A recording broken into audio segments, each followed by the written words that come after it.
And welcome to the TheSeahawksNest live stream show. My name is Brandon Kay, and I do appreciate you for tuning on in today as we've got a little bit of, well, not a little bit, whole lot of breaking news coming down the line right here this morning as Seattle Seahawks star wide receiver, number one wide receiver, DK Metcalf, has requested a trade.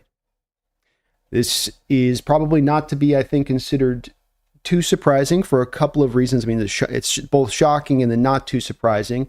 You've got the team actively dangling him out there last week. Players are not often just going to sit by and go, oh, okay, that's okay. What, you're just dangling me out there, just shopping me around. Okay. So there's a little bit of that with it, where maybe there's a sense from DK's people that, that the Hawks aren't as interested in having him around. The fact that they're willing to shop him could be a little bit of that. We do know this week, I think, that these negotiations and extension negotiations are kind of just getting undertaken. John said last week that they hadn't sat down with Geno yet. So I would reckon to guess that now that they've gotten through kind of the combine and they've turned their eyes here to free agency, that both with Geno and DK, they've gotten the contract parameters that the team would like to fit to. And maybe there's a bit of this also to where DK's people have gotten in and they've said, yeah, this is not the contract we want. This is not the deal that's going to suffice. And then Seattle goes, well, we're not going to go over that. And then they go, well, okay, we want a trade request. So much like a lot of these things, it's a little hazy. It's a little gray as to, what is all driving this as far as the reality of it. If it is just, it could just as much be purely DK Metcalf is unhappy. And that, he feels like maybe he's not been utilized at his best and he'd be utilized better other places. You've not had a winning team since he's been here. So there's maybe a lot of reasons to give DK Metcalf some credit in this. Maybe it's more than just a simple reason of just money, that there's some other factors involved. And I would say that they're fair factors from his standpoint to feel in regards to the situation, because it's been a frustration of mine. The lack of offensive line, the lack of having a dynamic offensive mind in here to utilize him always at his best has been very frustrating for the tremendous talent that DK Metcalf offers. And the potential that just seems to still remain there, and that you have not quite been able to fully get all of it out. And again, I don't think always respective of the fault being then lying on the feet of Metcalf. I think he's been a very good player, and he's done a very good job in getting the most out of what his talent offers. But we find ourselves here today with this going down at the same point in time that we've got some other news that's percolated, but I know that DK is going to be the main stuff. But we were going to do a show today a little bit about the many cuts and whatnot. That I'm trying to get to my thing here. Sorry, I have to set up some of this. But we had a little bit of other news before we get to the DK stuff that I think is worthy of it. Another part of this DK news that could be impacted here by this bit of news that came up ahead of it, which is that Tyler Lockett has also been released today, coming on the heels of about 4 different releases the Hawks made yesterday with George Fant, Draymond Jones, Roy Robertson-Harris, et cetera, et cetera. You cleared out a bunch of cap space going down that line with this. And then Tyler today has been given his release, which another part of this, you wonder with DK Metcalf, is this kind of a subtle sign of, lack of loyalty that you release Tyler is the day that I announced my trade request. I wonder these things. As I tell you guys, I don't really have a thought process on knowing what's exactly at play here and all of the things coming into alignment, but these are the different things that kind of come to my mind just a little bit. Tyler said, I really enjoyed being in Seattle. I met so many great people and captured so many great memories. The 12s really make this place meaningful. Although my time on the Seahawks may have run its course, I'm thankful for everything. God gets all the glory forever. And Tyler Lockett is going to get released and probably picked up somewhere else if he wants to still go out and play and have another final season here and give it another run, especially with the Contender. Who knows? Maybe we see DK Metcalf and Tyler reunited back in with the Raiders. We'll see on that. But big, massive shout out to Tyler Lockett on a career that is second to none in Seahawks history as far as wide receivers are concerned, absent Steve Largent. That man here over my right shoulder is the only receiver that eclipses what Tyler was able to pull off in his career here. And a guy that was really consistent year in and year out, a metronome as a 1,000-yard receiver, an automatic first down when you need to look for him, especially in the Russ days when he was at the height of his powers. a kid that came in as an absolute dynamic, just looked like almost somewhat of having maybe some all-time type ability as far as a returner, both as a kick and a punt returner. He was going crazy with that. And then that was, of course, right about the time the NFL was starting to skirt back on some of the rules, having to, especially the kick returns.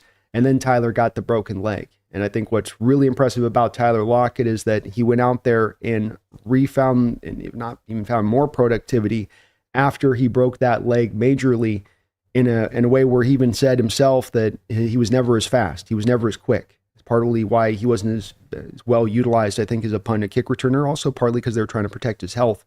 But that guy still went out there and just got better at his craft, better at the route running, better at the hands. Can't lean as much back on the speed and the quickness. So I find that extra skill that I can develop to offset that. And Tyler was able to do that. Awesome route runner, great hands, much better as a contested catcher than you would ever expect for a guy at his size, having kind of no business to be that good of a contested catcher at that size because they're smaller, they get knocked around, ball gets banged out of their hands really easily at times.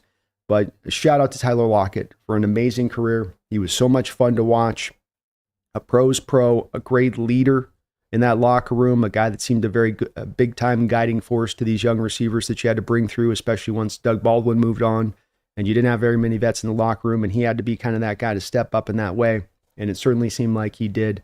Kind of sad today that we're not going to be able to go as much into the depths of Tyler Lockett and his career today a little bit because this DK Metcalf news is going to, dominate a little bit of the talk today, and understandably so. But not to get it lost in the shuffle, Lockett was great for us throughout, and going to really appreciate his career, I think, years on ahead of what he did and how good he was at what he did. Tremendous production from the position. And a guy like now that DK Metcalf is going to be, potentially moving on here, will likely be sitting firmly in that number 2 wide receiver all-time mark for probably a very long time. But the talk today is going to be, I think, mainly around what this DK trade, what it means, who's he going to go to, what are you going to get back in return, what does it mean for the future. I will say from my standpoint on this, that if you're moving DK Metcalf, I really do not understand how it makes any sense I can understand it makes some sense. Let me not overstate what I'm trying to say here. It makes some sense to re-sign Geno Smith, that you're saying we can be a contender, we're going to be a contender in a different way. And rather than being receiver driven, we're going to be offensive line driven, let's say. Okay, I can get that as maybe a possible way of going, but to me it seems much more the way you should kind of go here, which is the step back approach that I've advocated for a very long time here on this channel leading into this offseason, where if DK is going to go, then move Geno and get your preparation set to try to get back around and get a quarterback into a stronger quarterback class next year, or just find a different quarterback option elsewhere if that's what needs to be done. But don't split the difference here, which is a little bit of what I'm worried about the Hawks doing in this case, where you sign Geno, but then you don't have another one receiver, and then it just starts to feel, as this organization has felt lately at times to me in their moves, reactionary. It doesn't seem visionary. It sometimes seems reactionary. And I would just like to see them kind of get back more into that mode where you feel that way with them. It felt like that to me with John and Pete in those early 2000 teens, where they were seemingly ahead of the curve, not reacting to the curve. And that's what I hope what we see is maybe the culmination of whatever happens with this DK Metcalf trade. As I said, there's a lot of different possibilities here, including still the possibility that the team does sign him to a contract extension. We have seen that players will utilize this trade request as a method to push negotiations along, or to motivate the team to bump up what they're willing to, or what they're asking. And so that could also be a little bit of what we're seeing here too. It's a little bit early on, a little bit hard to tell. If a trade's going to go down with DK Metcalf, though, it's going to go down in the next week. You're not going to be moving him, I'd say, deep into free agency, because whatever team trades for DK Metcalf is going to put him on a contract extension, which means that whatever team trades for DK Metcalf would have to have the contract space to sign DK Metcalf. And if you're waiting into wave 3 of free agency, most teams are going to be a little bit light in the load to make that kind of trade, meaning your potential suitors are reduced down, meaning your compensation is reduced down, meaning that probably this trade, if it's going to go down, is going to go down here before next Monday. So we will learn probably the reality of this very quick. I think a little bit of this from the Hawks standpoint, if it is a little bit of, hey, telling DK we're only going to give you 27, 28 million, is them maybe getting a little bit ahead of the situation as well, being that Jackson Smith-Njigba goes out there and has another really great year like he did this year. He gets through year 3. You're going to be due to be paying Jackson Smith-Njigba over $30 million per season. And that means you're going to have 2 players then at the same time that you're paying well north of $30 million per. It's probably 32 per, actually. You're paying about $64 million between 2 receivers on a team that's defensive driven, that's looking to be very balanced, that wants to run the ball. Maybe there's a little bit of this too that could be from a philosophy angle of this, to where the Hawks front office doesn't quite see this as the greatest of fits as far as the resource. So it's always coming down to a resource thing to me with the DK thing. It was never down to a DK really talent thing or ability thing. It's just how you build your team and where you have the finite amount of resources, and there are only so many places you can place them. So where do you place them? Where is the proper spot? And that's where this has gotten a little bit sticky, I think, from the Hawks' perspective, because of the timing of the deal, where the team is at, how much he's going to cost. It all collectively comes in, and it makes them, I think, give a little bit of pause. Because I think if you had come at DK in this deal and said, here's market deal, bam, go. If there isn't some of, I think, Seattle's unsettling on their background of this, I don't know if DK necessarily asked for the contract or asked for the trade request here. This comes out, I think, partly because he can get a bit of sense that there's a bit of a lukewarm feeling for the Hawks organization to a degree. Again, evidenced by the fact that he was out being dangled last week, confirmed by a Seahawks reporter, confirmed by a Green Bay reporter. That was going down. So a bit of this could be at play as well. Again, I want to kind of give you all these different angles of this a bit for you guys, because I'm turning all of this stuff in my own mind in this way and trying to kind of figure out what exactly this is going to play out to happen. If you want a prediction, I would say that it's pretty rare when you get down the line to this that a player makes the request and he does come back. It can happen. You can get the contract done. Those events do occur, but this probably does push the likelihood of DK Metcalf being moved within the next week pretty high. I would say something like 70 to 75% at this point. So let's see where you guys are at with it today. Open discussion. I'm sure we're going to have a lot to talk about as far as this DK situation goes, and what's the best package, what's the package we could expect. I would say that you're going to probably see about a first and a third kind of return cumulatively is what you could expect to get back from him. There's going to be a couple of teams that's going to help in a bit of the bidding war. We know what the cost has been in the past, which has been right around that first and third kind of territory of an equivalency. So I would probably expect something similar to that here, especially if you can get a couple of teams into play. And I do think there'll be a couple of teams into play. Certainly is not going to hurt having Carroll down in the Raiders section of things to help, because they need a receiver. They've got the assets to give him the money. That would definitely spark a lot of electricity in that Raiders organization and fan base that's been kind of looking for some excitement to come their way on that. So it would be a big win from them on a PR standpoint of a big move like that. But there'll be a few teams out there, I'm sure, they're going to be trying to make something happen with this, and we'll just try to track and see where it goes. I appreciate you guys watching today. If you could do me this favor and hit that like button, I would really, really, really appreciate it, as it does help the channel grow tremendously. And you guys know we're just trying to grow here up over 20,000 if we can get it. So please do hit that if you could. Brian Meyer says Joe Thuney to the Bears for only a fourth. Yeah, I think the Seahawks were in on a Joe Thuney potential trade, and we're looking at him. But he's going to cost $15 million on a one-year deal at 32 years old this year. So do you want to trade for Joe Thuney at 32 years old and pay him on a big market-setting kind of price deal of a 3-year, $18 million on average, or play him out on the final year of his contract, and then you're still coming back to not really having a long-term answer there when he's 33 and a free agent?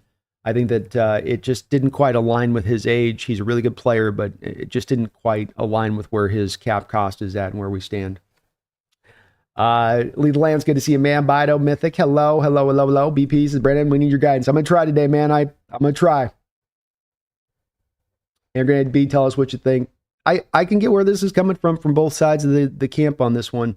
This is not simply just DK Seattle side. This is where you do get a little bit of, I think, potentially what we would call the mutual parting of ways, where it's not about you're fired, I'm breaking up with you. It's more of we've reached a fork in the road, and we're both going to maybe just go two separate different directions. PGZ in the house. What's up, man? Good to see you, Flag Sabbath. Hello. Punk says DK is Mr. Potential. Problem is never seems to live up to it. well, we never have been able to quite fully ever tap into that potential. And maybe that's just a part of it, is that we haven't been able to get it. It is part of our failure here organizationally to have not done that, in my opinion, on this one, big time. But it is what it is too with that, where you're 6 years deep and you just haven't gotten around to it. Sip 2 Tally, how you doing, man? Good to see you too, brother. And you're dead on your MOR thing, man. I'm telling you. I saw your tweet the other day and I was like, yeah, that's the MOR thing's right. I have the same thing. And you're getting probably the push from your fan base to go and have them take them in the first round too. And mine's getting a push too on my side. And you go, yeah, second round. Second round. That's where we got to stay with him. It's good to see you, man, though. Kicking ass over there. BB, if DK wants to let him go, let him walk. The way football is, we played. We need balance. Yeah, I can see how you can build this differently in a separate way and put the resources, especially when it comes to putting those resources into the offensive line. For the cost of a DK Metcalf on a new contract extension, you could get 2 high-quality offensive linemen. And that's something I wouldn't like to be here. I'd like to just have the high-quality offensive linemen and then have DK. But if it has come down to a bit of a choice with the finite amount of money we have to spend and the resources we have at a hand, it may be the way that they have to go. Lethal says, DK and we're top 3 money. You either let him walk and get a third round compensatory pick, or you trade and get more for him. Yeah. Yep. Nagasa's out. No shocker there with Nagasa. Mark Sanchez, thank you for the $20 donation, bro. Starting us off hot here. Oh, wait. Yep. I got you, Wally World 2. 1 second here. Mark Sanchez, thank you for the $20 donation. He says, if this trade moves forward, then there's no reason to extend Geno. Trade them both and let the rebuild begin. It makes no sense to only have Jackson Smith and Jigba on his own without DK and Ty Lockett and a shaky running game.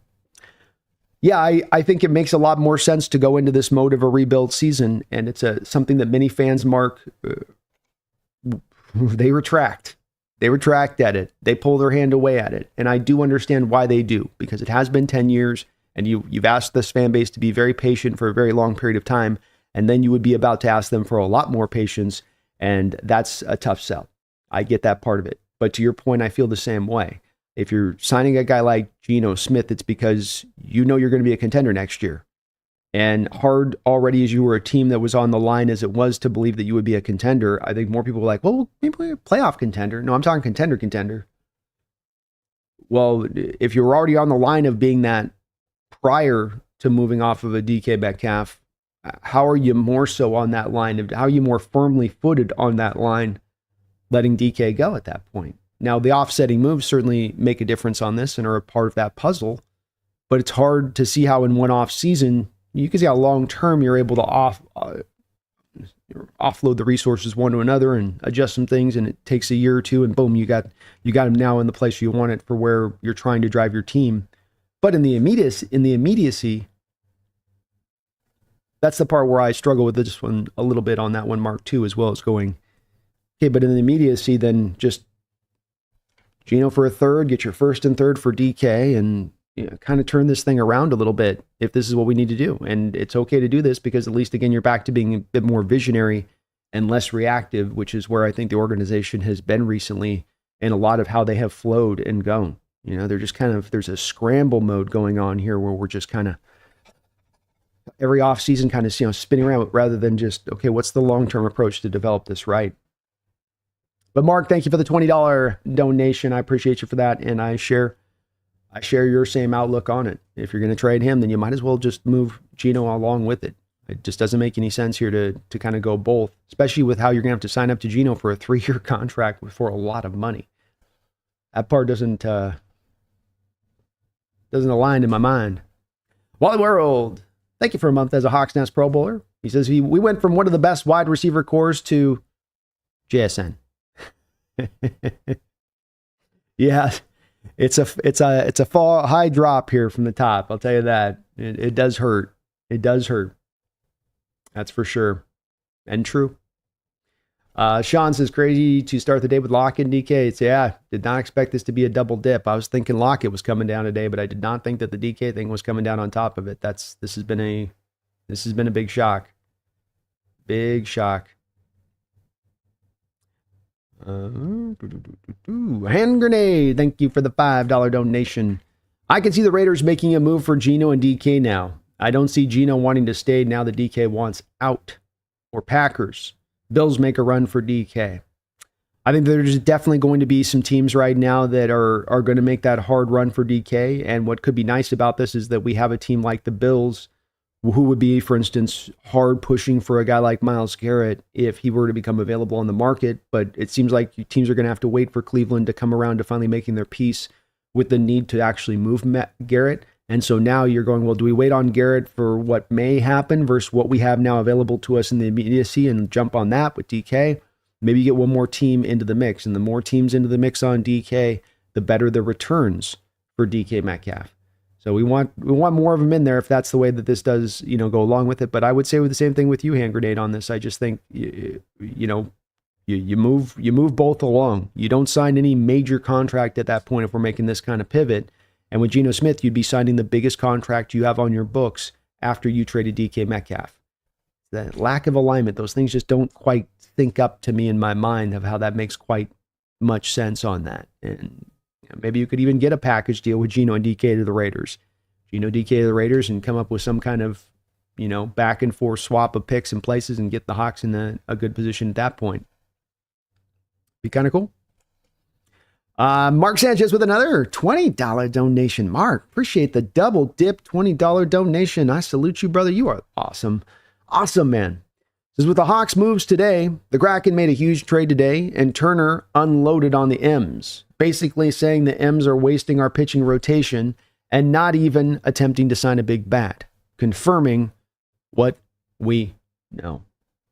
The Mariner organization is in a very, very, very, very tricky spot here, and I think they're going to be working up and using up the last of the goodwill of this fan base if this thing doesn't click together this season. And it's very, very low, the chances of it clicking together for the Mariners this season. That's the rub, is that they got to hope that all these youngsters can suddenly develop on the move, or that Julio can turn into Barry Bonds.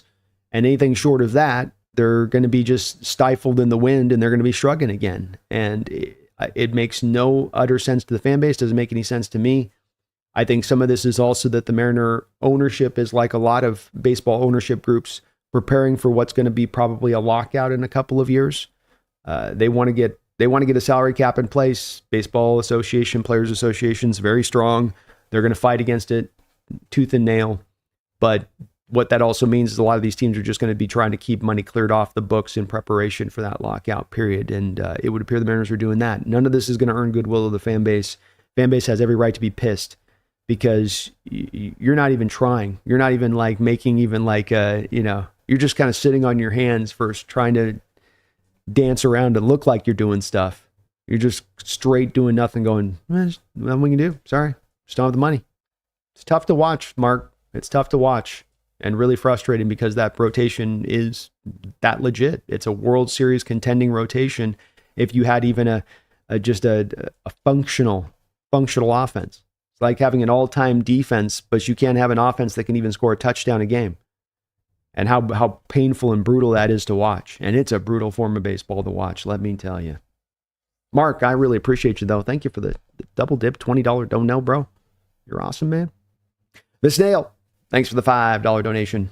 Regardless of how you feel about trading DK, the way this is going down is regardless of how you feel about trading DK, the way this is going down is a sign of a bad front office. Well said, Snail.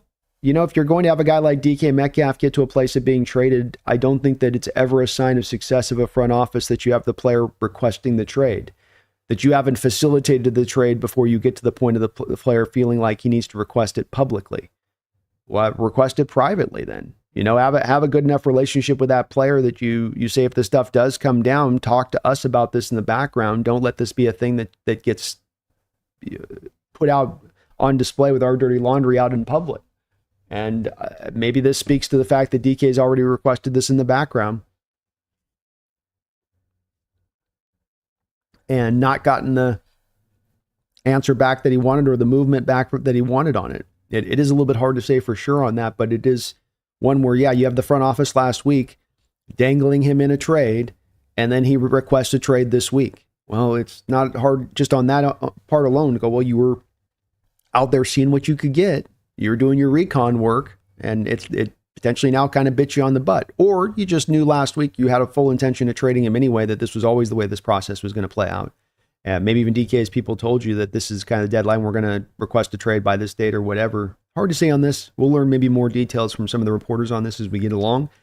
But yeah, it's not a good sign of the front office on that point, Snail. PGZ, thank you for becoming a member of the channel, man.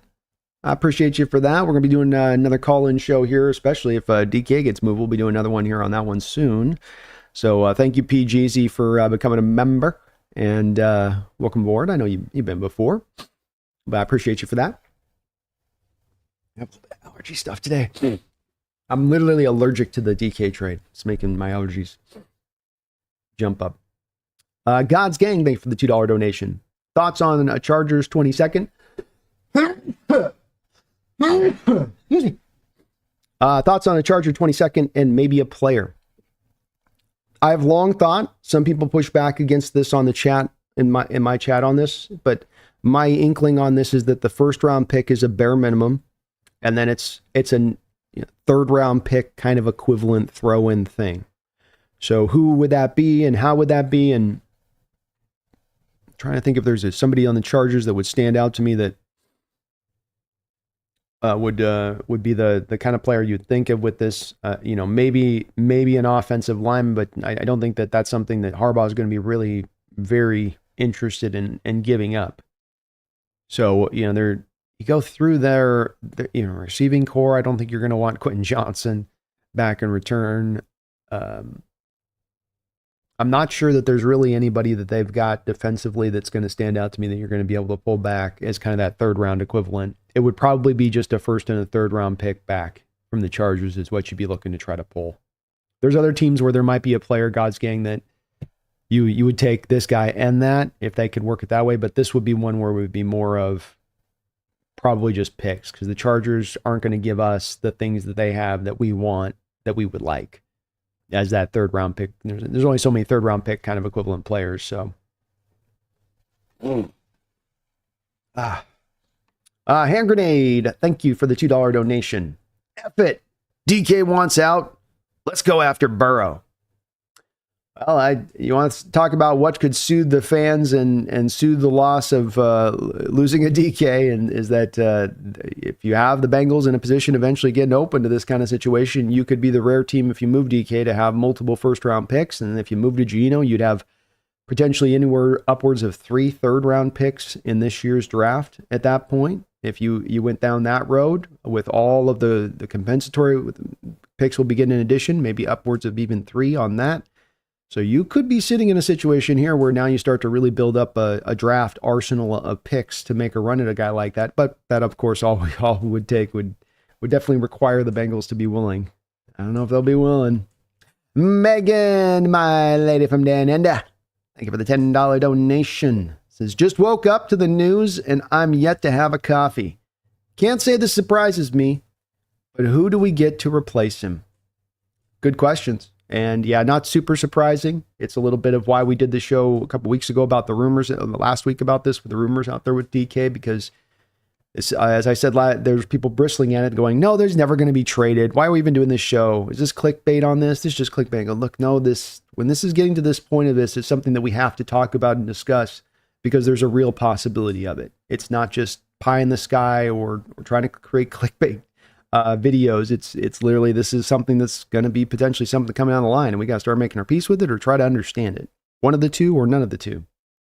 As far as who we get to replace him, Megan, that's a very good question. Some of it depends on what we're going to be doing with this draft and our picks and all of that. I think that you would certainly be interested in a couple of the receivers at the top of this draft that you may have sitting in your lap in the first round. I mean, if you have a high first round pick, a McMillan kid out of Arizona is a guy that might be definitely right there. Matthew Golden's going to be, I think, the number 2 receiver in the first round. That guy at 18 or 23 I don't know if he'll dip that far at this point. He probably goes top 15, considering you just tend to see at least 2 receivers go in the top 15. It's pretty rare, though. We had the JSN draft that did get down to the 20 for the first one. But there's also some guys in the 3rd and the 4th round, too, that could fit up into this road. And I would think, Megan, at that point, be looking to double dip on that side of it in the draft early on with receivers if you're going to make this move with DK. Is there a receiver out there that I think that they're going to trade for or that they would sign as a replacement? I mean, the wide receiver market for free agents is really, really weak. And that's to me where it just comes back to the draft, where unless you're getting like there was the Packers scenario last week, Megan, that was being talked about, where they were going to give us one of those 2 receivers back and with the picks so that we could do it that way. But this becomes a little bit tougher at this point with going to the free agency. You got Chris Godwin coming off a torn ACL. You have Amari Cooper, old. Keenan Allen, old. Stephon Diggs coming off a torn ACL. Devontae Adams, I think he's probably going to go to the Rams. Deontay Johnson, no way. Brandon Cooks, old. Christian Kirk, he's functional out there, but he's still going to make pretty good money too, which I don't know if I want to pay that for him. Old DeAndre Hopkins, Mike Williams, injured and kind of a disappointing player. From there, it's Darius Slayton, Marquise Brown, Tutu Atwell, Demarcus Robinson, KJ Osborne. These are the kind of names you're turning over at that point, and hard to see any of those guys being real replacements for either Tyler or DK. I keep coming back to the draft, which again, we keep coming back to the draft, and that means you're getting young guys out there, which again, we come back to like the step back thing a little bit from my perspective here. Now, there could be also look to make a trade with the Saints, and you trade with the Saints, and you go and pick up a Taysom Hill and a Shaheed, the big play guy out there, and then you draft your Z receiver in the draft, and then you're just kind of putting it together a little bit creatively at that point, rather than looking for the true blue replacement for each that could kind of measure up. So it's a little open-ended right now, Megan. I think the draft is the front runner as the forefront way you'd go and address this if there's not going to be a receiver back in return in the deal. Good question. Mark Sanchez, thank you for another $10 donation. Mark, you've been very kind today. I really appreciate you for that, brother. He says, B, let's put on your GM hat. Would you try to package DK and Geno to the Giants for their first round pick, then bring in a cheap A-Rod, Devontae Adams, and fill the O-line gaps with free agents? Ooh. Ooh. Ooh. I like it. There is a lot of inventiveness in that donation and in that question. You're giving me some stuff to turn over here, Mark. I think let's start with the top. I think the ideal situation. So I take it logically. I'll be interested to see where my chat is on this. You move DK, then you probably got to move Geno. So if we know that logically speaking is probably the case, then it would be better, really, if we could find a way to package the two together to maximize out the return back on them. And if you go to looking at the Giants and you go, you have a coach and a general manager who are desperate for their job, who need to win now. And if they're going to go and draft a Shedeur Sanders, may not open that door for them to do that win now thing. So you try to get the high first round pick as the combination. And, now you're able to go get one of the blue chip players from this draft.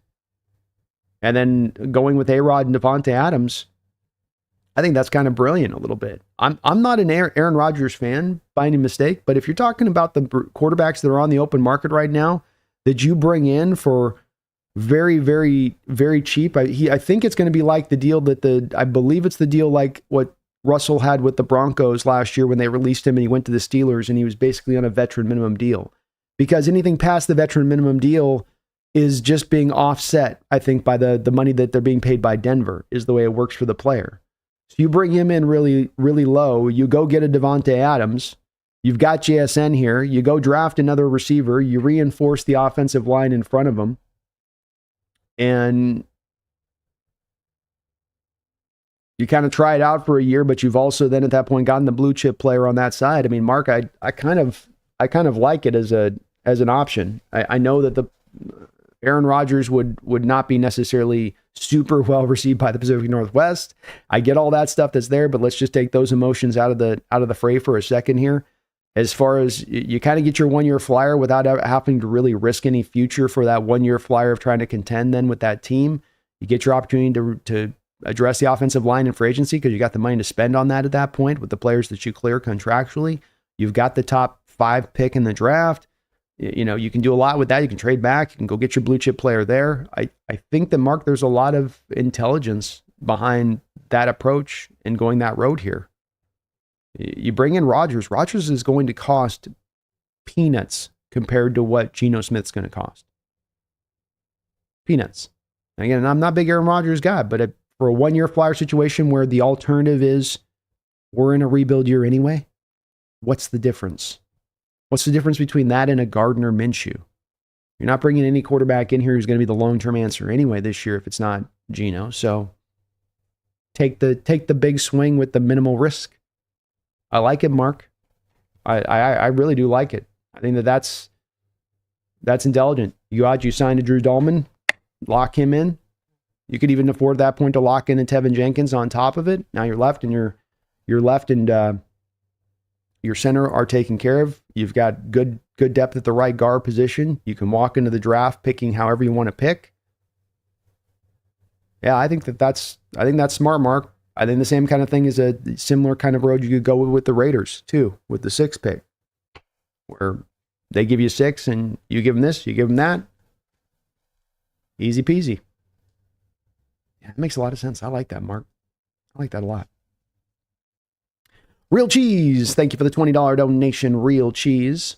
He says, when talking about a potential Geno trade targets a while back, I mentioned a bunch of teams who have links to the team. Panthers, Titans, Commanders, etc. How many are also potential targets for DK that would have good value?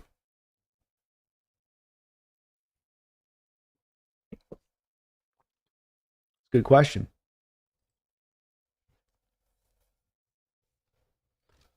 Let's do this.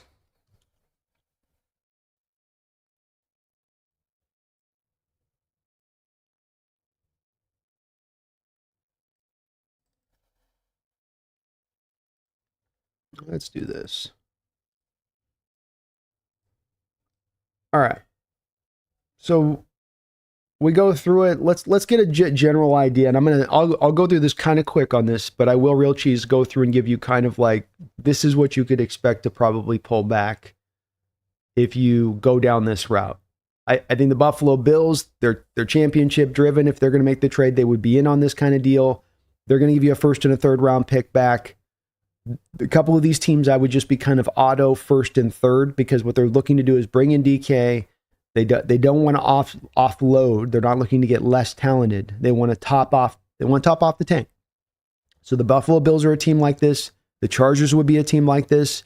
If you've got a playoff ready-made team right now, I don't think you're going to get any really much back for them, with the absence of a team like the Green Bay Packers, who we know were interested last week because the Green Bay Packers have a glut. They have a glut of wide receivers, and so they can afford to do a little bit of that offload thing without taking the step back, because somebody's going to have to go anyway if they add DK. I don't know if there's another team out there that's in a similar position. The Commanders might be a team that's looking to make a trade like this. They're trying to stay with the Joneses and the Rosemans with the Eagles. And so they may feel like, hey, we put Terry McLaurin with DK Metcalf. That's a pretty unstoppable force with Deebo Samuel in there. I do think with Deebo in there, though, and his cost, they've kind of already made their bed there with going with Deebo Samuel. So I think that they would probably be out. I don't think the Dallas Cowboys would be in on this kind of move, though Jerry did once trade with the Seattle Seahawks, and he did once give us 2 first-round picks for Joey Galloway back in the 90s. So maybe history repeats itself. Wouldn't that be funny? You fleeced Jerry twice in 3 decades. You've got the Giants, as we said. I think the Giants with the Geno combination Geno DK combination makes a lot of sense. They kill two birds with one stone. They're desperate as an organization. They need to get something done. They're looking at a long road ahead of them there as the back end team in that division. I don't know if you look to move DK within the NFC, but if they're going to offer the best returns, and some of this could be the bidding war aspect of this, then so be it. You mentioned the Carolina Panthers. Could be a team kind of close to where DK's home is at. That's a team that's a little bit on the rise. The offensive line was getting better last year. Some reinforcements there. They need a wide receiver help. I don't think that they were blown away by what they got out of Xavier Legette last year. And so Thielen's getting old over there too. Maybe a team that you can jump in on there and see them jump in and say, hey, we like DK too. As I mentioned, Raiders, Chargers, these kind of teams are no-brainers. Chargers would be a DK Geno thing like Mark mentioned there a little bit where you're packaging him together. So that'd be one of those package teams, I think. It's a guess here, but I think it's a pretty good educated guess. Don't think that the Chiefs would be in on this deal. They're going down a road right now where they've got to rebuild their left tackle and their left guard. If they had their offensive line in place, I think they'd be in on this deal. But considering the fact they just moved Thuney, now they need a left tackle and a left guard, and they don't have a lot of money necessarily to make that happen. On top of having a guy like Nick Bolton, really valuable inside linebacker, probably walking out the door this offseason. Just don't think the timing is going to be right for them to trade for DK and then give DK the $30 million a year that he's going to warrant signing. Tennessee, Jacksonville, I doubt that either of these two teams would be in on it. Indianapolis, they're already stocked up on wide receivers. Houston Texans, possibility here. You have Nathaniel Tank Dell going down with his knee injury, and you also have them losing probably Stephon Diggs this offseason. So maybe, but I think that those are probably pretty lean. Cleveland's a no. Cincy's a no. Pittsburgh's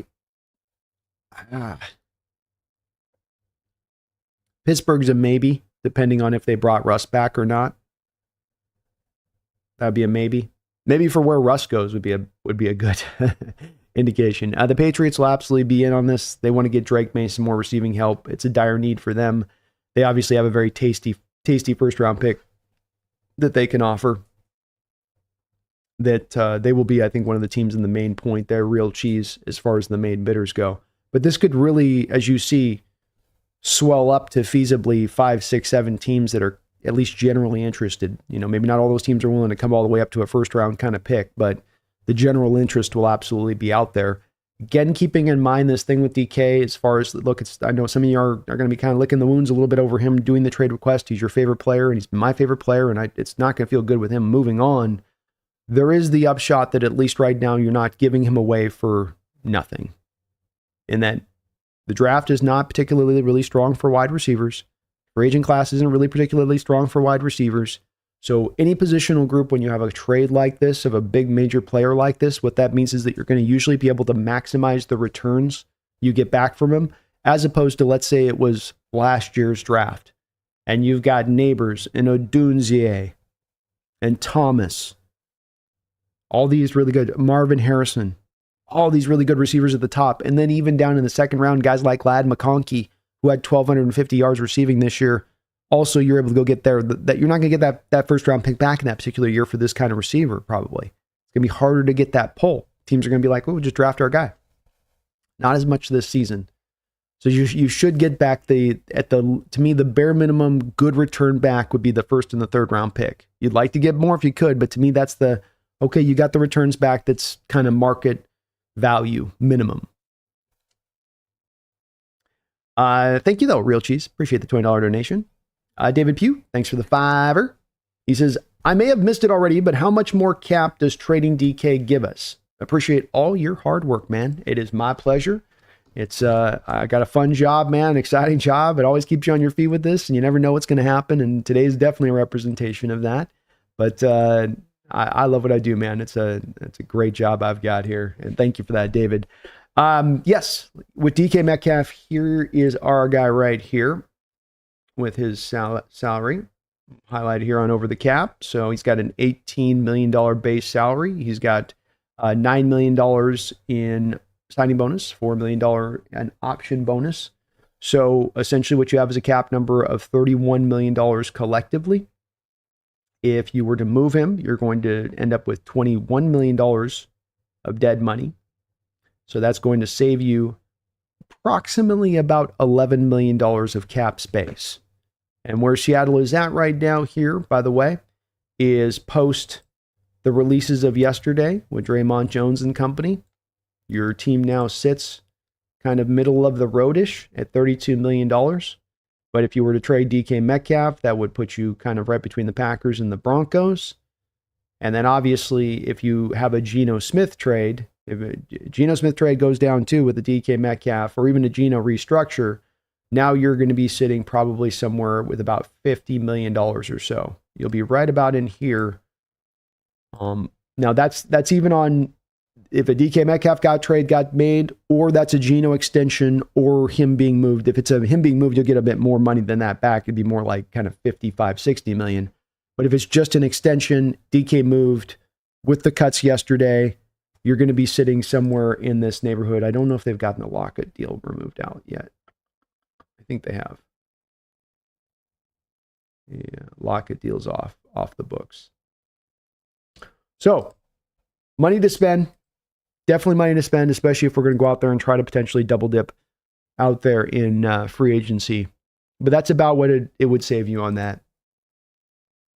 You get another $10 million back there, David.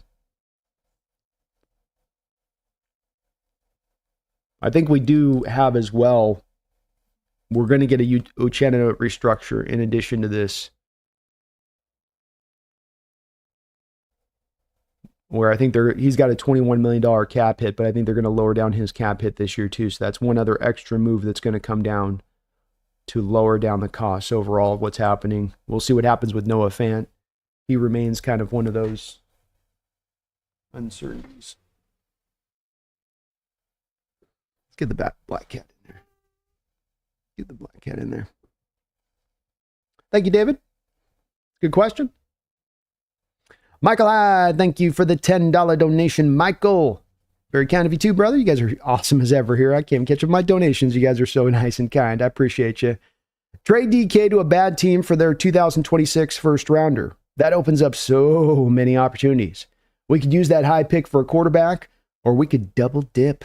We also have money to make big splashes in free agency. I like where your guys' mind's at. I really do today. You're being inventive with your thought process on it, and kind of all of these suggestions. I'm not trying to just say this blindly because you guys are donating, but because I also like the imaginative nature of this and the inventiveness of this, being that it'd be a great way to go. You take a bit of that rolling risk with a team where you're like, can you get a purely bad team to do it with?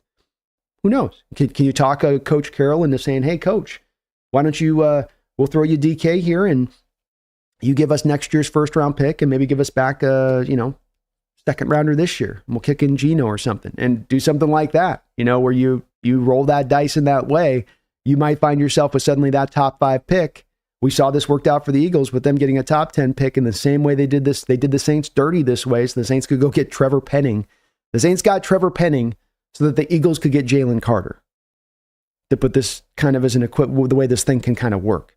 And if that opens itself up to have a possibility, Michael, I would be very open to doing that very same thing.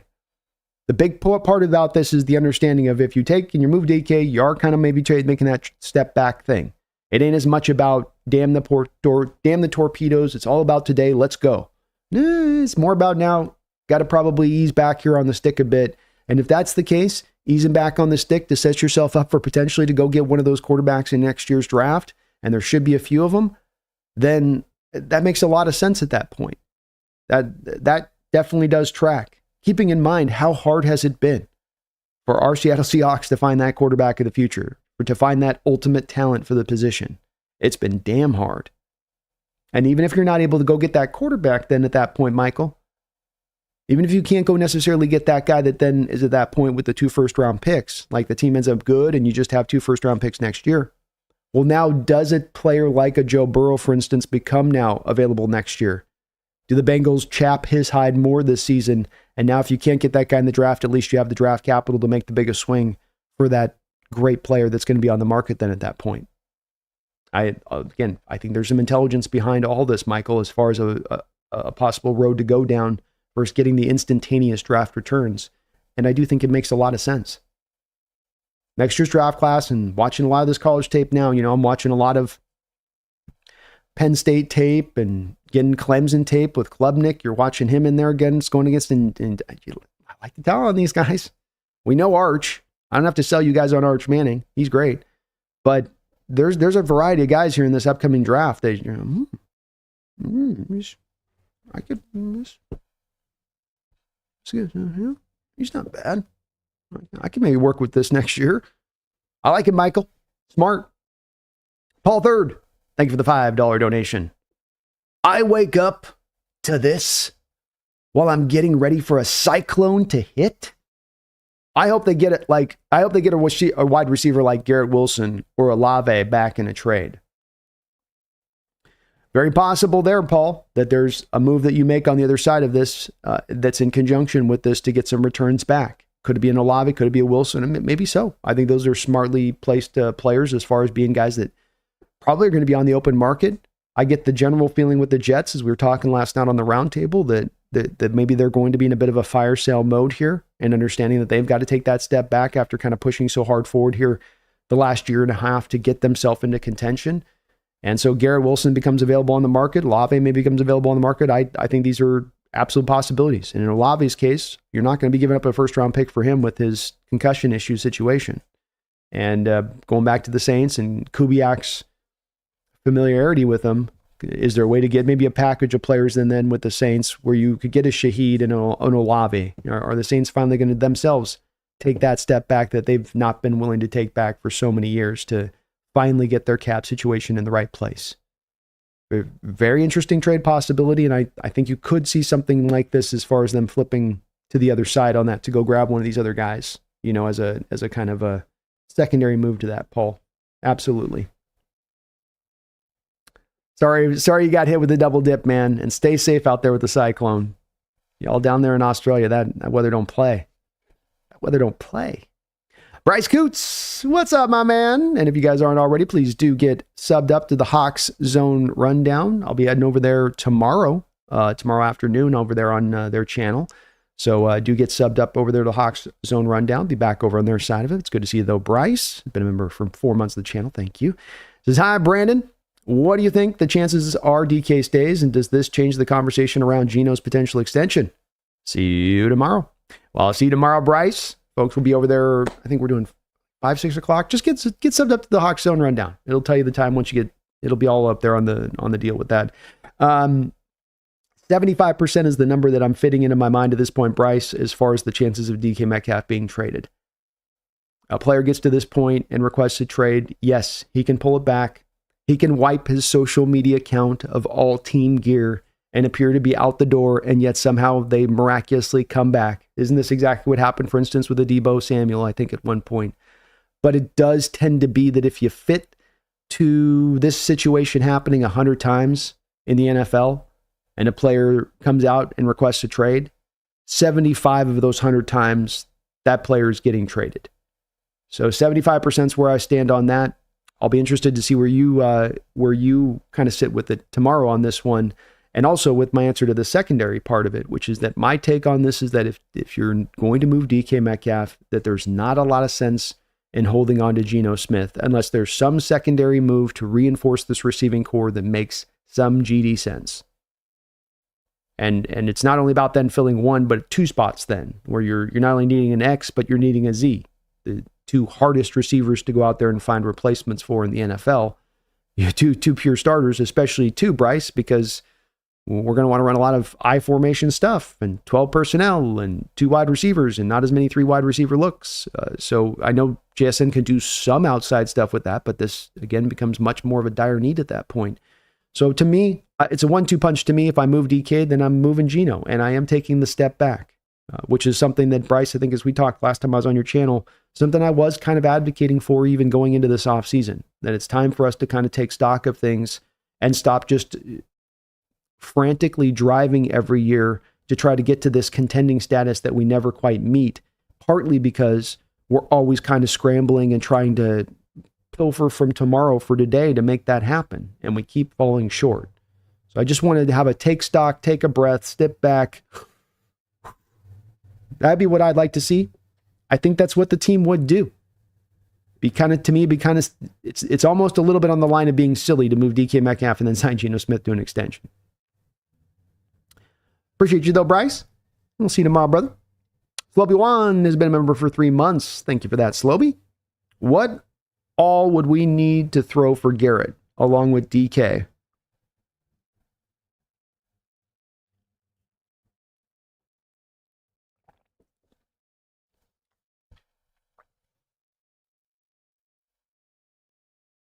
Well, I think Myles Garrett's going to probably cost you picks and players. I think if you've got 2 first-round picks in this draft, there's going to be a lot of teams with Myles Garrett. They're going to be willing to offer 2 first-round picks, but you might be the only team that has 2 first-round picks to offer him this year in this year's draft.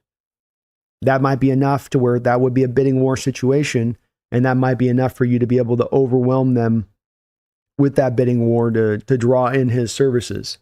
I think it's going to be probably an equivalency on Myles Garrett of 2 first-round picks, a second, and a third.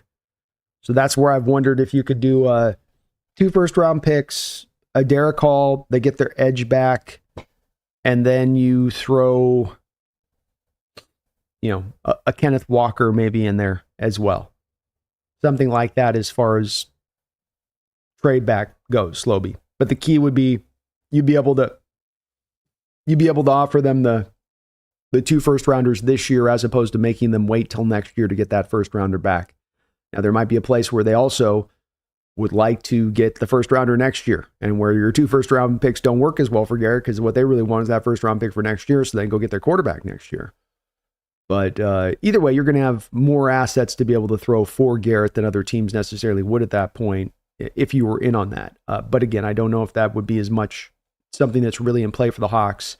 If you're looking at moving DK, it's a possibility. You move DK, you sign Geno, you reinforce the offensive line, you make the big swing out there for Garrett. I mean, it's a possible way they could go, but I would say that the chances of that would be pretty slim at that point. Especially because I think whoever does trade for Garrett's going to have to give him a pretty big contract, and I don't know if that's going to be up Seahawks alley either, or that they'll necessarily financially be in the position to do that. It's possible, but low. Hand Grenade, thank you for the $5 donation, Hand Grenade. What if a first for next year's draft instead, since this year isn't good for quarterbacks and wide receivers? You guys are smart and smartly in alignment here in the chat and in the donos. As it was kind of mentioned below too on that Hand Grenade, and I think that there's some intelligence to that. It's especially for teams, and I like it from the standpoint of if you're going to do the next year's first Hand Grenade, that you're targeting a team that you can look at them pretty closely and go, yeah, DK will help you, but you're going to still suck next year. I mean, that's where the Raiders to me stand out on this, because the Raiders are in what is going to be one of the toughest divisions in football and probably the overall toughest conference in football, stem to stern. And so the chances look a lot better that team is going to have a little bit of a harder road there to not be a team that's got a top 5 pick next year. I like it. I like it as a possibility. Next year's quarterbacks, I feel like you're going to have 4 to 5 real firm first round picks that are quarterbacks next year. They might fall on their face. There's all the chances of that. This is a bit of a prediction because there is a lot of volatility with these quarterbacks at times when they go through these kind of final seasons. But the guy's talent is there at least. The raw goods are there in these guys that are coming back next year. Size, arm strength, mobility. You're not looking at mighty mites. You're not looking at little frail, just how's that guy going to hold up? You're not looking at pure just statues in the pocket. So it's a lot better next year, and I'm with it, Hand Grenade. I think that it makes a lot of sense to go that direction here as far as I would not be angry at it at all. You can see what they're trying to do at that point. I in my lifetime, one of the great frustrations as a Hawk fan, and not a frustration that's guided at anybody in any front office or anyone the organizationally that somehow got this wrong. We've just always been in a hard up position to go out there and find that true blue top end caliber quarterback up at the top of the draft with that great talent. We've had just a struggle like you guys would not believe for years with this thing.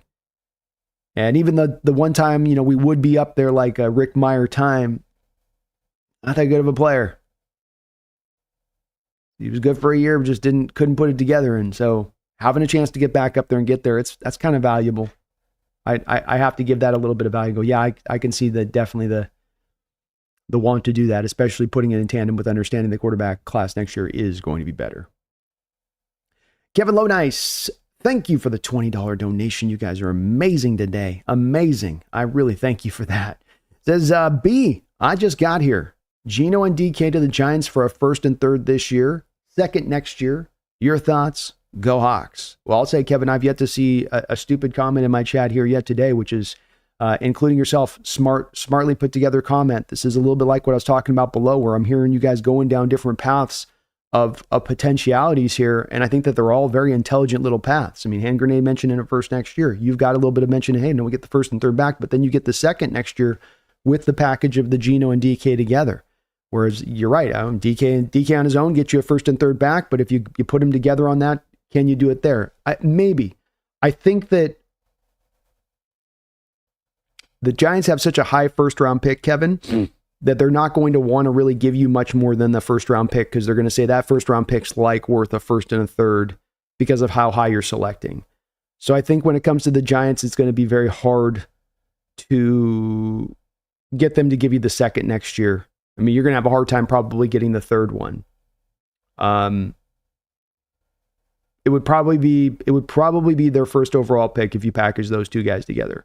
Much like with the Raiders, it would probably be the same thing. That'd be probably all you get. Maybe the extra kicker in there. You know, maybe there, Kevin, you'd get the first this year and maybe the second next year. Maybe you could pull it off like that. I mean, you're kind of close. You're close with it. It's not super far off, but it's probably just not quite enough from the Giants' perspective. But if they're offering that, I'm jumping on that all day. I think I'm jumping on that all day. You know, with DK requesting the trade at this point, if they're giving me that, that's probably, Kevin, as good a returns as you would get if that offer's out there. Geno and DK, the Giants first for their number one, and then third this year. That's a high third. It's almost like a second round pick you're getting back this year, and then a second next year. That'd be pretty incredible returns. Long live the king. Would we trade DK to the Rams if they gave us a first? No.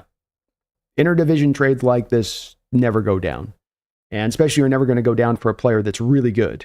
Because if you're the general manager who gives up a really great player like this, and that player goes to that other team, and then he goes and bashes your brains in for the next 5-6 years, that's what gets you fired. That's a move that can get you fired as a general manager.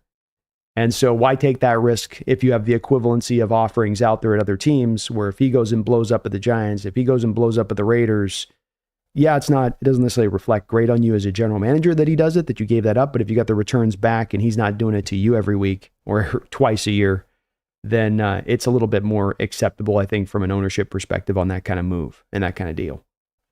So these just don't happen throughout the league. Long live the king. It's very, very rare you see the interdivision trades, even for real lesser guys, even for guys that are, just almost kind of role players. Teams don't like to let that happen. It's just something you don't want to be on the wrong side of that one. It's a bad look. Give me 1 second here.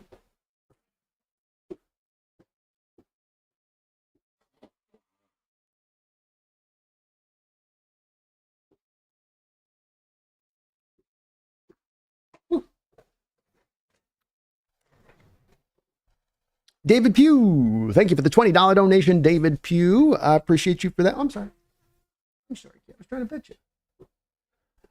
David, thank you for the $20 donation. You guys are amazing today on the support. Thank you so much for that. Would you rather stay cheap at wide receiver and build out your roster, or pay a guy $30 to $35 million at a position just to keep him when he's worth like 23 to 25? I don't see how this is a bad long-term roster building to trade him. Great question. I think intelligent thoughts on your part, as well as where you're coming from on this. This has been the struggle for me with DK Metcalf on this situation. Is a lot of this talk, I think, gets caught up on how good he is, contested catch, hands, route running. Is it all up enough to snuff? And I think with him, he's he's close enough to all that spot anyway to where you could pay him that money and it is acceptable, and it's not that you're grossly over. I mean, I don't quite go to where you might be, I don't know, where it's 23, 25 million guy, but he's probably 26, 27 that you're paying 31, 32 to, where there's a little bit of that overpay there for where really, to your point, there's a little bit of an overpay for what the value is. It's fair there. I go more to the paying of the receivers up at this amount of money, where I go, boy, there seems a better way to build out the roster stronger. If I can get a Drew Dahlman I can get basically a Drew Dahlman times 2. I can get a Drew Dahlman and a Drew Dahlman equivalency at the left guard position for what DK Metcalf costs. If I have a wide receiver out on the outside, and understanding as well with the wide receiver position, and I love DK, but this is the reality, folks, of the wide receiver position. There is a heavy influx of these guys coming in every year. Every year. Guys that are ready to go. Ladd McConkey was a second-round pick and put up 1,250 yards last year for the Chargers.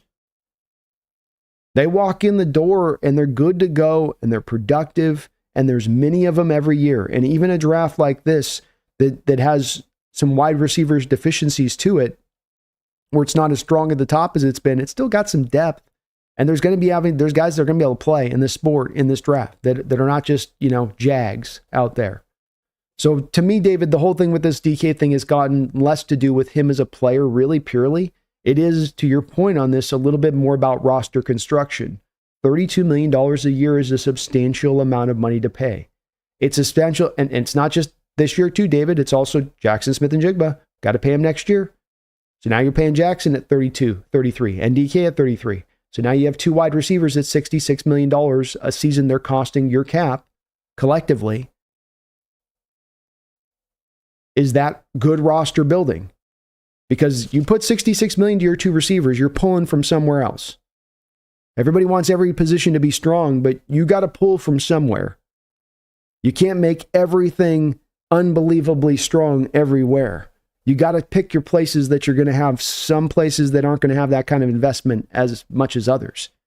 And I think there's a great argument to be made that when it comes to the running back position, when it comes to the wide receiver position, that these are ones where maybe you can afford to be a little bit more careful in how you spend, because there is a little bit more of a glut of talent out there and more availability out there. And that you can find smart signings out there to where you don't have to pay $32 million a season. It's a big contract. It's a lot of money, David. I think there's intelligence behind it, man. I do. I can completely understand where you're coming from with it, and it's not bad long-term roster building to do that, especially, David, if it's an indication from their standpoint of maybe we're not as ready to go this year as we're trying to sell to fans here coming into this next offseason that we were going to be, and that we got to take that 1 step back to take the 2 steps forward. Not a lot of people like hearing me say it, but I think there's a lot of the signs in the sky are telling us that this is really the bit of the better way to go here. Y2K, thank you for the $2.50 donation. Says, DK for Bowers, please. I don't think you're pulling Bowers from their dead cold fingers. I think Carroll's going to like Bowers too much as a player. I don't think that's in play. He's a good one. Long live the king. Thank you for the $2 dono. Any chance this plays out like the Stafford drama? Yeah. DK's not out the door yet. And I say 75%, but that's 1 in 4 chance of him coming back. So it is the way these moves can be made. You maybe have Seattle last week kind of dangling DK. Let's just see what we can get for him. We'll start negotiating with the next week, and we'll get the extension done if we don't get the proper returns that we're liking out there. DK comes back. He requests the trade today. You have I didn't expect him to do that. Let's just get the deal done with him. Just sign his people up and tell him that we'll hit his asking price. Boom. It's done. And that's kind of what happened with Stafford. Stafford went out there, went to the other teams, being the Giants and the Raiders. Raiders was real. That was very close to happening. Raiders were going to meet his asking price. Comes back to the Rams. Rams get back to closer to his asking price. He gets what he wants. So it's the way that kind of then has to go with it, is the way that this tit for tat works, is that if you get to the point of the player making the trade request, then you're going to probably have to get up to meeting his asking price at that point to make a deal get done. Dogzilla, thank you for the $2 donation. JS, Mike McDonald, Clint Kubiak all expressed huge confidence in DK Metcalf. Yeah, it's the place I've I've been kind of hammering on this a bit, Dogzilla, in that I think people get caught up too much on these guys and what they're saying. You know what I mean? You have a guy like DK Metcalf, and you have any intention of trading him. This is the part, I guess, Dogzilla, that I don't get, because sometimes people will say this to me where they go, well, the guy said that he wants him here, so he wants him here. And like, I get that he said it, and I understand that the predilection go, well, he said it, so I'm going to believe what he said. He certainly is not going to lie to us. But Dogzilla, that's exactly what teams do, is lie to you. That's exactly what teams are going to do. And why do they lie to you? Because if he comes out and he says, we're going to put DK Metcalf on the market this offseason. You know, we like DK, but don't know if he's an exact fit. Don't want to spend the $30 million a year. All that does, Dogzilla, is destroy his value. That's all that does. So while it allows you to be really honest to your fans and give them the goods, give them the skinny on what's really going down, it's also then going to harm you in negotiations with teams out there when you go to try to trade him, because they know that you're trading him, that they know that there's no other option of retaining him, that keeping him is not in the card. So it's only a matter of time. And when teams can sense that it's only a matter of time before they're going to go get a player, they're not going to give you as much for him.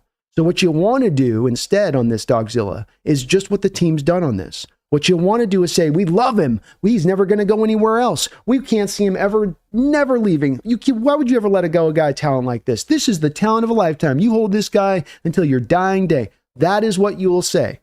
So this is the place where I think, Dogzilla, this is a spot where I know you mentioned it here, but there's been many people mentioned in my chat. This is for, I think, some of you out there on this. This is kind of a place of a learning experience with the situation of DK. In that when they tell you stuff like this into an off season, you can't just kind of take them at their word on it. There's other things going on here at play. It's a cloak and dagger. It's a spy game. It's James Bond. It's not, we're just an open book and you can read all the pages for whatever you want to read. Remember, as I've mentioned with this, Dogzilla, Pete Carroll, 2 days before you move Russell Wilson, said he's our guy. We'll never trade him. Same situation.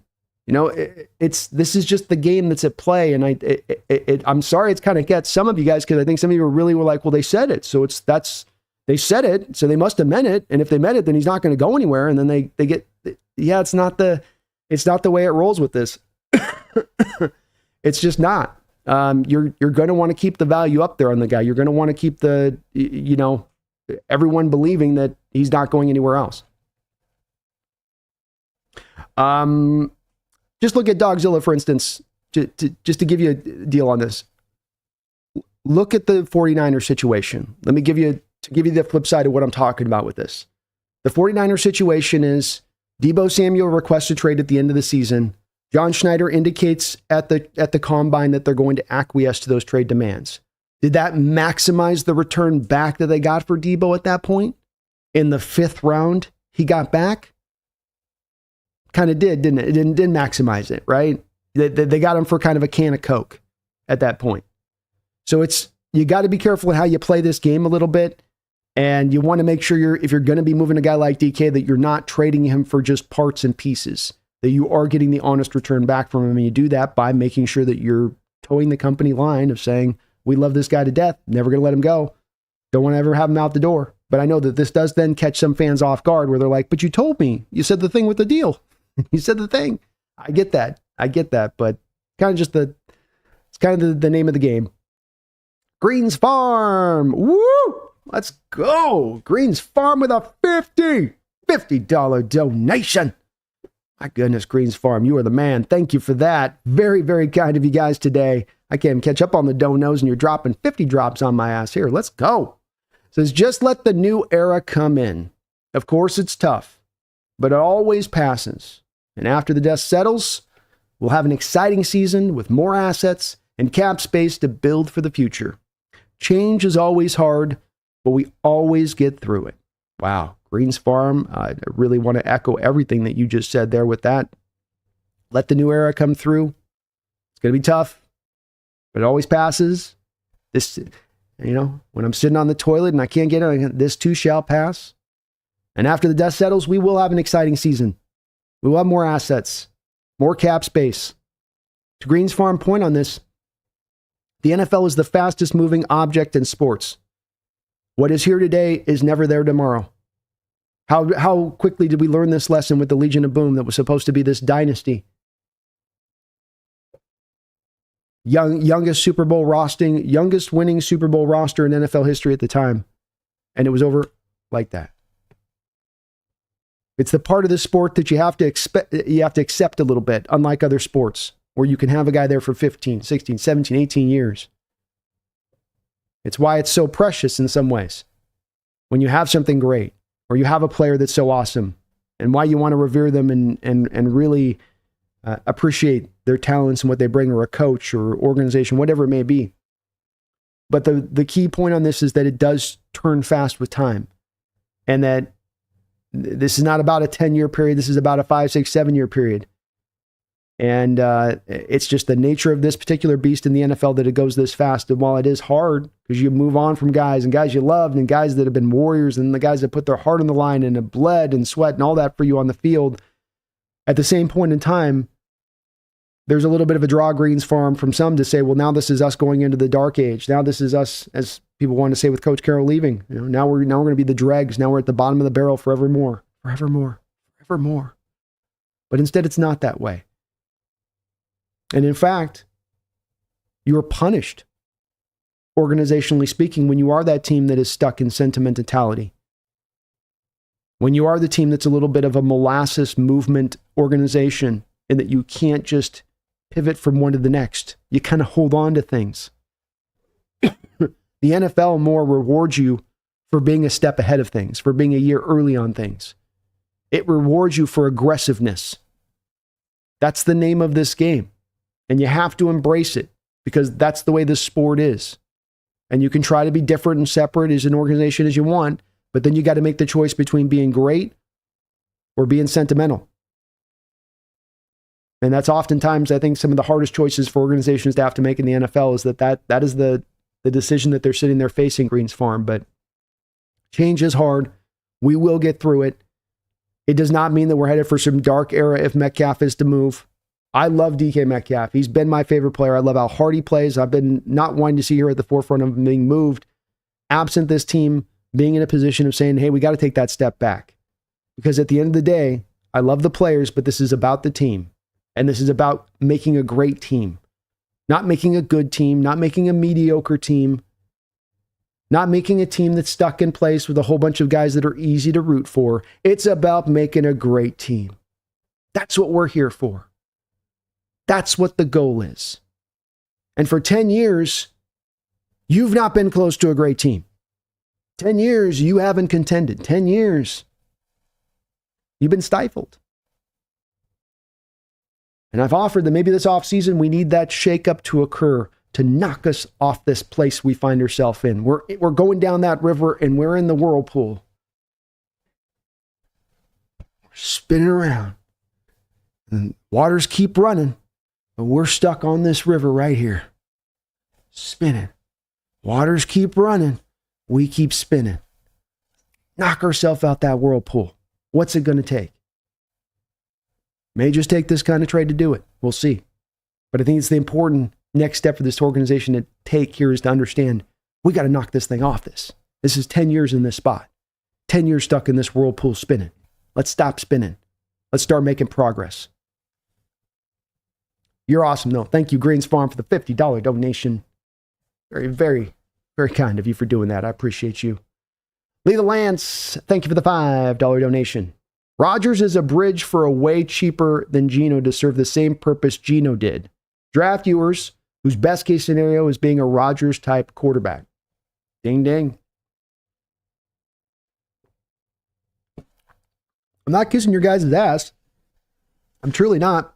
I think all of you guys are thinking very intelligently about this. I know I haven't gotten as much to the comment section yet because I'm just picking through the donations here, and I will get you guys in the comments. I promise. We're just stacked up on the donos today. But so far, what I'm reading from my people in the donations is right on point, in my opinion. Is that let's do this intelligently. Let's do this smart. And whatever you may have, emotionally speaking, as far as hate for Aaron Rodgers, and let me tell you, there's a lot in the Seahawks fan base that has a lot of hate for the Aaron Rodgers. He's going to be butt cheap compared to Geno as far as a bridge is concerned. And you might be able to bring in a Devontae Adams as a combination with him. Meaning you might be able to, at least for the short-term period here, take care of one of those receiver spots. Now, is Devontae going to be a long-term solution here? No. Would you sign both of them on basically a one-year contract? Yes. And then you would have a lot more driven down after, instead of double dipping in the draft for receivers, you can draft one this year and come back next year and go draft another one next year to kind of not have to get two rookies out there kind of playing at once around JSN.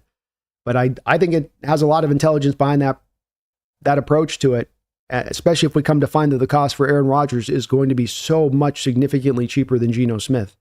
Do I want to pay Geno Smith 3 years and then 4 or 5 times the yearly cost versus the 1 year deal it would cost to Rodgers? I don't know that I would do. I don't know that I do. And yours, it does seem at this point, Lethal Lance, kind of inevitable somehow or another that Ewers is going to end up a Seahawk. I'm probably going to have to just start drinking whiskey. But it does seem inevitable that Ewers is going to be a Hawk somehow or another, doesn't it? PGZ, thank you for the $2 donation. P says Joe Milton and New England's first next year. Thoughts? I'm with it. You give me first next year. That's kind of that kind of trade we were talking about, where you do target a team that's probably not going to necessarily be particularly good, hoping you can get that high pick into next year's draft. I think they've got a tough division there where the Bills aren't going anywhere. Jets might take a step back. Dolphins might take a step back. So there is that a little bit, but you're still in the AFC. And I don't see New England as a playoff contending team next year necessarily. Vrabel's got, I think, some work to be done there to make that happen. I'm not a big Joe Milton guy, but it's really the first round pick on that one, PGZ, that would drive that trade. And that's, I think that's probably pretty acceptable. I might look for a little bit more, like a second or third round pick this year might be something I'd want in addition. But you're in the right spot. Basically close enough. Megan dropping a $50 drop on me as well. Let's go, Megan. Thank you for the $50 donation. You dropped a $50 last night too. Thank you for that over there on the round table. If you guys didn't get a chance, check it out. We did the round table show last night on the channel here. It's kind of a rarity, but we're going to do that every once in a while here. As mentioned, I just woke up and I'm dealing with the trade news from the Kraken as well as the Hawks. Not sure how I feel, but I know one thing. Burrow over A-Rod any day of the year, and if the front office goes for Rodgers, I will riot. You've been warned, 12s. We'll see. John's got that Packer connection, man. Megan, he's got that Packer connection. Maybe coming back into bloom on this one. And no doubt about it, Burrow definitely over A-Rod all day. And you make this trade, I would definitely be kicking it over the Bengals going, hey, you guys don't want to get out of this situation? I know you don't want to spend all that money. You want to get out from under it? We can help you. We got the assets. We got the goods. We can make you better. We can build you stronger. Just give us the Burrow. Just give us the Burrow. I think a lot of people are turning over in the same way you are, Megan. I do want to say I got to give props to the chat and what I'm seeing from comment section here overall, and that people seem to be pretty heady about this one and not taking it necessarily too emotionally. But it would hurt, obviously, losing out and having this trade go down if it does culminate. Wouldn't be a fun thing. But Rodgers wouldn't be a long-term. I'll say that, Megan. If it was a thing you're bringing him in because you believe you're going to be basically kind of just getting through next year a little bit, turning things over a little bit. And at that point, you're still hopeful. You're still trying to drive to even be a contender at that point. Things could work out into a way to where it gets that spot of things, especially if you can get the offensive line in really readily improved. But you're just kind of basically getting through next year to get to the next off season, to where then you got gobs of money to spend. You've pushed all the bad deals out the door. You can sign your extensions to guys everywhere from Boye Mafe to Witherspoon to JSN. You can now look to hopefully go target that quarterback in the future in your real good pole position at that point. And even if not necessarily able to get Burrow necessarily this year, maybe into next year, especially again with that draft capital that's then pushed into next year instead of just this season. But part of the ways this will be very interesting to see how this plays out from Seahawks perspective. It's interesting at the Kraken. Hopefully the Kraken trade was at least a good one. Hopefully that one, at least it sounds like people were fairly encouraged by it, but your tone makes me think you didn't like that one either there, maybe, Megan. Thank you, though. I appreciate your $50 donation. We'll see what happens. No guarantee he goes 100% yet. Just, it's 75. Sports Talk with Jose Rodriguez. Good to see you in the house, Jose. Folks, please do give a sub up to my man. Sports Talk with Jose Rodriguez, one of our mottos in the house here. I'm in the minority, but I've been saying trade DK, so I'm good. That's definitely a few people out there in this kind of place, and yourself included. And this is one where it's a tough situation because the people that love DK and would say you can't trade him. He's been awesome. It's not his fault. There's this, there's that, and I go all good points, all valid points. But I can certainly find myself as well saying the equivalent of what you're saying there too, Jose, and that this is. Yes, those things can be true, but there's this stuff that's true on the other side of it as well. There's all this kind of baggage to the situation, from utilizing him right, to making him the number one wide receiver, to how much he's going to cost, to trade capital you get back in return, to how ready-made is the team right now to contend. If you're going to sign this kind of deal we got to pay JSN $30 million in a year from now too. Do you want to pay two receivers $30 million, considering there is no team in the NFL right now. I'm mentioning this for a reason. No team in the NFL is paying $30 million to two receivers at the same time. Not one team's doing it. There's probably a reason for that. So it's kind of all of this stuff comes into focus on this situation more than it just being DK good, DK productive. We sign DK. It'd be nice if it could be that straightforward, but it is complicated, and there's a lot to kind of sift through on this situation to make the proper determination, Jose. I think there's a few people with you on this one. I think there's a couple. Robs, thank you for 15 months as a Hawks Nest member. Thank you for that. Working your way up to 2 years there, man. I appreciate you that, Robs. We need to put that cap on offensive line. Wide receiver room is weak right now. We need to put that cap on. I think you mean we need to put the salary cap on the offensive line. Wide receiver room is weak right now. We need to put that cap on OL. Yeah, I think what you're saying is put the money to the offensive line. And Robs, I agree with you. If you move DK and we come to find one of the first moves we make out the gate in free agency is bringing in Drew Dahlman, you can certainly connectively pull one to the other, where you're like, well, part of you not signing this gives you the money and freedom to go make this, especially if you can go double dip in free agency with the offensive lineman, which is one of the main things I've wanted to see them do as we moved into this off season. And which is what they could do. If I misunderstood, let me know on that, Robs, but that's for sure. And the wide receiver room is still going to need to be addressed too on top of it. But that's the good part of it too, is where structurally from a team, you're not a spread-based conceptual team anymore that wants to throw the ball all over the football field. Now you are a defensive-driven team, balanced offense, willing to run the ball. You can work a lot of different pass catchers through with this system. It doesn't have to be just built around one guy, where you're really kind of peppering the ball all over the place a little bit, offensively speaking. Opens a little bit more of that up to less of the need to necessarily have the pure $30 million wide receiver. Robs, thank you for the $2.79 dono as well. Says, wait, does that mean K9 and Zach become the offense?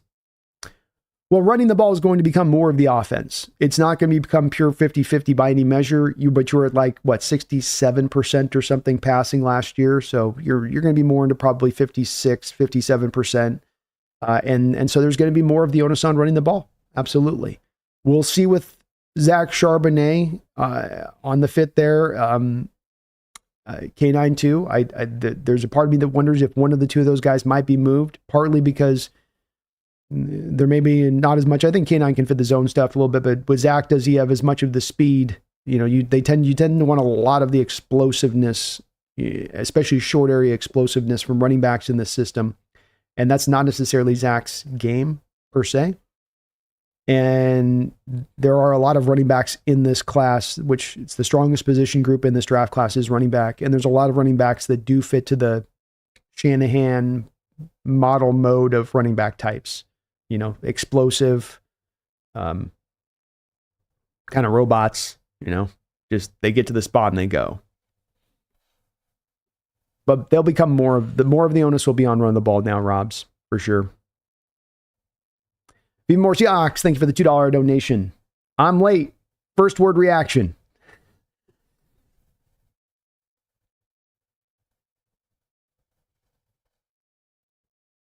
I'll give you 2 words because I can't think of the one word which would be equivalent, but makes sense. When the reports were leaking out last week about DK being out there, it's why I did the show last week. And I got a little bit of pushback on my channel in the chat of, why are you doing the show? There's no way this is going to come down. I'm like, this is not something that we would tend to hear. And it's a bit of a shot across the bow on this situation of being a wake-up call to this not just being a straightforward, a deal's going to get done with DK no matter, no duh. It'll be just a matter of time. Here you go. It's a little bit more. But it made sense because that did leak out last week.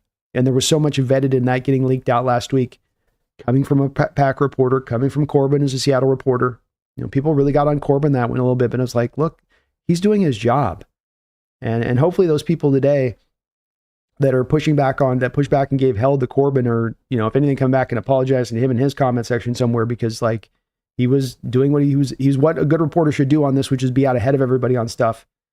And people were instead, kind of hammering him on it a little bit. But this is a little, it's also before I wonder, like Seattle's kind of was hoping they could kind of push this with DK to get this to this place where it's part of them wanted to make this move anyway with it too, where they weren't comfortable really getting to the place of paying the 30+ million, but they also know they couldn't just flat out come out and, there's a lot of inner working parts to this thing. I feel like a little bit, there's a lot of moving parts going around on this one in the background is just my general sense of it, but makes sense that it's gone this way because there's some big decisions hitting here that are not easy ones. Seth Parkinson, thank you for subscribing to the channel, Seth. Welcome aboard the Hawks Nest. I appreciate you for jumping aboard. David, thank you for the $5 donation. Get the Raiders 2026 first rounder and a third this year for DK. Love it, David. That's as other people kind of proposed on that, same kind of alignment, just a little bit of a different twirl on it, but I love it. Pick out that team that you can find with a first rounder next year that's likely to not be a good team, that has a decent chance of even being bad, and that they can maybe get you into that top 3 range of things, and you're in a really good position to go get your quarterback of the future next year without having to tank. So I sign me up, David, all day long for that kind of deal. I'm willing to take that risk. All coming back around to quarterback class next year is going to be legit. We as an organization, not only under John Schneider's time here, but throughout the decades and decades, have had a damn hard time finding those upper level, top caliber quarterbacks in the draft. We're just never picking in the right spot. We're always a little too far back. This isn't the year for the quarterback. There's not a good enough one to grab. It's always some reason or another. Next year's not going to be the case, but you got to be picking high enough to go get one. And it's going to be hard to necessarily just have package of picks to go up and move up to get one, because the teams picking up at the top are likely to go take the guys that are up there. And so already having one of those picks in place like that could be very helpful. Thank you, though, David. Appreciate you. Great scenario. Real Cheese has been celebrating 5 months as a Hawks Nest member. Thank you, Real Cheese. Would you add DK and Geno to package for the Tennessee pick? Yes, sir. I would kind of do it for any of those picks up at the top that we're talking about. So Tennessee would certainly be a team that I'd be open to doing that with. The Giants would be a team that I'd be open to doing that with. The Raiders. I mean, there is a couple of teams up there in that top 8 or 9 picks that need quarterback or need both quarterbacks and could use a receiver, that you could kind of do almost any of them up in there. And I would be a yes to it. I think that that's good value, and that I again go like, if you're going to move DK, then you might as well move Geno. And if you can get the maximum package back in return because you're able to package both of them together, all the better at that point.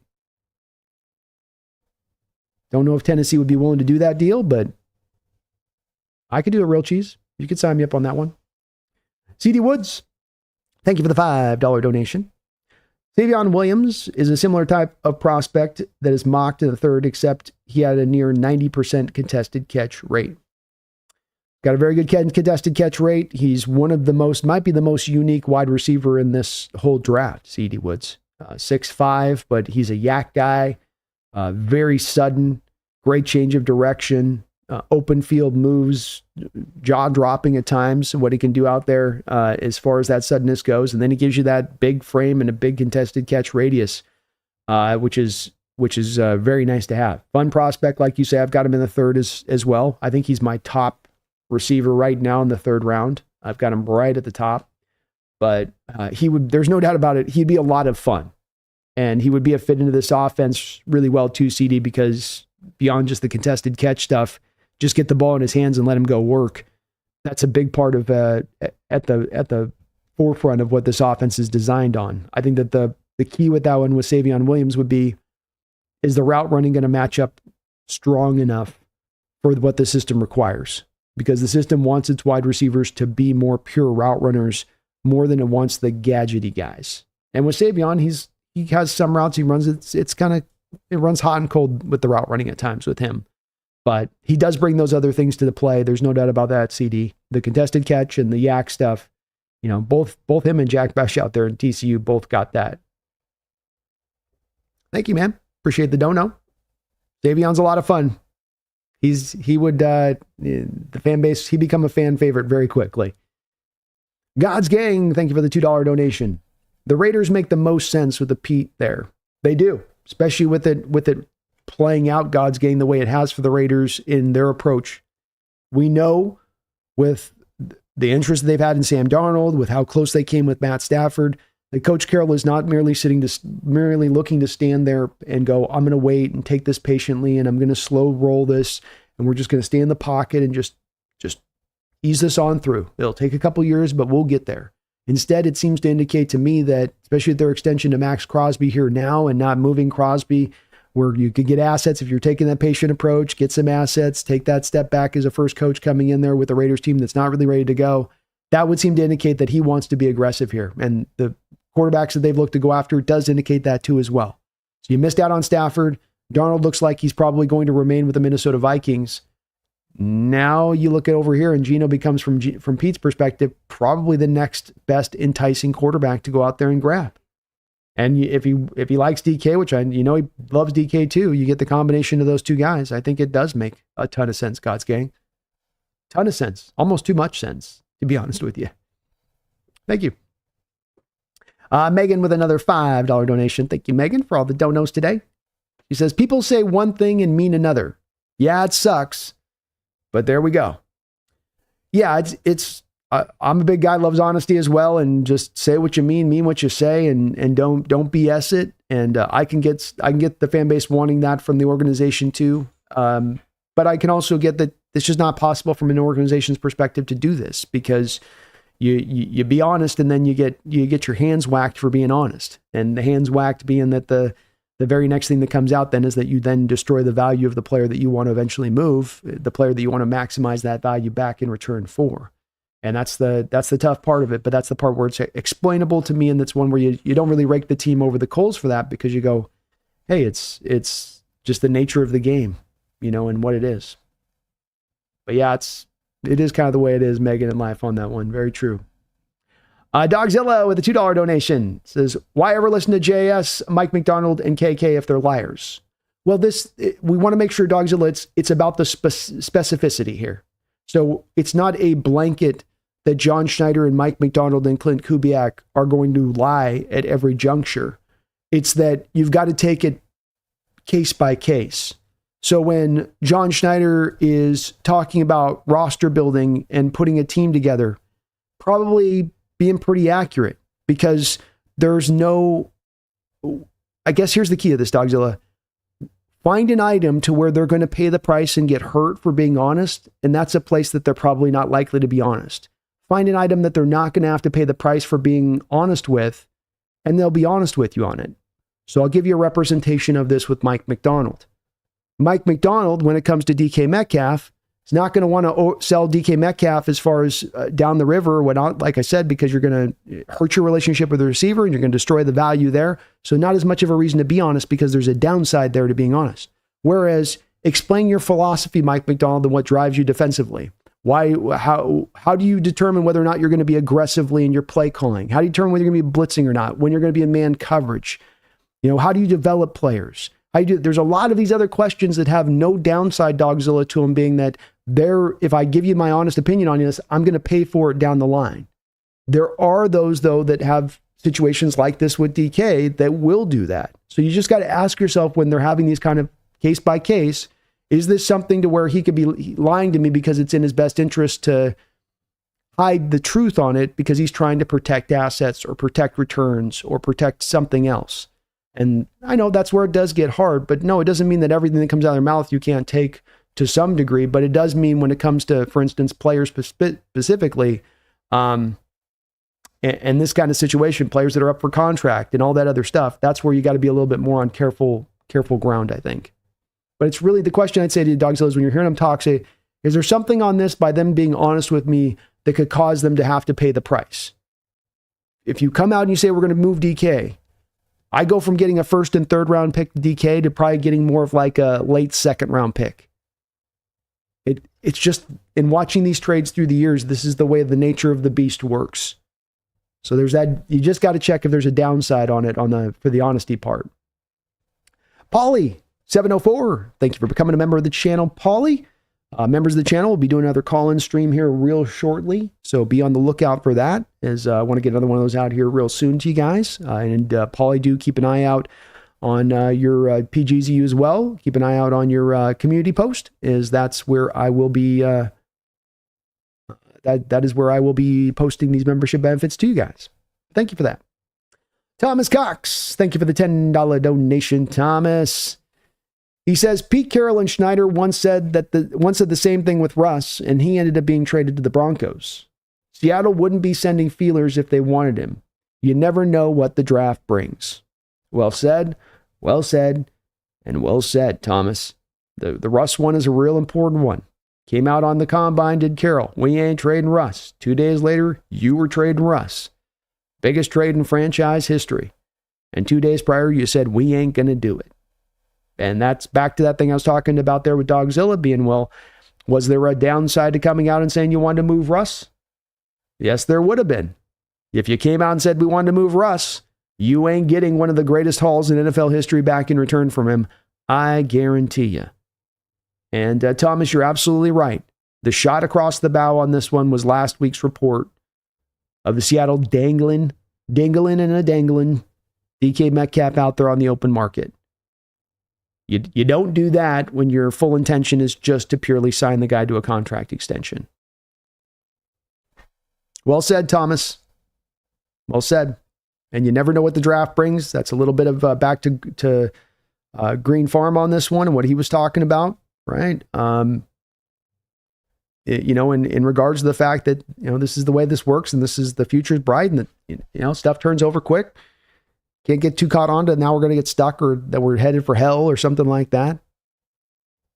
Instead, keep the optimism, keep the faith, keep the hope, because it's not blind hope. The team's going to make some smart, if anything, there's some indications here the team's going to do some smart things and get back to a visionary approach. It's where I've said that the thing I'll hammer this team most on, then, if you want to ask me about the last 10 years and why this team has not gotten back to contention in the last 10 years, and if you're looking for me to pull a singular place out, even beyond saying, well, because they can't build an offensive line, I would tell you that it's because they're not visionary in their approach. It's because they are reactionary. Let's get back to that other place.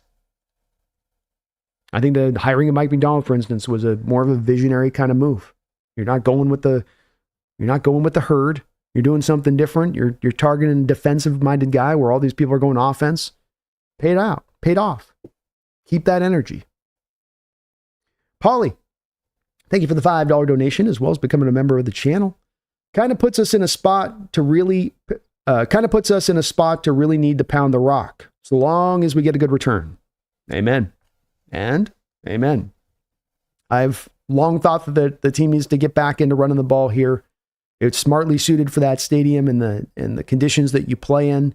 This is also going to go in with conjunction with where the sport's at right now. The last couple of years, a couple of things have happened in the NFL.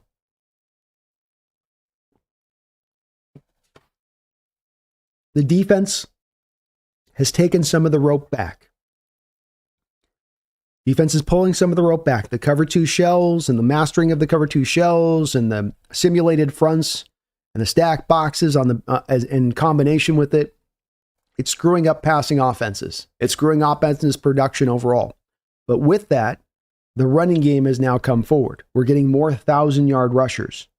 So you're leaning in to pound the rock in a stadium that's really beneficial to running the ball at a time in the league where running is now coming more up into the forefront. I think this is a good time to zig when a lot of teams are zagging in regards to this. They're zagging with the passing game. We're zigging with the run game. I think there's intelligence in this approach. And the returns are going to matter on this, Paulie, that's for sure.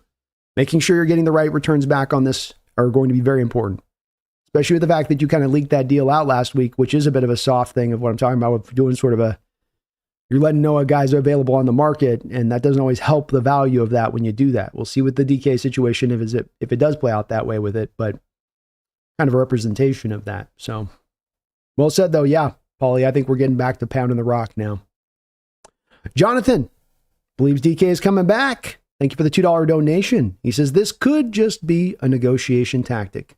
That's why I leave the door cracked open here. I do say that right now it's about a 75% chance the DK is probably going to be moved, but I will acknowledge that there's a 25% chance that this opens up because this is a little bit of what can happen in the modern NFL, where the players don't always have a lot of power in this kind of situation, and so they have to pull the different levers they have to pull of power in order to get the resolution that they want to get. And in this case, maybe DK is not, seeing the initial contract offer being where he wanted to be on a contract extension, and that has him yanking on that lever. But could be then that him asking for this has Seattle dialed back to the negotiation table, willing to meet his request as well. This is a possibility of the situation and one that's worth mentioning.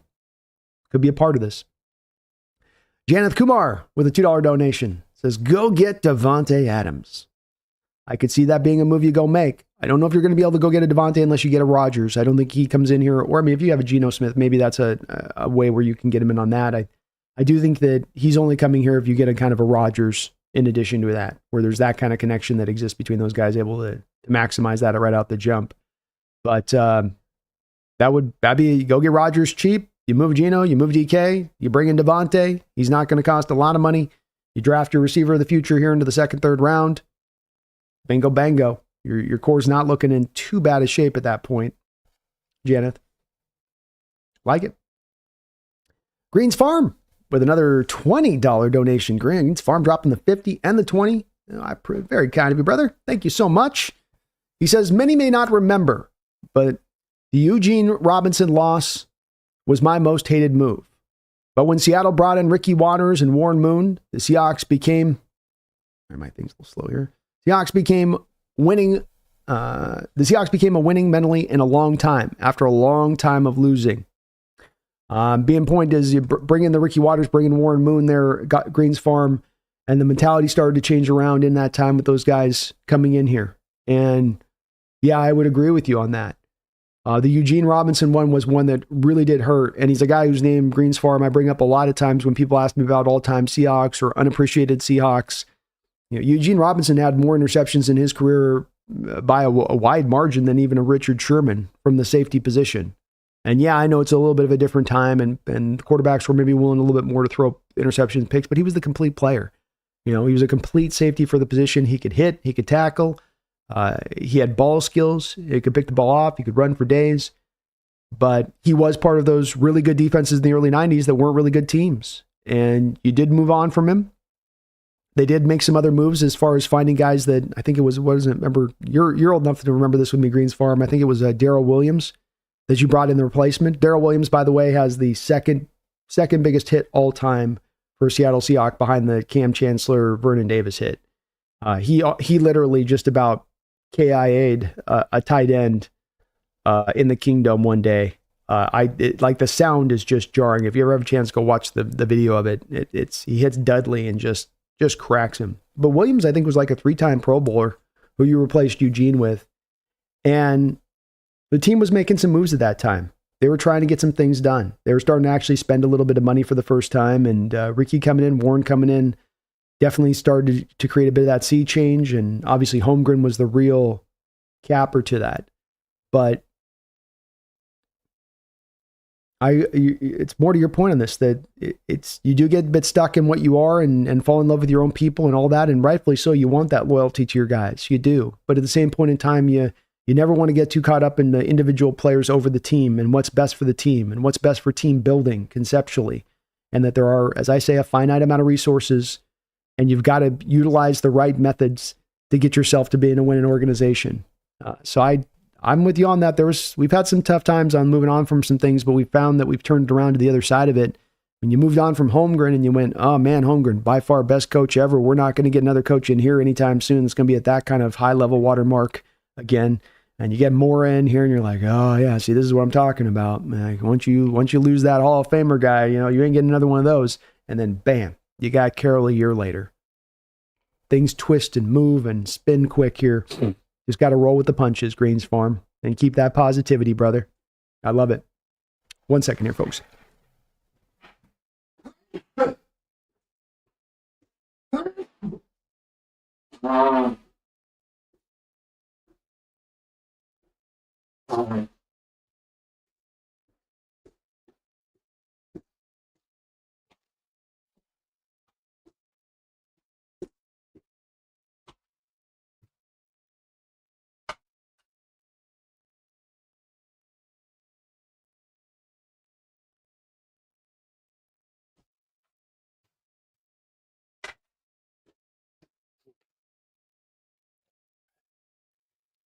Thank you again, God's Gang, for the $20 donation. Very kind of you, along with the $50 drop. You guys are just amazing.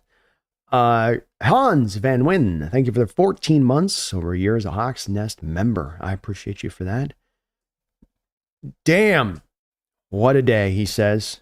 Maybe we get Lockett back on a cheap deal, but I don't see it. If they didn't bring Bobby back, they will definitely not bring Lock back. Yeah, I think that this is a signal of moving on with Lockett. I don't think Lockett is a fit to this offense. And that's a bit of a part of this too, is that he's cooked and he can't go out there and still be a reasonably effective player out there. I think he can, but I think that there's some of this where Lockett probably needs to slide more inside to the slot to find better effectiveness, number one. I don't know if he's as much an outside guy now. But number two, yak and contested catch ability is two things that are going to be more forefront skills, I think, that you're going to look for in the wide receivers that you're going to look to bring in here. And that's just not as much Lockett's game at this point. And it's like you say with Wagner, is if you move off with Wagner, then you're probably moving off here with Lockett in addition to that. I think that's a fair, reasonable take on that. And the tough part with Lockett was that because you converted the base to bonus last year, Hans, you set the stage for this final year of his contract to be one where there was no more renegotiation to be had. If you were going to really save any money from it, you had to just cut him outright then to save any kind of real substantial cash because you decided to do the conversion to base to bonus last year. This is the part I talk about with the reactionary aspect of this organization. We're always kind of sprinting through on things and scrambling on given years, which isn't bad in itself, except for the fact that then it ends up costing you into the future. That there's then decisions downwind then that get affected by that and then prevent you from doing things that you may like to do because you made the decision for today. And I don't have a problem with making a decision for the day, but I do have a problem with making the decision for today, sacrificing tomorrow for today, when the returns on today are not going to be a contending team, or not going to be a team that's out there in the playoffs making noise and getting it done. Instead, it's a team that just seems to be right on the edge of either making or missing the playoffs every single season as their top end. And that then doesn't make a lot of sense to go that route. 1 second here.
Allergies are just kicking my butt today. All right. Long live the king. Thank you for the $5. Says, if we move Geno and let's say a K9, any chance that Kubiak rescinds his offer as OC because he's not getting the offense his plans were structured for? No. No, you never see that go down. I think that this is also a little bit of what you talk about in the process of hiring Kubiak, King. This is the part where I think that the team is not just being caught off guard where, and again, I know, King, the hard part about this man is that they've told you so much that they love him. They've told you so much that he ain't going nowhere. They've told you he's our game changer, structure the offense around him. I know this is definitely one where it's on a lot of people, like it's catching them weird that they're not being told kind of up front where the team is really at. But I say this, King, because I think what's happening here is that the team very much knew that this is where the situation was headed towards. This is why DK was dangled last week. So what that does also mean to this is that when you have Kubiak in the interview, you're not going to say this part when you do the press conference and the media sessions with Kubiak. This is the part of the meeting that doesn't get talked about. Where you say to Kubiak, look, with Geno, with DK, we may or may not try to keep them. Don't come here with the thought process that you're coming here for them, because we're gonna have to do some things this offseason that has a lot of possibilities as far as outcomes go. But if we do move off of them, we're going to get the parts to make your offense work. You're not just going Geno, DK off, and then you've got nothing offensively there to work with, and you're like, hey, here's chicken crap, Kubiak, make chicken soup. You're not going to do that. You're going to make these moves, but then there's going to be some other moves that come back on the other side of it. So let me give you the for instance with this, King, where you move a DK, but then you go get a Rashid Shaheed and you go get a Taysom Hill. Oh, now I got my fullback. Oh, now I've got an X-burner on the outside to take the top of the defense off.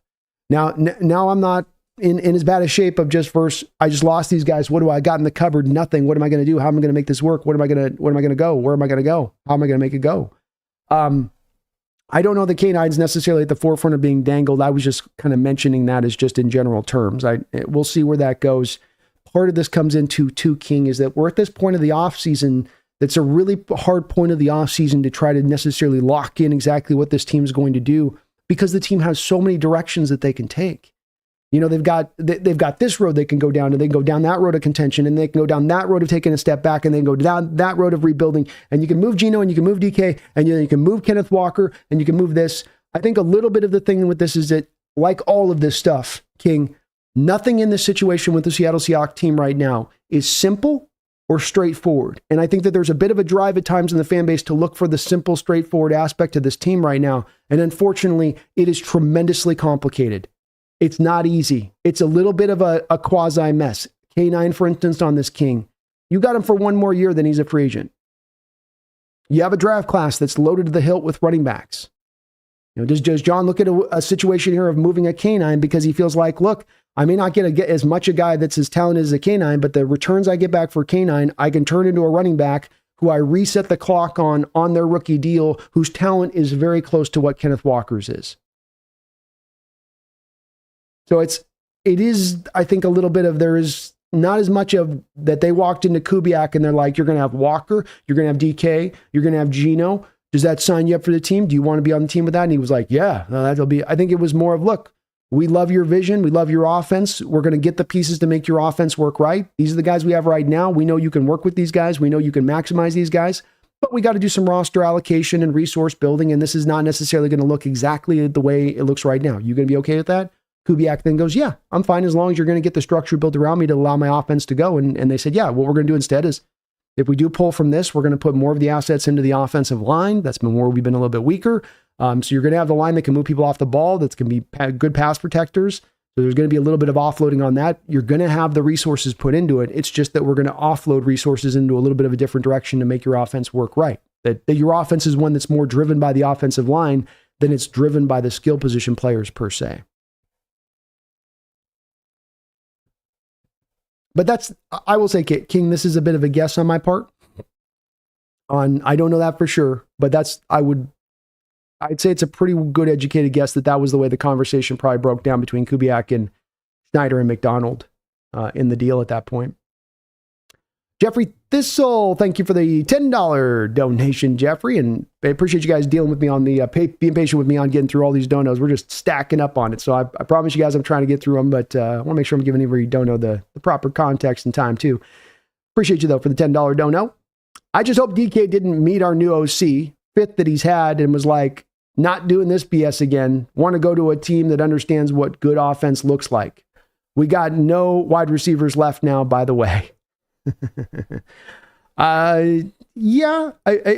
It's possible there that DK, and as I've said with DK on this situation, him getting to a point of requesting a trade, he's not being a diva. He's not being a malcontent. DK is not out of pocket in this situation for making this kind of request. I would say it's very understandable where he finds himself in this situation, especially if he's making this request on the back of finding out from the team that they're not willing to give him the contract extension that he wants to be paid. I think if you put all that together along with you haven't utilized me right, you haven't made me a number one option, you guys don't have an offensive line that can even pass protect long enough if I get open in my routes to have me open to be throwing the ball. That's not my fault. That's your fault. And now you don't want to pay me? So this is where I come along to understand completely where DK is coming from and making this request, and he is not the bad guy in this situation at all. So it is possible with that. I will say, though, I just don't think that the team, if they make this kind of move, let's talk it like this, Jeffrey, you make this kind of move, and you're not the only one. There's a few people that have inferred on this too, that, okay, the wide receiver's down to nothing. We're going to have nothing at wide receiver now. It's JSN, it's Jake Bobo, and some third rounder that we go out there and get. I'd say if they were really, truly taking that approach, then you're basically tanking next year. That is, and I don't think they're going to take this approach, Jeffrey. I'm just saying, let's take it to that worst case place that a few people are inferring that this might go. Then they're heading to Tankville. They're not heading to try to contend next year. They're heading to tank if they took that route. I really don't think that that's the route that they're looking to take. I don't think that you move on from DK Metcalf and Tyler Lockett and you make some bargain basement wide receiver signing out there in free agency and draft a guy in the third round and go, we're good. Position's taken care of. We'll be ready to contend with this.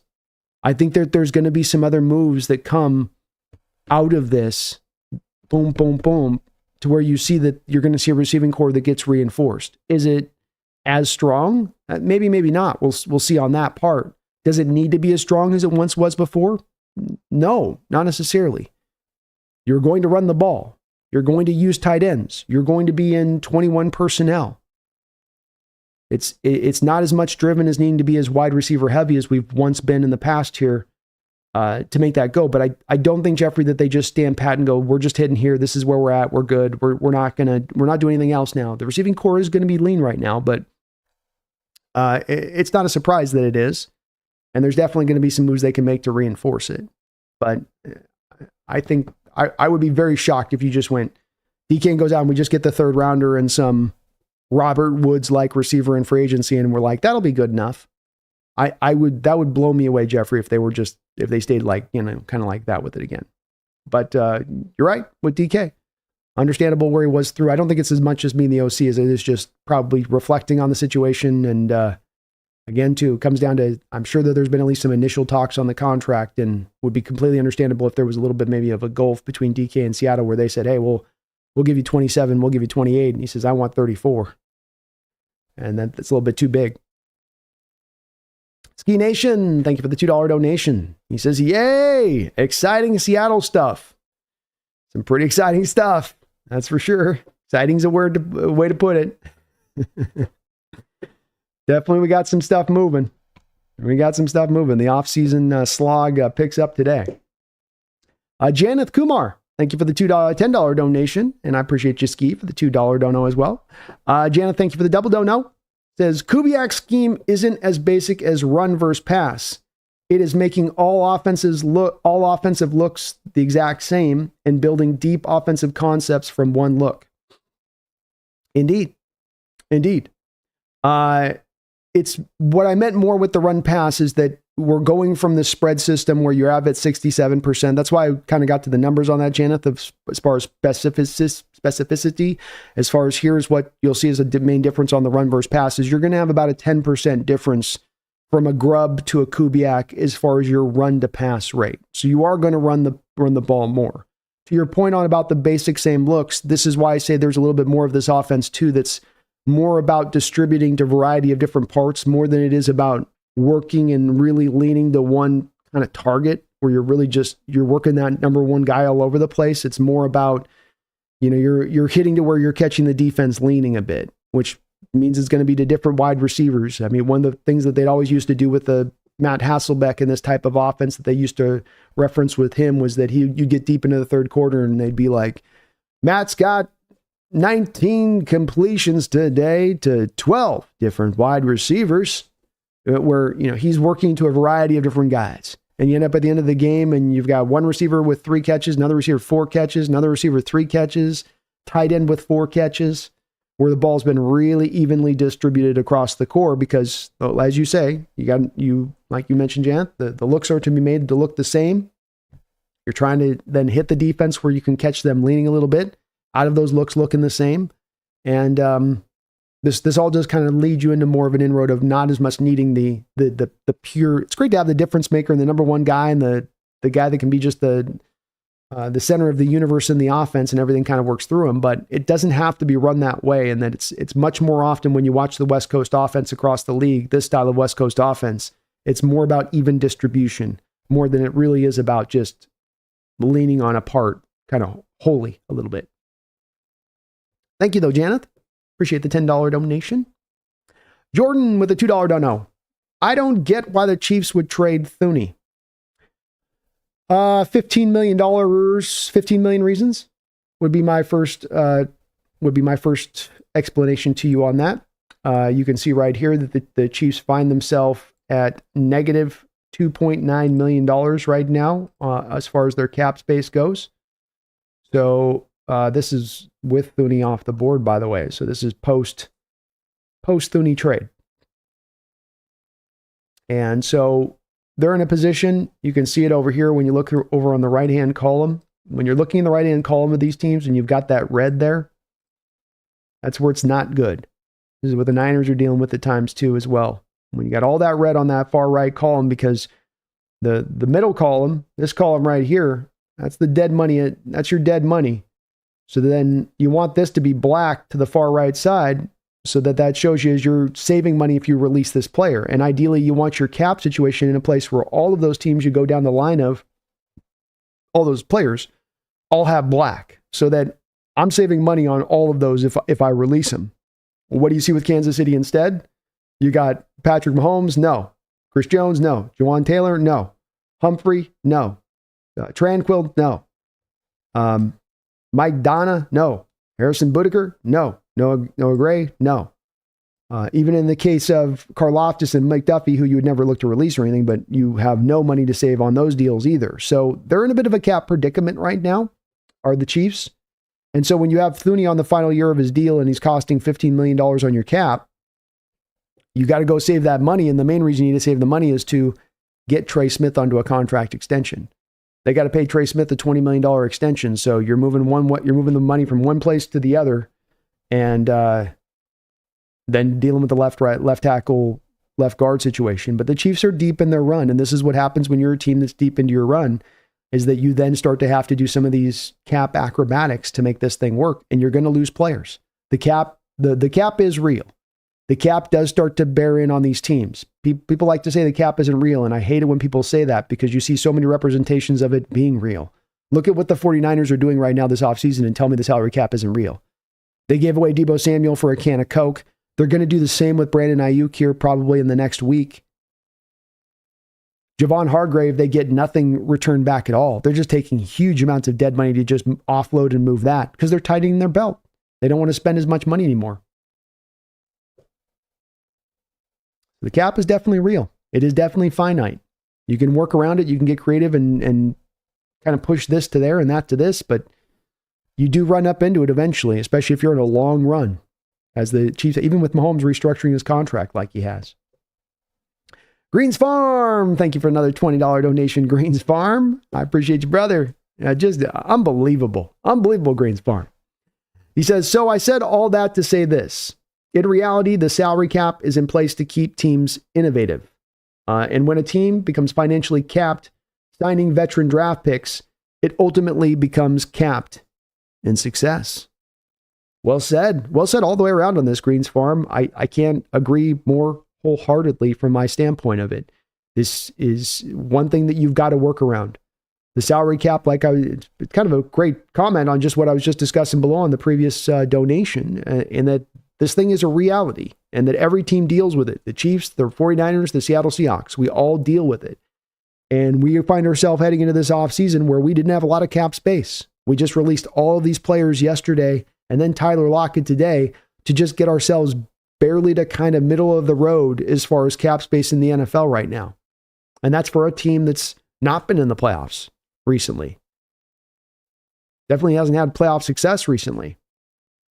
And so you do look around and ask yourself, it's one thing if you're pushing for playoffs, you're pushing for contention, to say, yeah, let's push that salary cap down. Let's stretch that out. Let's rob for tomorrow for today. But if you are a team that's more in a position of, we've been robbing from tomorrow for today for limited returns on today, I think that's where the argument for a course correction and to take the step back and to be a little bit more intelligent in the approach is more smartly suited Greens Farm. And I think that's a bit at the heart of your donations and your comments. With Gino and DK this offseason, if you're signing these contracts, I know I've said it before, but these are the biggest contracts you're going to sign in your books this offseason. These are moves that you make for today. These are moves that you make for the here and now.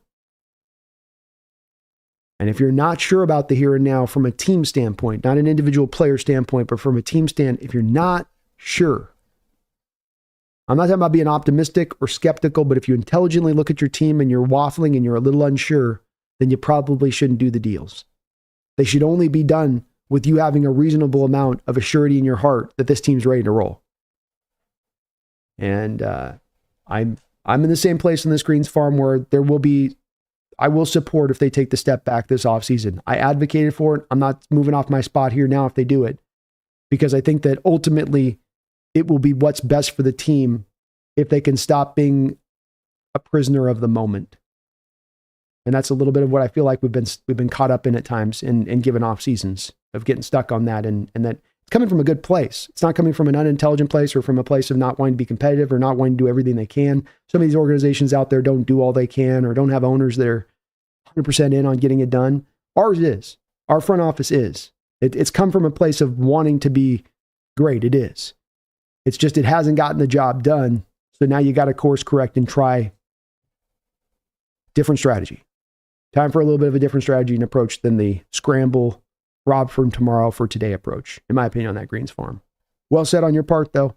And thank you so very much. Oh, $100 in donation today. Thank you so much for that.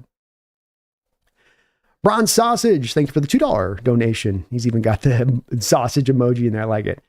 Gino and DK for Josh Allen. Mariota for John Allen? Josh Allen is who I think you meant on that one. The Mariota one's throwing me off. Why would we do Mariota? Oh, okay. I'm sorry, Sausage. I don't know why. I was thinking you meant the Bills, but no, you're meaning the Commanders. Sometimes I'm not a smart man, but I know what a draft pick is. Commanders trade. I'm locked in here, brother. I'm locked in. Okay. Jonathan Allen, Mariota, 29th pick. No, I would not do that. No. I'm not a fan of Mariota as a quarterback at all. 29th pick, you're basically into second round central at that point, is what you're getting back there. And Jonathan Allen is a 3-tech defensive tackle. So, Bronze Sausage, we already got the problem with Leonard Williams is a 3-tech. Byron Murphy's a 3-tech who can't get snaps to play 3-tech, so he's got to play his nose tackle. And then you'd be adding a Jonathan Allen in addition to that. So unless you're going to start rocking wide 9 techniques and 2 3-techs at one time, it just doesn't make a lot of sense we need more nose tackle than we need another 3-tech at this point. But I also don't like the 29th pick. If I'm going that far back, I need to get some extras. I need some kickers. I need some garnishment. I need a little bit more spice. And not Mariota. I might have to stab my eyeballs out if I have to watch Mariota play the quarterback position. Paulie704, thank you for the $5 donation. DK for a second round pick for Dobbs and Myers. Josh Myers.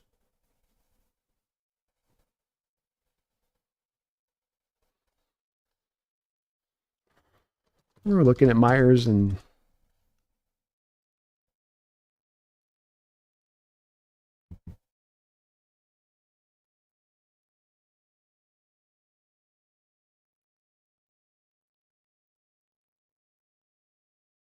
And Myers isn't really coming off a very good season.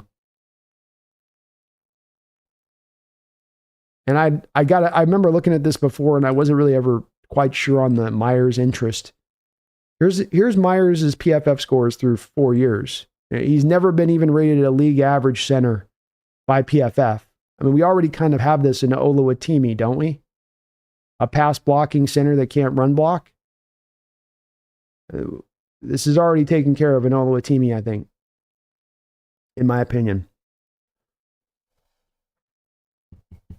And I'm not a big fan. Romeo Dobbs is fine, but that's not a big amount of assets back in return there, Paulie. No, I need a first round pick back for DK Metcalf. We need to start there. If we're getting players back, then it needs to be way more exciting players than C plus, B minus players. Like one C plus and a B minus does not equivalent then for DK. I would be very disappointed in that trade. And Myers is just not a particularly good center. He's not bad, but again, you kind of already have this in-house, in my opinion, in Oluwatimi. We should be seeking to really elevate above that if we're going to find a replacement for Olu. Thomas Cox, thanks for the $5 donation. Who is a better quarterback, Bo Nix or Geno? And did Nix have it easier last season compared to Geno? Geno Smith's a better quarterback right now than Bo Nix, in my opinion. Did Bo Nix have an easier run of it last year?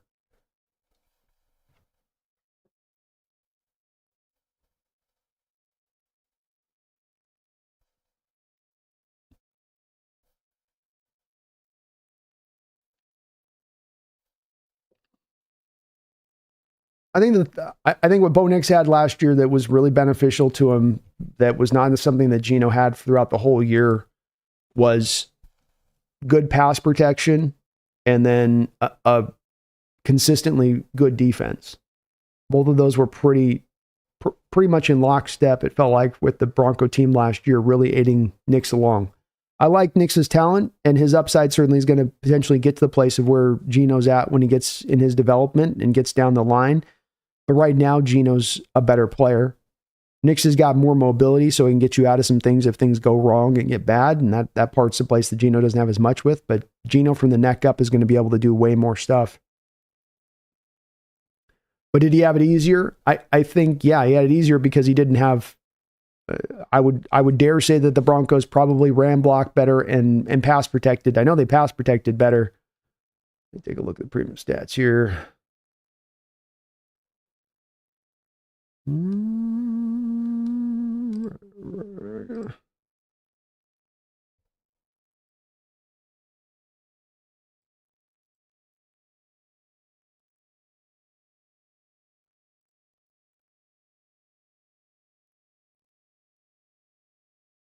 So Seattle was 24th in run blocking last year. The Broncos were 10th. Yeah. The Broncos had there's a little bit of a difference here on this one. So Broncos have, I'm sorting this by pass protection. You can see they're number one. They had the number one best pass protecting unit in all of football last year, according to PFF, where Seattle was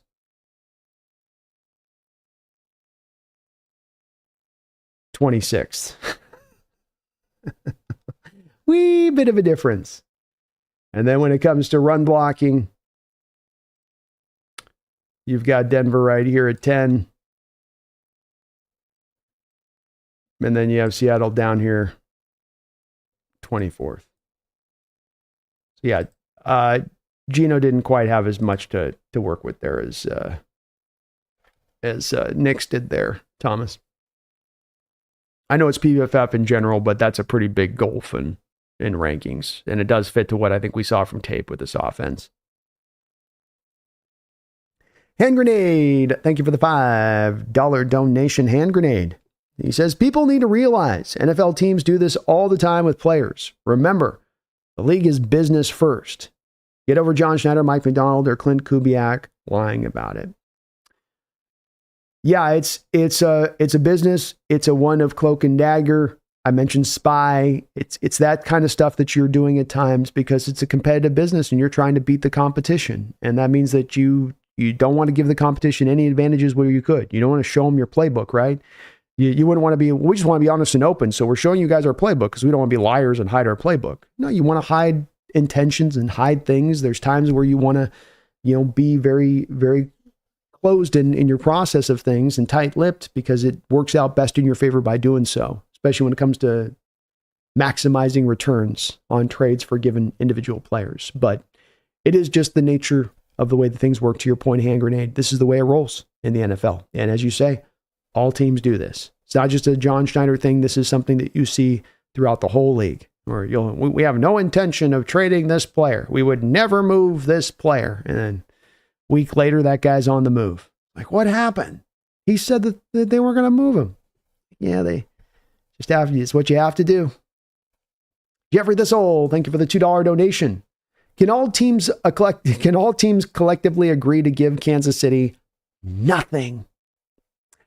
I would like to say so, but when it comes to a trade like a DK, Jeffrey, and let's say the situation played out like this, where the first and the third round pick is what you're being offered compensation wise, but then you have Kansas City after team A, B, C, D offers you first and third, and then here comes Kansas City and they say, we'll give you 2 raw first rounders. We'll give you 2 raw dog first rounders. Do you from a Seattle standpoint say we can't help out Kansas City? We can't give them the monster that is DK Metcalf? Or do you say, well, they're giving us more draft capital than anybody else. How do we turn that down? Could come up in this situation, Jeffrey. They might get ballsy in that way. Look at KC. And I don't think they're likely to do it, but that's a team that's been scrambling at the wide receiver position ever since they moved off Tyreek Hill. Everyone speaks about it like it was this ultimately great success story moving off Tyreek Hill because they got a couple of Super Bowls. And indeed, they were able to offload assets from one to the other to make that happen, but they have not gotten their receiving core right since he left. And definitely there is a hole there to get that thing fixed and improved, especially with Kelsey starting to really, really, really slow down. BLK Thought, Brown Dreams, thank you for the $5 donation. It says, hate to see DK go, but it helps to free up money. Helps to free up money for other areas. It helps to free up money for other areas. To have funds for players in the trenches. So many off-ball replacements. It really truly does that. This is $30 million we're talking about that you can spend, and that's no small amount of money. That's no just, little just, oh yeah, that's a couple contracts. No, these are major deals. I was pointing to the Creed Humphrey signing when I was talking about the Seahawks and the potential of them being able to double dip in a draft and go out there. Here's Creed Humphrey signing from last year. I've mentioned this a couple times, but first year cap hit for him, $5 million. The other guy that signed the big major contract last year, I've shown this one too, but this is Robert Hunt, first $20 million a year guard in the NFL, $6.4 million first year cap hit.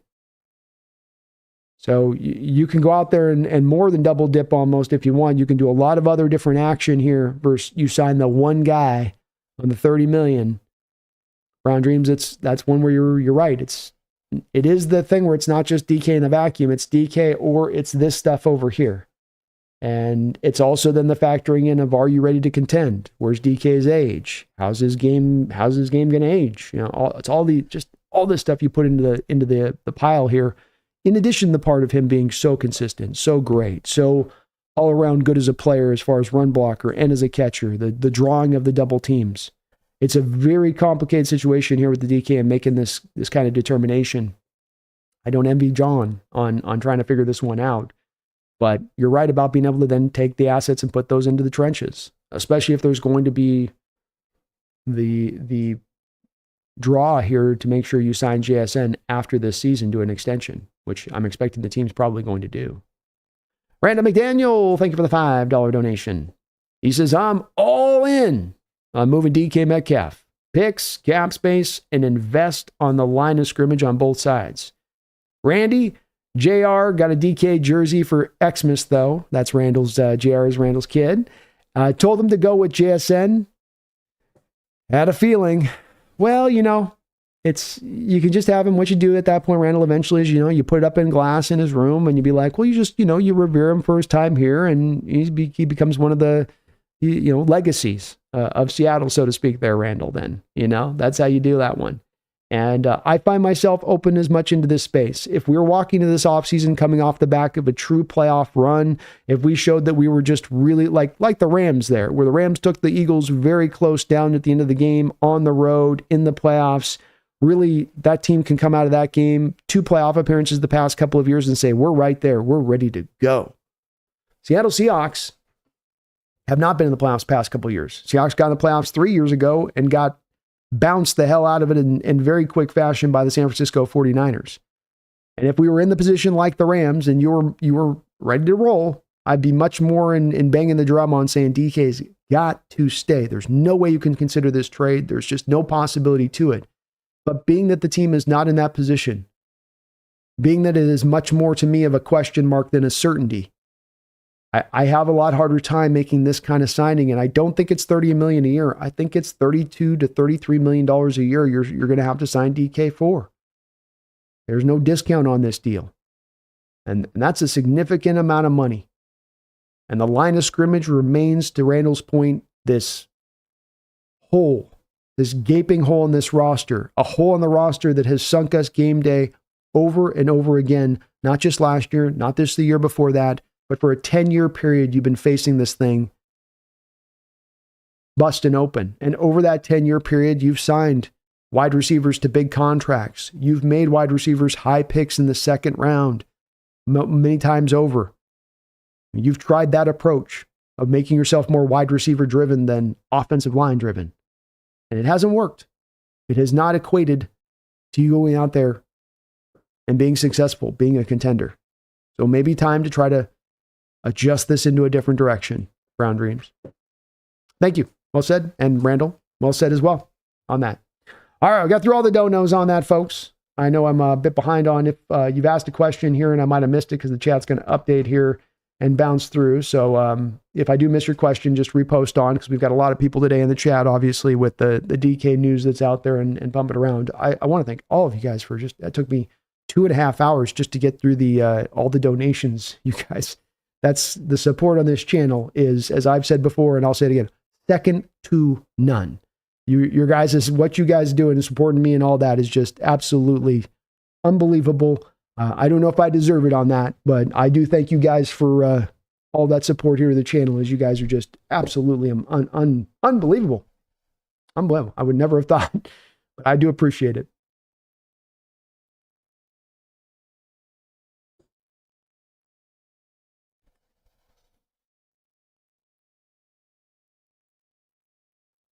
Big Soldier says, Steelers have the 21 pick. We might make a deal for DK instead of the Packers 26 pick. That's where it made sense to me last week that part of the reason why you leaked this out with the Packers is because there was at least somewhat of an intention, not maybe a full intention to move DK, but you were playing footsies with teams out there in the league with this. And then what you wanted to have happen with the Packers was not as much about getting a deal done with the Packers, in my opinion. This was the Packers doing Seattle a solid. John is solid with the connections they have. This was more about drumming up the interest league-wide. Let's make sure we got all the ears listening here. Everyone that wants to be interested in this thing is in on it, is aware it's there, and that they can make their offer, and that you set the bidding, and then we got a DK Metcalf. He's up here. We got a DK Metcalf for a first round pick. Steelers with a first round pick. Do I got a first round pick and be in the Steelers? Do I got a first round pick and be in the Steelers? The Raiders are being in the first round pick. Do I have first round and third round pick and first round be in the Steelers? Do I have first round, third pick and third round pick be in the Steelers? Who can be? We got the Raiders be in the first round, third round pick. Oh, we got the Giants. Giants beating the first round. Browns beating the first round. Raiders pick in the first round, going into the fifth round pick. Do I got a third round pick? We got a third round pick here from the Steelers. We're offering a first and a third round pick to the Raiders. Offer first and third round pick. That's how you roll it. Just picture John just sitting in there in his overalls. Microphone for him.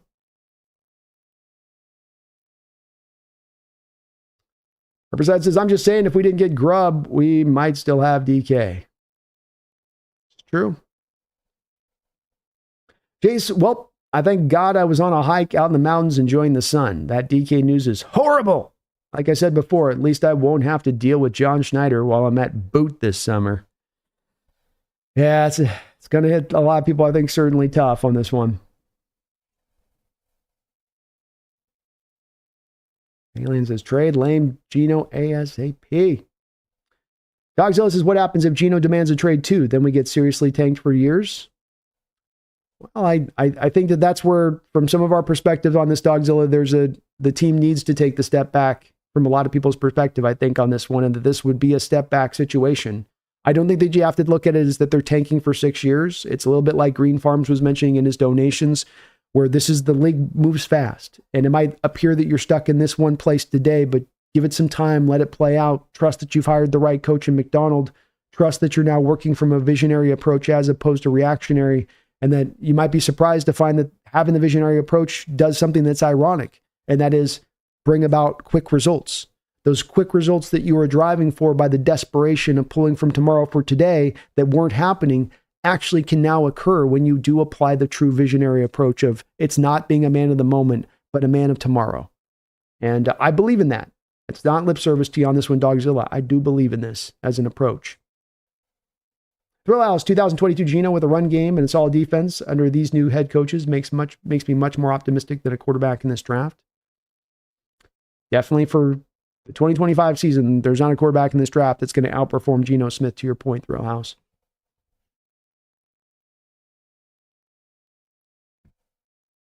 Big Cuz says, I think you guys are going through a rebuild. We might just.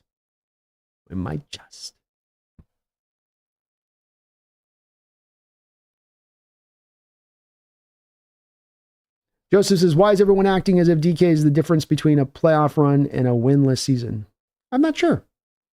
Doesn't necessarily mean that you have to be down in flames. I think some people feel like, Joseph, maybe that if DK goes, that you're probably moving the Geno too, and that you are, as was mentioned by Big Cuz above, that you're going into more of a position of resetting the deck a bit on this one. But it's hard to say. Kind of early to say. Hard to say and early to say.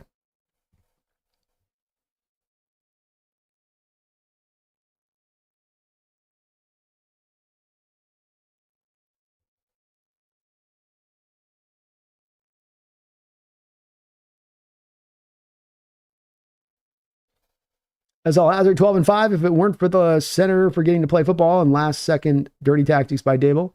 But it's the knuckle draggers will blame Geno.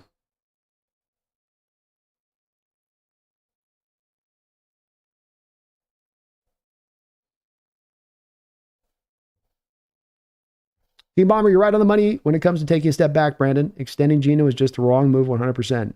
Riding with Geno this year is fine as long as you have a succession plan.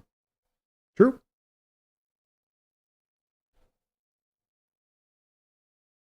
Soldier, I'm surprised we're keeping Noah Fant probably. Yeah, we'll see on that one, Big Soldier. I mean, it is possible, but I do wonder about that one, especially with a tight end draft that's as good as this one is. Lorenzo says, I wouldn't mind grabbing Keenan Allen and a physical receiver somewhere, then have all show the room his route tree. Then have all the room his route tree. Keenan could be interesting, yeah. Won't cost a lot, Lorenzo. And you're going to want some veteran presence in here if you do move on from DK. He'd supply that. And I do ask, guys, I know there's going to be a little bit of hot and heavy nature to this discussion to a degree on this. I just do always ask on this that kind and respectful to each other in my chat. We don't go after each other personally. Attack the argument. Don't attack the person if we can. It's always the thing I just do request on this because it makes the discussion much more open and free. Because what pick do you all have in this year's draft? We're number 18, Big Cuz. Ron says Mariota was pretty nice when Jaden was out. Oh, he's in the right offense there, Bronze, too. The air raid is definitely a good one for Mariota as far as that's the offense he needs to be in. But I don't think Mariota would do as well in the West Coast offense with how he throws the ball. Under center stuff and all that, Bronze versus playing out of shotgun. Thomas says, what about trading to DK to Baltimore for a center or Mark Andrews? I'll take their center all day long. all day long. They can keep Andrews. But no, I don't think Baltimore would be in it. They wouldn't have the money to give DK the extension, Thomas. SL, not Wicks, not Dubs. Jaden Reed in the first rounder for DK. I'd probably do that deal. I don't think the Packers are giving up Reed, though.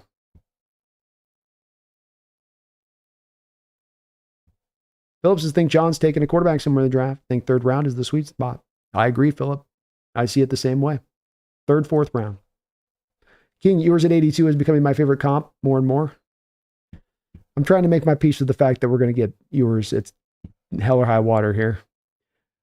Brown Dreams DK to Browns for Myles in 18. Nah, the Browns don't have the money to do that. Brown Dreams, they're cash strapped. Like, if you trade for DK, you got to sign him to a contract extension, and they don't have the money to do that. Plus, I don't think DK is going to want to go to Cleveland. Miserala, when DK isn't playing well, he's a sink on the team morale and hurts via penalty. There's definitely been the penalty part of that. O'Dwyer, I like DK, but if he wants to be paid top wide receiver money, trading him isn't a bad move. That being said, I'm skeptical that John Schneider will make the most of the draft capital cap space saved. I think that's fair. How John spends the money and how he spent the money in past is ripe for criticism. Rightfully so. He's been very silly at times in how he spent his money. So you're right, it doesn't necessarily mean he's going to go out there and spend it well. I'm hopeful, but it doesn't guarantee he will. Jeffrey says Brandon isn't a Bo believer. I like him. Hey, I like Bo, but he's starting to elevate. That's for sure in some people's mind. He's starting to really get up there.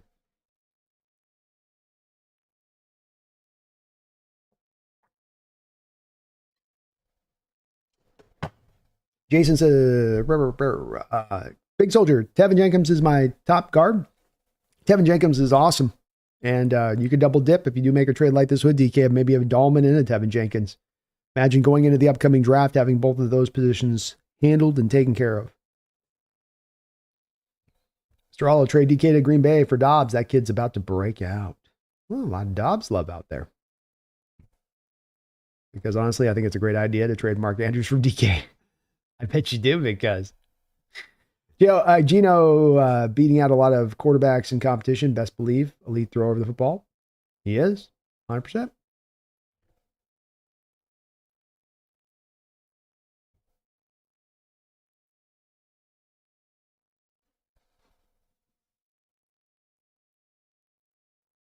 As hell says Dobbs doesn't move any needles. Jaden Reed does due to electric with the ball in his hands.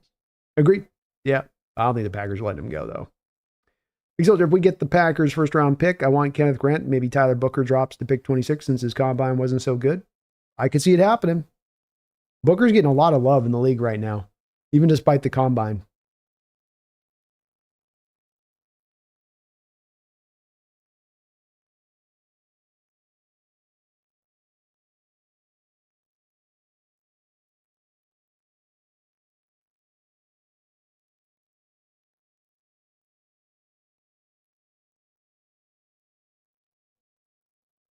So why would we send DK to KC when all their firsts for the next decade are basically 2 second-round picks?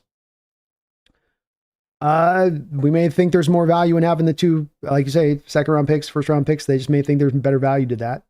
But maybe they sweeten the pot. Maybe they give you the 2 firsts and they throw a little extra on top of it, knowing that they're going to be late picks like that.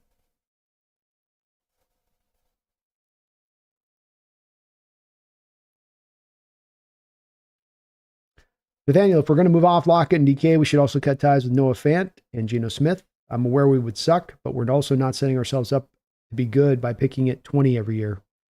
I would be in the same place, Nathaniel. I would look at it in the same way. You're going to go, if you're doing one, then you do the next. And if you do the next, then you do the other. And if you do the other, then finish it off. It seems like one move kind of informs the other to me as well.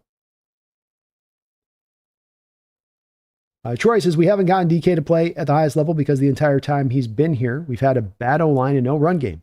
Teams can basically bracket him with a cover playing man. Agreed, Troy. Yeah. This trade, and it's really an odd one in so many ways, because when you often trade a player, it's because they are a malcontent or a bad locker room cancer, or they're underperforming on the football field. This is actually more of a trade that is, I think, more informed by other factors at play. Where the team is at, how much the player is going to cost, where the team's cap's at, how ready they are to go out there and really contend. I think these are the things that if DK gets moved are going to be more of what pushed the move to be made, more than it's any individual deficiency that DK Metcalf has.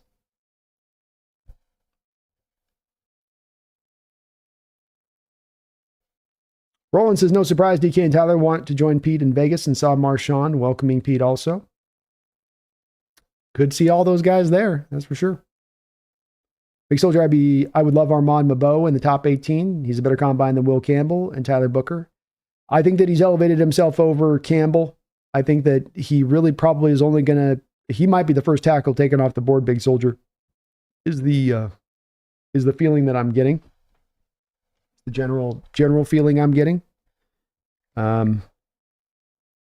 Campbell is the guy that at this point is much more likely to fall to us at 18 because he's got the shorter arms, and that may be enough to allow him to dip to us as people see him really as a pure guard at the next level.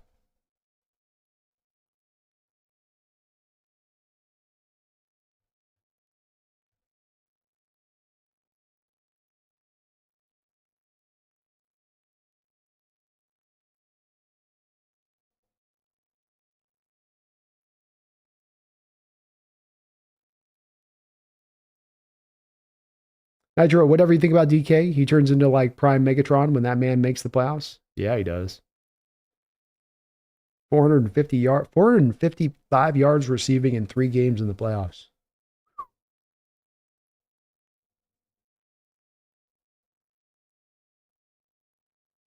Jason, Seattle essentially closes any Super Bowl window for however long Geno stays the starter, as only 3 quarterbacks age 35 have won a Super Bowl in the modern era: Brady, Manning, and Elway.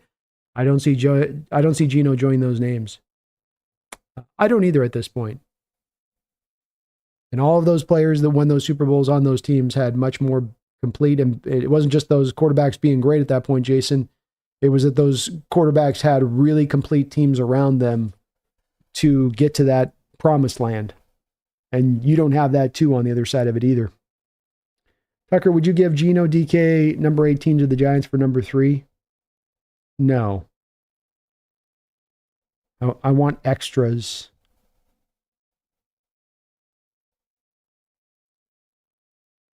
They can get back like a 3rd round or something like that if it's got to get evened up in that way. But I'm keeping my 18 and you're giving me a 1st.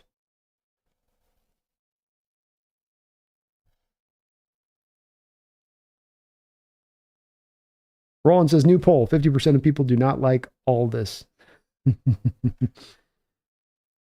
Big Soul, you think DK Metcalf is mad that the team wants to pay him $25 million a year instead of $33 million a year? Yeah.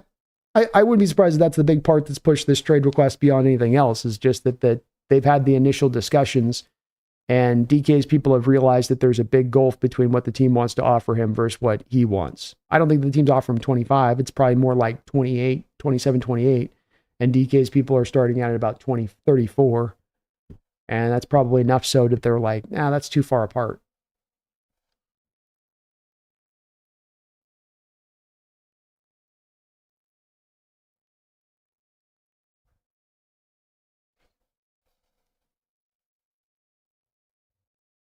A couple donations here. Sorry there. We got Radu Turkan. Thank you for the $5 donation.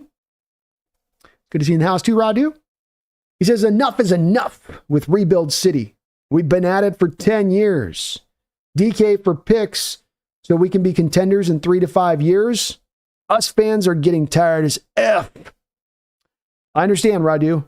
And this sentiment that you have is not going to be one that is just one that you yourself are having, or just a few people are having. I think there's a big contingent of the Hawk fan base that feels this way. And I don't push back against that. And the frustration, it's valid frustration. It's the team's asked you for a long period of time to be patient. The one thing I'll push back on is that the team has never in the 10 years rebuilt. And that's why I'm advocating for this position of taking the step back. Yeah, it's been 10 years. There's a difference of being, it's been 10 years since we've been contenders. And there's a difference between it's been 10 years we haven't been contenders and we've been rebuilding for 10 years.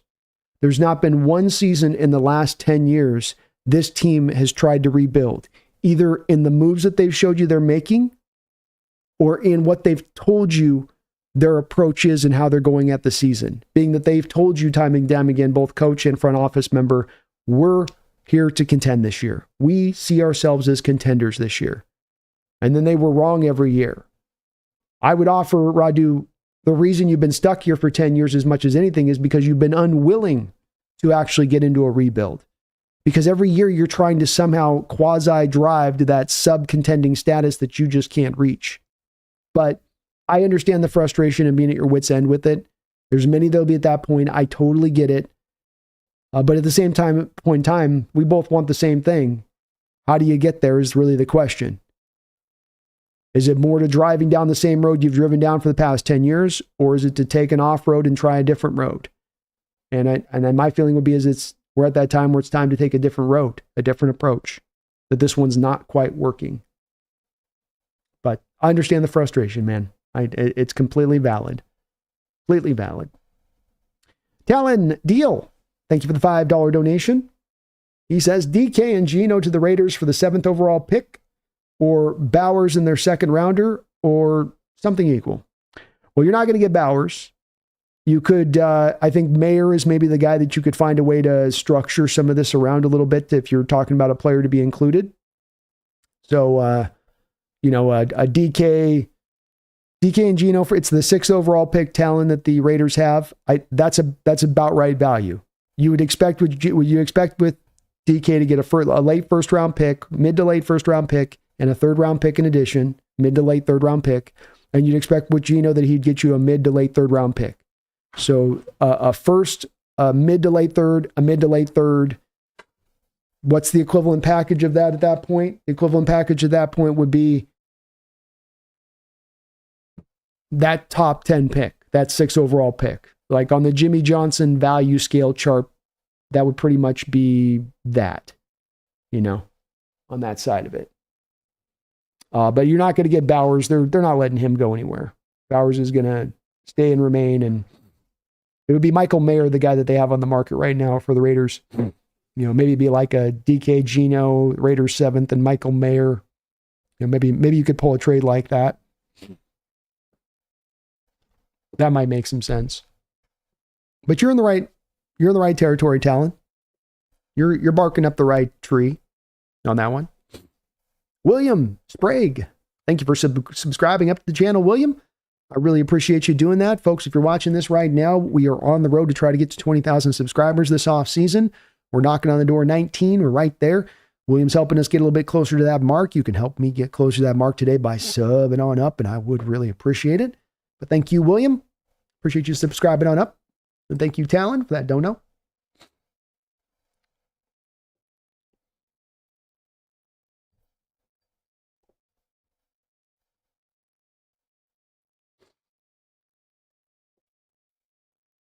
Paul says, DK trade value, huge. John Schneider will fold and get a third and a player to be named later.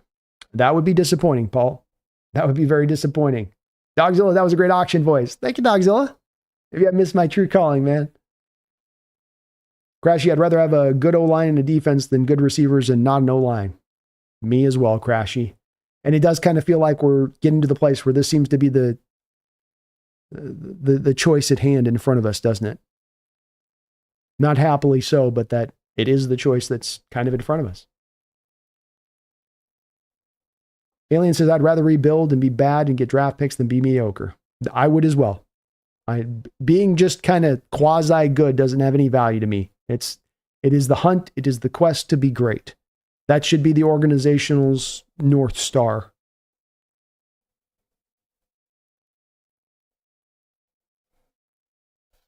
Jay says, I also have some conflict of interest. I bought a DK throwback jersey, so I'd like my investment to hold strong. I only want to trade DK if we get absolute haul. If that happens, I'll be okay with it. We'll learn on this one. I think within the week, we're going to get this with some movement one way or the other. But understandable, Jays. That's got a hurt happen there to Randall, too, with his kid recently getting his kid the DK jersey. I was thinking getting it last year, too. I wasn't quite sure on that one either. And I was like, let's maybe wait till the last contract extension on this one. Swelby says, if DK is this huge difference maker, why no playoffs? People are quick to blame Geno, but this is a team sport at the end of the day. Amen. Well said.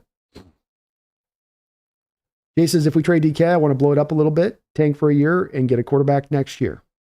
I can understand this. I've advocated for this a little bit. It's not a full tank city situation. It doesn't have to necessarily be that. But the take one step back approach to take the 2 steps forward to be in a firm place of contention. Not a quasi place of playoff contention, but a firm place of true contention.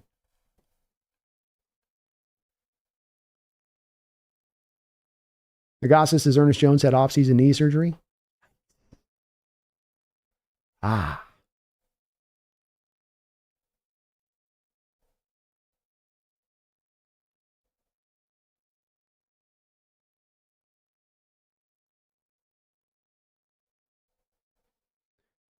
Seahawks High Goose says no way Geno asked for a trade. Seattle's probably the only team that'll start him.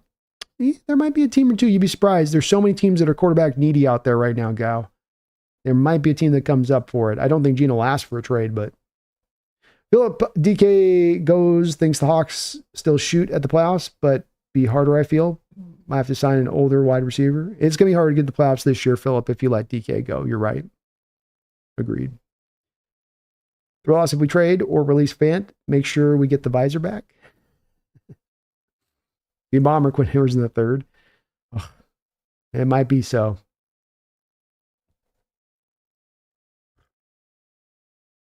Cratchy says, people do realize you can take a step back 1 year and a huge step the next, right? We don't have that bad of players to rebuild for 3 years plus. Exactly, Crashy. It's a little bit of what Green Farm was saying in his donations, and I'm in succinct lockstep with you guys. Just because you take the step back does not mean it's going to be the medieval dark period, that we're not heading back into the dark ages here of an organization. It doesn't have to mean that. In many ways, football doesn't mean that. It's not basketball. It's not baseball.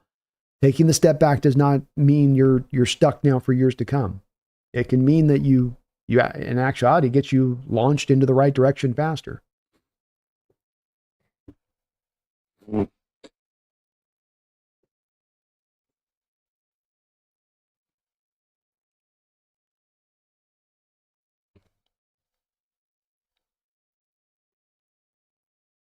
Silver Ace, hey Brandon, I think we did the right thing. Ayuk did the same thing last time and didn't want to play there. So let's not make the same mistake as the stinky Niners.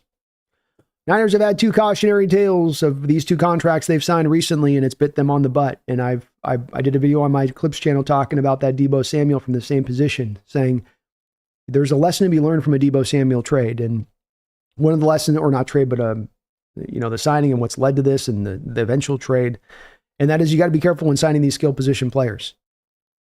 That you've got to make sure you're getting the returns for what you're selling. There's always going to be a bit of a risk when you sign these contracts, but there are pitfalls to fall into in going the wrong direction of this if you're not sure about it. And you got to be sure. And I was saying last year, I thought the Niners had every sign facing them down saying, move Ayuk. You drafted Parasol. Juwan Jennings has developed. You've got the door open on this one. Don't get yourself stuck. It allows them to kind of protect themselves a little bit. Instead, they re-upped on it, and it bit them in the butt. When they kind of knew as an organization they didn't really want to do it. And you're right. There maybe is a bit of a lesson there that the Hawks can glean from that. Gosh, this is trading DK literally changed nothing about competing next year. Van D's, realistically, what can we get in return for DK? First round pick would be great, but I feel like the front office might fumble this. I would offer that John Schneider is pretty good in trades overall. Now, look, he's got 3 of the big trades that stand out to people that are the ones that are going to loom. Percy Harvin, Jimmy Graham, and Jamal Adams. Now, those are 3 trades that are kind of fails, but they're all fails that occur with you trading for the player. Do we have a track record of John trading a high-end player and getting really good returns back for that high-end player? Yeah, we do. You franchise tagged Frank Clark back a few years ago. Frank Clark, a very good pass rusher. Not a Myles Garrett type at that time. Good pass rusher. And you got back a first and a second round pick return for Frank Clark. So you maximized your return for Frank. You got the most you could. So I would say it's a very sample size track record with John, but I do think that he has a pretty good track record when it comes to this kind of trade. If he's got an asset to give, that he will get the most back on that. Now, he might overpay on the other side of it, but I think on this one, he'll be on the right side of it. Paul says, can't run, can't stop the run. Let's draft a wide receiver and corner. It'll be okay. Gino can get sacked 50 times, no problem. Teams can run for 200 yards per game. No worries. We got a new quarterback. Huh? I don't know. I responded on that one. Philip, I think Dart be your quarterback will be better than you think. Think he's more athletic than Baker Mayfield? He might be. I didn't see it quite on tape. We'll see what he tests out on. He didn't run a 40-yard dash at the combine either, so still don't know where his testing times are exactly at. We'll see. Remember, when you think of Ewers, Brandon, think of the arm. Think of how John has been right on the money with the raw prospects. The Allens, the Mahomes. Ewers got the talent. He needs to be developed. Yeah, it's the only problem here, King Bomber, is I've got as much tape on Quinn Ewers as any prospect I've watched in the last 7 years. So that's the only issue with this is I have multiple years of his college tape to go off of. And I always say with this King Bomber, my quarterback evaluations start with 2 places, arm strength and processing. And to your point, with Ewers, arm strength will be there. Can make all the NFL throws. But the reason I also put processing there as an equivalency and not as a number 2, but as a 1 and a 1. These are the 2 skills I need to have you as a quarterback. You can have some accuracy issues. You can have some mechanical issues that need to be cleaned up. I might need to teach you how to take snaps under center. There's some things I can fix and I can bring along. Processing does not come along in my history of watching quarterbacks, King. You're a processor or you're not. You can process on the fly in real-time speed or you kind of can't. And with Ewers, I've watched a lot of his tape and he does not process on the football field well at all. And I don't have faith in that being a skill that's going to develop with time because my history on this King Bomber is that quarterbacks don't develop it. I can't think of one that I've watched in college that's been like this where you go, ooh, decision-making, processing, it's struggle, who then the light turns on when they get to the pro level. Possible, but I just haven't seen it. And you know with me, I don't count on the anomalies. I more count on the rule of thumbs.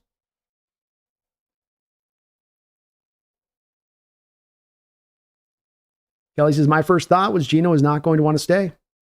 I think if he got paid, he's not going to care on that point. He just wants to make sure he gets his money. But that's a guess, too. That's a wild guess. Washington County photography, how far back are the questions? I'm a little ways back, but I'm not bad. I'm getting close here. Thorell is John the longest tenured general manager in the NFL, like 14 years?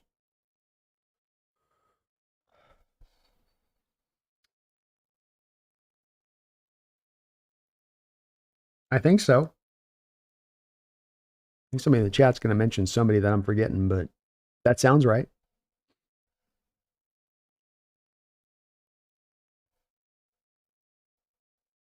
Jerry Jones is the longest tenured. There you go. I knew I was forgetting somebody. Nathaniel, what type of offense would Kubiak bring, and would DK even fit in the scheme? I've wondered if DK is as much a fit to this scheme. It's West Coast offense. West Coast offense is short passing concepts, shorter routes. Kubiak's got some unique additions built into his style of West Coast offense because he has more of the big play elements built in. You know, you might have 4 wide receivers running routes in a typical West Coast offense, and a guy like Shanahan will have all 4 of those guys running basically either short or intermediate routes. With Kubiak, you'll have him running 3 short to intermediate, and he'll have 1 deep going over the top. But he still needs the route running to be there, and it's route running in short spaces, which means that you have less time to create your separation as a wide receiver. Change of direction is a very big part of this in addition. What do we know about DK with some of the 3-cone drill coming out of college? Change of direction is not necessarily at the forefront of his skill set. I don't know if this is as much a fit, offensively speaking, to DK and what you want to have him do. I think it can work. I don't think he would fail in it. But is he maximized properly within this scheme as well? I'm a bit unsure on that.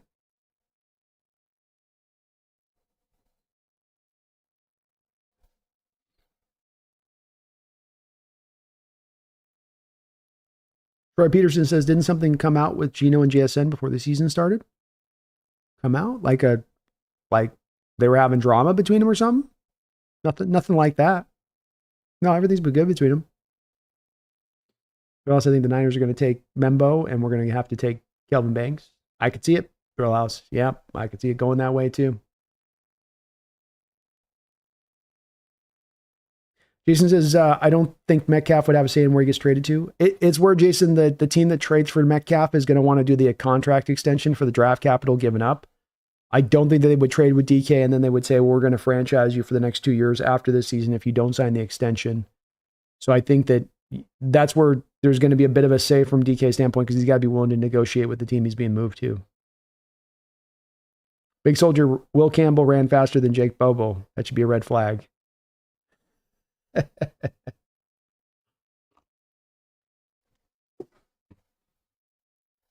Drawn Jace said DK the muscle, said DK's the Seahawks muscle. We lose him, we soft. Have to get tough in some places, that's for sure. I think McDonald's going to look to build a tough team.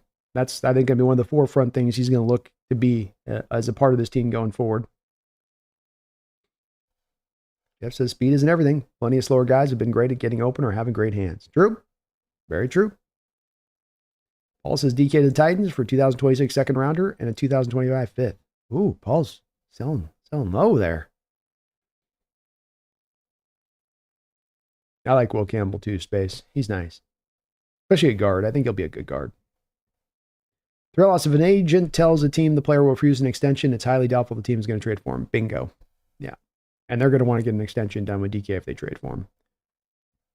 Seahawks Galaxy is one thing fans are forgetting is that DK is also a great blocker. He is. Very good blocker. Jeff, it's the best time to trade DK. If you're doing it, I'm okay with it. If the compensation is good. Indeed. It is the Esther get off the pod moment here with DK in the respect of if you are going to maximize any trade returns ever for DK, if that's a possibility in your mind of wanting to see done, now is the time to do it or never. And if you're not doing it now, then you're signing up the process of he's here for the lifetime, he's with you for the rest, and that's not a worst way to go either, but that's the decision you have to make one way or the other on this one at this point. Alien Wizard says the Niners, DeMondre Lenore is talking a lot of small at DK and now JSN. That guy does nothing but yap. He's the that little yapping dog. So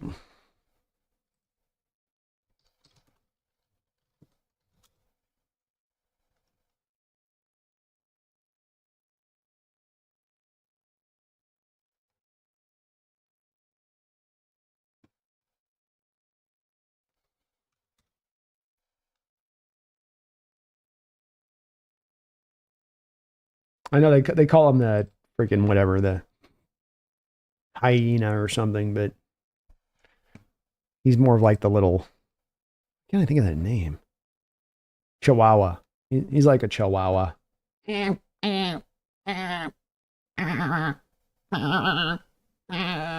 He's always talking. AI says, I don't know if we'll be getting a first round pick for DK. I think we might be lucky to get a second and a day 3 pick. Yikes. Well, that would be that'd be pretty rough if we're only getting that amount. We'll see.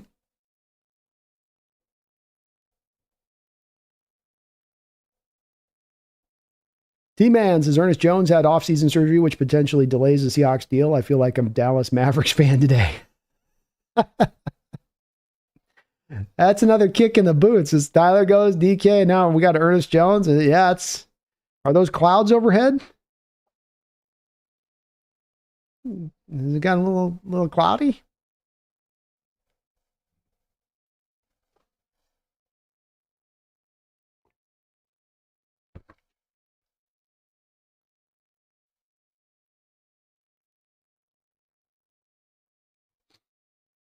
King says DK Gino for a Raiders first, Michael Mayer and Raiders 2025 fourth. Who says no? I think you're in the right place of things. I think you're in the right area.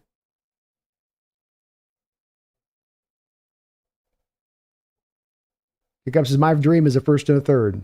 I might be wrong on this, but I think that's what you're going to get, man. Ran the Cuts says, at least I got to wear my DK jersey for 3 years with him on the team.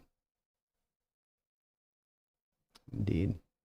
Tough day for Hawk fans. Sorry, folks.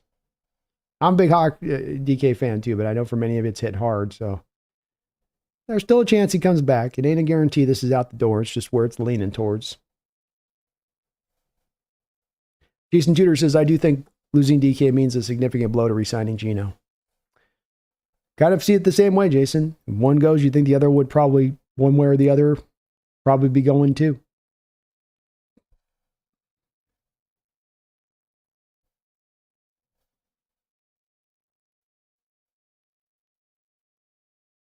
Hiccup, I keep seeing the DK trade request was due to Geno. DK probably loves Geno, and it's mainly due to contract and not feeling appreciated.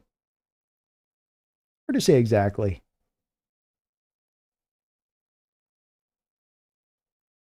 Thrill says, kick up. It's most certainly because he met with Seattle and didn't get what he wanted. Now he wants out. It's always money or nothing else.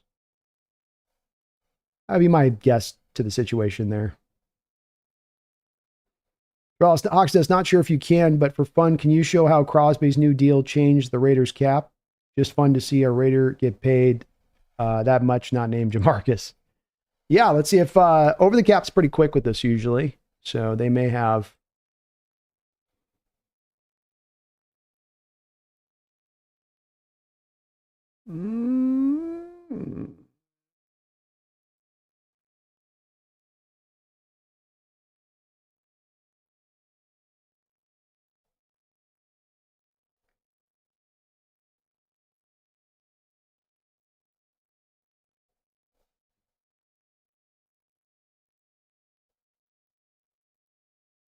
They don't have it updated yet. Just a little too early on that. Sorry, man. I'm not sure on the exact way it'll roll with it, so it's still got the old numbers in there. They usually update it by this point, though. Big Soldier, I think the Raiders will give us a first rounder for Geno Smith since Pete Carroll's there, but it's scary finding a quarterback. That'd be incredible if you got a first round pick for Geno. Whew. I'll take it. And Bomber cannot make the same mistakes as the Niners did last year. Whoever said that nailed it on the head. Yeah, it's a bit of what you want to do with specialty teams. If you see in the division you're competing with, if you see them make a mistake, don't make the same mistake. If they step in that hole, avoid the hole. And you're kind of walking into a situation of like what they walked into. And I think there's a lesson to be learned there a little bit.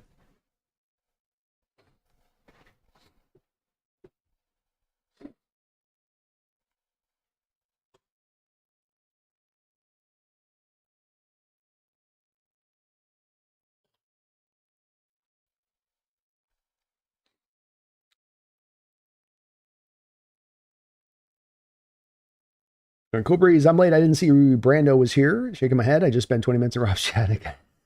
It's good to see you in the house. Cool Breeze. I hope you're doing well, man. Sorry, guys, about my nose today. Allergies are kicking back in place. I don't know if it's spring starting to kick in or what.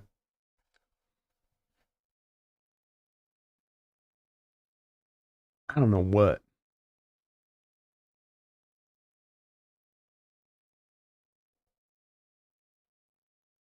Jeffrey Thistle, thank you for the $2 donation, Jeffrey.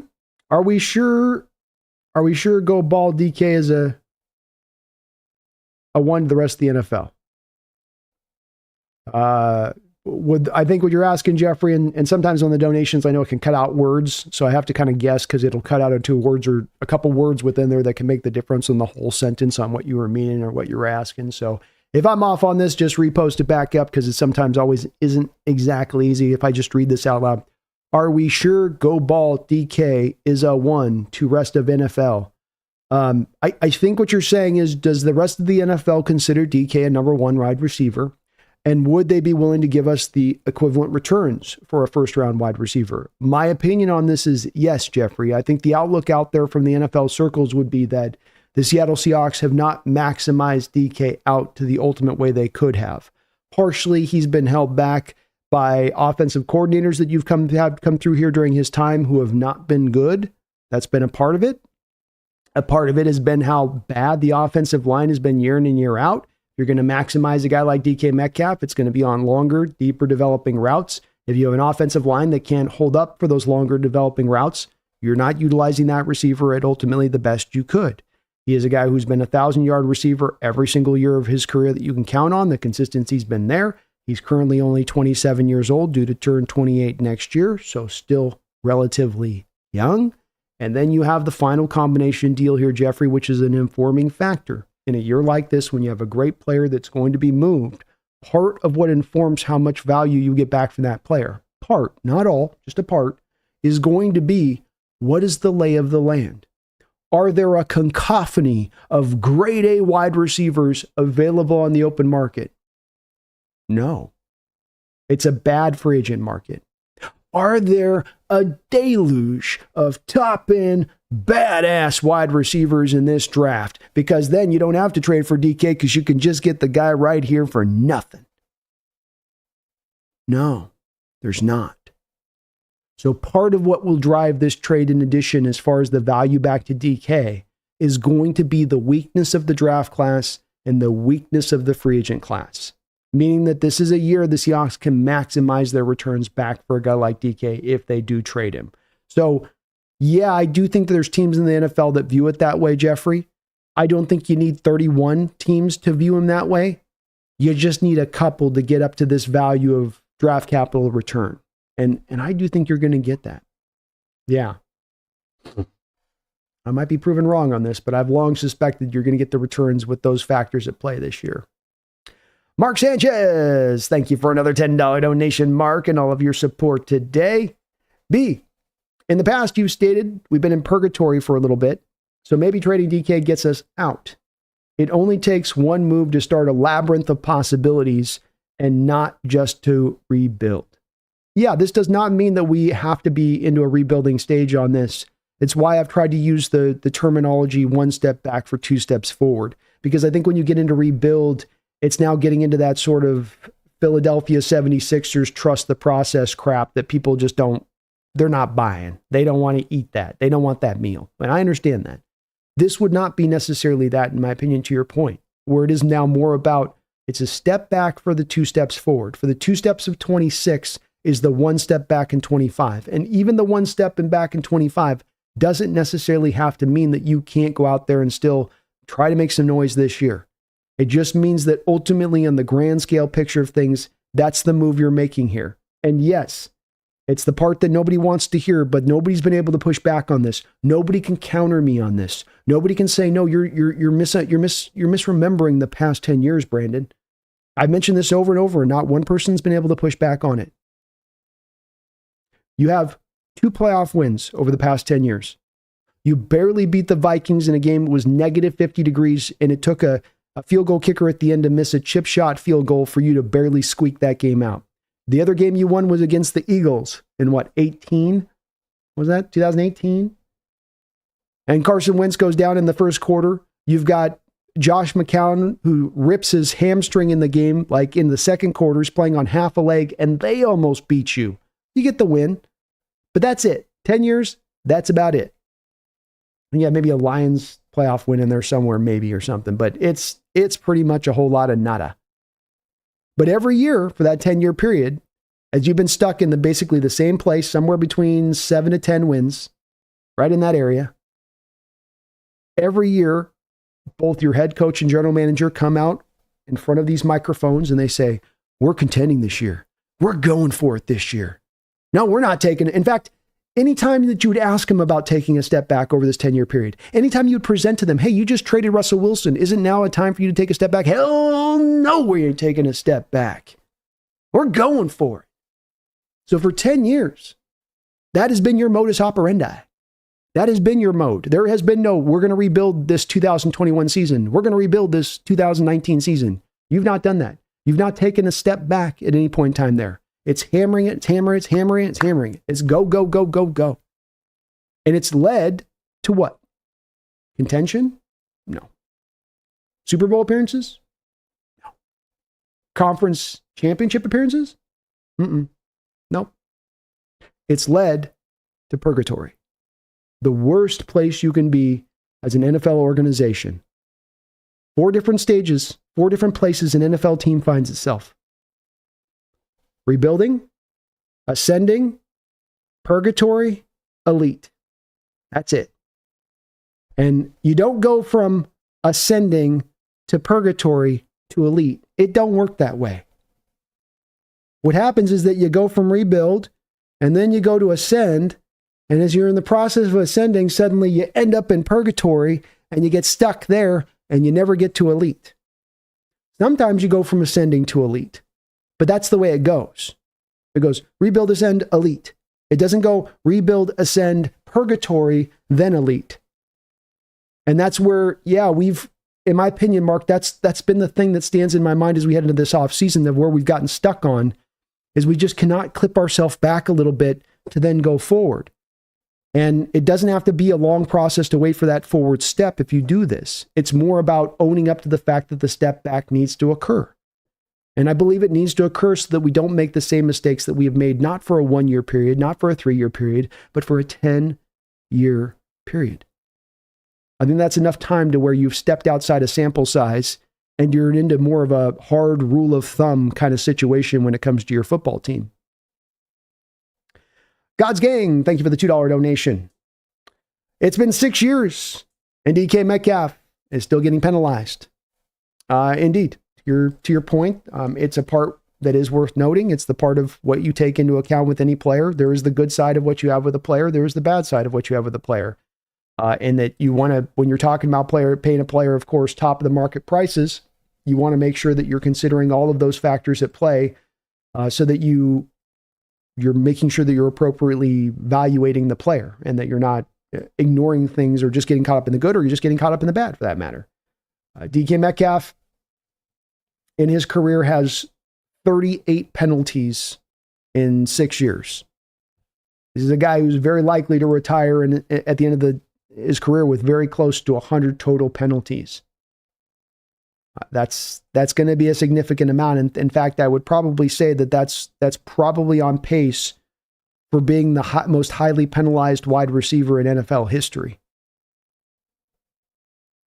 So it is a part of what you do get with DK. Did he get better this year at controlling some of the temper stuff and not having as much of the outburst kind of situations? He did. Does he get targeted at times by the referees for how hard he blocks and that he shouldn't? Yeah. He does. And no, he shouldn't be targeted that way just for blocking hard, just because he's bigger than the guy across from him. That's not fair. But it is what it is. It is what it is. Primo, thank you for the $2 donation. Rando, 3525. A historic day for the Seahawks. A very historic day for the Seahawks. We could come to find that this March 5th date turns out to be the fork in the road of the start of this offseason. For the team saying we can go this direction, or we can go at that direction. And this may be the day that we find where they head from that road standpoint, which way they want to go, and we'll see. But big day. Tyler Lockett moves on. We hear Ernest Jones has got a knee surgery, and DK Metcalf requests a trade. The only thing that would cap it off is if we had an actual Geno Smith trade or something here. C-Tax, bring Russ back. I don't think it's much of a possibility at this point, C-Tax. I don't know that John Schneider likes his agent very much. They had a very contentious relationship, and Russ, I think, kind of did burn some bridges on his way out of town.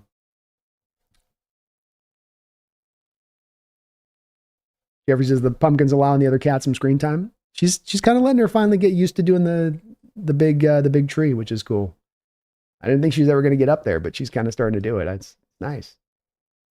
Carees.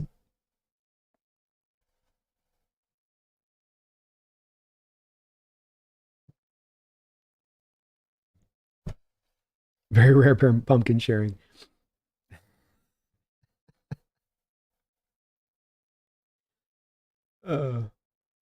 That's true. Well, House Pumpkin's going to demand a trade if that other cat gets more in frame. Oh man. Jason says if John can't lock up Ernest Jones, he will be practically throwing away the draft pick we gave for him, and we just threw away a draft pick on Roy Robertson Harris as he was cut. I would reckon to guess, Jason, that if you don't sign Ernest Jones, you're probably not going to necessarily be, and we'll see if they're going to be super active then on the free agent market. They may or may not be. But there is some of that could come into factor there, Jason, to be in the compensatory system, where if you aren't hugely active in the free agent market, that then if you do lose him, you could get a compensatory pick back for Ernest Jones if he goes and signs a big deal.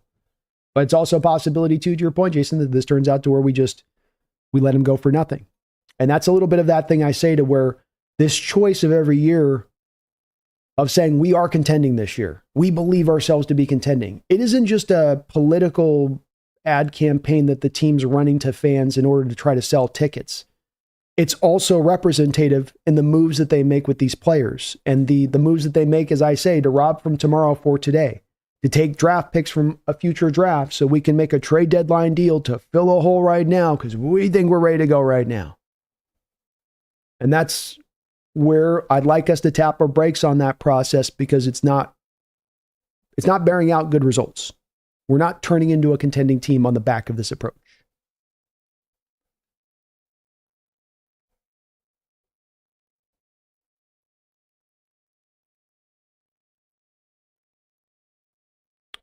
Nitro Hawk, wait, was DK from the Chiefs trade? I do believe that he was part of the Frank Clark trade. He was the last pick of the second round, and that was, I believe, from the Frank Clark trade. Yes, Nitro. So we could essentially just keep this, paying it forward on this Frank Clark trade with the DK trade now. You traded Frank, you got DK, trade DK, then you get the returns on that. We just keep moving this thing forward for years to come. Paying it forward, I say.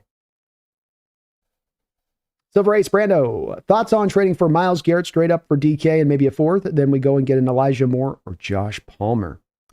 The Browns won't trade for DK Metcalf. This won't happen. Couple reasons. First off, DK Metcalf's not going to, for a guy that wants to play for a winner and a contender, he's not going to be traded to the Browns and accept that. And somebody can say, well, he doesn't have no trade clause, so how can he not accept that? He can not accept it by not signing a new contract extension. So at that point, then the Browns are going to want to do an extension on DK if they trade for him immediately. And if you can't get that extension done, then you're not going to make the trade there on that Silver Ace. The other part of this is that the Browns don't have the money to sign DK Metcalf to a contract extension. The Browns are in hellacious contract shape right now. So they're not going to be able to throw out a $30 million deal for DK Metcalf on the other side of this. So it'd be great in theory to be able to make it work. I think you'd also have to probably throw an extra first round pick into that deal, even if you were offering DK Metcalf for Garrett. So it would probably require more. BB says the DK trade has to be a first round. Anything less is a failure.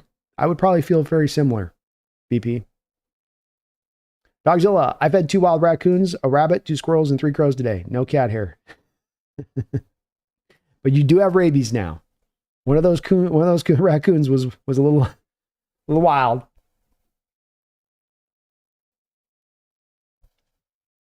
Little Lance B, top 3 wide receivers in this draft that would be perfect for Kubiak.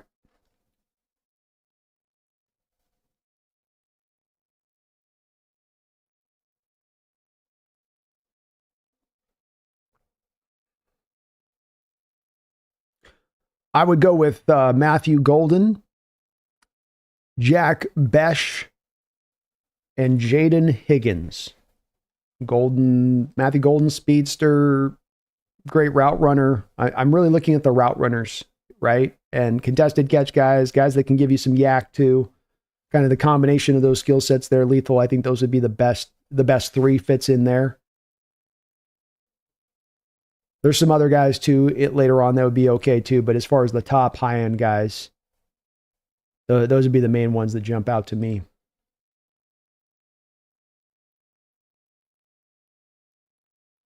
Post Eminescence. Can't state how awesome these streams are, especially the ones during the slower news season. Appreciate all the content, Brando. My pleasure, man. You know, I had to go live today with this talk. I had to get in on this 100%. So happy to do it, man. I love these kind of days as far as the discussion and where it goes. So gotta go live on these kind of days, man. My pleasure. Jerry Peepin' Tom Jones. Kieran, can we all agree the only team we don't answer their call on DK other than any of the NFC West teams is the Chiefs? Chiefs can go punch sand.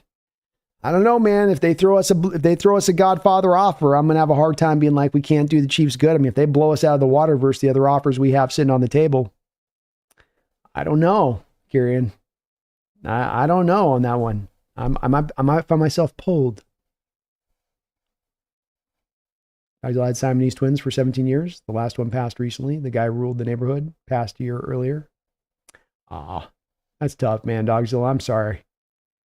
I'm starting to get worried about that with my kitties. You know, I've got my black one there. I think she's really getting up there in age. And even Pumpkin, she's like 12, 13 years old now. So I can't even think about that day. Why you mad, bro? Ernest Jones had knee surgery? He did. Hopefully it was just arthroscopic surgery. It was just lower end surgery. Nathaniel, can you do an updated offseason prediction assuming we trade DK Metcalf? Yeah, I can. Let me do it on seeing what we're getting back on DK, because the trade returns could be so different, you know? If you get the trade capital back this year, that means one thing. If you get it back next year, kind of maybe means another on how that approach could be. So I have to kind of see what the real returns are going to be on this, and get a feel for that one before I can kind of posit correctly on what their moves would be on the side of that. Because it's also, Nathaniel, I don't know if, for instance, you know, DK does that or does that not then affect the Geno situation? I think it would, but it might not also. Robbie Red, Nick Bolton's a free agent. He's a very solid linebacker, still young. He's good. He's really good. And I don't think the Chiefs are likely to resign him, Robbie. So he will be available on the market. He might actually end up making more than Ernest Jones. Probably maybe even a little bit better of an overall player. Mr. Dog, can you see DK getting much better with another team?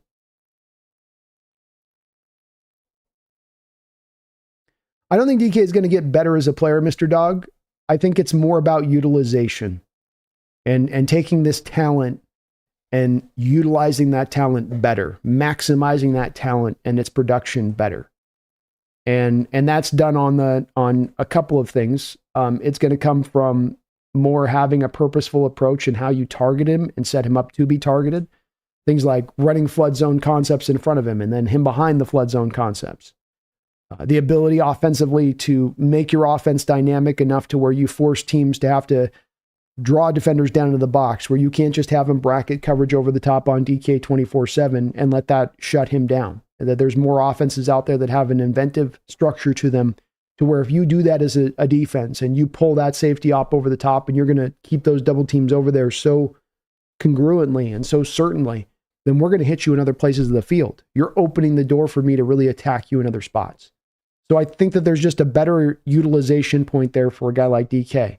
He goes to a team, Mr. Dog, that's got a legit offensive line, and you really could say this to where DK is now going to his first team that actually has a top-notch offensive line to block long enough in pass protection to allow the long developing routes to go to get the most out of him.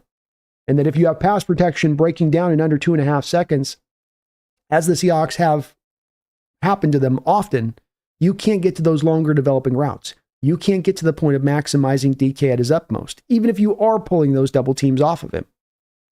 So yeah, there's a team out there, and it's why I've said I think there's a team that will make the first round offer for a DK, because they will do that kind of math on this situation. They'll look at how Seattle is using him and they'll go, oh, we can see the failures in what they've done. We're going to correct those failures. We're not going to impinge him in that way, and we'll get more out of him because of it.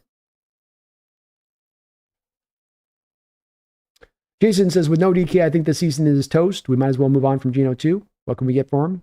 I think a third-round pick, Jason. With Darnold off the board, with Matt Stafford off the board, Kyler Murray is going to stay in the Cardinals. The running back group up there is getting leaner and leaner and leaner and thinner and thinner. And it's not a good class for quarterbacks. So I think that this does open the door to you be able to make a third-round kind of trade for Geno. And I agree with you. I think if you're moving DK, that doesn't make a lot of sense to sign Geno to a $45 million a year contract. I think that makes me a little sick in my stomach. Zach Taylor, would you agree that Luther Burden would be more likely first-round pick if and available? And if they choose to go that route, Seems like a great fit in the new scheme. I kind of haven't understood the Luther Burden one myself, Zach, on this. Not because Luther isn't a really good player. But my reasoning is this. You're not going to... He's only... Okay, let's go this way with it. He is a slot wide receiver. And as always with this, I'll back this up, Zach, and give you some proof of this. But he's a slot wide receiver. So if a guy's a slot wide receiver at the college level, and that's where he's utilized, and that's how he rolls, he does not become an outside receiver at the pro level. It kind of doesn't work that way. If anything, the transition works the opposite direction than it works with you being able to go out there and do it that way. So let me show you here why I think this, and why... I'll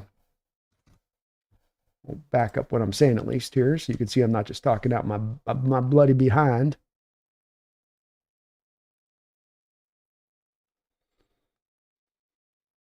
Okay.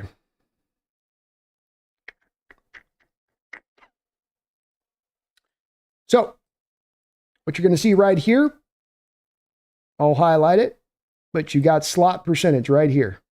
See that column?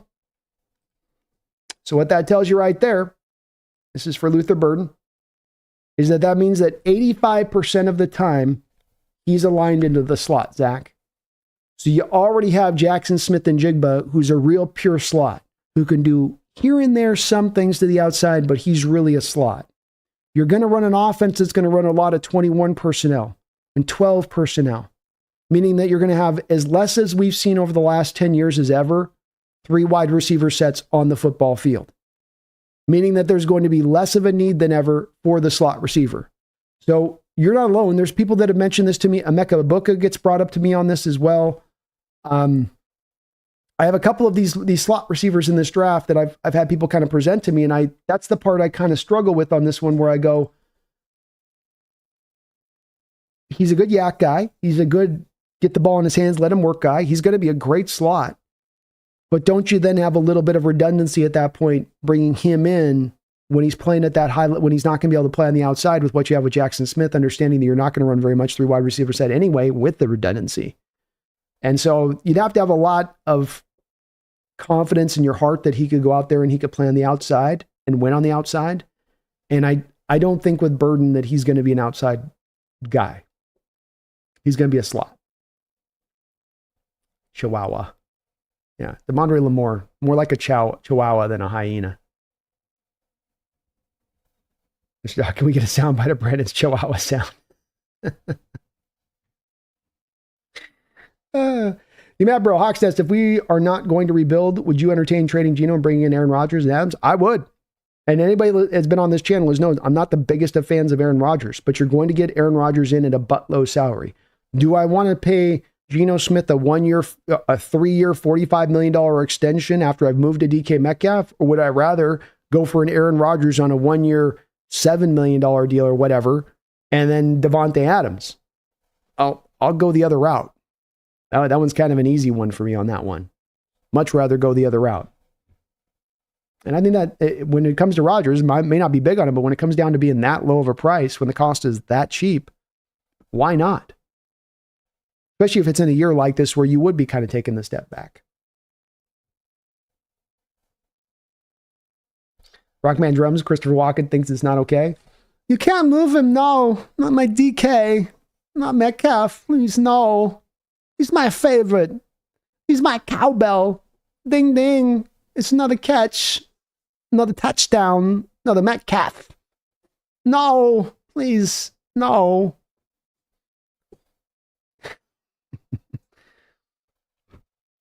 Gary and I still think this fan base can't take a team perennially on the verge of the playoffs. They certainly can't take this team losing for an infinite amount of time. Like, look at the Mariners. Once you start struggling, you may not stop struggling for a long time. I think they're right about the fan base, Kieran, that there's definitely, it's been a bit tough as far as how long you've been dealing with where this team's at. I think that there's a real major difference between the Seattle Mariners and Seattle Seahawks when you're going to talk about making an organizational comparison between these two. The Seattle Mariners are in the place they're in, not because of bad luck, They're stuck in purgatory because this just didn't break in their favor and that didn't break in their favor. Seattle Mariner organization are in the place they're in because they're one of the cheapest organizations in the sport. That's why you're where you're at. Seattle Mariners have not been to a World Series in their whole history, by the way, Kieran, because that cheapness has belabored decade after decade, ownership group after ownership group. We can't get it twisted. That's right. Well, that's all really complicated. Baseball's a No. Your organization is a bunch of cheapskates who are more concerned about profitability than they are about winning. And that's why the Mariner organization is where they are. And I'll say this, Kieran, is that as bad as that Mariner organization has been, they fill that effing house up nearly every night over there in Seattle. Good or bad. Offense, nondescript or not. This Seattle fan base has been tremendously loyal to this Seattle Mariner ownership group, considering it's been 5 decades of this cheap-ass approach. The Seahawks, on the other hand of this, Kieran, have spent money, have tried. They're top 10 in the NFL over the last 3 seasons, not the 10 years, not 15 years. The last 3 seasons, the Mariners are top 10 in actual money spent for a team that's not contended, for a team that's not in the Super Bowl mode of things. So it's a bit of a commitment thing for me here, Kieran, where there's a commitment for this organization that's not there with the Mariners. And while I understand the impatience from the fans' perspective on this, that impatience cannot then lead this organization to remain in the same spot. That impatience should both propel the fandom and should propel the front office to want to be driving then towards finding what is a true solution, whatever that may take. Not that, hey, there's the true solution, but it's going to take some time, so I don't want to do that. Well, then we're going to do more of the same. I think it's an important part to this off-season approach. Me. Because pets may not be human, but they're family all the same. They are me. They are 100%. I know my girls are 100%. Nicholas, what happened to Ernest Jones? Sounds like he had a little bit of knee surgery. I'm guessing it's an arthroscopic, clean it up. He's got a little bit of bone matter in his ligaments, something like that. D-Man says, imagine we trade DK to the Saints for their first round pick and Rashid Shaheed, and we draft Michael Williams, Nick Imawari, and Jack Besh. Ooh, sign me up, T-Man. Sign me up. I've finally determined I'm putting a blue chip grade on Michael Williams. I'm finally doing him. He's getting the bold, man. Thrill House Hawks Nest. So much likely you'll be at Combine next year. Do you need credentials to interview guys? I've got a couple. I was already credentialed up by the NFL. I submitted to them for credentials, so I've got it through there, and then I've got credentials through the Roundtable Sports. So I'm kind of double credentialed now, which ironically still doesn't get me credentialed with the Seahawks. But I do have credentials for the Combine. And next year, my commitment to you guys is to try to get money set aside, make sure I got the cash to do it, and get out there and do it. So I already told Dan Viens we're going to do Senior Bowl next year for sure on that one. But I'm going to try to double dip if I can. That's my goal. Minty says, chat, we are cooked. Dead Center Hawks Nest, do you think Jack Besh will be available at 50? I do. Yeah, I do. 1 year of production. 1 year of production, which I think it will give people just a tiny bit of hesitancy when it comes to that second round. The comp that I've had for him is kind of a Cooper Kupp. But with Cooper Kupp, he went in the second round, and I think the guy had like 5,000 yards receiving or 6,000 yards receiving in college. Where with Jack, he's only got that 1 year. But it's understandable why he has the only other 1 year. Because he was at LSU, stacked behind Neighbors and Brian Thomas on the depth chart. Who's cracking that? Who's getting through there? But I do think that you can get him in our second round pick in there. I don't think that the Rams are going to let him slip past them in their second round pick. I think they're going to look at Jack and see Cooper. And I don't think that's going to have him picking him in the first round, but I do think that they would jump in the second round on Besh.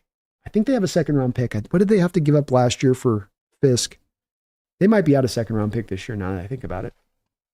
Aggregate, the Saints with what money like? They have $100 million over the cap? Yeah, they're pretty deep over the cap too. Probably not the likely team that you would make that trade for. Josh Gower, the Saints still in cap hell.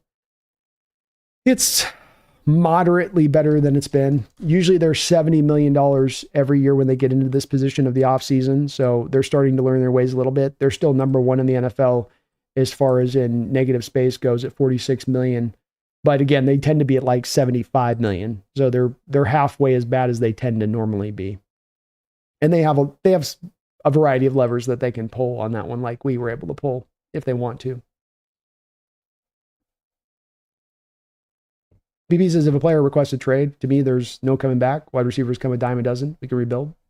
Very rare. Once they start to request the trade, we saw this with Russ. He requested the trade a year out, but eventually it became a facilitated. Jeffrey says the Raiders first will be a high pick too, because Raiders, they will. I'll take that risk on the next year.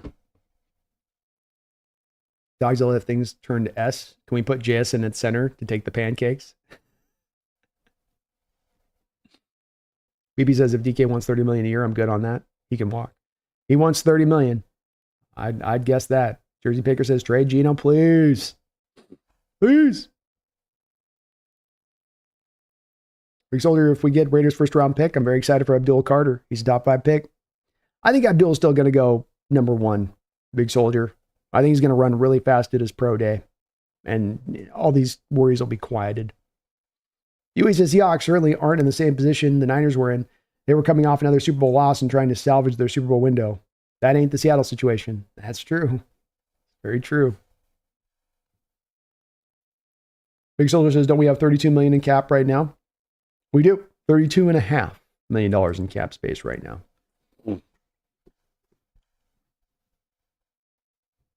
Kieran says, the funny thing about the anti-Geno and D crowd is like, they suck. Now give me first rounders for them. Seriously, guys, what the F? Laughing out loud. Definitely don't suck. Neither of them don't suck, that's for sure. Darren J says, hey, new slogan, take a butt ramming for Arch Manning. I think I can get that printed up on a t-shirt, Darren. Yeah, Jersey, we're not getting a number 1 for Geno, that's for sure.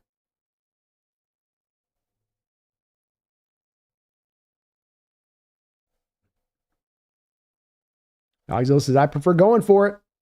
Rebuilds take years. They can.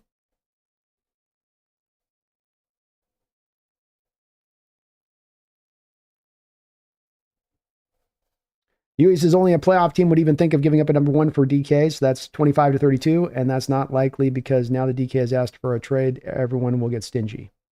We'll see. We'll see on that one.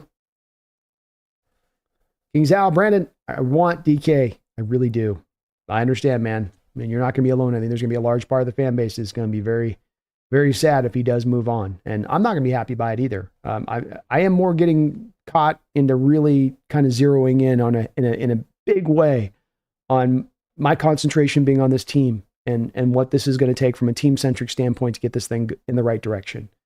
So that to me, as I've said in the past, means no sacred cows. And that everything is on the table for what this is going to take. And if this is what it takes, then so be it. I'm not happy by that, but I can accept it if it bears out to being the smartest approach, ultimately.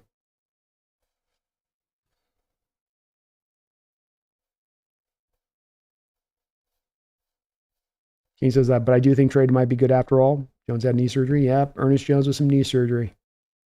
The hits just keep on coming today, folks, huh?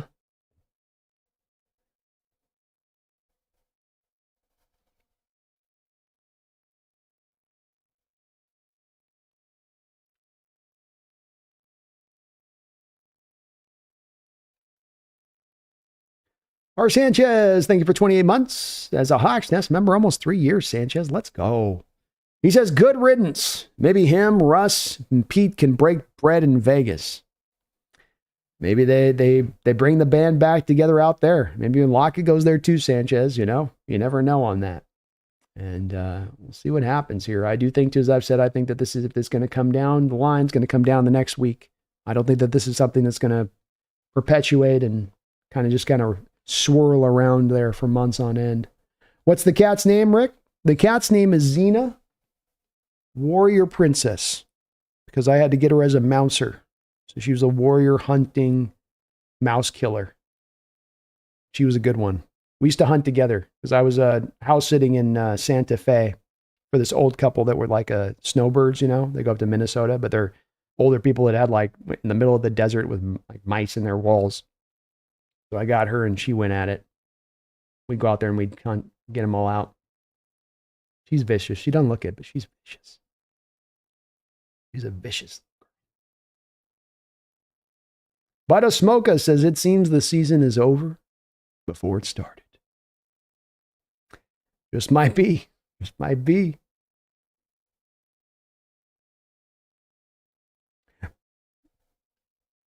Darth Kitty. Hi, sweetie. Hi, sweets.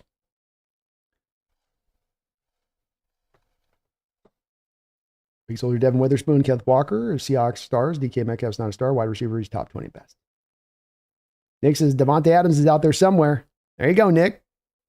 He doesn't cost anything on the compensatory, too, because well, actually, I guess he's got to be traded for, doesn't he? He's technically still under contract. Jets might just release him if they can't get anything, though. Brees paid Dixon 2 years, $75 million. They better get a first-round pick back, bud. I agree. Hey, Schneider, do not trade DK. That's the username. Brandon, for the love of God, find a way to stop this trade. Gonna end up with 2 mediocre or worse interior offensive linemen draft picks and even worse 2 wide receiver picks. I'm begging you, man. Hey, I'm not the GM. I got no control over this situation. I'm an innocent bystander reporting on the events at hand. That's all I got on this one. And we'll see with it, man. I think John's done a pretty good job of targeting wide receivers in the past. That's been a position that he did find DK at the end of the second round. Tyler Lockett's wrapping up what's been a great career for him as another guy they found in the second round. So they've been able to locate some guys that have been pretty good wide receivers in the past in the draft. But I understand the trepidation. I do. And we'll see how this goes.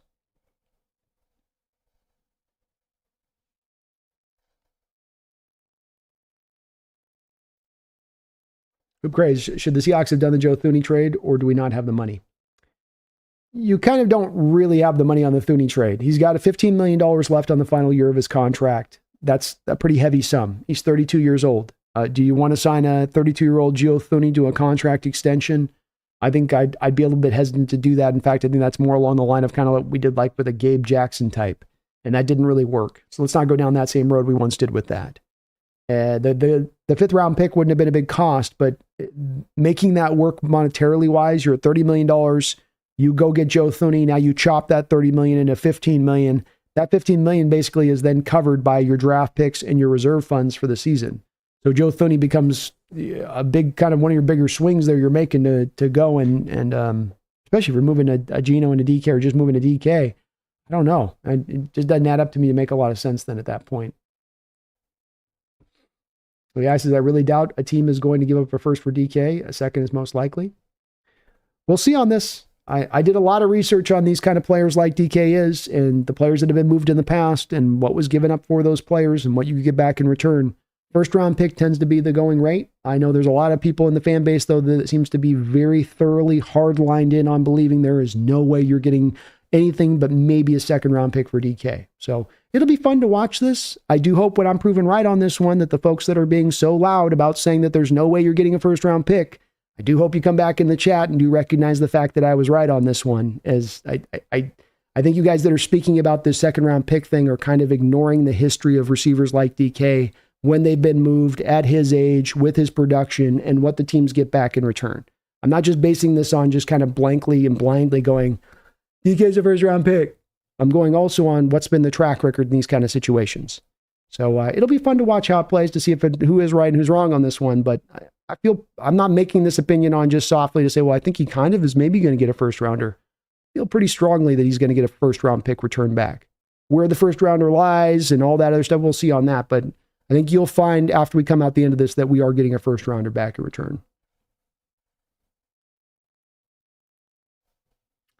Pattern recognition expert, John prioritized Geno over DK. Maybe. We'll see. Might be moving both. So I'm going to change my name to I Eat Pancakes.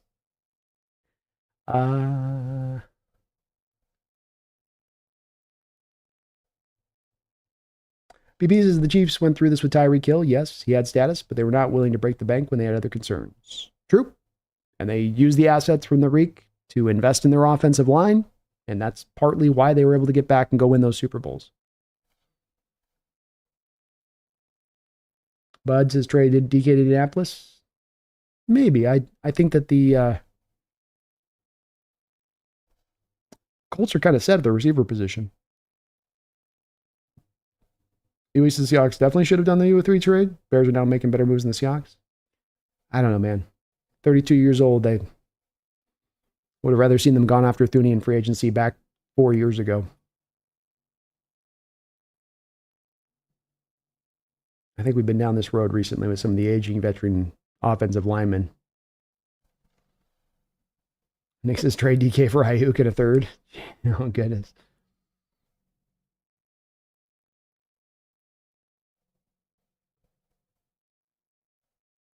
Williams says, so what did the Seahawks do with DKB? How about Zach Bond contract? Do you like it? I think it makes sense for the Eagles to really try to kind of keep the band together as much as they can. They're going to probably lose the Milton defensive tackle this offseason. They're going to lose Josh Sweat. Brandon Graham's going to go. So you wanted to retain some guys in-house. You didn't want to lose just everything out the door. So keeping Bond and holding on to him was really smart, and they found a great way to utilize him last year. He's a fit to the defense. He's got such a great wide skill set. Yeah, it makes a ton of sense for them to make that kind of move, William. I like it from the Eagles' standpoint. You move DK Metcalf at this point. My opinion coming into this offseason was that the team would be smartly aligned to take a step back this offseason. That I understand the patience that exists in the fan base. I understand the people that are going to bemoan going into a season where you're essentially taking that step back versus hardlining forward future. You know, I get it.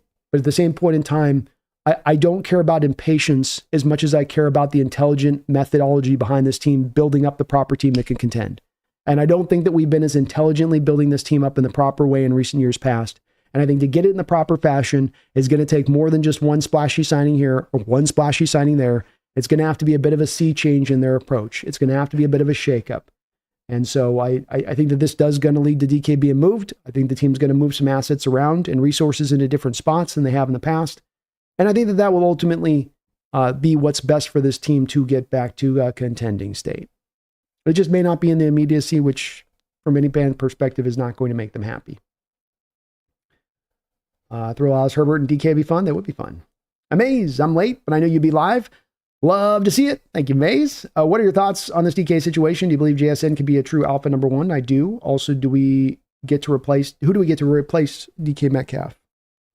There's a variety of different replacement points you could go with DK Metcalf and Maze. Everything from within this draft in the second, third-ish round to maybe you look out there and find a vet that you just bring in to be a solid guy as you're kind of getting down the line a year to going and targeting that guy.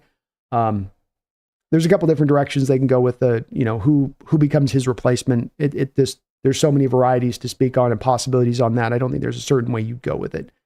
Would JSN becoming the true alpha number one? I mean, in how he produces, yeah. He can produce as far as final receiving, receptions, yards, touchdowns. You can look at it at the end of the season with the JSN, and he can absolutely become a number one wide receiver. He is going to do that from the slot. He's not going to do that from the X position. He's not going to do that from the Z wide receiver spot. He's going to do that from the slot. But this is the new NFL that we're in, where a slot wide receiver like that can be dominant, can carry the day, like those outside receivers used to. So, he's definitely got the goods as JSN to be able to fill this role. You're going to do more, but it is a bit hard right now, Mace, to exactly pinpoint who would be that replacement guy and where they would pick that guy for DK. You're not going to look to really replace DK as much as you're going to now lean to the collection of talent you have across the board. And it'd be more about the distributing. I think this offense is more of a distributing offense. This is an offense where your quarterback gets to the end of the game and you go, he's got 24 completions in this game to 13 different wide receivers, where you're working the ball in a lot of different directions. Kevin O'Connell says, man, I think we give DK too much credit. We shall see. Go Hawks. Go Hawks, man. Jason says, nice. I just flipped Geno for a third to the Raiders and mock. Let's go. Hey, Schneider, do not trade DK. Has there been any quotes from Kubiak on this trade? Guess if he wants DK to gone, so be it. but have to figure he ain't happy. I mean, it's again too. He's an OC, right? Like he can be mad about this, but there's no track record of OCs pouting because they had their guy moved, right? They're professionals. They'll deal with it. He'll roll with the punches.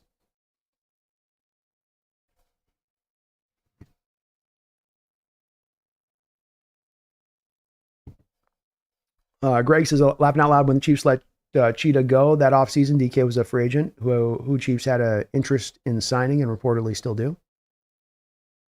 They do, yeah. And it made sense for them wanting to approach him at that time versus Tyreek because you were going to go to a guy in DK that was going to be a $24 million a year player, much younger, versus Tyreek at 31 years old, who wanted to be paid $30 million per year. Drip. If we trade DK for a first, I need John at minimum to leave round 1 with 1 lineman. Probably ups the possibility of that happening if you got 2 first-round picks, Drip. Definitely would expect him to address it somewhere in this draft. It also does open up, Drip, to the possibility of also with the money you save by not putting Metcalf on an extension of, can you make more of a push than for a guy like Drew Dahlman out there? You know, get a really major free agent offensive lineman. OLM says, what happens if we keep him? Wouldn't that just cause drama? Yeah. I don't think that that's a good outcome on this situation where you're just holding on to him for the sake of it. You want to make the move on this. You either decide to give him the money that he's got due coming, or you send him to the place that he should get that. Same thing with Geno Smith. You're not playing Geno Smith out in the final year of his contract. You're not going to do him to an extension, then you're going to move him to someone else who will.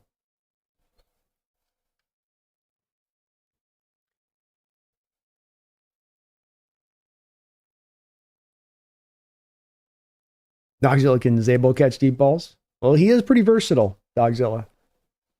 He is pretty versatile.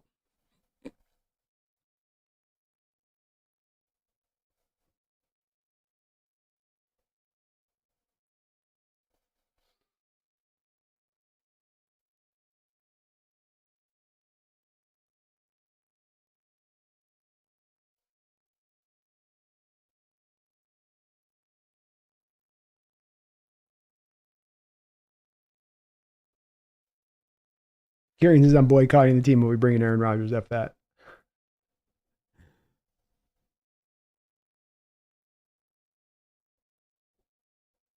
Hey, Schneider, do not trade DK. Brandon, I'm begging you, please do not mention Aaron Rodgers. Locker room poison. I understand. Again, when you guys come to me on with my outlook of things, I understand people individually have guys they don't like, and I hate this guy and this guy here, and this guy speaks out, and he's a this, and then this. I have one guiding light. And I think for some people, this is my guiding light, but then I have all this little extra stuff with these individual players that I have my individual opinion on, that I've got my sacred cows. I've got my people I hate. I've got this one that I raise up. I've got this one that I want to put beneath the course of the water. I got one guiding light. Bottom line, brass tacks. I don't care about players. I don't care about coaches. I don't care about general managers. I don't care about none of it. I want my team. I want my team to be great. What does that take? And you know what? To be a great team, it isn't often on the back and making easy decisions that placate people. To be a great team, a lot of times means you got to make hard decisions. You got to cut things away that you don't want to always cut away. But I think that what's to stand out to me on this, when it comes to this DK subject, and something that I've got to speak upon right now on it, as I see some of the comments in this chat on this with the DK stuff, you know, something that's really stood out and has really developed from a Seahawks fandom's perspective, especially over about the last 5 or 6 years that I've seen in this fan base and doing this channel, is that the players and coaches start to become elevated in the fans' minds over the team itself. That there's almost this tacit feeling that the team can be lesser as long as we got my guy that I love. I love Russell Wilson. He's the best ever. I don't care if he's not aging well. He's the best ever. We can't let him go. We've never got an offensive line. We've never got an offensive line. That's the fault. It's not him not developing. It's the offensive line. Can't let Russell go. God can't do it. No. This is, I'm telling you, I dealt with for 2 years that sentiment while you weren't necessarily a particularly good team. And then came Carroll. You can't let Carroll go. Ageism, I tell you. Ageism, damn it. He won us our Super Bowl 10 years ago. You can't do this to this man. You can't do this to this man. There's a guiding light at times in this fan base that's developed. And maybe it's an NFL thing. Maybe it's fantasy football. Maybe it's whatever it may be. I don't quite always get it. Because there becomes a line that's crossed at times with fans of the player wins out over the team. That this is the part that I really like. This part is this. So I love DK. He's my favorite player on the team right now. But as much as that's my belief structure, ultimately it's a guide to the team itself and how do we get the team to contention? And that removes players, that removes coaches. Root for these guys. Celebrate these guys. Revere these guys. But also be aware of the part to where that reverence starts to overrule what's best for the team.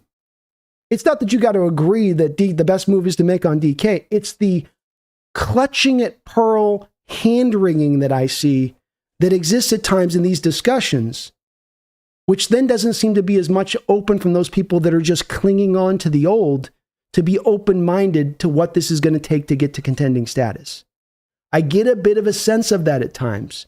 I can understand it because you do root for these people and you do want to see them do their best. And a guy like DK that's been a great soldier and a warrior and a great all-around player, understandable why you got that guy's back. Understandable why that would hurt to let that guy go.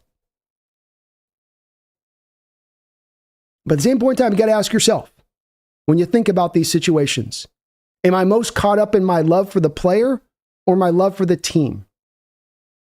Am I willing to let that love for the player override my love for the team to be at its greatest, at its best, to be a contender? These are things that I've had to be forced to be faced with because one after another, you've had 3 focal points of a franchise in its history, 3 of the most popular entities in this franchise's history that have come down the line over the past 4 years. So it's really faced us in full here right now. And I think it's the place where, from my perspective on some of what I hear from some fans, where I think that there's more of this drive to the player, the individual, the coach, this personality, more than it comes back to the team. We have not been good in 10 years. There is nobody on this team that deserves to be a sacred cow right now. Nobody.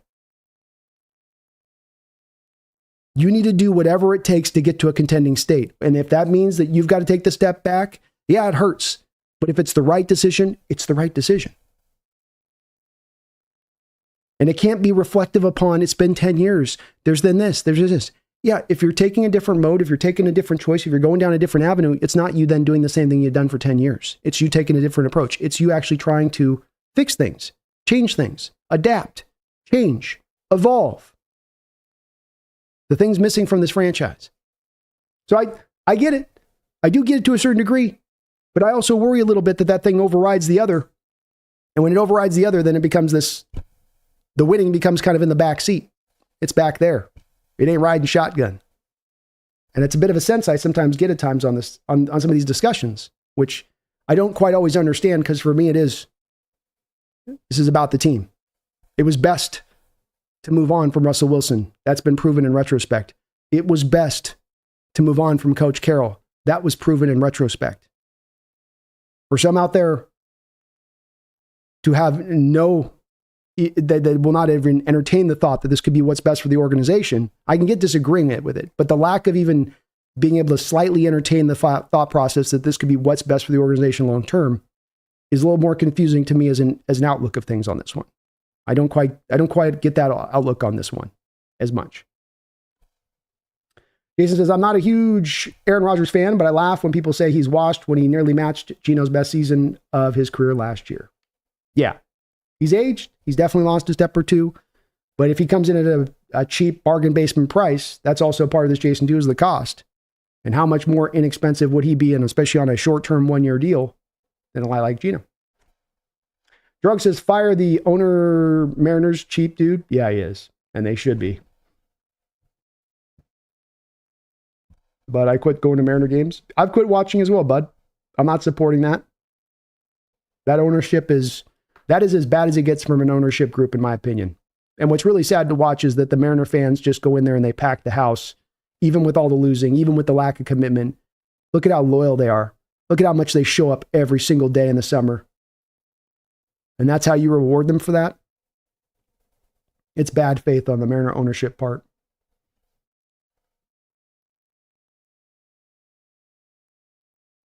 I'm not trying to yell at him, but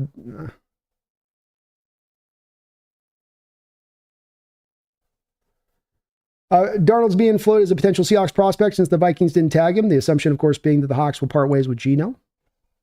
Could be a direction that they go. Darnold's going to have a lot of competitions for his services.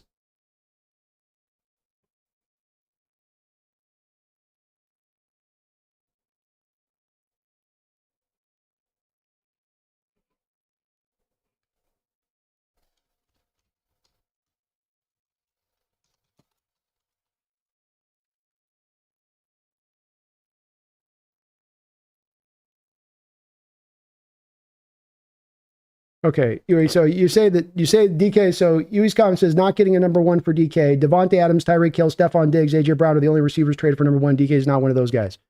Okay, so here's Stephon Diggs. Prior to being traded to the Buffalo Bills, his top season was 1,100 yards receiving.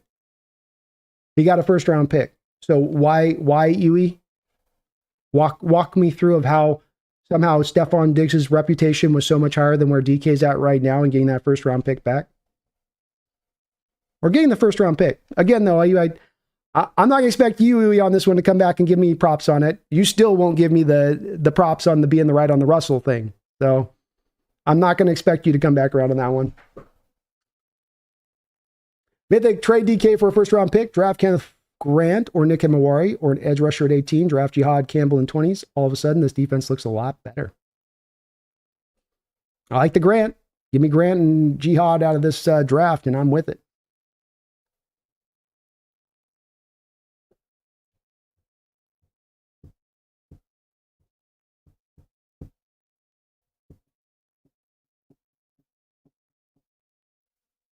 Yeah, I know you guys are commenting. Some of the pro DK people are commenting that people are saying that he's not good, but that he's going to get a first round pick, which has obviously not been what I've said on my standpoint of this.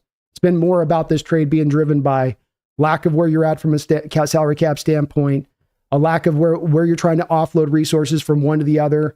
There's a lot of stuff that goes into this stuff. As I always say, when we try to draw to a simplified state of mind on these kind of deals, that's where we get lost in the sauce, where there's a lot more complication to it to consider on this.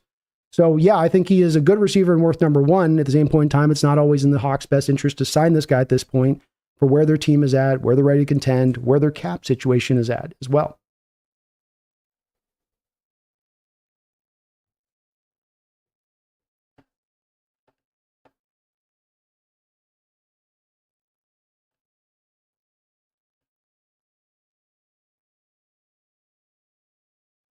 Save the Geese Seahawks have been to 3 Super Bowls this century. They're nothing like the Mariners. Exactly.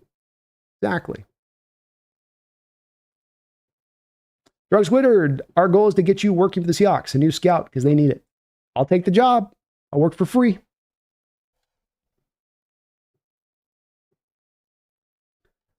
I'll do it for free, mate.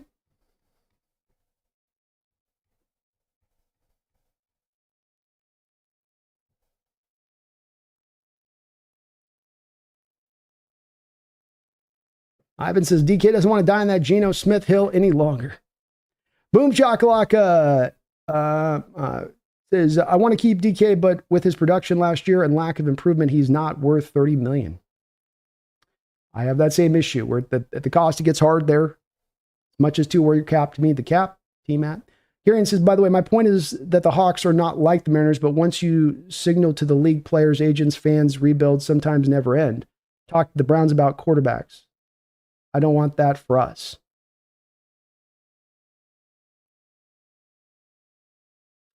I think that's where it gets hard, Kieran, for me on the predictive standpoint of that to determine that that's the direction it goes.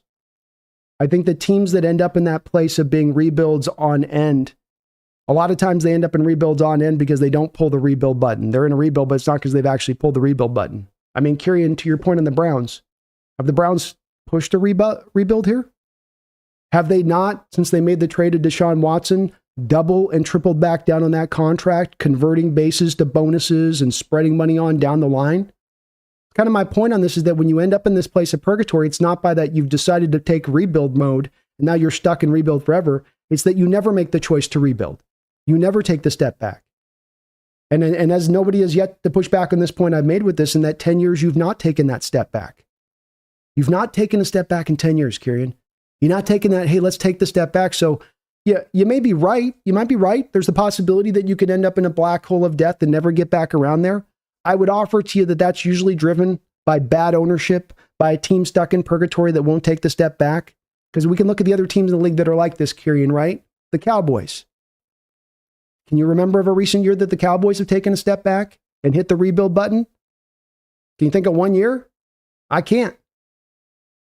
Or how about the New Orleans Saints?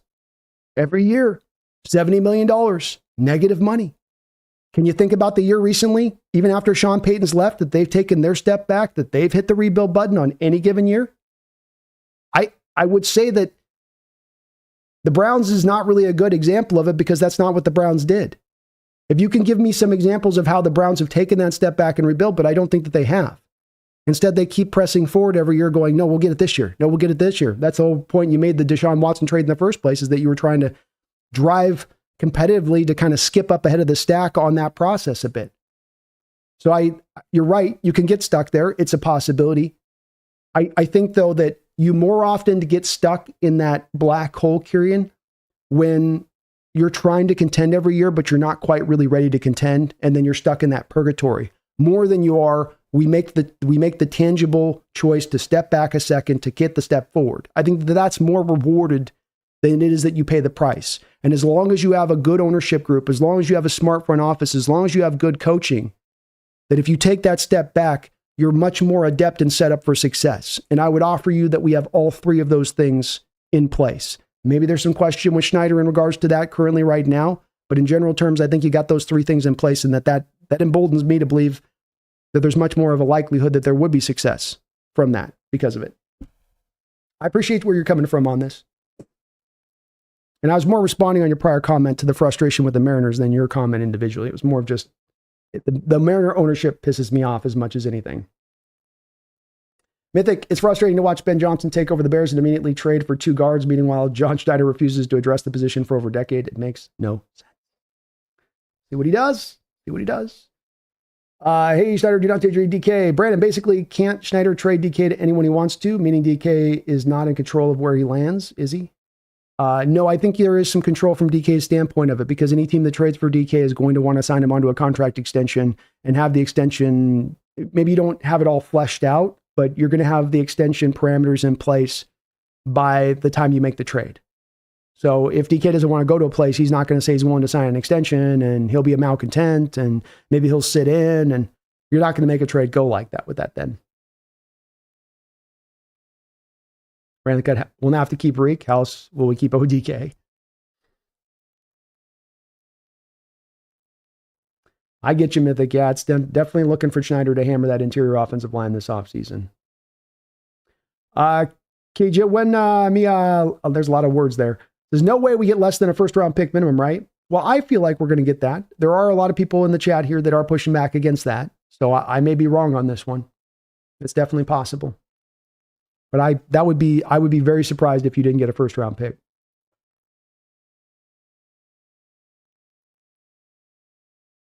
But Smoke House is being dramatic.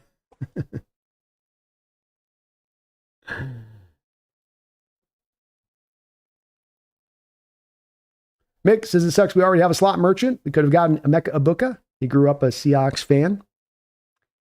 It's true. True. Jason says, if you want to rebuild, why sign Rodgers and Adams? Roll with younger and cheaper. I think it's a way to sort of kind of hedge yourself. You set yourself into a rebuild. You're not committing long-term money to the quarterback position or the receiver position with that $30 million and $40 or $45 million respectively that Geno and DK would sign. You bring in Rodgers, as I believe it, Jason, the Rodgers deal would work out like the Russell deal worked out last year with the Steelers, which is that whatever he signs with and whatever team he signs with, past the vet minimum, is offset by what he's already paid by the Broncos. So the Broncos owe him this money, but if he gets paid by the Steelers instead, he doesn't get a double dip. He essentially now just gets that money from the Steelers, and that's a little bit less money you get for the Broncos. Meaning that for a quarterback in Rodgers' position, the stage is kind of set for them to be right around a veteran minimum kind of quarterback contract on a 1-year deal. Likewise, Adams would be on a 1-year deal. So you get the benefit of having these two guys that are synced up as far as cohesion goes and chemistry goes. You have a fill in there at the wide receiver position because you're losing 2 outside receivers. You're going to probably go draft another one. You come into this year, let's say you've offloaded those assets that you were going to spend on a Geno and a DK into the offensive line. Let's say you get a Drew Dahlman, you get a Tevin Jenkins. You go back in the draft and maybe even work a little bit more with that. And then you come back into next season and you've got the defense reinforced. You've got an offensive line that's built for success. Rodgers gets protected. He's got the chemistry with Devontae Adams. JSN's in there. You draft another receiver for the other outside spot and you give a try of it. You don't go hard line like you're all in. You know, I know we like to think of like we're all in or we're not in. You know, well, you can be in without having to put all of the necessarily assets onto the table or robbing for tomorrow for today to make that happen. But then you're still giving yourself the flexibility, Jason, of getting through this season into next year and then being able to go, okay, Rodgers, Adams money off the books, cleared. We're in a great cap situation. We can now go target that quarterback for the future we want. Or if Rodgers goes out and balls out and has a great year, now you can come back and dip back with Rodgers again if you want. Not that I think that that'd be the way it would necessarily go. So I'm not saying that it would necessarily have a high possibility for success going this direction of like, oh, it's a no doubter that one's going to be a home run out the park. It would be more of just that this would be an alternative option you could go at, which could have some success to it if you especially build the right things in front of him, specifically with that offensive line. Brian, he says lots of reasons to tank. One of them being if Jody or John Schneider are worried about butts and seats, half those butts shouldn't be opposing teams' fans. Amen. Ivan says, sleeper pick, De'Ami Brown from the Commanders. Cheap with huge upside. I like De'Ami Brown. I've liked him since college, since coming out of UNC. Pair him back up, Ivan, with Sam Howell, his old college quarterback.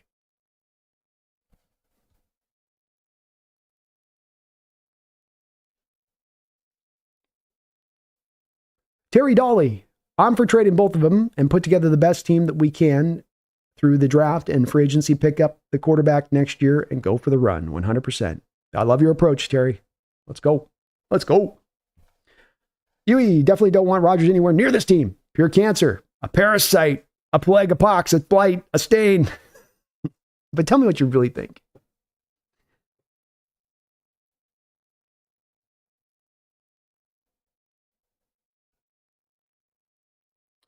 Thrillhouse Hawks Nest, why not take a flyer on McCord or Shock, then sign Ole and Aaron with Achilles? Aaron running around play action bootlegs would make me grimace. What if Geno asked for too much money too?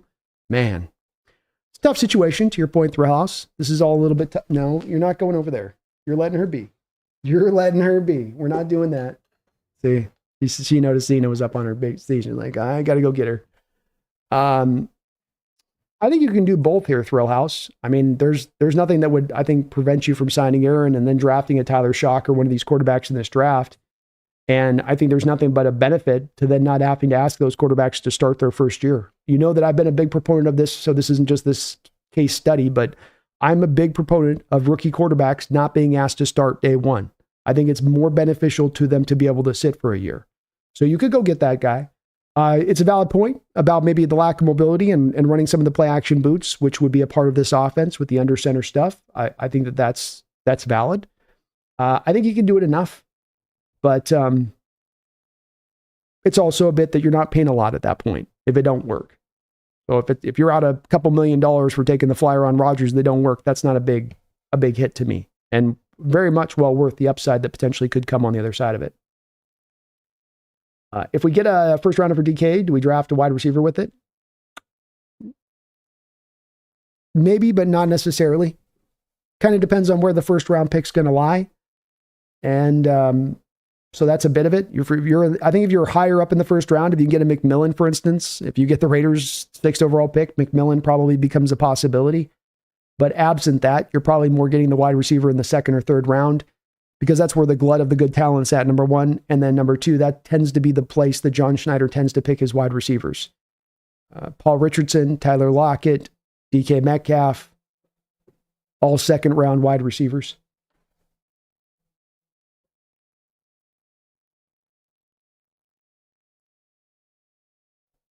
Kyrian says, Cross and Lucas, can you just get out of the way and let Bosa break his ribs? Could the Chiefs trade for DK? I know their general manager loves DK and wished he drafted him. Yes, absolutely, 100%. I would expect them to be in the mix on this. And I think the pickle you get John into a little bit here is if you have, let's say, a deal on the table for let's say it's, let me figure out a team here that would be, let's say it's the Chargers. So save the geese, the Chargers are offering a 1st and a 3rd, and then the Chiefs offer 2 firsts.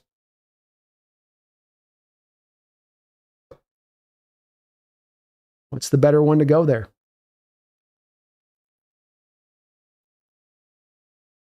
Defro says, 1st round pick this year, not a future 1st rounder, no way. Dogzilla, 1st round picks for number 10 aren't worth much. Impossible to find a DK there. True. Base says DK for a 1st all day, all night. Greg, B, I love DK, but just because we trade him doesn't mean our season's totally over. What we do with the trade, that would tell us. 100%, Greg. 100%. It doesn't necessarily indicate that you're going to fully go into that, even that step back mode. It could be just a reassembling of the resources in different places, specifically really putting some of these resources we put so heavily into the receiver position now into the offensive line. And if that were to occur, Greg, if you're pivoting off this to go get a Shaheed out there at one spot, you draft another receiver, and then you go sign Drew Dahlman, you go sign a Tevin Jenkins, you double dip in free agency. Well, yeah, that's a team that can maybe make some noise there at that point. It's hard to say at this point.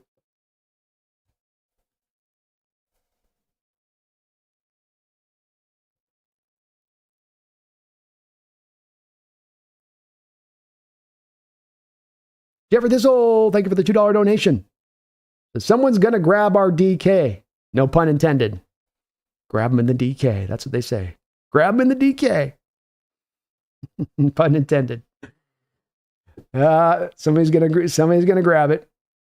We would try to put our hands over it. We try to cover it up. They just reached on in there, didn't they? They just reached on in there. Sanchez, thank you for the $5 donation. Says, trading DK now makes me more positive about long-term success. I could understand that outlook of it. Where you look at the situation and you say, well, as I kind of thought about this with a little bit too with it, and I think Sanchez, maybe you're not as hot to trot with DK as I'm definitely high on DK and like DK a lot. But this is a trade that to me is more informed about the state of the team and where you are cap-wise and what you need to do with the resources you would be giving to a guy like DK Metcalf and where those would be better suited and better placed, but to potentially give you a better offense and with it, a better overall team. And none of, I hope, any of what we've come off of today with today's show has been about necessarily DK not being a great player or being worthy of a contract extension. It's just that this stuff is complicated and it's never just ever in this sport as easy as you just do this no-brainer. Everything's brainer. Everything's think about it. Everything's wait, be sure about it, especially when you're a team like the Hawks who have recently been stuck in the mud. Thank you, Sanchez. Appreciate the dono. Keon Lund in the house. What's up, Keon? It's good to see you. Thanks for the $5. I wish DK would just let it happen instead of asking for it. I think it might affect his trade value. I'm all for it, as you may remember.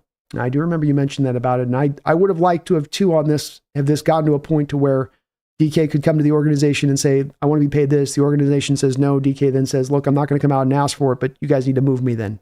This needs to be traded. And then it doesn't have to come out to a public standpoint of things, which does make me feel like maybe a little bit here of DK's people had already approached Seattle prior to this in asking for this, and they don't feel like they're getting enough movement from Seattle on it, that Seattle's going to try to get cute with this. And so now they've got to put a little bit more pressure to forcing the trade to occur at that point in this way.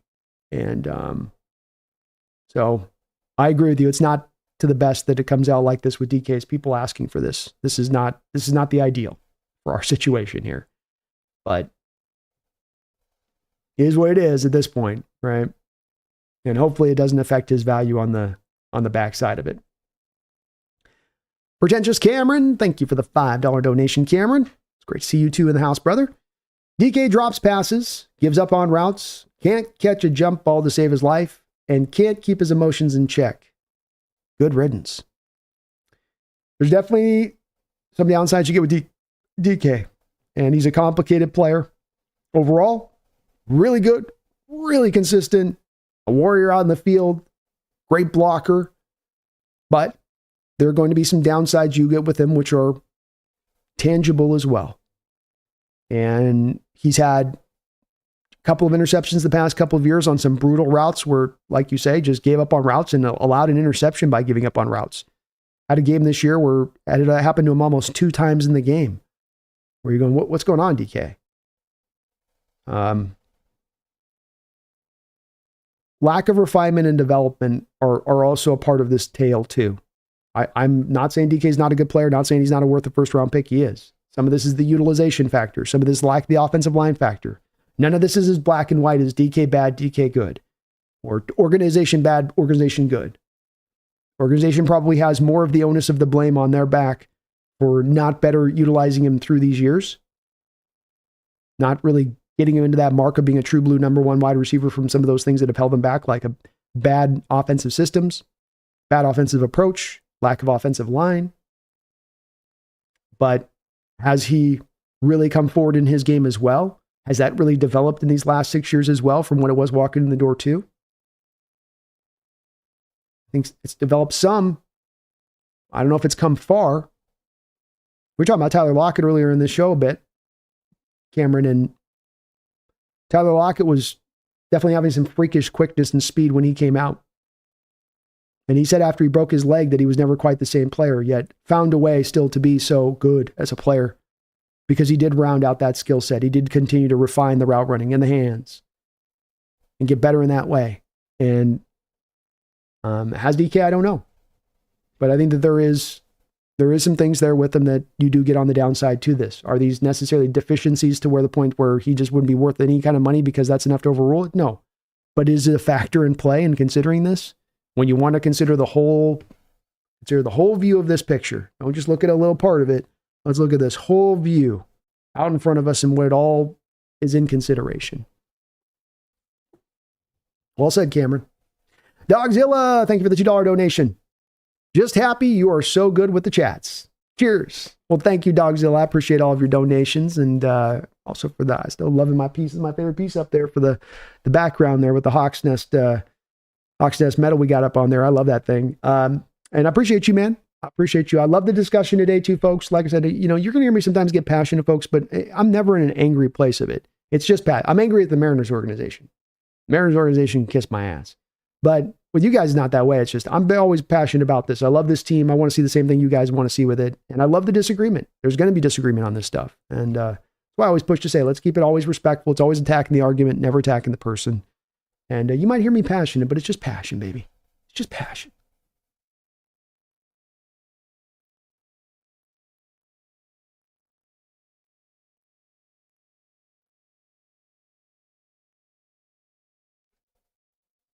Jason, I agree, Brandon. They have to shake things up. Can't keep going with these 9-win seasons with the worst possible draft pick without a playoff win. That's brutal.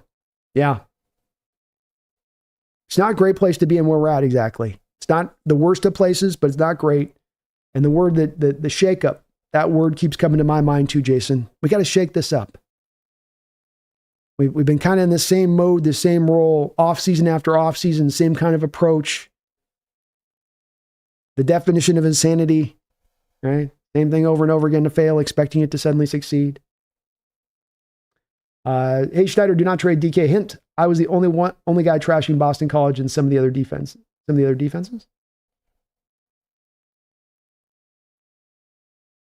Power Code says, bro, I'm so heartbroken. I just can't believe this.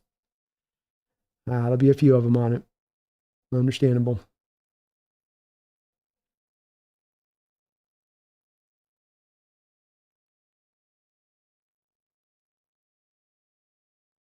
Seahawks boom shakalaka, but I think we need a big body, tall receiver to take DK's place. We need someone who can go up and get a high pass above a corner. Indeed. I think they'll be on the lookout if they do move him. Guys, what about a second rounder, Michael Mayer for DK from the Raiders? I'd probably want a little bit more. The thing with making the trade for Michael Mayer right now, Nagas, is the Raiders really aren't getting value back from Michael Mayer, and mainly because it's kind of the inverse of the DK situation. DK carries his highest ultimate value right now, partly because of the weakness of the draft class from the wide receiver position, and partly because of the weakness of the free agent wide receiver class. Unfortunately, the Raiders, or unfortunately, whatever you want to put it on, the Raiders, they're trying to trade Michael Mayer at a time when you've got the deepest tight end class that we've seen in at least 20 years, which does not then mean that you get to maximize out that value for that tight end. He's worth basically a 4th round pick. So do I want to trade DK for a 2nd and a 4th round pick? No. Jason Charter says Jaden Higgins from Iowa State might be a decent option in the draft as a replacement. Agreed. Great route runner, fit to this system. I've kind of seen him as a little bit of a faster Jawan Jennings type, and that would be a fit for this scheme, 100%. Power code Garrett Wilson, you might look to make a trade for him. It does remain to be seen in power if the Jets are really in the market to move Wilson. I have not yet really heard that they're willing to. I know he's requested his trade, but I don't know if they're willing to be okay with that. He says, I'll definitely give you credit, but I don't think a first rounder is happening, but acknowledge it could happen for a few teams. Bills, Commanders, Broncos, Patriots, Texans, and probable, not impossible. I only say it like this for this reason, Huey, because I don't try to go hard line on certain stuff unless I really feel it, right? And like we had the talks with Russell where I was as certain on that is as certain as I am on this, where I just feel very strongly on this one. I tend to be, I could be wrong. I got quite a few moments I can point you guys in being wrong. But where I tend to be wrong is where I'm on a given subject or a given matter that's a little bit of a waffle, where I'm not as sure on this. And I think this will be this way. That's the one, but more of the ones like this where it's like, man, it's pulling hard, Huey, on me on this one. And I'm like, no, I feel like with the timing and with where things are set up and with the track record, I showed you right there too with the Stephon Diggs. I mean, this is as much as anything should solve it. Diggs wasn't a 1,500-yard receiver prior to leaving Minnesota. 720 yards in his first season, 900 yards in his second season, 849 yards in his third season, 1,000 yards in his, he finally gets to 1,000 yards by his 4th pro career, and then he's got 1,000 yards in 2019 in his second year. And then he gets traded for a first round. I think a first round pick plus, right, Huey? So 31 years old. So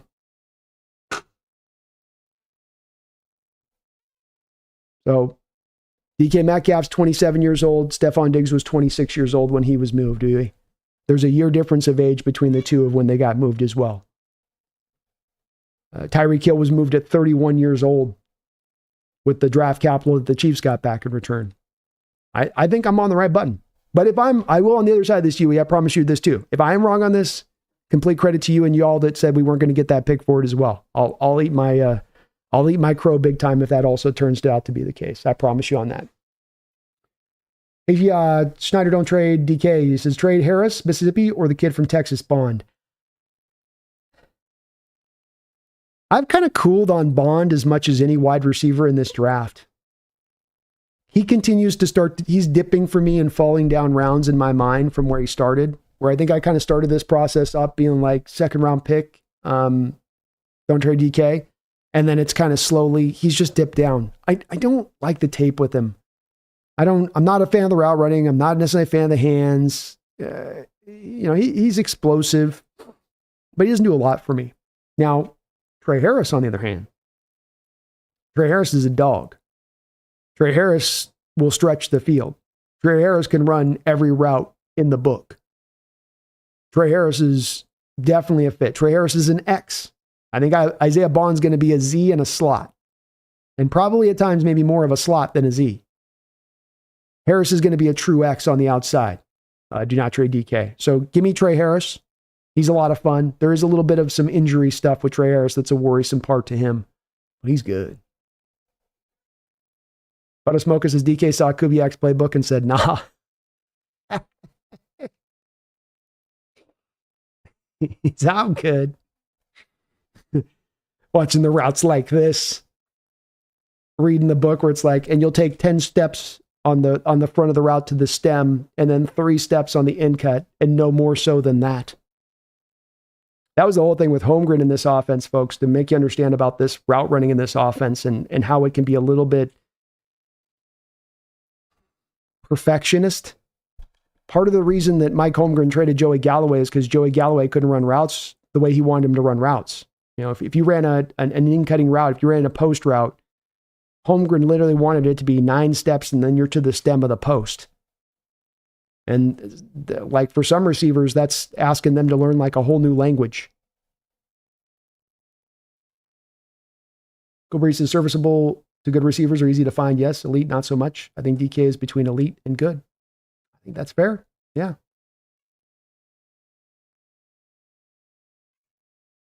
Power says today has echoes of March 8th. Greg says, Brandon, it's funny how we joked about Pete and the Raiders rookie tight end only for trade rumors to happen because Pete doesn't throw to tight ends. It is true, Greg. We knew it was coming, man. And the Block Bowers thing is going to be a real thing. I'm going to laugh my ass off when Block Bowers has more run blocking snaps than he does running routes.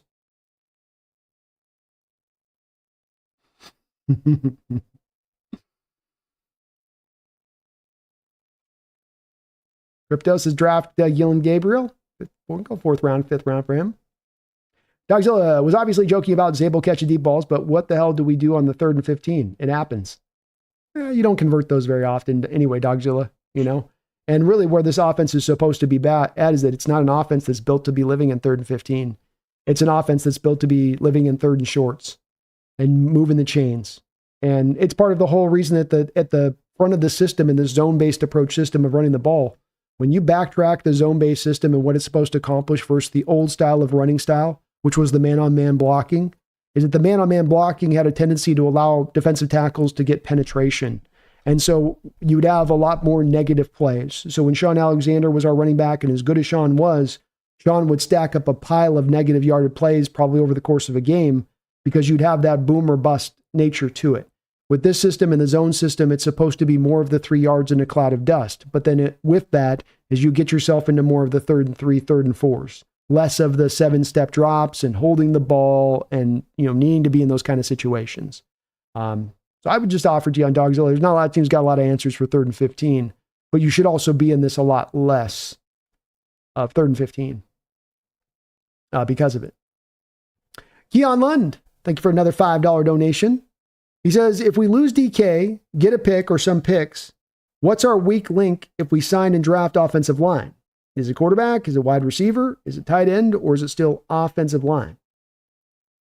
Kind of depends on the offensive line you sign, Keon. If you're going to double dip and you go with Drew Dahlman and Tevin Jenkins, that's a wholly different look on the offensive line versus going out there and signing some aging old center and Dalton Risner. So there's kind of a wide spectrum that they could go at as far as different possibilities, as far as the type of players you could target on that O-line, which would then make some of the difference on this situation. Let her be. Let her be. She's seen the kitty move. She's like, I got to go after her. No, you don't. No, you don't. You're good. You're good. We're going to let her be. We're not going to attack. We're not going to attack. Tina, if you moved any slower, I'm trying to feed the Secret Service here. I can only hold her back so much. I would go with Keon. Another part of this that is dependent is, are you re-signing Geno Smith at that point? That's a bit of the question here too. I would say in general, wide receiver is going to be your biggest need. You need an X, you need a Z. That's the biggest one. You still do have Noah Fant on the roster, Barner on the roster, so tight end's in a pretty good spot, as well as you're going to be able to get another 3rd tight end minimum in this draft. Even if you're picking 5th, 6th round, you'll get a player there. You'll get somebody that's workable, I would say.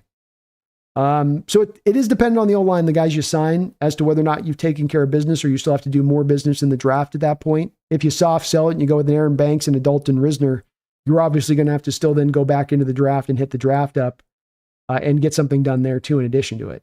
So it's very specific to the type of guys you're bringing in and you're looking to add at that point, I would say. All of those are reasonable needs right now, but just depends on what the secondary moves you're making on the back end of it. Receiver would be the one I would probably go with in general terms, though.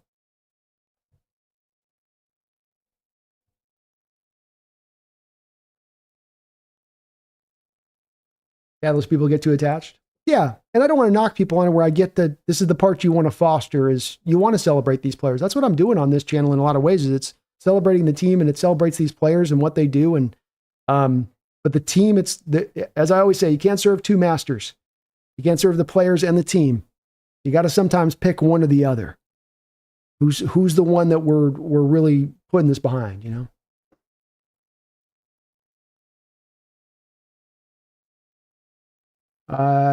Jason Tudor, mocking other fans of the team with funny voices why I stopped watching this channel.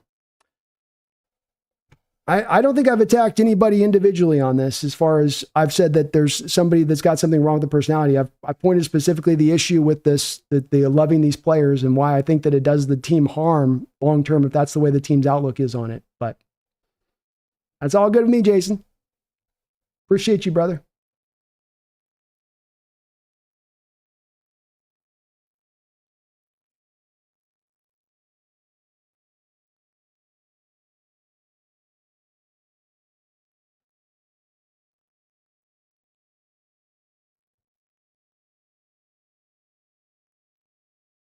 Thank you, B. Says, this is why Brandon's the best.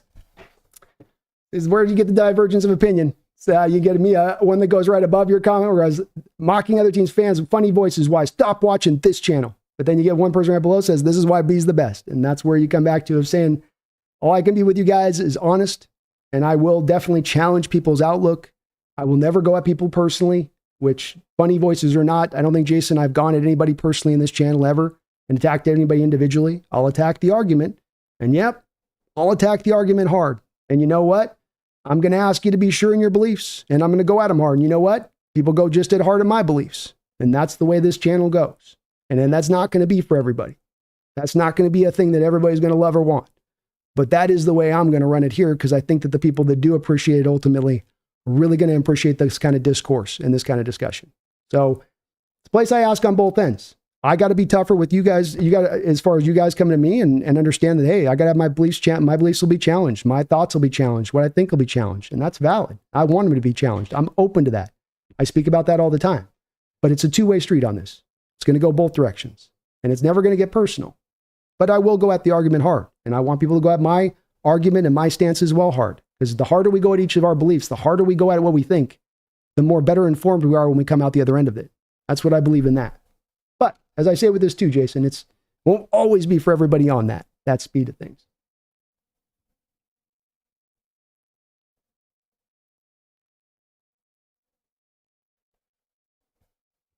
Dogzilla says, this will sound weird to many here, but the guy I admire most on the Hawks is actually Geno. No, I think that makes a lot of sense. That's a guy that you would root for. I mean, that's the kind of story that you should root for in football. A guy that's had to fight and scratch and claw and do everything he can to get back into this, to become the player that he is, to get to realize the potential he offered coming out of school, that it wasn't an easy path, that he was not going to get another opportunity just opening right up for him once the Jets job closed, and he had to just fight his butt off to get there. Definitely the kind of story that you root for. But Smoka says it killed me when Kemp, Griffey, and Randy got traded. DK ain't them. True. It is going to hurt. It probably won't be as quite to the same level of pain of losing those guys. I mean, that definitely hit a little bit differently. I put more with it with sort of Kemp and Griffey. With Randy, it was a little bit tough at the end there with some of the stuff going on. It was getting a little rancorous there at the end there with that. But yeah. Power says, Aaron Rodgers, do not speak his name.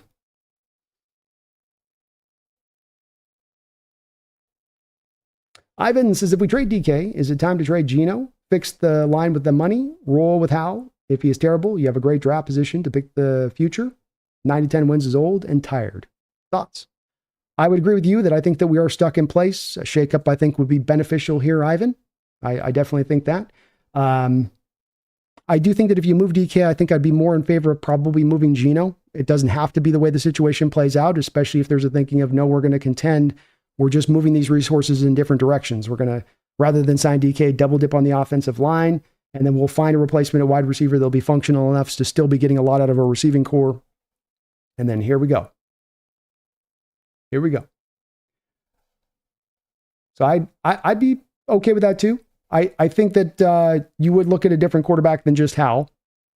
I think you'd also, Ivan, do something differently than just Hal and quarterback you take in the draft. I think you're going to be looking at double dipping, triple and dipping down on that one if you go that route with it.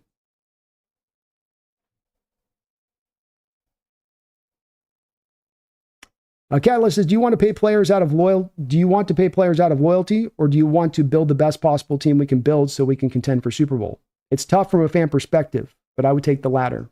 Agreed. I understand why it's, and if it may not seem like it, I do definitely have a lot of understanding of why this is a pull for fans. It's not a knock on fans to say that this is a thinking that's kind of, has kind of entered into the fans' thought process of the player being, or the coach being more important than the team. And this, you can understand why the draw is taking people in that direction. And you don't want to knock people for loyalty towards player or to coach. It's a good natural instinct for people to have when it comes to both team and players, but can't override the team as a whole and what's best for the team. But that is where I've come to the two of this, Catalyst, is this is a particular sport where this is just, you're not rewarded for being sentimental. You're not rewarded for just operating purely out of loyalty. In fact, you'll get punished for it.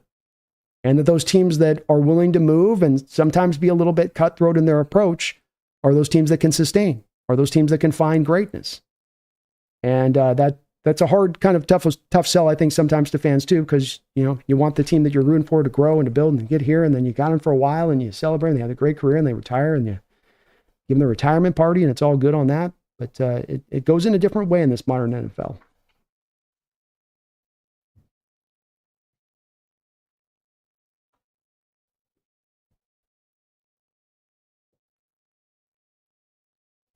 Meme Jerry DePoto, Mr. 54%. Yeah, exactly. Exactamundo.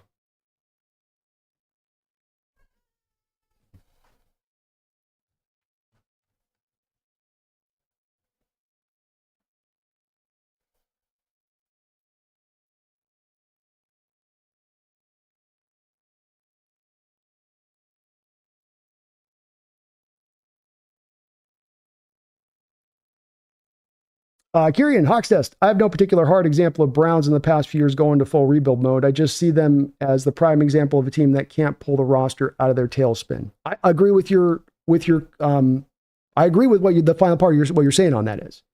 I do. And it's really where I would say, in consideration for you on this, and I'd ask you on this one would be to say, in looking at these teams, like I mentioned, being either the Saints team or being the Cowboys team or looking at this Browns team, do you not think that we could probably say that there's a more of a common denominator that we see within this, of these teams that get stuck in place, like you're saying, or to use a word where they just can't pull themselves out of their tailspin, is the tendency that we see those teams that are stuck in the tailspin ones to where that they've hit the rebuild and the rebuild isn't working and they're stuck in the tailspin because of the rebuild?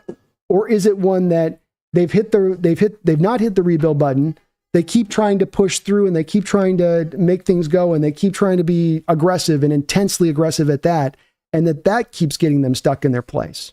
And I think that would be my argument I would offer to you, Kieran, is that when I look through those teams, or when I look at a team like the Jets, or even a team like the Giants in recent years, that there's not really a draw to get into that rebuild mode of things. It's more of, you see a sense of aggression from them. You see them more kind of pushing a little bit every offseason to go. It's not to say there isn't a possibility that you can end up in a dark place by going to more rebuild pot or taking the step back. But when I look at those teams around the league that get stuck, Kieran, I think that they more get stuck because they're in that, as I say, that 4 states of an NFL franchise can find itself. And then that third state being that you're in purgatory, and you're in purgatory not because you were rebuilding, but because you keep thinking you're better than you actually are. That's the common denominator. When I've studied these teams, that's the common denominator that I see. And that Cowboys in year out the last 20 years, that's a team like our Hawks that'll tell you, we're contending. We're contending for this year. We're going to contend again this year. We're going. Here we go. Here we go. Here it goes. Let's go. And then they fall very far short of that. They struggle to even get into the playoffs. That's just kind of been my outlook on it.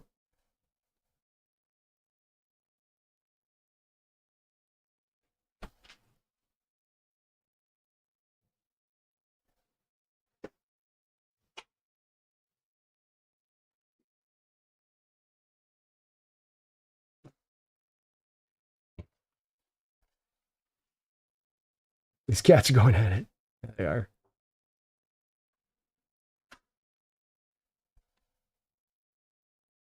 Greg Brennan, to your point, DK's first 6 years are better than Diggs and Adams' first 6 years. DK's stats were also better than Kupp's first 5 years, but then Kupp got Stafford in year 6 and had the crazy season. Great points, Greg. Great points. That's exactly where I'm at with it on it. This is that baseline you get of it, where have the players gone who've been about this production if they get traded, understanding that these wide receivers don't get moved, that are this good very often. It's kind of an infrequent trade. And that's why I'm very hard on this first round thing is it's that this is the baseline of the past receivers we've seen come through that get this. And then the second part being is that it's the draft and the free agency. It's all of that comes together where you're a wide receiver hungry team, nobody on the open market free agent wise, and the draft class is not looking the strongest, especially if you're looking for, Greg, not a slot. There's certainly a lot of slot wide receivers in this draft. A lot of potentially really, really good ones. Mecca Ibuka. I think Matthew Golden's going to be a Z, and he's going to give you some slot stuff in there.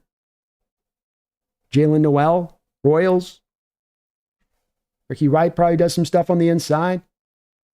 Tez Johnson, Xavier Restrepo, Isaiah Bond. You can find yourself a lot of slots. A lot of X's, though.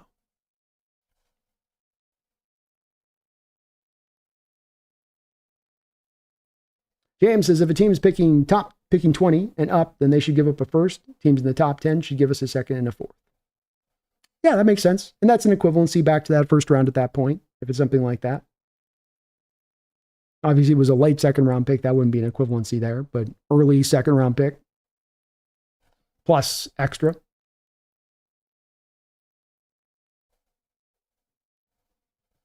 Jason says, hey, Schneider, I simply state a fact. Multiple coaches have lost their job while Gino's been in Seattle. Last Second Sports, I watched all 10 Fast and 5 Furious movies. Come back, and you're still alive. I know, man. We're cooking, baby. We're cooking. You know I got to do it today, Jesse. This topic. I had to get the bulletproof vest on today before I went live, though. UE, teams are the players, and a winning team is about assembling the right players. Many fans see good players being misused and talent squandered and get upset when they leave because of mismanagement. That part's valid.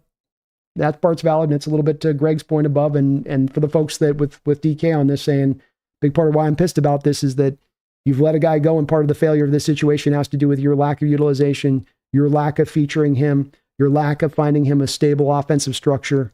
All completely valid points. No pushback for me on that in the least. Hey, Schneider, don't trade DK. Brandon, will the cap savings on a DK trade be enough for a quality free agent guard or center? Guessing no, or does it help to pay Gino? Gino, you can pay kind of regardless of the situation, because on Gino's new contract, you're going to save money on a new extension with him. So, you're saving money there one way or the other. On the DK deal, you're going to save about $10 million. The two biggest offensive line contracts that were given out last offseason are Creed Humphrey and Robert Hunt. And both of those two deals were sitting around $20 million per season on average for the offensive linemen. And the first year of the cap hit on both of those two deals, I believe, was $5 million and $6.5 million respectively. So for the cap savings of a DK Metcalf, you could add 2 offensive linemen for the savings of their first year hit on this cap. If the intention is to hand out those big contracts to those linemen, you can get that first year cap hit low. You absolutely can. But it's about $10+ million in savings. Orlando B. Raiders want to trade tight end Mayer. Would you take Mayer in the 37th overall pick for DK?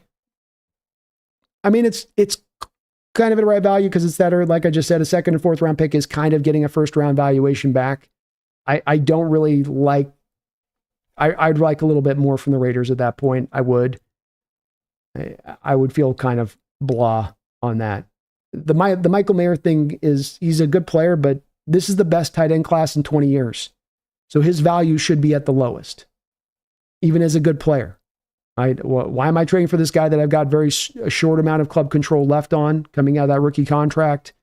I'm going to give up, good assets for him. I mean, I don't know on that. To me, that should be more where the Raiders are having to kind of sell that as, you're having to kind of give Mayer away at that point is really where the parameters of that deal should be. Phillips says Green Bay is going to be interesting, but Green Bay first, most likely a playoff first. True. Deron J says John Schneider is officially on the hot seat.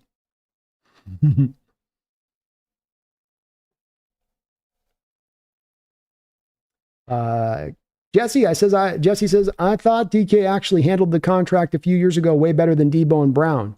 He has the right to ask out. It's a good move for both sides.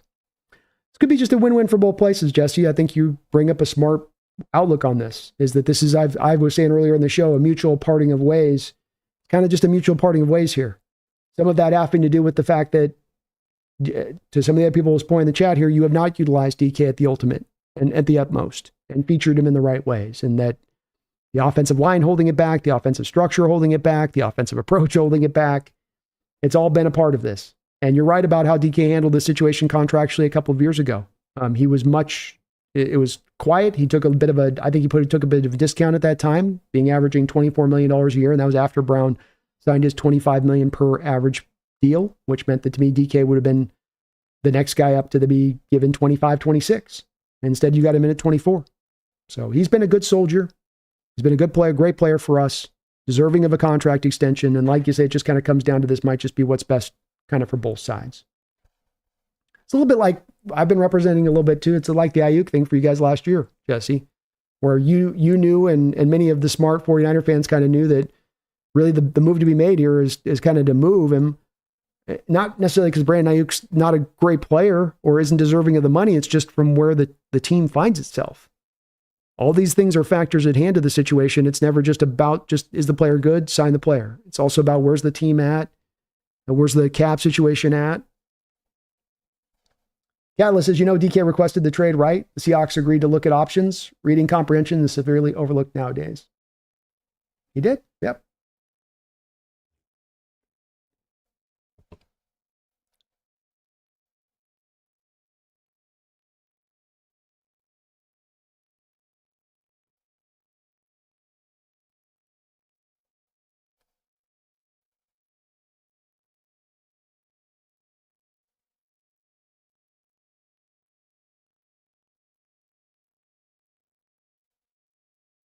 Boom Chakalaka. Again, not a single person who says get rid of our quarterback has a solution to who does better in our system with our current offensive line. True?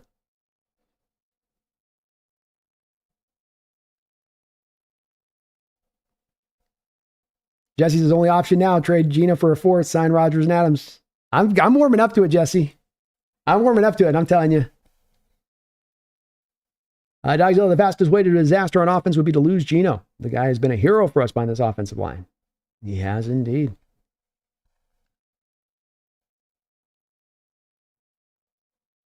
Jeffrey says, I don't care what happens to DK as long as he doesn't go to the mother effing loving Chiefs. Huey says, I agree we should trade DK, but disappointed the Seahawks are not good enough developmentally to make paying for his talent a smart decision. DK is a luxury for a contender, which the Seahawks ain't. That's definitely the big part of this that I stand with too, Huey. I mean, we've got common ground on this one. And it will be one of those what-if scenarios that we look at in Seahawks history a bit of getting more out of DK, doing a better job of understanding his talent and how to utilize that talent, how to peel the double teams off of his back that are riding him up the field time and time again. And we've not been able to do that, and that is an organizational failure. It is. No two ways about that. Jesse is a cool dude. Good man. Noah says it would be better to get a first for next year to position ourselves for a quarterback. I'm kind of like 6 1, half dozen other. I'd kind of go either or on that.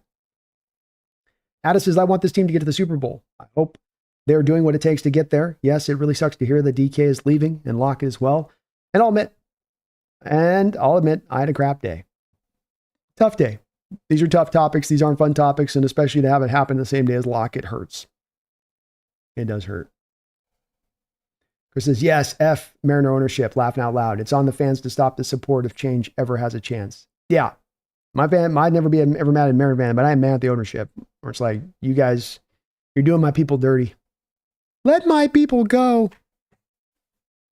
Addis, but I want to win, and if DK has to leave, then so be it, unfortunately, but got to trust the process. It's a risk, and that's what I'm scared of.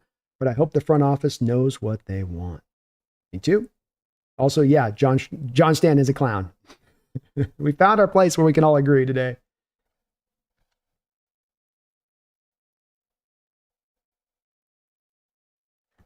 Catalyst says, unless we are completely going to reallocate resources, it doesn't make sense to extend either player if we're not trying to win now. That's been my outlook on it as well, Catalyst. Well said. Jeb says, I love DK, but if they reinvest properly, it'll be okay. You made that rhyme there. It's a little kind of haiku there, Jeb. And yeah, I agree. That's where my stance is on it too as well. That is where I stand with it as well. There's other ways to kind of build. It's just kind of an allocation issue as much as maybe anything. Thrill House, I literally felt nothing when I heard the news about DK. Once he started picking fights with DBs half his size, I was over it. Empower, is the knee surgery significant? I would probably say no. Probably just a cleanup. I don't know the details. It's broken when I went live. The news broke on that one, so I haven't had a chance to do a deep dive on what's going on with. But I would bet about 90% that it's probably just arthroscopic cleanup. Cleanup on aisle 5.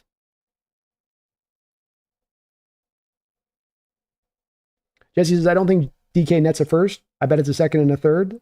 But you draft well in those spots to win, plus $10 million freed up. We'll see. We'll see. I've used the baseline on this a few times with some of the other guys that have gone for a first, Jesse, and DK's right in alignment with those guys to where he probably should pull a first. But again, if it's an early second, if it's a Raiders second and a Raiders third, is that basically an equivalency of a late first round pick, which is what I'm saying he should return? Yeah, that is. So if you're getting that, it's really like we're splitting hairs at that point. It's not a true first round pick. Well, is the draft value chart basically a first round pick at that point? Yeah, well, it basically is.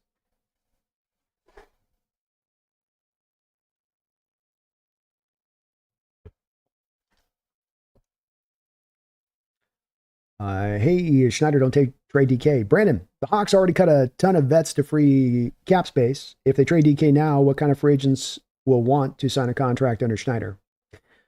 I've not been being a big believer in free agents are really drawn very much or very often towards you've cut guys away. Where's your roster at? Why should I sign there if there's no chance? I think free agents will tend to go to where they're given the most money.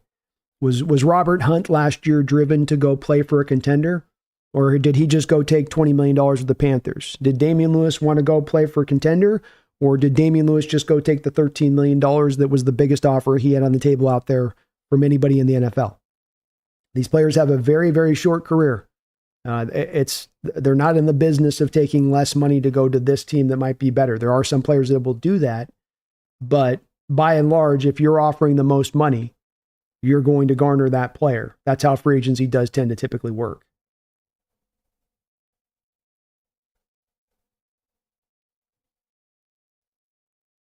I mean, if it comes to Dahlman type, it's like, look, we're doing the DK, but we're going to do this. We're going to have this offensive lineman. We're going to run the ball. I mean, that kind of appeals to an offensive lineman. Maybe they'd like that.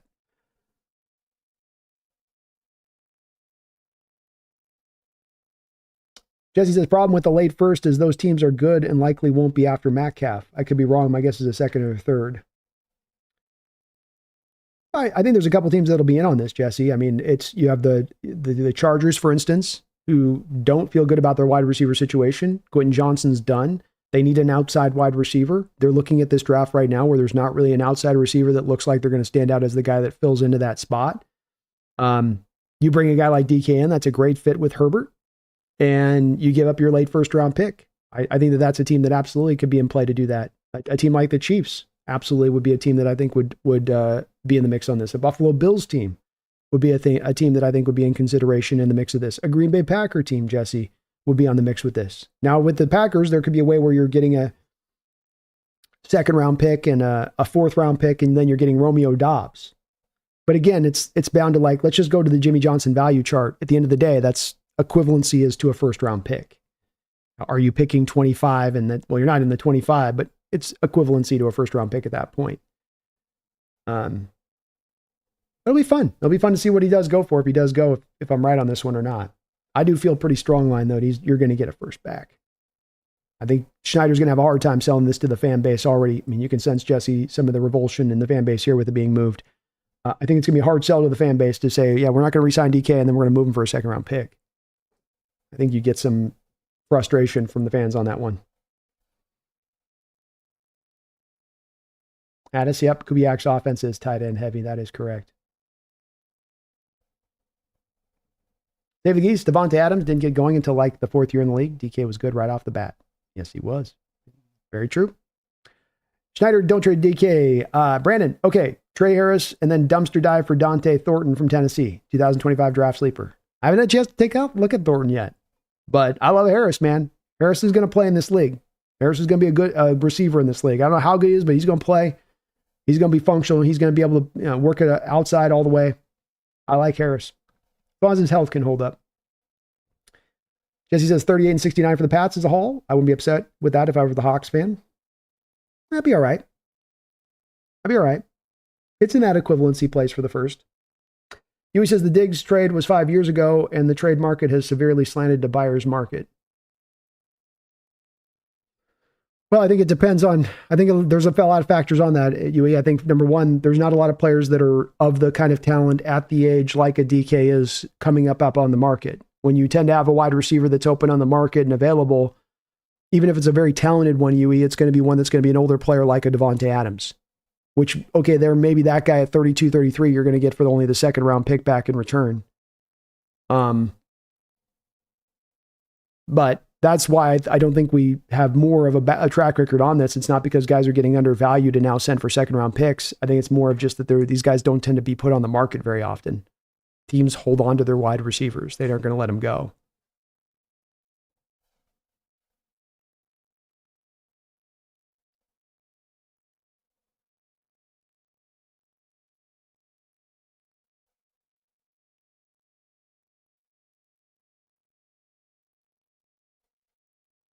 Alex, I see the Seahawks going tight end. I could too, man. Z can still find a wide receiver that can get over 1,000 yards. DK's good, but not a game changer. Cattle says the Niners would need a major cap hit if they traded Ayuk. They would, but they would save on next year's cap tremendously by getting out from under it right now.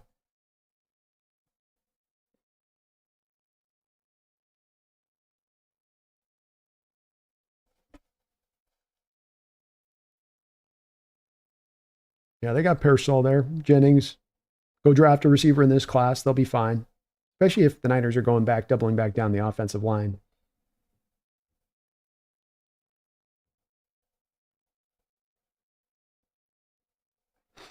Go to your happy place.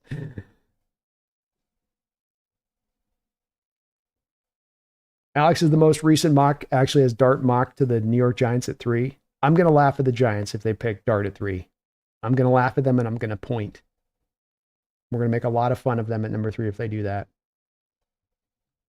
Ryan says Hawks Nest at 6. Time for the zoomies with the kittens. I know, seriously. They woke up.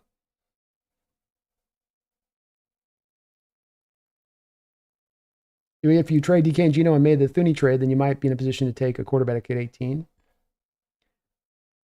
Maybe. Again, on that too, I think Thuney would definitely be helpful, but that would be a little bit of what you've done kind of recently. I mean, guy's 32. I like him, but he's getting up there. Bill, would you take a second and third from the Raiders for DK? I really want a first on this one, Bill. You know, if the Raiders were really dead set on not giving us a first equivalency or whatever, give us next year's first then. I'd much rather like a first. Would I take it if this is the best? If this is the best deal that we have on the table and DK really does truly want out of town and it's not just to push negotiations along, then okay.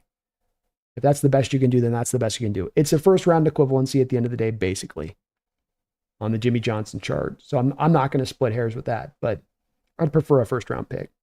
T-Money, what's up? I'm finally here. You're here. I'm waiting on you, T-Money. Much love to Tyler and all of his accomplishments, and I hope DK finds his next home. We can't afford to pay elite money for non-elite gameplay. Love you, Lockett. Come back. Very true. You want to make sure that you're paying for truly what you're getting back in return, and that a bad pad for a team is to start to overpay players for the true production that they are getting. Well said. Well said.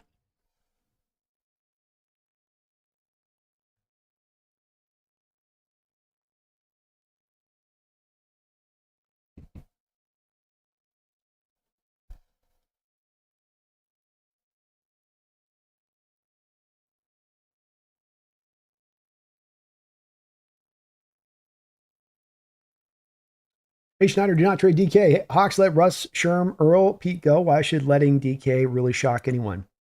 I'm not saying they were bad moves, but DK is not bulletproof either. True. Brandon, the Black Cat, fetch your coffee cup. No, I had someone over today.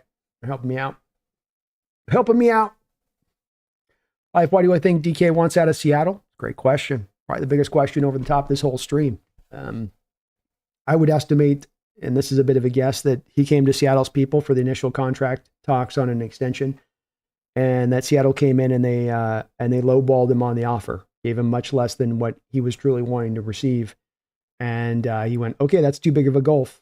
I'd like to get out, and that's not the only reason. I think some of this has to do with utilization and maxing DK out to his ultimate, and he probably doesn't feel him being here for 6 years, so that Seattle has utilized him at his best. And I think that he's got a fair point to be made on that. So it's a bit of all that kind of pushing this to go down.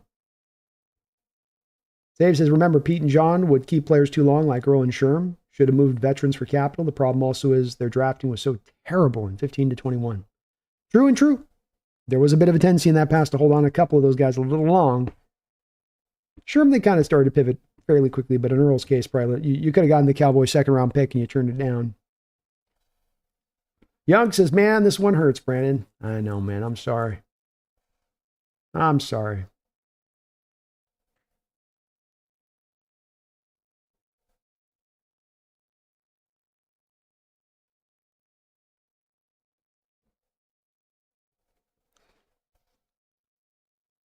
Huey says, 49ers cut Montana. Enough said. Football's that way. It's a tough sport in that way because it really challenges you as a fan to be able to roll with the punches with how fast it moves. But it does move fast. Snail says, B, if you think you want top free agents, having players requesting trades is a bad look.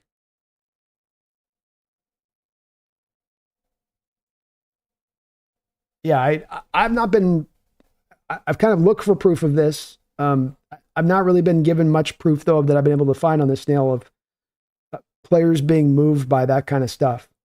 Organizationally, is Seattle looked at as a poor organization in the league? No. Do they have a poor reputation out there? No. Are they a team that doesn't commit to winning and that they sidestep and that they take shortcuts and that they're cheap? You know, look at NFL organizations that have that reputation. I can go and provide you a collection that fit to that type. Seattle has not been to that type. It's one player that we're talking about here a little bit. It could be another with Geno, but we don't know what's going on with Geno on this. I've really seen it presented to me at times. You know, this was a whole thing, Snail, people would tell me is that, well, look at Coach Carroll with the culture and the locker room he builds. You see these polls yearly of all these players who want to come play for Coach Carroll. He's the number one coach that players want to go play for.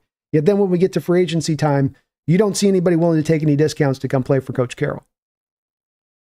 So it's one of those things where I think that in theory, you would think that this maybe would be a factor, but in practicality and how it plays out, it really comes down to who gives the most money.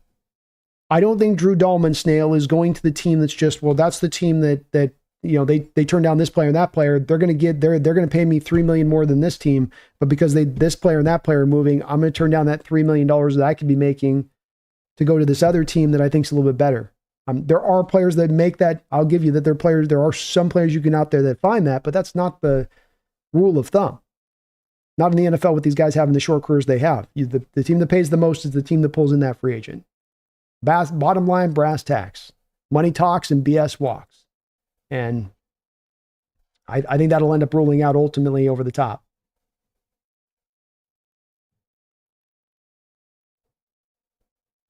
Wilbert says, it's going to be all right, Seahawks fans. You got to understand it's business.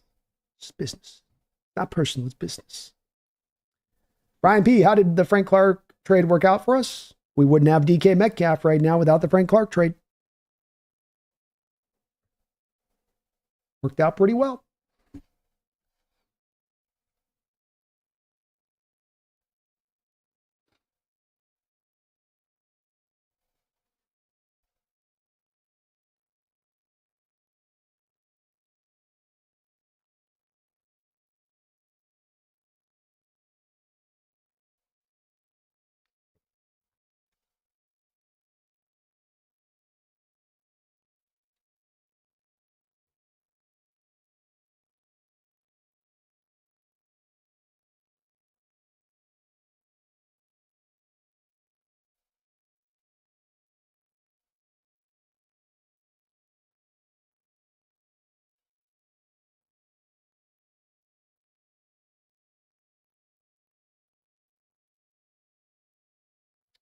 Steve Schmidt, do you suppose this signals a more run-heavy approach from our coaching staff in their second year? I think there's going to be more of a run-heavy approach. I don't know if that's really pushing DK along on this. It could be a bit of a factor, but I think that there's a couple things in play here with DK where, I don't know if he's just making this decision purely out of just one thing or another, where it is the money, it is the utilization, it is the drive in the future to, go back to running the ball. Maybe it's a little bit of a lack of conviction in believing that the team's going to get to a place of contention in the near future. It could be all that kind of stuff a bit.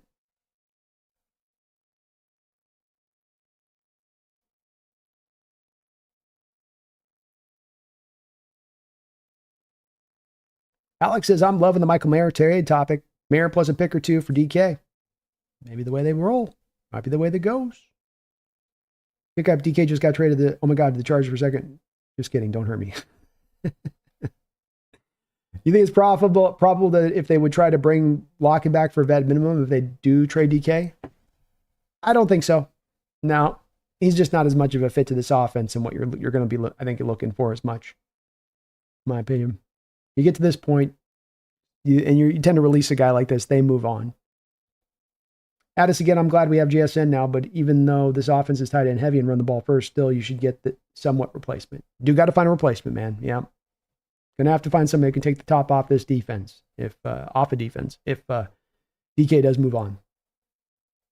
Hey, Schneider, do not trade DK. Brandon, valid point. My assumption that Schneider would ever pay big ass money for free agents itself is flawed. You were correct there.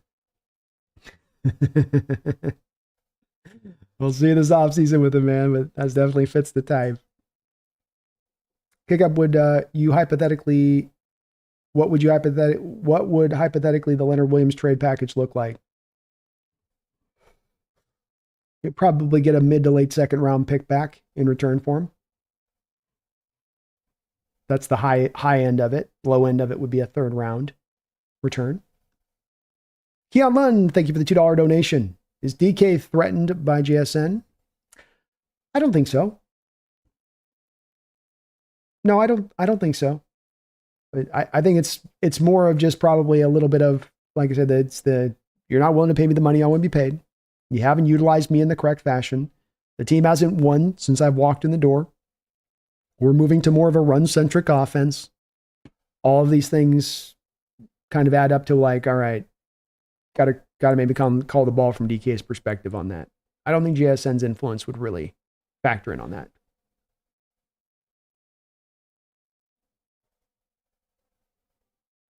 Dogzilla, thank you for the $2 donation. Please repeat what you'd try as a general manager after today.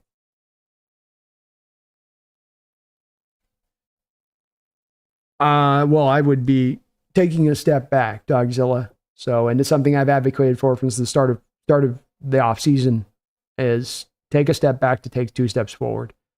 And that would mean that both DK and Geno would not be necessarily part of that future to do that.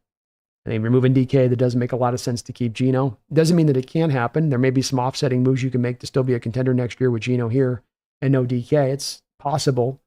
I'd be a little bit more reticent to believe that that could be the case. And so this would be a bit of a take a step back, load up on trade capital, try to get some trade capital parsed for next year if you can to be in on the quarterback market. Potentially go and look at a guy like even Aaron Rodgers, Devontae Adams as a combination deal at that point on a real cheap deal. You're not bringing those guys in with any kind of commitment. You'd be bringing them in on kind of that 1 year situation and prove it deals, so to speak, and kind of get this into next year when you have much more cap space and you're not being faced with daunting contracts that you aren't quite sold on wanting to sign on the dotted line too. So you just kind of get yourself into that territory. That'd be my approach. Hey, Schneider, don't trade DK. DK won't go to any cold weather team. Chargers make sense. Agreed.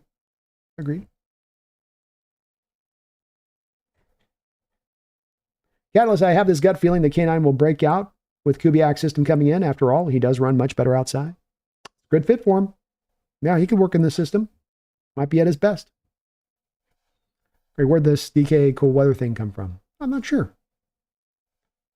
Empower the entire wide receiver core for the past 4 to 5 seasons is being disrupted. Feels so weird, so unfamiliar, so foreign. Where do we go? I don't have the answer. Hard to say. Hard to say on that one. True. This is a little bit of a gut punch for sure. Joseph Jones says, I can't wait to watch K9 this season. I'm being hyperbolic when I say this, but Grubb only ran outside with Charbonnet and only ran inside with K9. It was kind of the truth of it. And not just with him here, of course, with Grubb, Jason, but I think a lot of K9's time here, the runs have been so heavily predicated upon running inside. I was looking at the stat coming into this season where it runs outside of the tackle boxes. Kenneth Walker was averaging 5.1 yard per carry average. Runs inside the tackle box, he was averaging 3.8 yards per carry. Yet the team seems to be just wanting to hammer him inside over and over again way too often. Benedict Metcalf.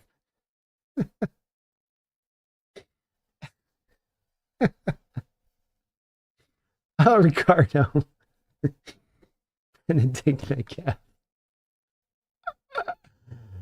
Oh, E2DK. Austin, Brendan, when Seattle poops, they're ready to compete.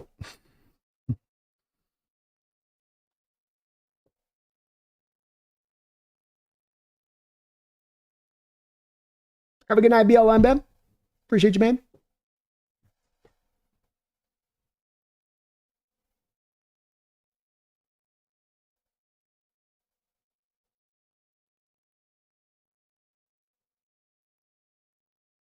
CLB, sorry, this is not the team doing a smart move. This is the front office letting a situation get out of control. We made fun of the Niners and Ayuk last year. Now we're glazing John. Well, I'm definitely not trying to glaze John. I mean, it remains to be seen whether or not what moves he makes in the direction that they do go. When I was making fun of the Niners last year with the Ayuk situation, it was that they couldn't decide whether or not they wanted to pay the guy. And then they ultimately seemed to pay the guy begrudgingly, and it didn't really look like a smart move considering the window was just about to close shut and they could maximize out returns back from him.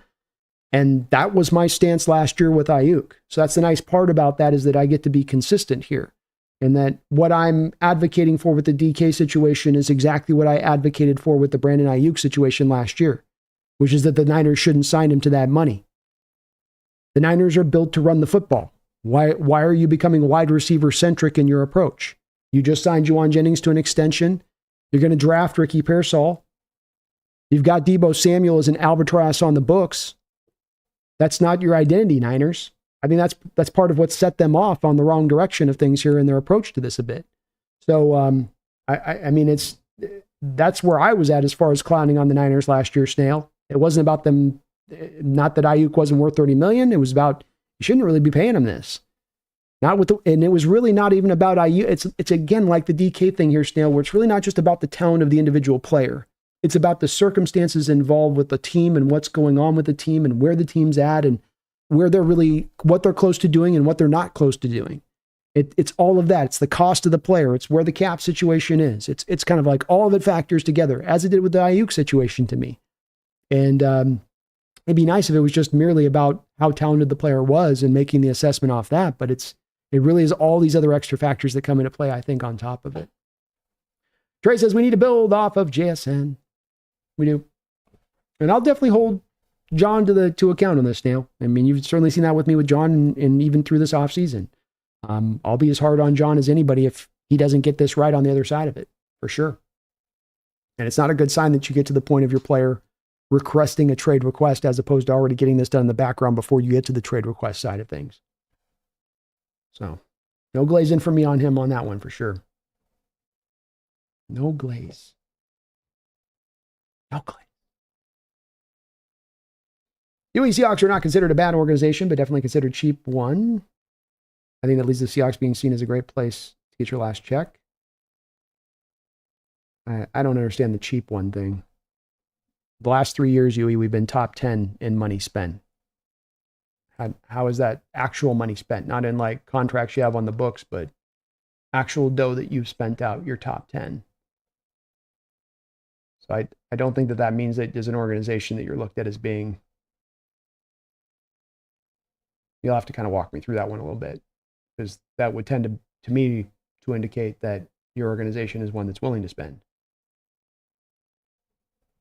Puts his money where its mouth is. Doesn't mean you spend the money good. Doesn't mean you're spending it right, but you do spend it. Dale says, B, I will say this. If there's some actual plan to all this, then I'll change my tune, but this feels like flying by the seat of your pants more than anything else. It could prove to be that, Snail. And as I say, if it does prove to be that, I'll call it as that. I'm not going to give, I've never given John Schneider blind devotion. I think if one thing you can say about me at this point, Snail, and I take a lot of heat from it, is that I don't have blind devotion to anything but this team. So if there is a general manager or a coach or a player that needs to be held account and called to account, I'll be one of the first people lining up to do that. Happy to do that. And it's not for the benefit of my channel to do that.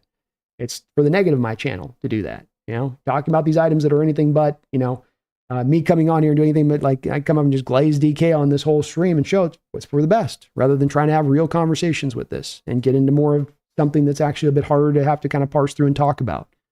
So I will be right there with them. I'm hopeful, but I'm watching.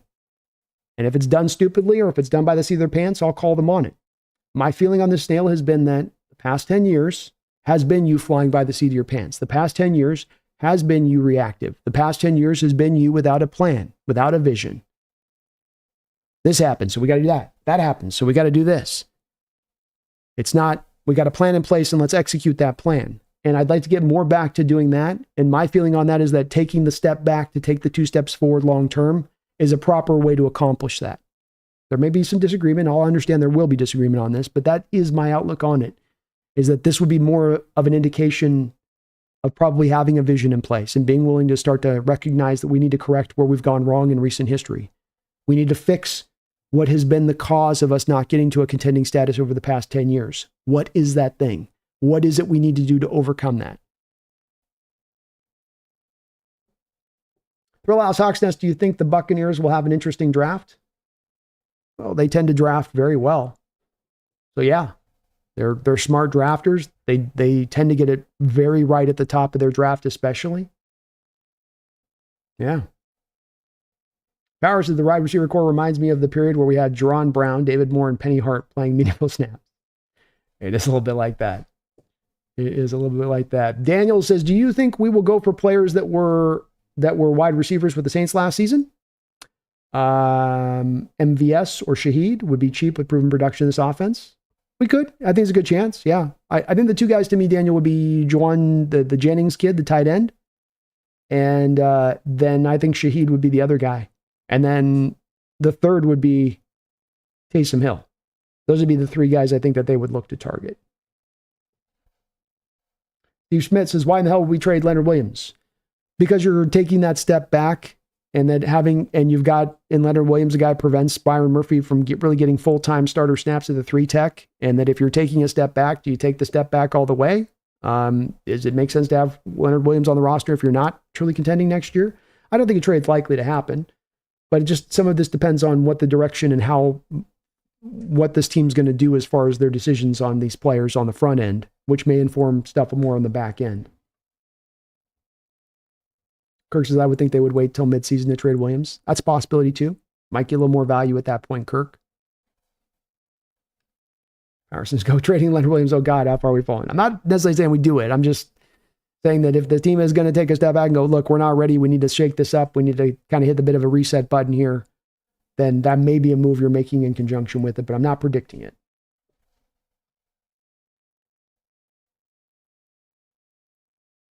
Kirk says the trade thought would be assuming they're planning to take a step back. Yeah, that's where I can see where you're coming from with that, Kirk. Same.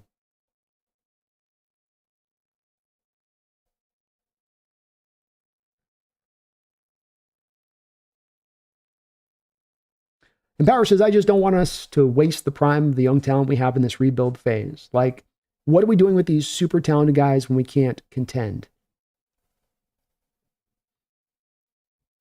A fair point. Yeah, it's a fair point on that. You got these young guys and you got the good talent, but how does it all come together? How does it coalesce into becoming that contender? And I don't want to waste that either. I don't.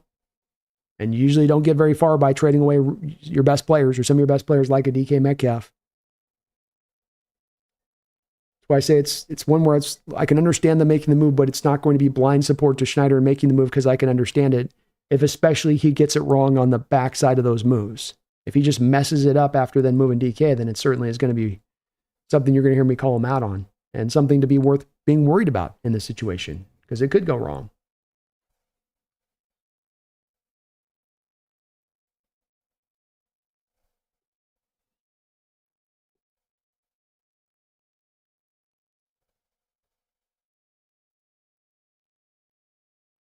Derek, the Seahawks and Lightning fan. Great to see you in the house, man.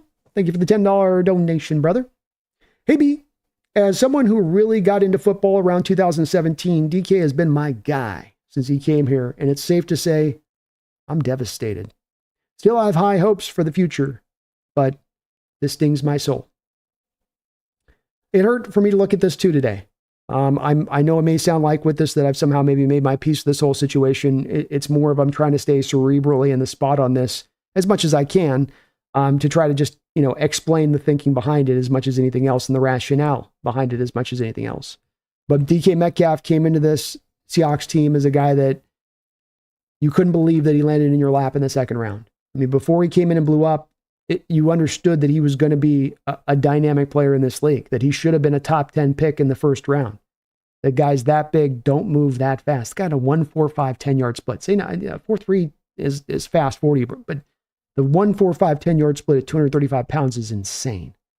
And he came in from day one and was a monster. Goes out there, sets the record in the playoffs in that first rookie season against the Eagles with the rookie receiving record in the playoffs. And you go, wow, sky's the limit. We got Megatron 2.0. And there's going to be a difficulty in this and let a guy go like that. And there may be for the best of the team and maybe best for us to ultimately get to contending status. But yeah, it is also going to hurt at the same point in time letting a guy like this go who's been so good, who's been so consistent.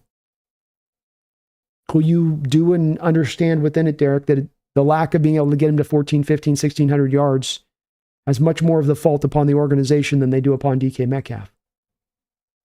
And that's frustrating. And that part sucks. But in a lot of ways, you can't cry over spilt milk. The milk spilled. And all we can do now is kind of clean up the mess. It's a bad way to put it, but it's the way it does kind of feel right now at this point. But completely fair to feel devastated by this. He's been a great player. He's been my favorite player here in the last few years and watching him. I love the intensity he plays with. I see so much of tape at times and watching guys that, man, can you crank up the intensity level here a little bit? Can you understand you're playing football, please? Why are you lollygagging? Why are you going through the motions? And I didn't have to look at a DK Metcalf and say that that's ever what I'm watching from him on tape. I get it. I do get it, Derek.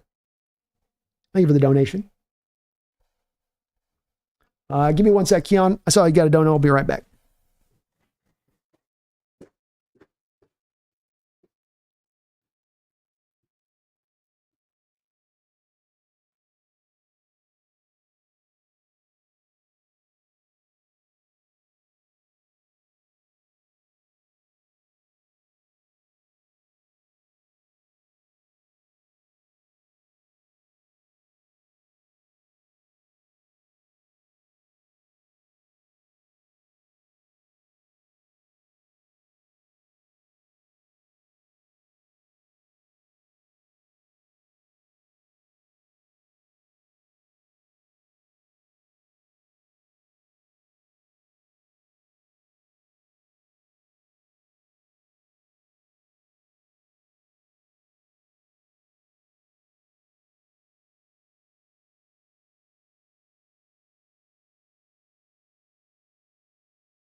Everything's just football. Realistically, what could we get for DK? I think you're getting a first and a third back for him.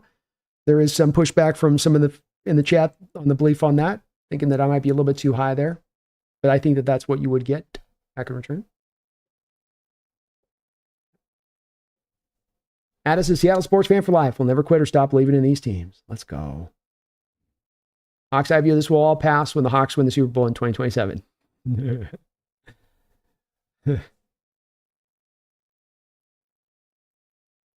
Johnson, do you think that the fact that they might move on from Geno may be a reason DK wants out? It might be. Hard to kind of quite pin down exactly the reasoning with DK. There's a lot of good, I think, guesses on this one, and that is as good as any of them, you know.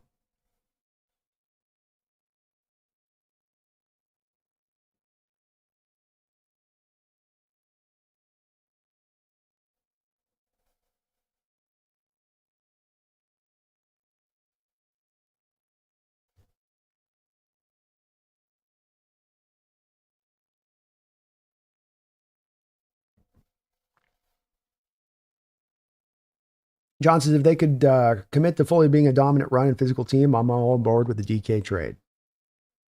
It would make sense on that side of it, wouldn't it, Brian? Huey says, just saying Seahawks aren't seen as a franchise that pays top dollar for free agents. They spend their fair share, but don't think players think this is a place to get that money. It's true. It hasn't been in the past. I don't think, though, too, I think that you would agree with me on this, that the team has not been in on negotiations with any of these top talents. You know, it's that, who's the guy that you were in on that you were negotiating with that the other team just overpaid them what you're willing to give. You know, they definitely have had an approach in free agency, but I think it's almost been one where they've just walked in not even trying to compete with those good players out there that you'd have to sign for good money if you want the quality player. Tay, how do you feel about Tez Johnson? I think that he's probably in one of the more overrated wide receivers in this draft.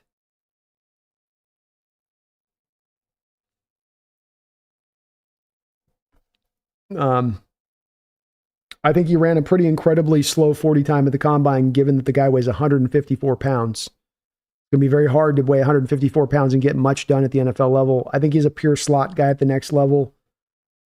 He's probably faster than the time he tested, but I don't see a lot of next level physical gifts from this kid. First, sometimes how he gets talked about a little bit by some. He's kind of just a functional slot guy. Should go kind of 4th, 5th wide receiver, 4th, 5th round range. And I think that I just haven't been really small catch radius. And I have a hard time with those guys that you get down 150 pounds, 160 pounds as a wide receiver. It makes me kind of nervous.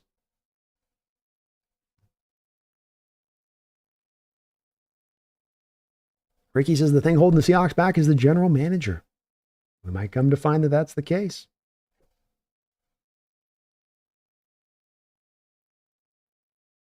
Nacho, what's the best value you think we could pull from this trade? And is there any chance this is just a pitch for him to demand more money?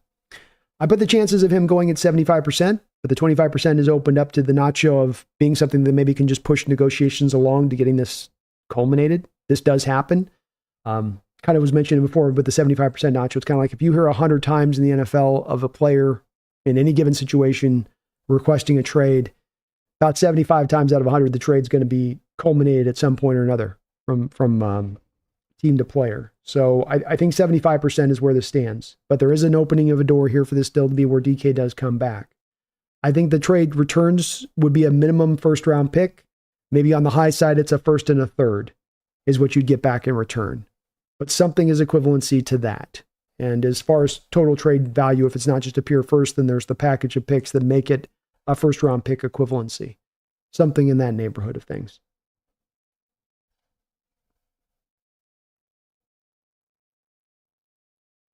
Austin says, we don't take a step back with the F. Trading a slightly above average wide receiver who wants a lot of money isn't a step back. Fair enough. Fair enough. Keon, thank you for the $2 donation. Keon Lund says, let's talk T-Lock for a minute. Is he number 2 all time?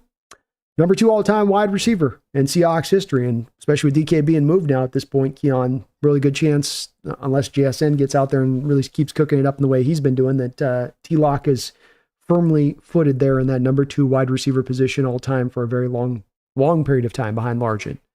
But great player, just ultimately gave you a lot of flexibility. Now, you used him when he first walked in. I mean, this kid was like almost on like a Devin Hester-like rate as far as a returner, and then broke the leg, and the NFL took out some of the returning ability on kick returns and how the rules were legislated, which kind of removed him down just a little bit, but really shows, I think, a lot of the resiliency of Tyler Lockett, that he came back from that broken leg and still was able to be just as effective as before, despite even himself saying that he had lost a step.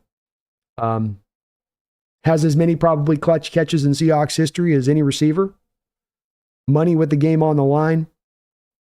A lot of great moments with him. The toe tap, tag, drag, swag. The back of the end zone catch there with Russell against the Rams in that one game. One of the greatest all-time catches we ever seen. Pro's pro. It gives you just knows how to run routes like nobody's business. Guy came from a track record of having family played in the NFL, and you thought they've definitely brought him along and taught him and trained him up. And that was the case with him. He was good to go from day one. Really fun player, Tyler Lockett. And he'll be held in, I think, really high regard here for a long period of time. Cabri says, keep the big cat. Anna says, I don't want the big cat gone. I'm not advocating for it. I'm just saying it depends on how hard line the team could be looking on moving back on this. But, I could see him staying. Not pushing for it. Thrill House, if we aren't planning on contending, why don't we just forget the season so people don't waste money and players don't get hurt? Trade everyone but JSN. There we go.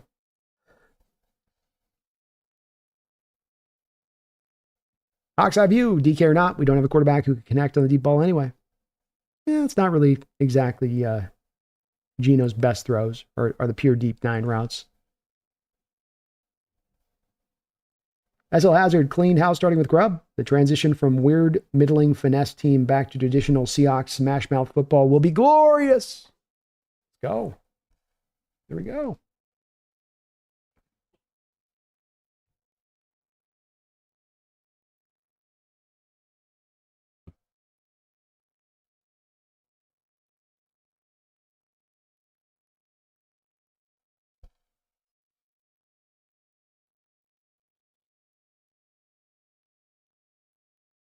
Throw-offs, might as well trade Dixon since we're not planning on contending and we're building too.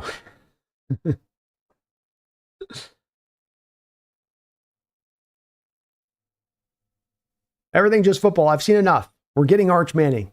Let's go. It's all worth the price for Arch, right? We don't know if Arch is going to be good at Ricardo. No, he hasn't played enough to quite get a feel for that.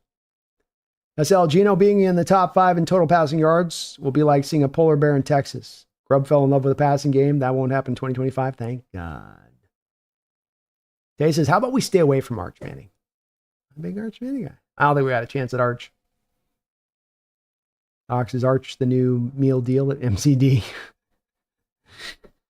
Mickey D's? Come get the new Arch Manning.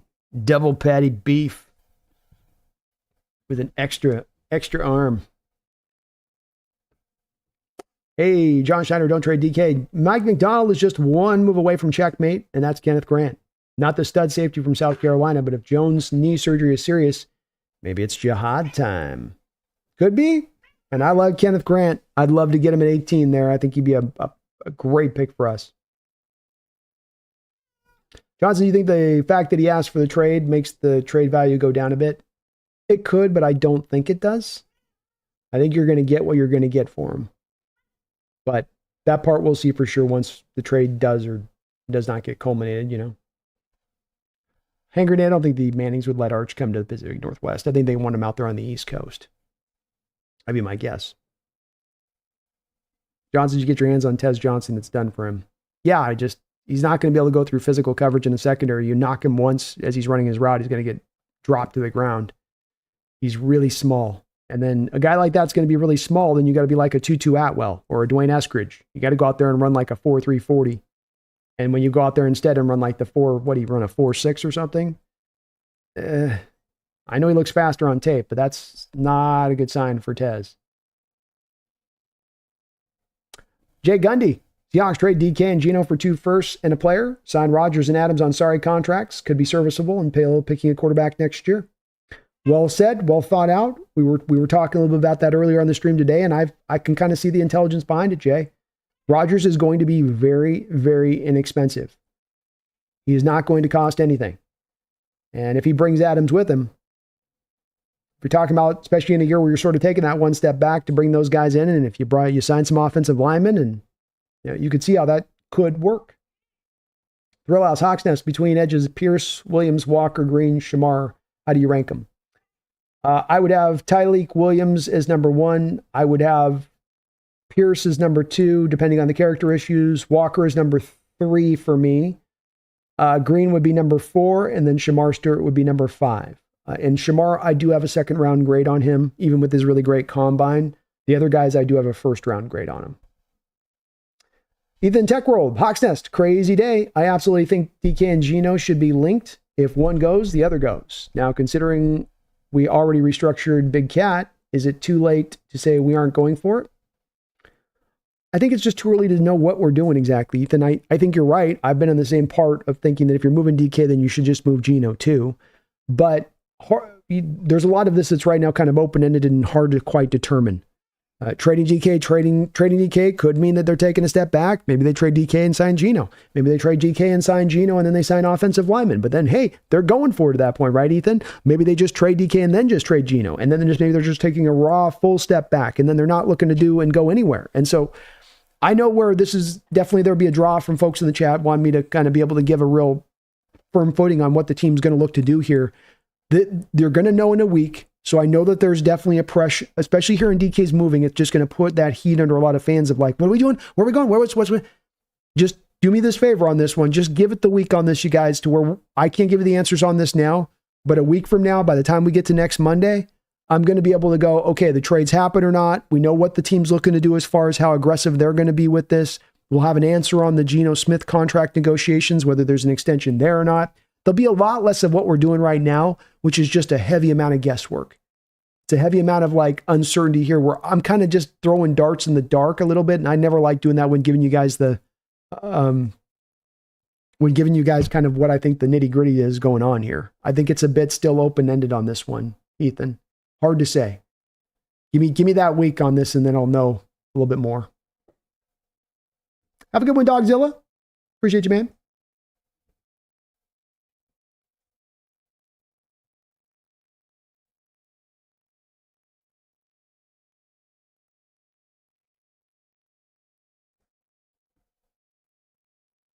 Chargers release Bosa. No shocker there. I'd stay away from him, though, on that. John, I wanted DK to break all the records for the Seahawks, though. I did too, man. I did too. SL, I remember when Russ was traded, the fan base had a meltdown. Everyone said we are going to be a basement dwellers. One guy being traded and getting equivalent value in return isn't going to break us. Well said, SL. And I agree.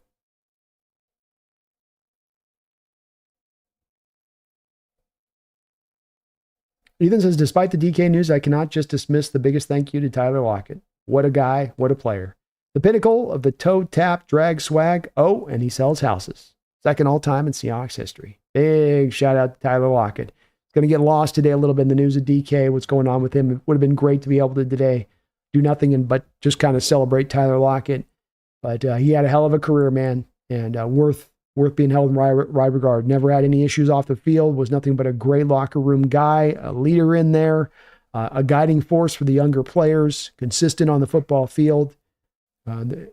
Everything, an absolute home run pick there from what you got him in the second round. Kirk says, if they're planning on taking a step back, how about front-loading Charles Cross's contract? You could maybe do that, Kirk. Maybe do something like that. Might be worth looking at as a possibility.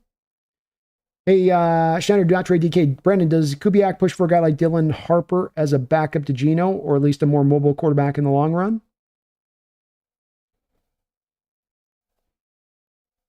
This offense has worked with a variety of different quarterbacking types. So it's worked with guys that are more statue pocket guys. It's worked with guys that have mobility too. So there's not really a prerequisite on that one way or the other. You would like a little bit of mobility for the under center, play action, roll out stuff. But obviously a guy like Geno can do that. I don't think they've got an archetype to this offense. All different shapes and sizes have made it work. You've had the smaller guys. You've had the lack of power guys with the arm strength. You've had the statues. Key, thank you for the $5 donation. Key, because you've been going all day, man. Thanks for your perspective. I'd like an Arch Manning Deluxe with an extra bacon. Oh, yeah. Make sure you get that. Make sure you get that ranch on there, too. Give me some sauce. I need some sauce. Thank you, Key. Appreciate the $5 dono, and I'd love to be able to get Arch. Tell you what, there's going to be some teams, I think, trying to position themselves to be set up to get that. This would not surprise me if we see a season of some teams in kind of a quasi-tank mode looking at Arch going, I wonder about that, for instance, like with the Jets. Do the Jets go fire sale, hoping that they can pull this down to the nub so that they can go after Arch after this season? I wonder, man. But thank you, brother. We've had a hell of a day today. I thank you guys all for hanging on in here. We've gone 6 hours and kicking ass, taking names. And very kind of you guys for all the donations. The support has been unbelievable today. I really thank you for that. You guys are always awesome there.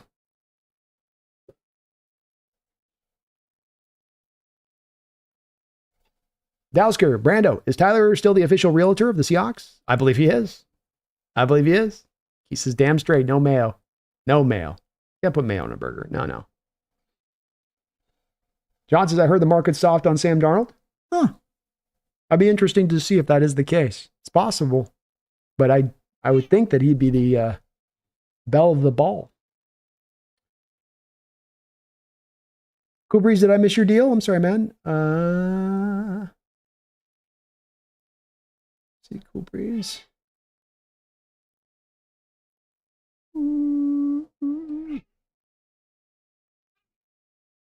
You're so loud, kitty. I didn't see your deal there, Cool. Sorry, man. You can repost it. I'll answer on it. Not bad. Biggest flop, bust line, best lineup we never saw. The biggest flop, bust. Yeah, if you just present again, I'll read on that one. I don't see it on the upper part. But if Mocha Lockett's probably going to a contender, I think you should go to Washington. Could go there. I could see Kansas City maybe being an option, a little bit closer to kind of some of his roots back to college. Do not trade DK. Brandon should pour a line of sugar, baby powder, anything white on the table and snort it. Everyone is fired up tonight. Great moderator, great fan. Thank you, man. Appreciate it. People are fired up tonight. I expected it. I expected today, and it's good. Passion's always a good thing. Shows people care. Yeah, Cool Breeze, if you can repost, I'll answer, man. Sorry, I didn't see it on the chat when I was updating. That's the biggest shame of the DK news. Tyler Lockett being released, put on the back burner. Yeah. Kind of interesting with DK choosing today to do this. You could have just given it like one day, DK, and let Tyler and the news kind of sink through, but there's also probably a bit of a sense of urgency on this one as well. Ross, I imagine the Eagles take Walter Nolan. That D-line would be insane. Not big Nolan. His tape runs hot and cold. But I could see him going that route.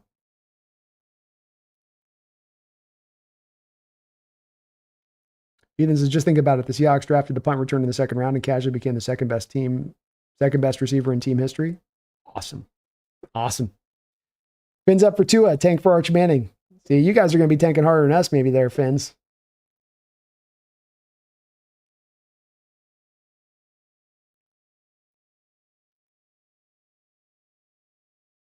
Addis says, all right, I'm going to take a chill and take it easy. Need to regain my thoughts and take a breather. See you guys later. Go Hawks. Go Hawks, man. Thank you for hanging in here with us, Addis. Have yourself a great night. Hawks Eye View, friends don't let friends sign Aaron Rodgers. This fan base would definitely be pretty angry, I think, if they did that. Kirk says, Sam Howell or Aaron Rodgers is the seasoned Seahawks tank commander. I would do a Rodgers, Devontae Adams. There's a low chance of success, but if it does hit, there's a high chance that success takes you kind of far if it works. Get the defense right. You bring in Adams, you bring in Rodgers, you draft another wide receiver, you spend some money on the offensive line. Rodgers comes in dirt cheap. And I'm talking dirt cheap, Rodgers, dirt cheap. I mean, for a season that's already kind of in a tank mode at that point, it's not the worst of possibilities. No shocker on Joey Bowen being released there in Nagasa. He was injured and expensive there with the Chargers. But also could be maybe if they're in the market for a DK and they need to free up some money to go sign a DK, right? What's my all-time Hawks flop bust lineup? Oh my gosh. Ooh. Well, all right. So we would go with Rashad Penny would be a draw at running back, but you'd probably go with CJ Procise at running back. I would go Corin Robinson as one of my wide receivers.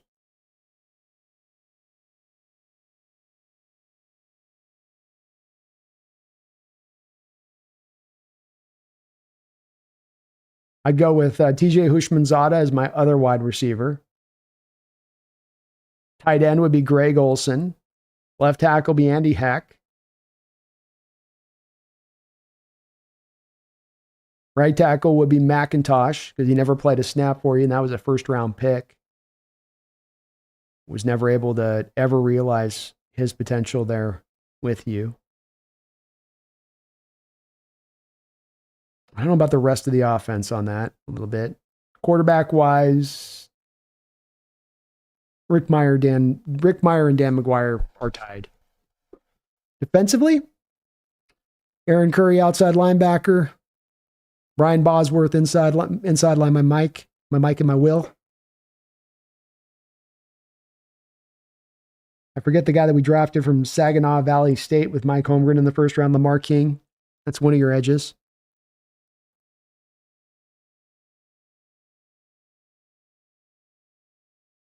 Malik McDowell.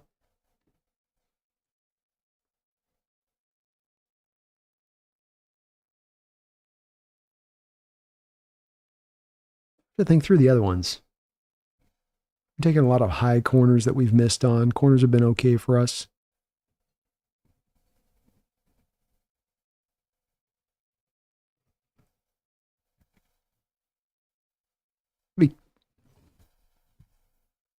Yeah. Corners and safeties, we haven't done a lot of high picks on those guys that you could look at flopping on those ones. I'd have to kind of pull deep on that. Have to go like Lano Hill and stuff. Tedrick Thompson or something, you know? The all bust side.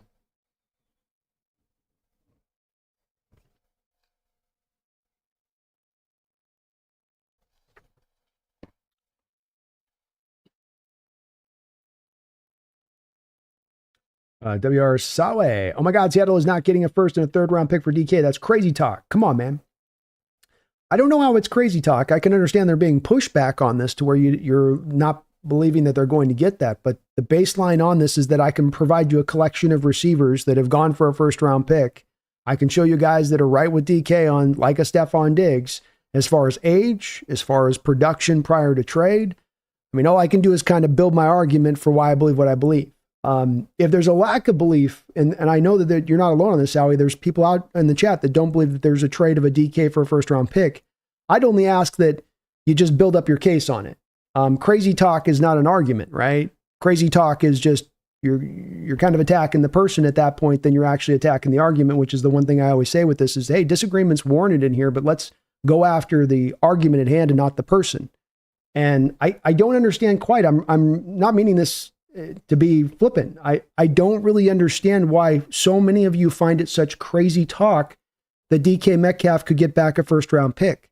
It's bewildering to me that so many of you are so revolted by the thought process of this being even a possibility. And I can't quite get, I hear you guys telling me it's crazy. I hear you guys telling me there's no way we're going to get that.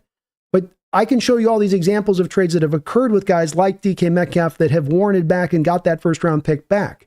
History is much more in my favor, quantifiably so, in giving you guys evidence of this. You can convince me of your argument that I might be out of pocket and completely wrong, but you got to understand you're going to have to give me more than calling it crazy talk. You got to give me something that backs it up as to why it won't be. I can present a lot of items as to why it will be. Prior trades that have occurred in this order with receivers like DK Metcalf tend to get a first-round pick and more back. That tends to be the case in the baseline. Another part of what drives this kind of trade stuff is going to be availability. What is the talent like on the open market, both in the draft and free agency, as far as alternative options to that said team that needs a wide receiver to go out there and grab? Well, it's a weak wide receiver market for free agents, and it's a pretty weak market as far as the draft class goes for wide receivers too.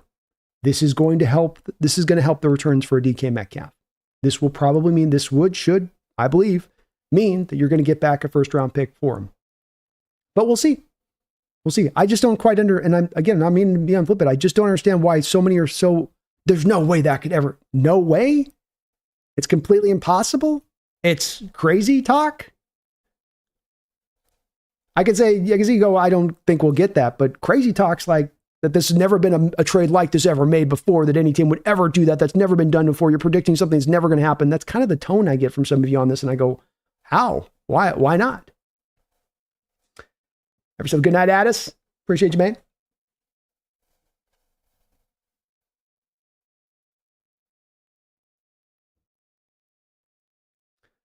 For else, Hawksnest, are you liking PGA 25? Is it super solid or meh? It's a little meh, but it's growing on me a little bit. It's very grindy. You know, it's one of those games where they've arched to the VC. So it ends up being to where it's almost, you got to be willing to you're grinding. You get that guy up. And that part gets a little bit frustrating with it. But there's some enjoyable part to it, and it does play. The playing and the game of it itself is really good. Some of the other parts to it are a little like paper thin. But I'm kind of just getting into it and understanding it. I haven't really done the full meal dive, deep dive in.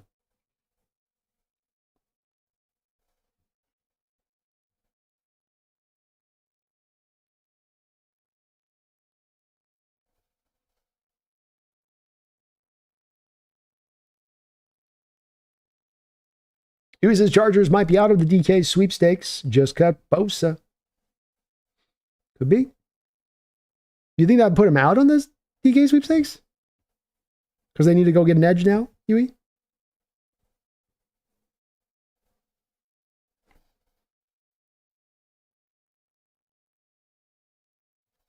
Banana, the bad guy Williams. I'm sad that he wants to leave now. How is JSN going to get catches? Well, JSN had his big breakout game last year, Banana. He had his best game of the season when GK wasn't in there. It's a sample size, but I think it also is one where, if as is some people have portrayed, that once DK moves out, that suddenly neuters the production of JSN, then I would have thought it would have neutered the production in that game for JSN rather than being the breakout game for him where he could have had damn near 230 yards receiving.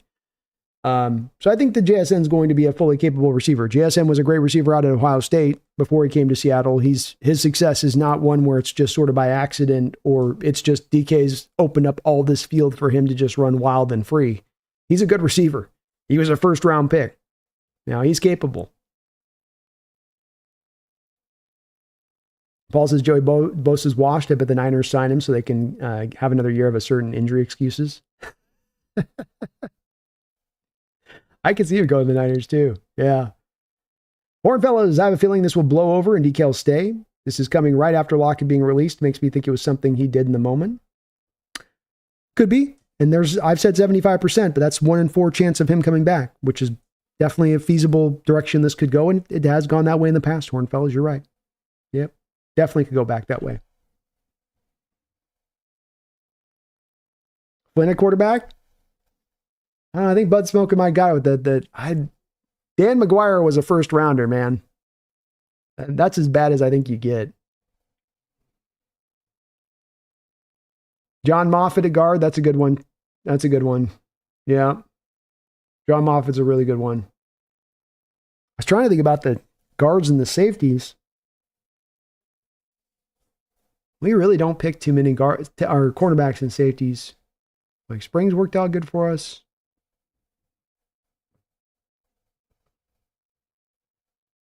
They didn't even take safeties high in the 80s or the 90s. Collier. Collier's a good one. Eskridge, I forgot about him in the slot. That'd be our slot guy. Affetti at right tackle. There we go. We're filling out the offensive line. So we got Affetti at right tackle. We got Hackett at left tackle. Probably would go with Posick at center. Who are our guards? Who are the bad guards on the books?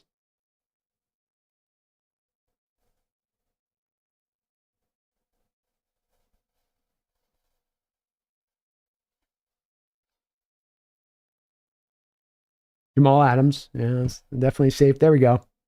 I guess you'd have to go with Jamal Huey because it is flop. It doesn't have to be draft picks. So that would work on a... Yeah, that would work. That's a fair one. I suppose Percy and Corin would be your two outside receivers, and then Eskridge will be your slot. Greg Olson's your tight end. Ethan Hawksnest, you should see what Justin Turner said about the Mariners today. Absolutely tore the people in the Charge to shreds. Every word is just gold. Never heard a player say it the way he did. I love hearing it, and somebody had mentioned a little bit about that earlier on it, and the Mariners need to be called out more on this. It's a slap in the face to the fans what the Mariners organization is doing. And it would be one thing if the fans weren't committed and they were checked out, and they rightfully were checked out because the team was bad and hadn't been good and hadn't been to a World Series in my lifetime, and every reason not to go out there and support this team or to put the eyeballs on the television, and yet they do. And their reward from that from the ownership is getting spit in the face. So they got it coming, man. You know that from my perspective. Vital Smoke is there'll be definitely a team giving up a first. I feel true about this, bud. I don't try to dig my heels in on certain stuff where when I feel like this with this much certainty is only when I'm going to deal my heels in. Most of the time I'm going to parse and I'm going to hedge my bets and I'm going to say, I think it's generally this way, but it's just as easy that this could slide this way. The first round equivalency thing is something I feel very strongly about in this DK situation. Definitely could be wrong on it, but I feel pretty good about it. Holiest Hand Grenade, thank you for the $5 donation. Holiest Hand Grenade. Would you say the pendulum is swinging back to pound the rock in defense while the high-powered offenses are taking a step back? Yes. The last couple of years, defense has taken back more of the rope in this ongoing tug of war match that exists between both sides of the ball through the decades and rule changes and what's in vogue today, what's not in vogue tomorrow. Right now, what's happened is the past couple of years, the defense has pulled back. The defense has taken back some of the land because of the fact that cover two shell proliferates defenses, and then it's the cover two shell in combination with the stack boxes on the front side, the combination of these two things, which I think has confused the ever-loving hell out of offenses and caused them to have a much more harder time of passing the football. It's also led back to then running the ball. Because if I'm in a cover two shell on the backside, I don't have a safety down in the box. I've got that theoretical light box there that I should be able to run into then. I've got the numbers game working in my favor at that point. And that's what we're seeing on the offensive side of the ball with more 1,000-yard rushers now starting to rise up here. So this is a little bit of where the direction of the game is going, Hand Grenade, right now. From the standpoint of defense is taking more of the land back. And then the offense, it's always an adjustment to an adjustment, right? So defenses do this, offenses do that. Offenses do this, defenses adjust like that. So the offense's adjustment has been to now double back down into running the football, to commit back down to running the football. Great question.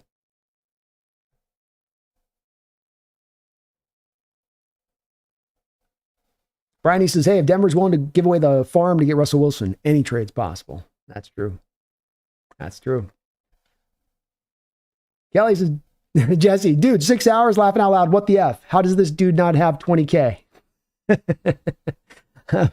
Well, who was above there? We got our guy out there was giving me a hard time for giving some folks some hard time. So, I can be a prickly pear on this one, Jesse, I'm not for everybody up in the Pacific Northwest. I can be a little harsh, little not soft enough for folks, They like sometimes the content creators in the nest portion a little bit softer, a little bit gentler, a little bit, I got a little bit of the edge to me.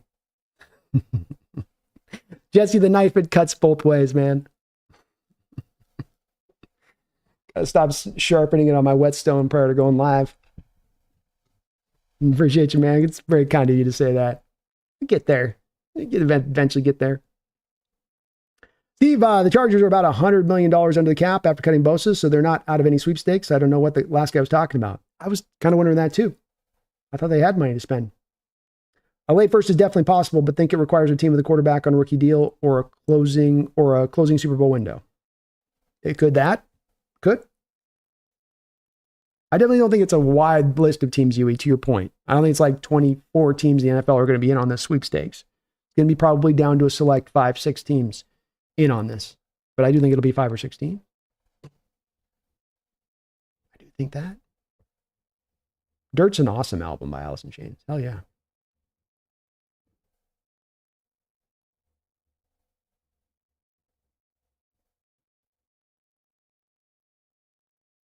Hey, Steiner did not trade DK. I must admit I've been listening to too much Ramstein the past 2 weeks. I think they might have killed some of my brain cells with their videos alone. They're intense, man. Huey says, I think the Chargers' move might signal they aren't in a paying mood and will continue to build through the draft. They might. That's a lot of money, though. There's only so much of it that you can roll over. But could be the direction they're going. Hard to say it quite at this point. Hawks, I view Owen Gill at running back. High draft pick. Never made the team. There we go. That was an early 80s one, isn't it? Hawks Eye View. Huey, Mike Iapati. I mean, his little Elmer glue ankles held on here and there a little bit. He was going to make it through the whole year. He'd give you a little bit. Marquise Blair, that's a good one at safety. I like that one. Do not trade DK. That's a good one. Something evil in those eyes.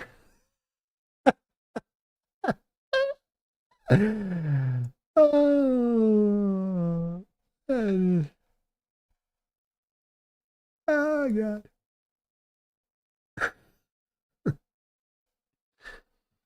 Me, what's your thoughts on Evan Hill?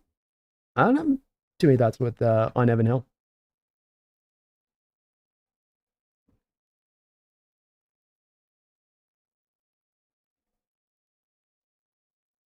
Yeah, Jamal Adams and Marquise Blair at safety. That's our 2 safeties, I think. That's a great. Marquise Blair's a great pull. Blair Walsh kicker. Oh, we've had some good bad kickers. Some good bad kickers through here. Blair's a good one. How about Sebastian Janikowski blowing his hamstring on a field goal attempt? That was fun. And then Coach Carroll making fun of him. Mythic, would you still draft Jahad Campbell even if we re-sign Ernest Jones? I probably wouldn't, Mythic. Not unless you've got some real confidence in the ability to have Jahad Campbell work off the edge. Or you have packages where you're going to run 3 linebacker looks. You know, that you want to sit more in base and then work off a base more. But I think that's a stretch. You got to go, I think, one or the other on this one. Ryan said, luckily I can't stand baseball, so the Mariners can pack sand. It's not going to ruin my life. And I love baseball, so it hurts me. But understand, man, baseball's definitely gotten tougher and tougher to watch through the years, and it wasn't starting from an easy spot for many people. Hawks Eye View, Mariners to offer free Kush night for the first 30,000 fans this May. They just start getting hella gimmicky. Bring your bong night. Hey, let's do bong stand night.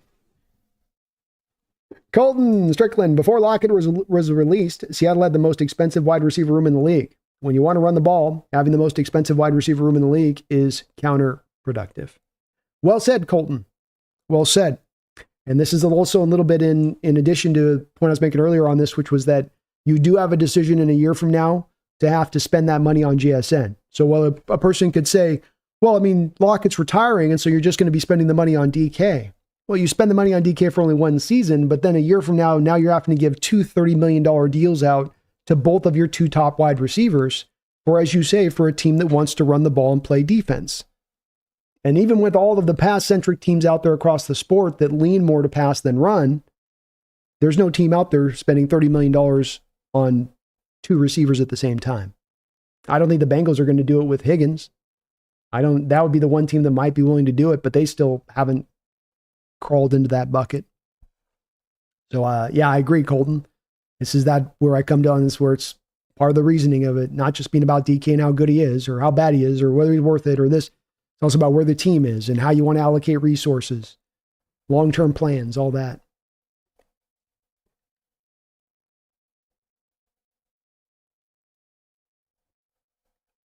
Sell Hazard, only thing great about the bum-ass Mariners is their logo being put on a New Era hat. That's right. That's right. Aloha, War Chief. How you doing, man? Even says Michael Kendrick's a linebacker. That's a good one. I like that one. I don't know if he can unseat Bosworth and Aaron Curry, though. Especially Curry being top 5 pick. You just think that the pendulum has swung back to the buyers and trades? Teams have been driving harder bargains of late. General managers are more afraid to look like they get fleeced. Fair point. We'll see if that has gone this way with it, because this would be a representation of that if it does go in the direction of you not getting the returns back that I'm thinking that you will get, for sure. Nathan says, no, I like edgy content creators. I've lived here in Washington my whole life. Yeah, it's the place that I've been aware at, especially this offseason and the last couple of years of going through. And look, I'm going to warn everybody on this. When it comes down to it at the end of the day, I've been faced with a bit of this decision and as much as ever, because I hear more from the comments of people that get a little bit up in the emotions of it and listening to me and that they don't like the trek I take of it. And I kind of just got to be me at this point. And I think I've also accepted the fact that, look, I may not be for the masses. This may be a select flavor kind of thing when it comes to Brandon and the Hawks Nest. And I'm okay with that, because I know that the people that I do have will get what I'm doing and that we're in the same page. And, you know, it is what it is with that, versus trying to appeal to the masses and just become milquetoast and everything's positive and everything's great. And I push back on nothing and everybody's brilliant in what they're saying in the chat. I have no interest in that whatsoever. I never have, and I never will. And I will be more than willing to pay the price of losing subs and losing viewership and being stilted even at times to where we can keep the discussion where I want to keep it at, which is open and free and able to talk about anything. And especially I must say, the sensitivity thing, I'm not a sensitivity guy. I know we come from the Pacific Northwest where there's a lot of, you know, being very careful with that type of stuff at times. You know, every region of the U.S. has its own kind of, you know, culture and way that people are and how they are. And then we've got our own up in the Pacific Northwest, we do. And I get that. But I don't operate sometimes within the same, I think, sensitivity that others might in doing this. But I got to do it. Got to be true to me, you know. And I got to land on the fact that, Nathan, at the end of the day, this is what people are going to resonate with best, I think. Maybe not everybody likes it, but the people that resonate with it will resonate with it, really. And I'd rather have a smaller audience that I really resonate with than a big audience that I'm not really resonating with at all, if I got to make the choice. Dune 2 was awesome. Went back and watched that again. He knocked it out the park. Knocked it out the park.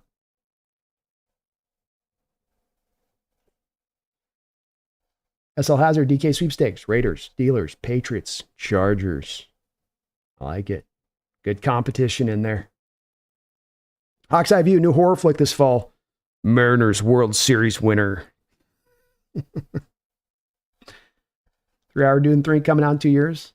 I'm hopeful for it. I'll tell you that the story kind of starts to go off the rails into part 3 from Frank Herbert. It starts to get real. It starts to get real weird.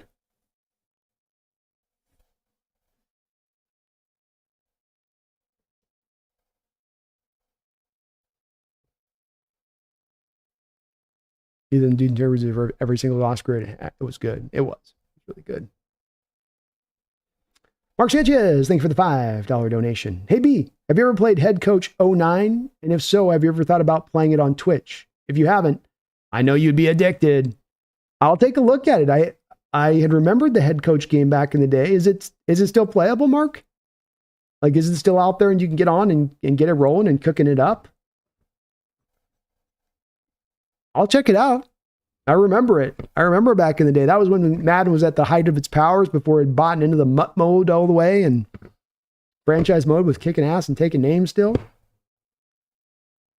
I'll look it up. I bet it's dirt cheap if you can pick it up. Is it probably on like PC now? Have they modded it to PC? Interesting. I'll look it up, man. For sure. Great suggestion. Warshi says, I don't want DK to go, but it's business. And I'm a Seahawks fan, so if he wants out, it is what it is. I'm hoping we can get a first round next year for him. Get into that sweet quarterback pool. Me as well, man. And I think I find myself in kind of the same spot with it. Did not want to be here. Did not want this to be the end game of where we landed, but kind of is what it is at this point, isn't it? Best way to kind of put it, I think, is just is what it is. Ken Behring is the Hawks owner. Undoubtedly. That would be our worst owner. Not even close.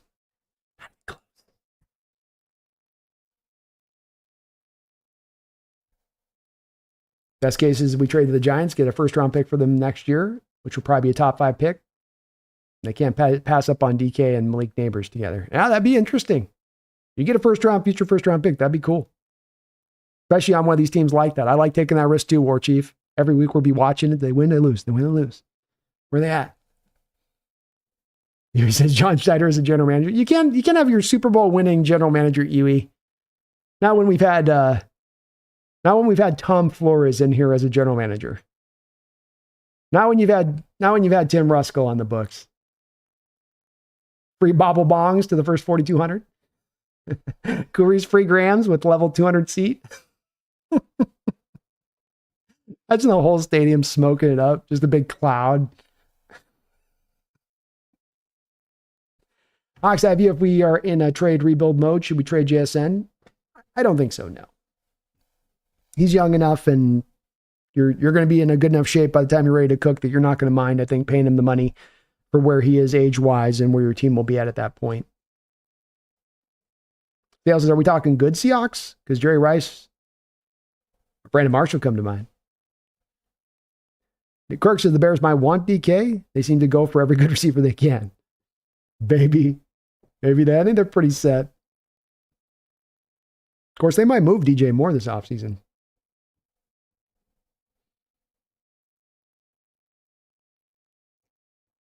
Kingdome is Hawk Stadium with the pisser troughs, though. Oh, the pisser troughs of the Kingdome. Boy, wasn't that just a moment where you're like, really? Line up with 20 dudes with their wang out, pissing into the trough. Everybody getting splash damage.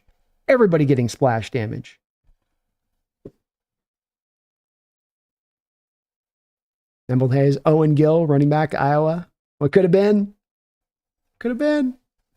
Manny, I heard people say JSN can't be a number one, but they forget he had almost 200 yards against the Rams with no DK. Exactly, Manny. I think he can absolutely become that.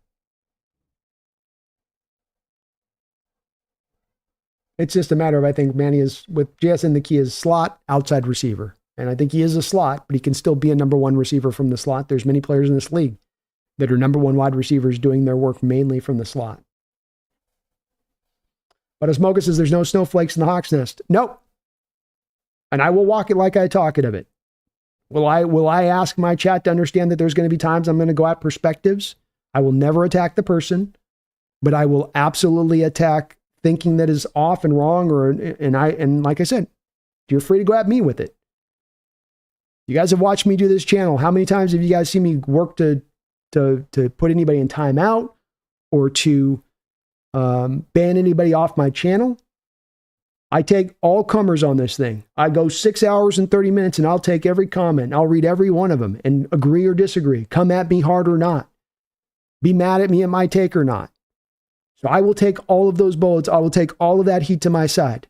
But you better be able to, if you're going to step into my chat, you better put on the belt. You better stand tall. You better put your chest out. You better speak with your chest, and you better understand that there's going to be challenges, and it's going to work both ways, and that we're going to have fun in here with it, and it's going to get intense at times, and that's going to be the nature of this beast. And sometimes it'll be fun, and it'll be nothing but laughs, and it'll be nothing but joking around and bullshit. Sometimes it's going to be, that's all different points of how it can go sometimes. It depends on the topic at hand and what we're turning over.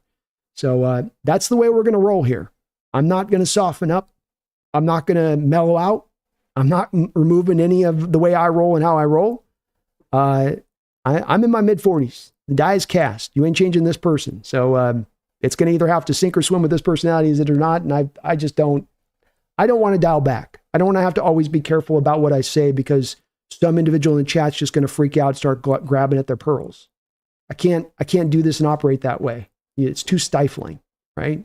You start to think about everything you got to be hesitant to say or preface everything you say because you're worried about people's real sensitive emotions and feelings. I can appreciate that exists out there. It just doesn't resonate with me, and I can't work around it. It's impossible to work around it in many ways. Is Bobby Boucher available in the draft? Asks Hawks Eye View. Bobby Boucher he's always available in the draft. Bobby Boucher is always available in the draft.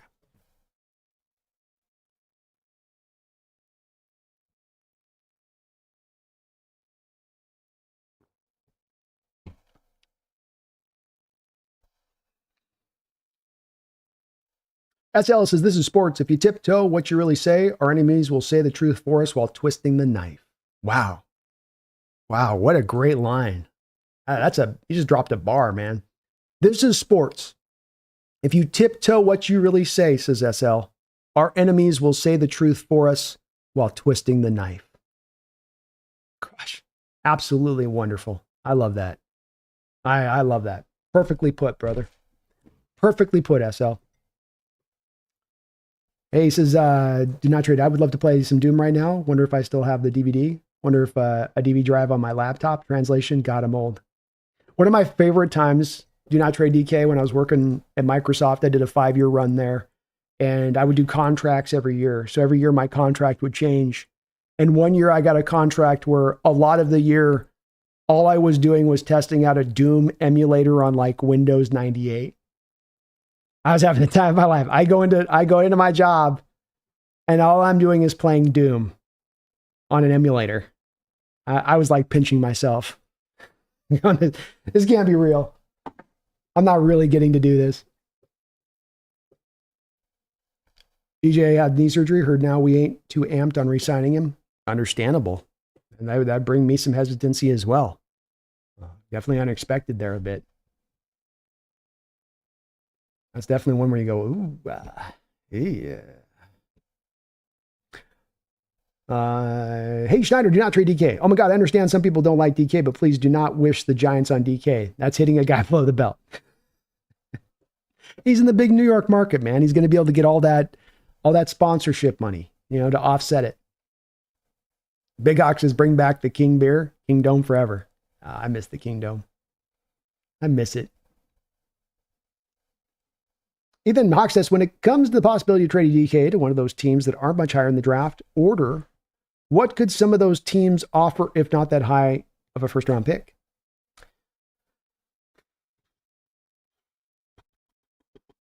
There's a couple of varieties of different places. It sort of depends on which team you're talking about making that move for. If you're moving to like a Steelers, could you do a second-round pick and then have them throw you a Troy Fatano in addition to that or something?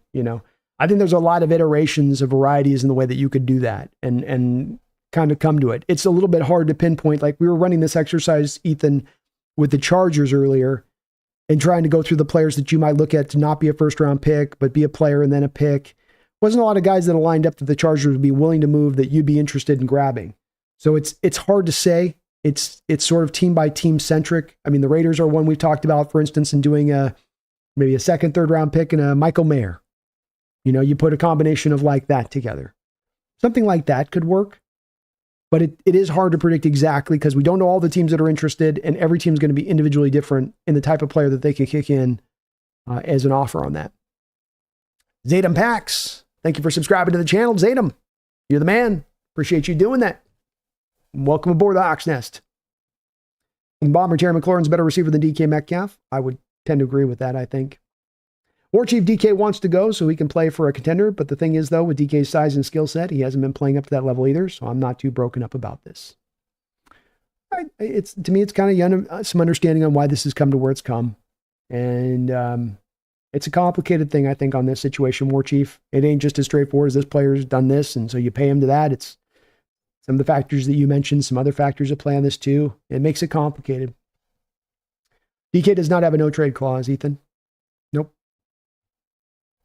Piss or trough. Try saying that 3 times, then whip it out. You talk about having stage fright. as a kid, you're going in there as like a 10-year-old and you got these two, 6-footers out there with their freaking sitting there and they're right next to you, just like they got a hose going off and you're like, it was a little awkward. Flash damage. King Bar Renan, and I think in order to be a true number one, you have to be able to play both in the slot and outside.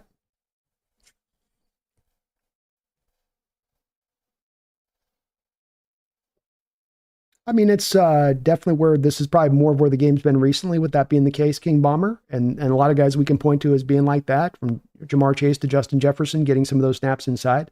I mean, the team was doing some of this with DK last year, and that's where he was at third in the league in receiving yardage, with a lot of operating out of the slot early on. But of course, they then went away from that once he came back from the injury, though the injury might have been a big part that drove that.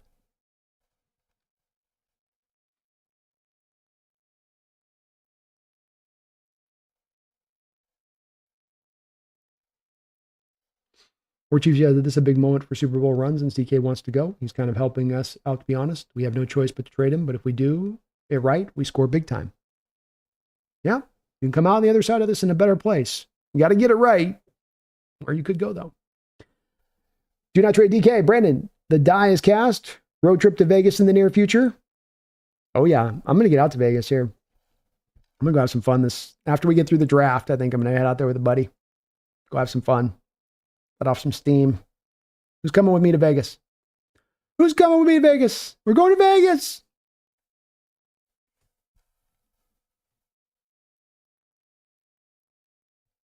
Am I doing Twitch later tonight? Maybe. I get some food and kind of get a feel for things. Possibly. Spoon's not going to be traded, no. McDonald's definitely keeping Spoon. Definitely keeping Spoon. Paging Mr. Herman. Mr. Herman. Ring of Honor and Tyler's Lockett's future for sure, Herbicide. No doubt about it. No doubt about it. Me says, where are you originally from, Brandon? Seattle area. I grew up in the northern corridor mainly. We moved all around. I'd lived in Seattle. We lived in Edmonds, Linwood, all the way back to Marysville up on the north corridor, Everett. Went to school out there in Mukilteo back in the day. That's where my roots lie.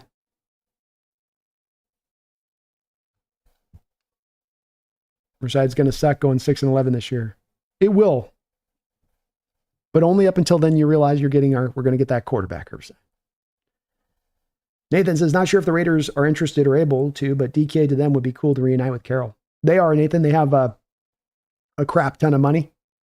And I think that Carroll is certainly showing early on here that he's looking to be aggressive. He's not looking to do kind of that patient Paul, slow roll approach, build it up bit by bit. He wants to get this thing energized and going. So this kind of move could be one that he's willing to pull because of that.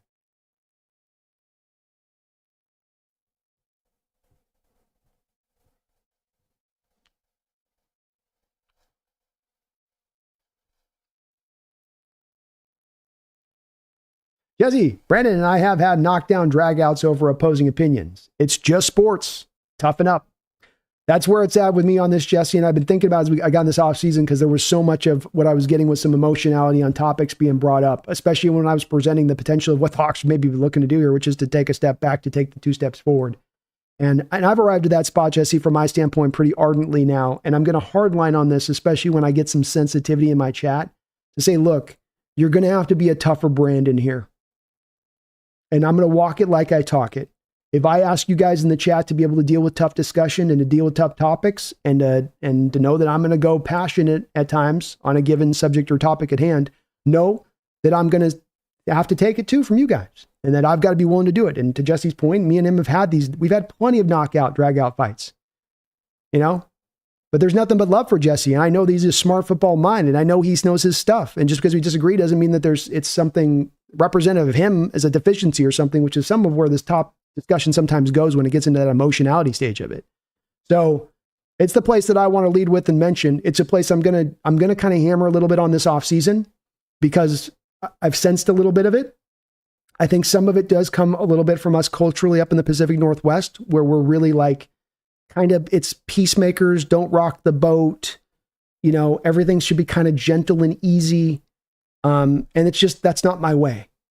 It's not my way. I understand it's the way of the region at times and how they go, but it ain't going to be my way. And it's not going to be why I'm going to run the channel. And it's not going to be for everybody because of that. And I've accepted that. So if you find yourself being one listening, going, well, man, he's going to be, this is how I go. It's the way I'm going to run with it. And this is what makes me love doing this channel. If I had to dial myself down or I have to check myself at every turn on everything that comes out of my mouth, that would be not fun. So it's got to be, it's a tangible choice for me, Jesse, on it that I faced this offseason. And I went, you know, I got 2 paths I can go down with this. And I'm not going to go down this other path. I'll go down this one. And if it costs you a couple subs at the end of the day, then so be it. So be it. Jedi. So be it. Jedi. Appreciate you though, Jesse. You operate the same way and you take the same heat at times, I know, from your Niner contingent out there, especially with some of the Brock Purdy discussions that have gone on or Kyle Shanahan talk. You know this too. And it's like, look, it's going to go this way. And you have a choice you can make. You can be a Lombardi type that sits there and basically gets on his knees for the organization at every turn. Or you can kind of just call it as you see it and be honest and truthful with people, which I think that eventually wins out.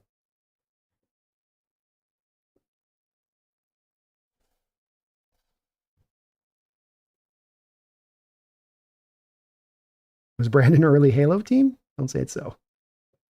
Emerald says, replace DK with Jack Besh. Your thoughts on Efton Chisholm, wide receiver EWU, broke all of Cooper Kupp's records. What do you think, Mr. Watkin? I don't know. Efton Chisholm, I haven't seen his tape yet, Emerald Hayes. I'll watch. I'll look at him soon. I will. Jack Besh, Cooper Kupp 2.0. I'm telling you now, get him. Make you happy. I don't need 4 years of production when he gives me the one. The one is good. Let me some Jack Besh, man. Hawks, did you play Quake 2? My favorite past game, that Duke Nukem Half-Life. Yeah, I played some Quake back in the day. Duke Nukem's a good one too. I never got around to Half-Life.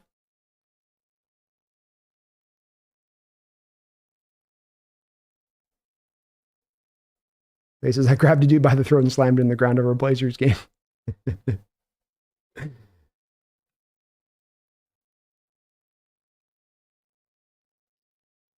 Emerald DK wants the Hollywood lifestyle. Vegas might be a good spot. Yeah, I could see it working. Head Coach 09, I have it on PC 3. I can send it to you along with P3. PlayStation 3, I have 3 of them. Not sure if it's on PC. Oh, okay. Let me look it up, Marquez, because sometimes let me check with you on that, because they sometimes have the emulators up on that on Steam, especially a game like that. I'll go check it out. I remember coming out and getting some pretty good hype. People liked it. Dara says, what wide receiver is going to block with one hand?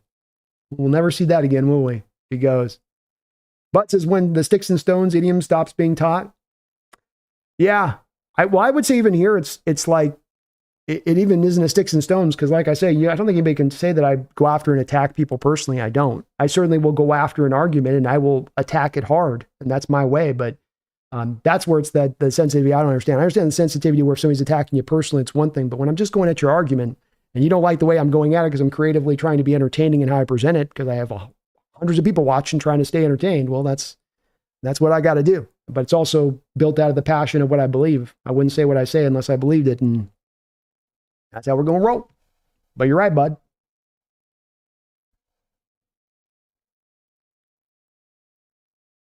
Emerald says, I always peed on the end of the trough. That's a good spot to be. It's a good spot to be. You always had to wait on that end one, though, you know? That was the guy with the long streamer on the end. Manny says, shout out to Jesse for keeping it real. Yeah, big shout out to Jesse. And part of what with him and me working together for years, and part of why we sync together so well, is that we have the same philosophy and our outlook of why we do what we do and how we're going to do what we do.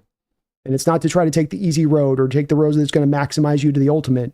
It's to take what's the best road? What's the most honest road? What's the truest road? What's the thing that I think that people at the end of the day are going to most appreciate? Not what's easiest, not what gets you the most this and that, but what is going to be most appreciated that's out there on that, what people want. And he brings that. I try to do the same. Hey, Schneider, do not trade DK. Brandon, just give me an advance warning for Vegas. Wife and daughter are going to Asia this summer. Let's go. I'll let you know, man. I'm thinking May. Maybe we have to do a Hawks Nest Vegas meetup or something here. Go crazy in Vegas for a weekend.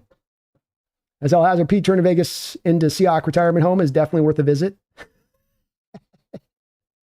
Chris Brandon, what about DK to Miami for Jonnu Smith and pick 48? Not enough? Probably not enough, Chris. I like Jonnu Smith quite a bit, and he'd be a perfect fullback type guy into this offense. I mean, he'd be a smooth fit there, no doubt about that. But probably need just a little bit more. Do not trade DK. Says, love Stephen, Jesse, and Brandon interact in the roundtable. Must see TV for sure. Hell yeah, man. Hell yeah. Got a great football mind, and he does an awesome job on his channel over there, kicking ass and taking names. It's great to see. Ethan and I went to Vegas for my first time for my 21st birthday. That was one wild place. Almost won $750. Let's go, Ethan. Let's go. Zadam, why do you think we should move off of Geno this season rather than next season? Well, what I think is going to happen here, Zadam, is that it's a little bit like the DK situation where Geno wanted a contract extension in training camp last year. And then he went out and, from his perspective, reset 3 Seahawks records from the quarterback position and did nothing but do more to show that he's deserved that contract. So he's coming back to the team now and he says, all right, I wanted the contract last year. You didn't want to give it to me. Now I got another year left. Now you better be giving me, definitely. And the team goes back to him and they say, yeah, we don't want to do that. There's probably a team out there on the open market that would give him a 3-year extension for around what he's wanting to be paid. And so then Geno comes back and he says, well, then move me to that team that will pay me. And then Seattle probably fulfills his wishes on that one. So it's where I know he's got another year of a contract left, technically, to where you could keep him for another year. But it's really more of that you have to make this decision one way or the other, where it is either of we're signing him to a contract extension or we're trading him. There's not really an ability to hold on to him for the final year of that contract. And so with that being in flux, if I'm moving to DK, I don't really see how it makes a lot of sense to hold on to Geno after you move a DK. You might as well just move both at that point and hit a little bit of the reset button on this thing. King says, I think I like DK to the Raiders for 37 to Mayor. That could be about what you're going to be able to pull back on this one. We might come to find that. It's in the territory, right? It's dancing in the territory. Orchie Brandon, DK Metcalf to the Raiders for next year's first-round pick. I think they'll do it hands down. I would do it too. I'll take my risk on Raiders not being good again next year, even if they added a DK Metcalf in the first year of Coach Carroll. I'll take that bet. Happily so. Randy says, oh man, I'm still not over Lockett's departure. I know it's time. We saw it all coming. He was such a legacy during my time as a Seahawks fan. Well said, Randy. And I do feel a little bit bad about today that because the DK stuff is out here, this is really dominating the discussion, where really today this should be a bit more about celebrating the career of Tyler Lockett and all he did and how great of a player he was and how much fun he was to watch. And that part does suck about this. Guy was a great pro, a great vet, in an age where we have divas and overpaid pros that don't want to act like professionals, that don't want to, get the job done after they get that money. That was not the case with him. Fantastic player for us, Randy, and do wish we were able to do more today of being able to kind of concentrate on him on this, because that's a hell of a career, and he's going to be the number 2 wide receiver for your Seahawks for quite a bit of time, I think, going in the future on this one. Tough gut punch today, Randy. It's DK requesting a trade. It's hearing about Ernest Jones' knee surgery. What's next? We still got 4 hours left before this day is over. Team Bomber, I think we're going to get decent compensation for DK. I do. Cameron B, do you know what the contract details of Coach Clint Kubiak are? They've not been announced out there. Randy, any chance Lockett catches a few more balls for Russ? Possibly, Randy. Very possible. With Russ, I think the hard part about that, first and foremost, has been, is there going to be a team that Russ has got lined up for him to go be the starting quarterback next year? And I think that's where it's going to be hard for Russ, where there may not be. Russ may be looking at a real situation here of where the only opportunities are for him to go be a backup for a team that has a starting quarterback that they don't feel 100% great about. And I think with Lockett, he would much more probably try to go get to a team that maybe has more of a contending kind of ability in doing that if he's going to go anywhere else. But it's a possibility. Sure. King says McDonald said in an interview that they view Noah as a complete tight end and they think he's a fit, etc. They did. Yeah. And they haven't released him yet. So that's more proof of the fact they may just be holding on to him. King says, could just be coach speak trying to facilitate a trade, but I doubt you'd back him up that much unless you had an intention to keep him. It could. Again, I would say on this King Bomber too, though, that this is where the coach, this is a little bit where people got caught up with the potential of trading a Geno or something like that, where it's like, they're not going to destroy the value like a DK, you're not going to destroy the value of the player publicly and how you talk about him. Where, if there's a hope that you can maybe get something for Noah Fan, for instance, then you're not going to come out and be like, maybe you can't, but you're not going to come out and be like, well, he's okay. He's fine. If we could upgrade the position, we'd like that. But I mean, we'll roll with him for now until we can do better. You're never going to hear a team say it like that. Rando, what would Vegas give up for DK? Definitely not their first this year. Probably not their first this year. I have wondered, New Master, if there's a way to maybe put together a kind of creative package here to where you can get maybe a DK and a Geno together, for instance, for the Raiders, and then get back that first round pick that way. Probably for the Raiders, though, it would be like a second, third round pick, and Michael Mayer would probably be something of along the line of what you'd get back, something like that. But it's a very high second round pick, and you're almost into a first round range at that point. Hey, Schneider, don't trade DK. Brandon, I'll go hard, but that's my way. Another T-shirt? Yeah, I think we got the channel slogan here. I go hard, but that's just my way.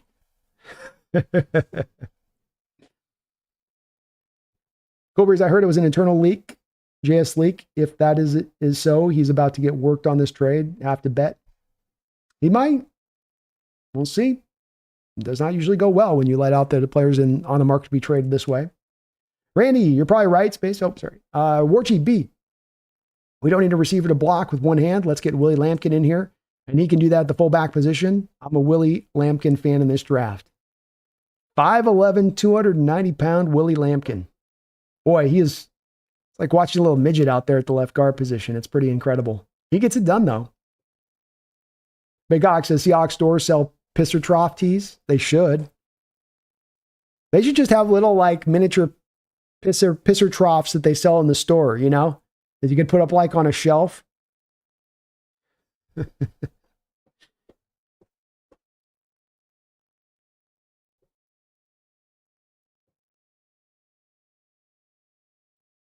Why am I spacing on Mayer from the Raiders? You mean spacing on remembering him? Brandon, end of the week, birthday week. I could swing the flight and hotel, but the bail money to get me out of Vegas jail, not sure. Well, you got to have it all there, right? You got to make sure you've got it all saved aside on that. Jackie Treehorn, hey B, how about Geno and DK for AR-15 and 2026 picks? Doing my Doctor Strange assessing all possible outcomes. Says we win. Got one chance. Got one chance, Jackie. Look over and John's on the phone to making the trade to the Colts, Jackie. Mike McDonald raises up his one finger.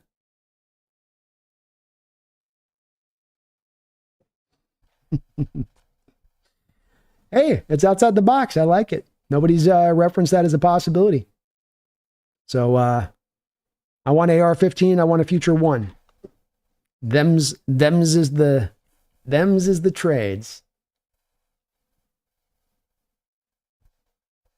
And King Bomber, I would expect within the next week, we're going to find out one way or the other on this DK situation. I don't think that it lasts into free agency.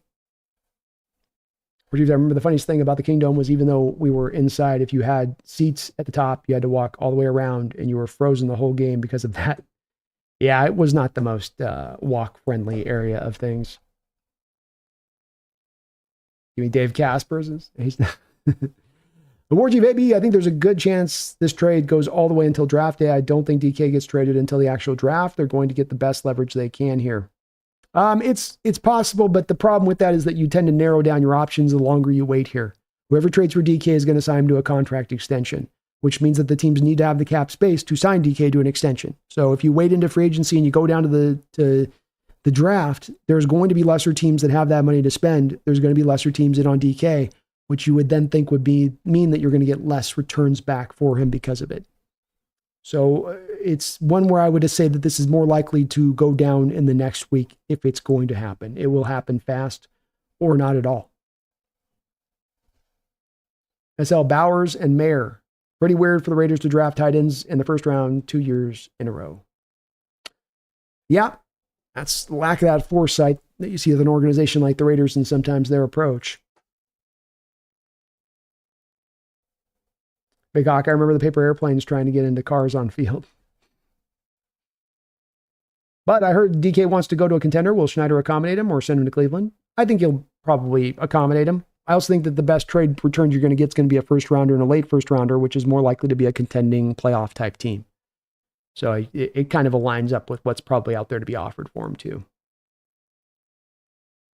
Watch, we give up DK or a fifth to the Rams. Oh, I'd freak. I'd freak. Rodney Press Show. Thank you for the $5 donation, Rodney. Very kind of you, brother. Good to see you in the house. Thank you for that. I think DK gets traded quickly, he says. I feel if John does not have a good offseason and this team does not do well, John will be gone. Free agency will say it all. You got to wonder when the seat's going to start to warm up under John if this team continues in the same direction it's been. Not many general managers get this long period of time to find themselves, to rediscover themselves, to reinvent themselves. Not too many. So you do wonder on that, Rodney, and I do agree with you. I just don't think that this works in the team's benefit by waiting on trading him if the intention is to trade him and not to sign him to an extension. So you either got to sign him or move him, and you got to do it in the next week when you have all these teams with the maximum amount of cap space sitting there potentially in a position to make this kind of move. Agreed. And I would think, Rodney, that definitely with John, that this thing's going to start to heat up, especially if he takes the same approach to free agency that he's taken recently, especially if it's on the back of moving a DK Metcalf as the beginning stage of your 2025 offseason.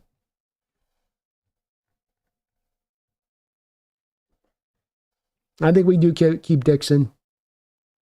We'll probably extend him. We'll sign him to a 3-year, $90 million. Or do best be if we can get to the top 10 next year of 2026 draft, we can get our quarterback. We can, man. I'm okay with that. I see some smart intelligence in that. We once took a risk with the Broncos and flipped them a second-round pick for a future first. That future first became Earl Thomas. Broncos got a slot cornerback that wasn't very good with that second-round pick. King says, imagine if we cleared out every contract on the roster. Geno, DK, Fant, Love, Nwosu, Leonard Myers, Dixon, full reset. Oh, that'd be going hard, man. That'd be going hard. Cameron says, that's right, B. This channel is not for the weak or the faint of heart. Facts, baby. Hawks for life. Yeah, I just mentioned it because it's something that I've been really, at the start of this offseason and some of the discussion where it was at is like, oh, here we are again. I'm going to have to be constantly careful about what I'm going to say that's going to send off at the section of the fan base that is really sensitive. It's not the majority of the fan base. It's not even a large amount of the people. But there's a subset section that's just like, whoa, you have to be so careful around them and what you say. And it just seems like they're people that are like, I feel like they spend their time being professionally offended. They're always looking for how they're going to be offended for what somebody says. And I don't operate that way. It's very hard to be able to have discussions when that's always constantly the threat of that at play with things. He says trade DK and move Geno. I think you do them both.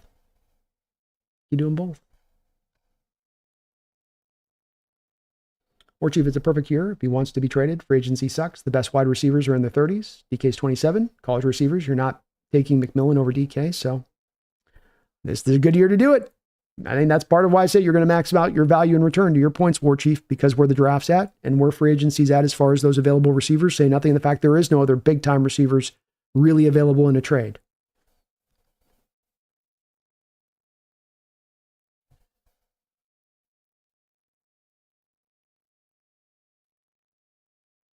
Bomber Sam Darnold? I don't think that'll be an option here. I think there'll be other teams that'll be pushing harder for Sam than we would.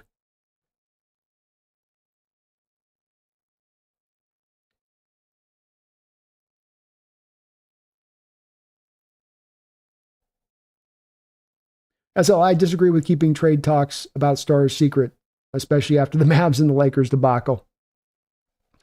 That's one that I do have some conspiracy wonders on that, to me, SL. I do feel like the NBA at times has had some weird things they've done with players going to the Lakers. And I know that I don't got any proof for this, but it's such a wonky ass trade. But it usually doesn't help the value of the team trying to trade the player if it gets out that the guy's on the market. It could in this case. Maybe it causes a bit of a bidding war. Hard to predict exactly on this one. Greg Brandon, did you see that Corbin said that the Packers tried to trade a second and a wide receiver for DK, but the Hawks said no because they wanted the Packers first? If that's true, Hawks 100% tried to trade DK at the Combine. Yeah, this is part of what's driving this DK situation. Is it's been within this, Greg. They threw up the flagpole of the trade thing last week. That got leaked out purposefully, Greg. And it's no surprise then the reaction from the player is then going to be a bit of revulsion to that. And then him to say, okay, move me. How dare you dangle me in a trade?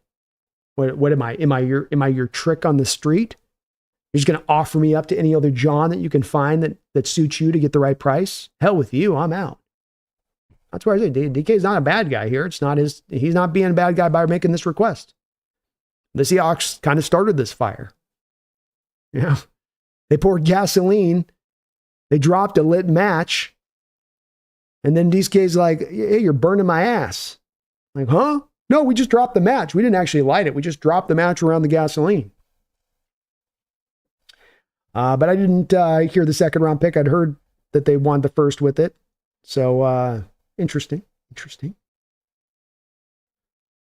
Brandon, it was a Packer rumor or a real deal offer DK for number 23, 26, third, and their stud Jair Alexander. Right now, that doesn't sound awful.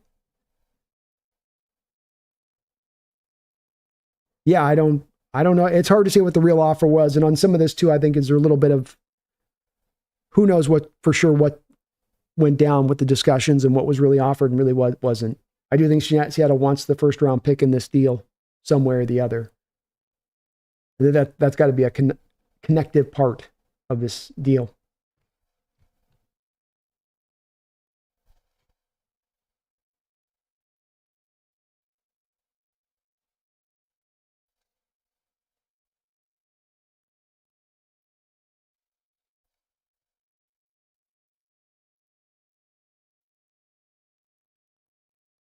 Or Chief, I hear you, but I feel like no matter, oh, sorry, you respond that. Y2K, thank you for the $5 donation, Y2K. I'm just saying, if anyone is willing to overpay for DK, it's Pete Carroll. DK, Woolen, and like a fourth for Bowers incoming. Then the Raiders sign Russ. Lulz. Oh, there we go. Bulls. Maybe I could see Carroll targeting a couple of Seahawks this offseason and bringing some of the band back together. And maybe it's a Russell DK connection. Maybe it's a Russ, DK, and Tyler. Boy, wouldn't that be wild to see all three of those guys in Vegas? I could see it being that way that it goes. I could.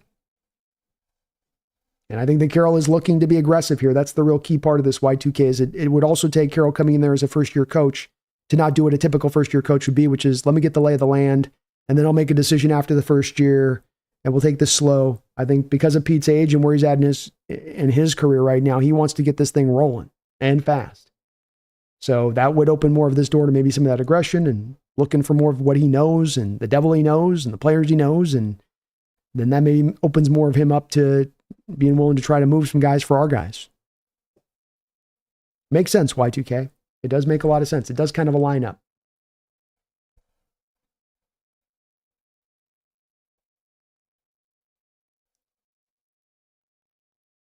Yeah, I'd want the first round pick too, War Chief. I would say that as I do want to come out of the DK thing with the first round pick, really. Bowers is nice, but I want my first. Bud says, over 6 hours, B, you must be getting hungry. Yeah, we're almost 7 hours in right now. I'm about due to go get something that's going to be very unhealthy. Power says Pumpkin's gone to sleep. She's had enough drama today. In addition to the flurry of Hawks news, she's also fending off her feline foe. Rest, Pumpkin. You've earned it. Look at her. She's exhausted. She's simply exhausted right now. Can't even keep her head up. Who Grays, fans overrate the Seahawks roster. I think that that's a tendency, and it's a bit of what's I've had to fight back through the last couple of years on this, with fans not wanting to hear it. And it's DK is just kind of the latest on this, and the Geno vibes on this one have been growing at times too, where it's I first had to face it with Russell. I next had to face it with Coach Carroll. I've sensed a bit of it with the DK thing and the Geno thing, and there is, and it's in one respect you don't want to hammer fans too much about this because they're coming from a great place, which is to revere, honor, and celebrate your players. You don't want to slap their hands at that, but you don't want to take it overboard either. He says don't need a top 5 pick to find the next quarterback. Hicks looks like the real deal, and there are a number of guys that are as good, if not better, in this year's draft. Oh. You liking some of the QBs in this draft, huh? Jackie says, B, wife says to give Pumpkin some attention. No, she's earned it. Once I start her up, though, it's like you turn on the lawnmower, you know what I mean? Once I get you going, then you're rolling, huh? She's a good girl. My little co-pilot. She's there every time I go live. I was counting Pumpkin coming here. Edris, DK for Myles, Garrett? I don't think so, Edris. The big impediment there was, well, there'd be 2 factors. Number 1, DK wants to go to a contender. I don't think you're going to sell him on going to Cleveland. Number 2, they don't have any money to spend. Whoever trades for DK Metcalf has to give him a contract extension, and the Browns don't have any money. Even if they move Garrett, they don't have any money. And so there's just not the cash to get that deal done.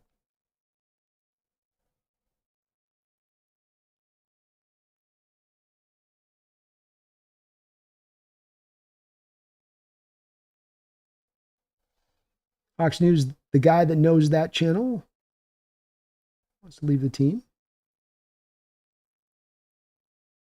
Fox News, what do you mean on that? What do you mean, Fox News? The guy that knows that channel wants to leave the team.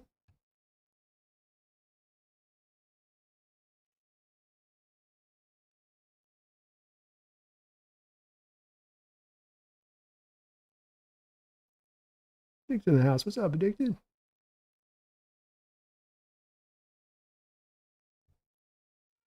Oh.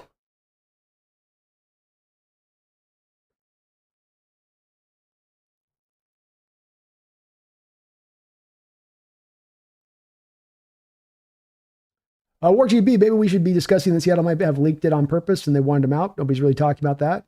What if Seattle wants him gone? I think there's a possibility to that they leaked out those reports to press this along, and they knew how DK would probably react to it.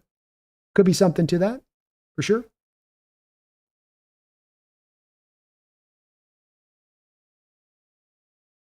Yeah, Hawks news on the DK for Garrett. Just the Browns are in horrible cap space, and they just they're not going to have the money. And I don't think you're going to sell DK on the fact that whoever trades for DK wants to sign him to an extension. If DK goes to a loser team like the Browns, he's not going to want to sign an extension if you force him to do that, which then means the Browns wouldn't want to give up their best asset for a 1-year flyer.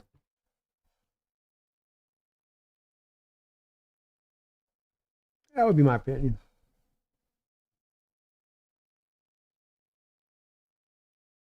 Gray's Golden's perfect for Kubiak. Great speed to stretch the field. Great route running. He'd be a pure fit. Yep. Pure fit. Good fit. Kubri's, oh yeah. Who said DK knows Hawks Nest again? He knows I ain't shading him. I ain't shading you, DK. This ain't on you. Thrill House Hawks Nest, do you talk to San Diego people about their feelings of losing the Chargers? I have here and there. And they're pissed off about it. They are. It's not they're supportive fans and they love their team here. I would say it's not as voracious as Seattle Seahawks fans and the connection that team has to the community in Seattle, in my opinion. I think the ownership also made it really hard on fans here through the years in their lack of commitment. Like, this is what happens. You have an ownership group that's cheap and that never really is trying to press all that hard and is kind of always making the excuses. You get a fan base that eventually kind of goes, they check out a bit. Huey says Maverick owner bought the team believing she could build a stadium casino. City nixed that, so she wants to move the team to Vegas, and tanking in order to drive down attendance justifies the move. Oh, there we go. I saw too, Huey, that yesterday they just raised ticket prices for season ticket holders too. Like what a dick move, and that's more supportive of what you're talking about. We saw Clay Bennett do it here in Seattle, right? Looks like I view draft Shock and Seth Hennigan and let them battle it out for QB1. There we go. Breeze, what is the night snacks, Brando? I'm doing cheese sticks tonight. I want it quick and easy, and I want to shove it into my mouth and not have to think about it. Didn't sound right. You know what I meant, guys. Don't take that dirty. Do not take that dirty at this hour. And then Kyrie goes down with a torn ACL. Yeah, snake bit organization. Hawks news, I just got a cat, and it's a girl. What should I name her? Well, what I have heard Hawks news is that when you name a cat, you should name them with an E at the end, because that's what they hear the pronunciation of the E. So, Maddie or something E, like that's the one that they pick up. I say this is a guy that's named my cat Pumpkin and Xena, which have no E at the end of it. So, but kind of depends on her color.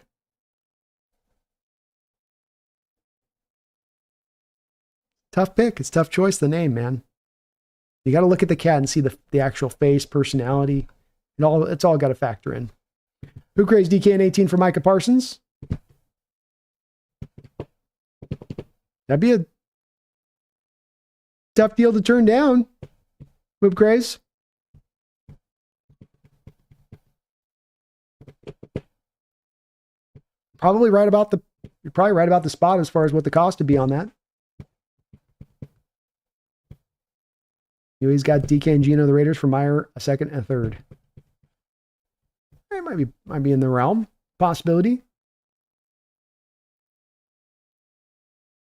King says, I just hope since he screws up their negotiations and trades Burrow to us. Me too. Me as well. He says, I don't want Parsons. Give me young Jihad Campbell or Bassa from Oregon. So that says Burrow's our only hope. You're saying there's a chance. Over says, to be honest, Space, DK's tired of the Geno crap. I could see it a little bit. Those guys didn't ever seem like they kind of synced up exactly. King says 3 firsts, 3 seconds, Reek, and K9 for Burrow. I'll almost pay whatever it costs. Just about King from my standpoint on it. A Schneider did not trade DK. Brandon, if Pumpkin wants a lawnmower, if Pumpkin was a lawnmower, she'd be the riding tractor mower with the 7 speeds. Burrows is ours. The dilution's flowing so hard. It is indeed, man. It is indeed.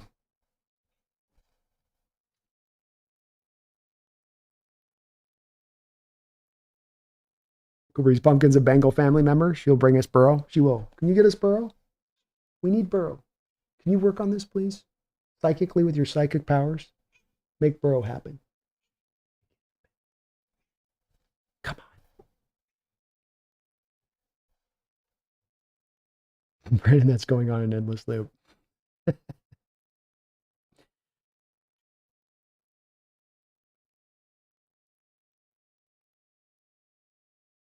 How about we don't trade DK, says Hawks News? Well, he might not yet. No guarantee he goes just because he has requested it.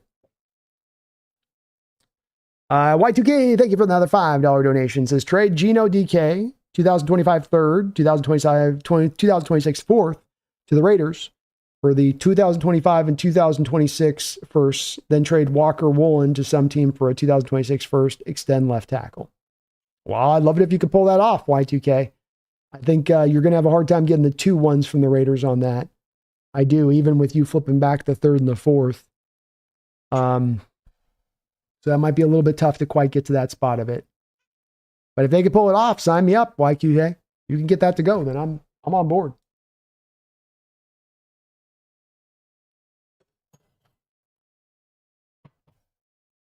Hoop Gray says the knee wasn't an issue when I came in and helped change things, says Ernest Jones.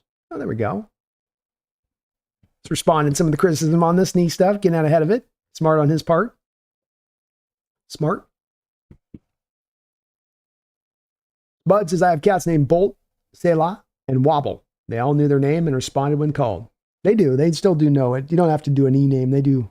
They know when you're talking to them. You know, Pumpkin. Pumpkin. He knows. He says, what's up? He says, if Burrow was available and Schneider didn't throw the farm at him, sigh. That would be fireable offense if that did become the case. Oxide View, hey, I made a custom Joe Burrow jersey when he was in the draft, and I still have it, so maybe we can get him now. You never know, man. You never know. Nick says, joined late. What do you think the Ernest Jones surgery does to his negotiations? Doesn't help, Nick.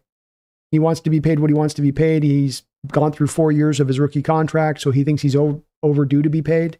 He's not going to want to take a discount because of the knee surgery. I think already the Hawks were having a hard time with signing up for what the cost was going to be for what he wanted. I think it more kind of pushes him more to the potential of being out the door than it does to retaining him if it's going one direction or the other. War Chief, Brandon, do you remember the movie Johnny Be Good? That wild football movie, college football movie, reminds me of that right now. My boy's son, Tet McMillan, was given a private jet to use his junior year, laughing out loud.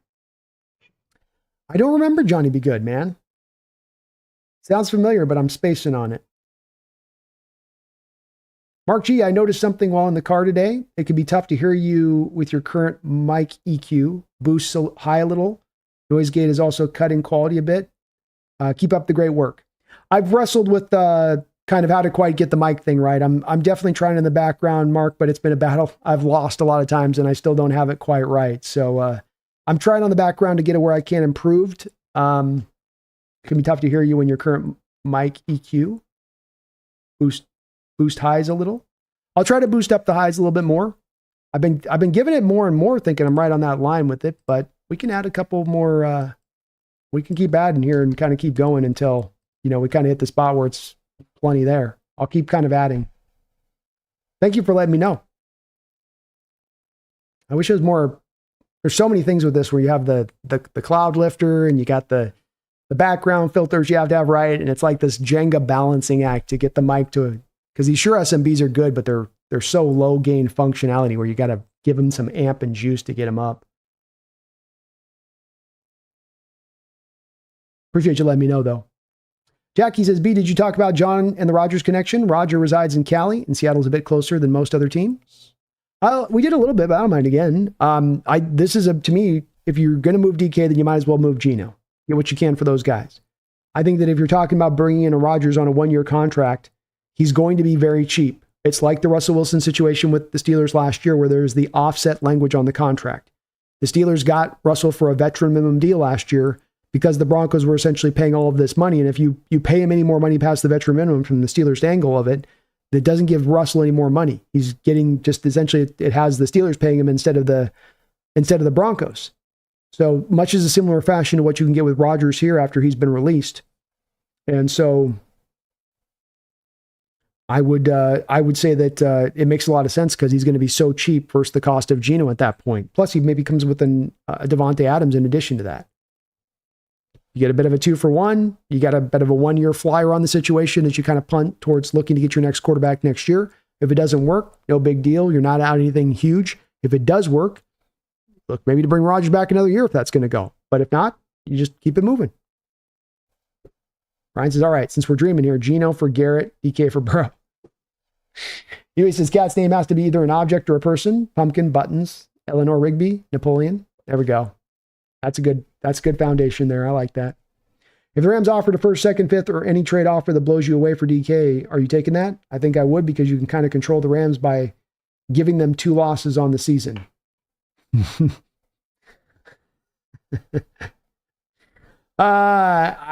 would be hard to make that move. It'd be hard to make that move, but I think there's no chance of John doing it. It's really no chance. But I'd have a hard time making it myself. But that's a lot of pay. If they're going to offer the best draft capital and the only other offer you have on the table is a second and a third, and they're offering you a first, a second, fifth, that does get hard to turn down too at the same point. That's a toughie.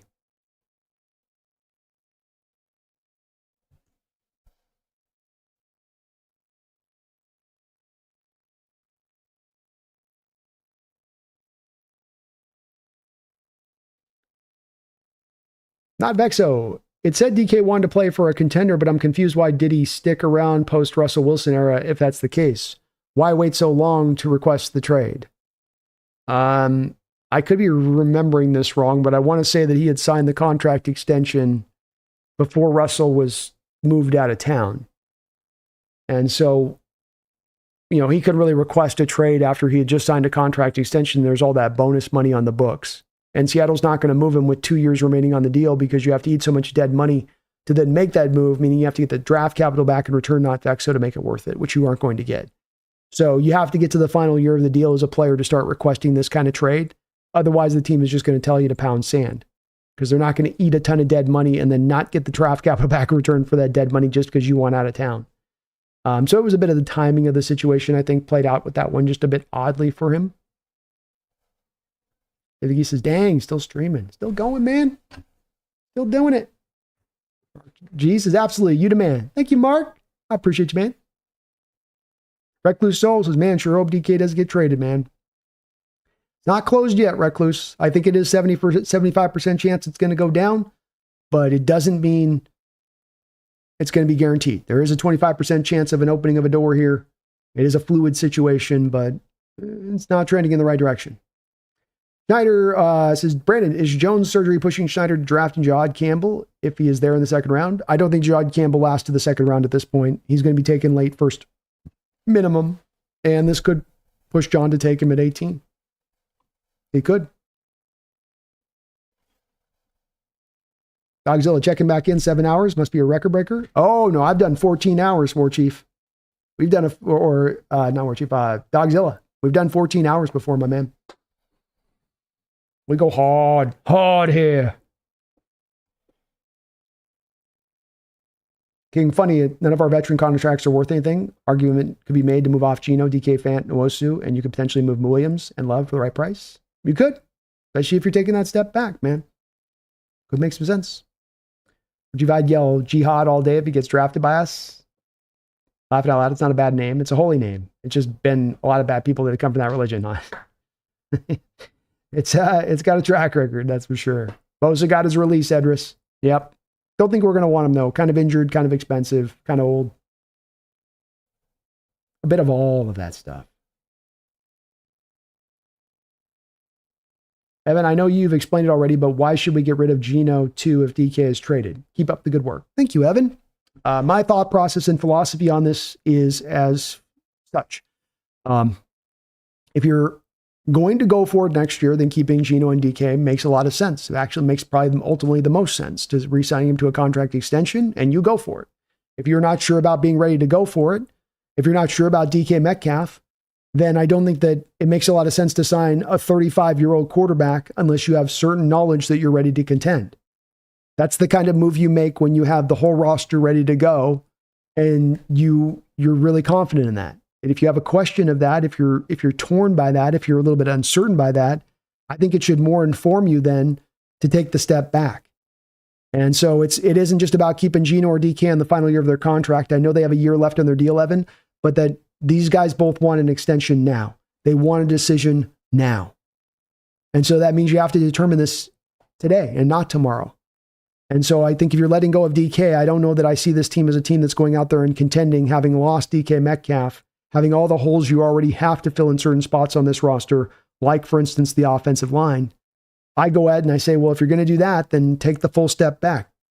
I'm a big fan of not doing the half measure approach, where you sort of go partially some of the way rather than going all the way. And if you're going to move this DK Metcalf, this is a signal of an approach of taking a step back. So don't go partially, don't take a half step back. Take the full step back, trust the process to it, and then take the 2 steps forward moving into next year on the back of this approach. But I don't see a team moving DK Metcalf this offseason who becomes a Super Bowl contender next year. The point of signing Geno Smith to a contract extension right now is the belief that he can lead you to a Super Bowl title in the next couple of years, specifically at the height of this next year. So I could be wrong on it, but to me, on it, Evan, one kind of informs the other and tells you this is the route you got to go instead with it. He says Johnny B. Good had Michael Anthony Hall as a star quarterback. If you can imagine that. I know he had a bad throwing motion. I know that motion was a brutal throwing motion. Auxilla, so I set Juno free.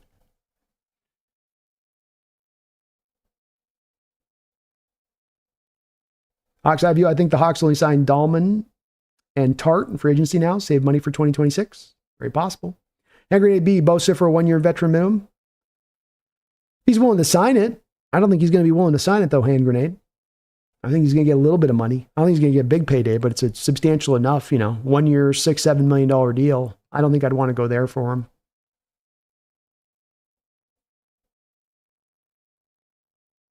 Save the Geese, didn't Russ get traded in March and DK later signed his new extension in June? That might be right. I'm kind of forgetting on the timeline on it. Look it up here.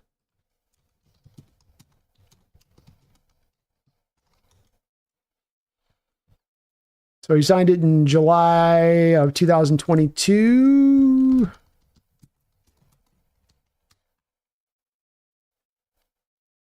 And date. Yeah. And so then Russell was traded on March 8th. So technically, yeah, that is the truth.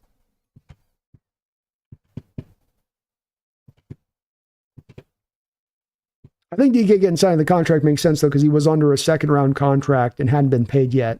That was his first real chance to get real tremendous money. I don't know if he's much in a position to demand a trade either. Probably was more happier at that time, too, for where things were at. Joey Bosa to the Niners is one I could see going with Hawks Eye View, yeah.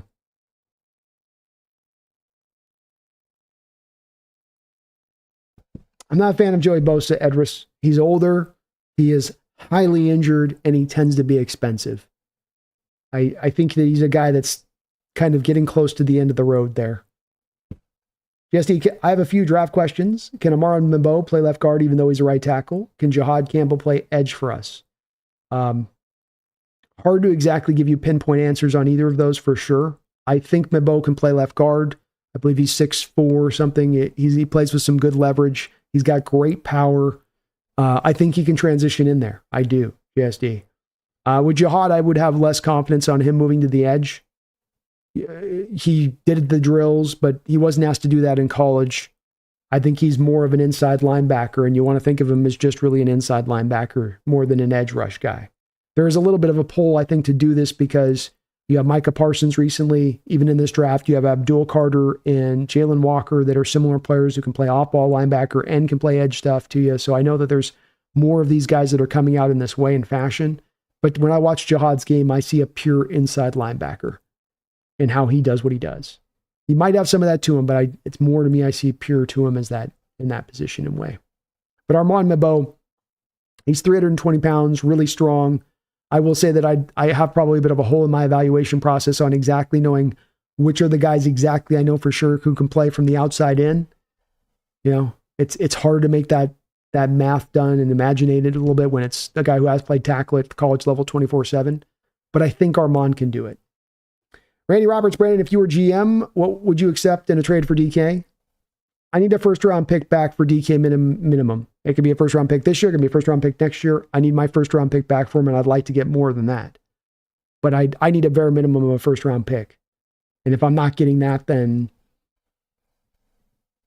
I think I'm driven to sit and hold and chill on the situation myself. I'm not giving him away. I think first-round pick is fair. Yeah, Joey Bosa to the Niners makes sense. More sense than the Seahawks. Dogzilla, he got stuck in a chicken cup with his nest. I had to put the wild man down at 6.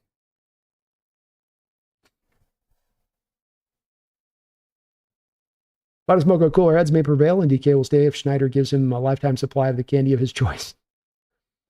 He says everyone wants to go to a winner when their contracts aren't met. If the Seahawks meet his number, I bet he plays for a loser gladly. Money talks, BS walks, Huey, right? Money talks, BS walks. GSD, I have a feeling the Giants will try to trade you for their second for Geno. Joe Schoen and Dable just desperate to save their jobs. They are, and I'd take it in a heartbeat. Orchie B, Johnny B. Good was was good. It was a football movie about a college recruit of a quarterback named Johnny, played by Michael Anthony Hall from Weird Science. Recruitment was wild, laughing out loud. I can't believe I missed that movie, man. I usually would have caught all those. Here's his Bosa's luxury for a playoff team or a Hail Mary for a coach on the hot seat. Well said. I would see it the same way. Same way. Polly, thank you for the $5 donation, Polly. I appreciate you for that. Glad we're still chilling. Work goes smooth hanging with y'all. If we can get better up front, keep a quarterback upright for a few seconds, we will be okay. Offensive line has got to be the point of emphasis. It's got to be the point of priority moving forward. And even if that is, Polly, to your point, at a little bit of the cost of other positions, and certainly wide receiver position seems like the one that's going to be costed by this. And I think that it's a smart direction to go. This is where the sport is drifting towards, with run-centric being more important. This is where you see the teams that are those contending teams that have their offensive line on point. And so I think that this is the path to replicate and to go down. And so make it the point of priority this offseason, John. Make this line a strength of the team, John, both in the here and now and the long-term future. I'm with it, Paulie. I'm with it 100%, my man. Well said. And thanks for the don't know. We will probably start to put a bit of a button on this one as we're going to wrap this one up here a bit. We're getting in about 7.5 hours, and I'm definitely starting to get hungry. War Chief Demetrius Knight would be an awesome addition. I actually think if we had a chance to draft him, we would draft him. Seems like the coach likes him a lot. He's a hell of a player, man. Rugged as hell. Complete linebacker for the position. Great size. Moves well enough. Fun player. Second best inside linebacker in this draft for me. Strong second round grade on him. Evan, what do you think is best case scenario this offseason? Assuming DK is traded for mid-first in terms of free agents, resigns, and draft picks. The best case scenario, rather than being specific on this or that signing, Evan, is to take the step back for the 2 steps forward. I started this offseason saying that my ideal here, and I thought that it was going to go in difference to a lot of Hawk fans, and I think that it has to a degree. I think a lot of Hawk fans coming off last season in 10 wins said, okay, push the pedal down now a little harder, go a little stronger, get a little more aggressive. I would be not as aggressive on this. I would take the step back approach. It's you move a DK, I move a Geno Smith, go sign on Aaron Rodgers for $7 million 1-year deal, go try to get a Devontae Adams, still go get a Dave Dahlman, right? Go make a couple of signings out there that are both for the here and now, but also for the long term. And Dahlman being a 25-year-old kid's not going to be old by next year when you're trying to compete. So get the offensive line made a point of emphasis, Evan. Make it a priority. Turn it into the strength of the team. But it would be as much about kind of getting through this year a year where you're a little bit tighter cap-wise. You've got some bad dead money off the books. You're going to have to offload a couple of guys. It'd be more about taking a bit of that step back to take the 2 steps to the future. So that step back means it's then a little bit less about the purely trying to contend for this season and damn the torpedoes and get every oar in the water. It will be more about let's be a little bit more patient in our approach. Let's be a bit more visionary in our approach and build it right and build it true. GSD, is Nwosu and Fant safe, or what's going on with that? It does appear that both for the time being are safe. Nwosu, I would guess we're going to have an announcement on him very shortly as far as a contract and renegotiation and his cap number lowered for the 2026 season. That would be my guess, GSD. Which even we had 2 Knights. We could call the linebacking core the Knights of the Northwest. I like that. It's got a ring to it, my man. Got a ring to it. I like Necessary Roughness. That's a good movie. Dab no drop, bro. How are you still live? Laugh my ass off. I'm definitely feeling my voice starting to go, so we're gonna start to wrap it up. I'm wrapping up here for sure, folks, because I'm definitely getting hungry and I can feel my voice starting to fail me. Dogzilla, what was that movie decades ago about draft day?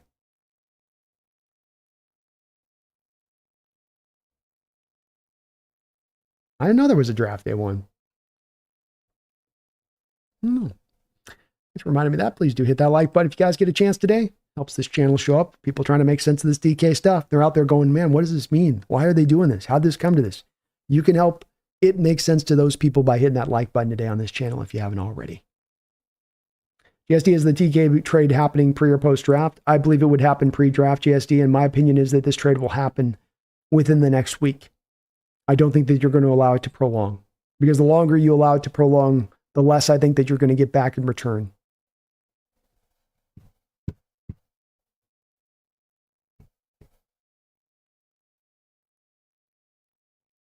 Chief, I wish we could have had some puff puff give to the show once in a while. I think those shows might be a little shorter. Laugh out loud, probably. Thank you for hitting that like button, man. I appreciate you. You guys are awesome. SL, if Ernest Jones gets surgery, we definitely need an interior inside linebacker, middle linebacker. I would agree.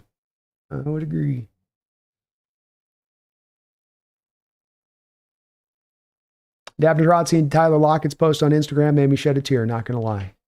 Understandably so, man. He had a great career and should be revered here ultimately and celebrated in every way. No but ifs. No, yeah, but no.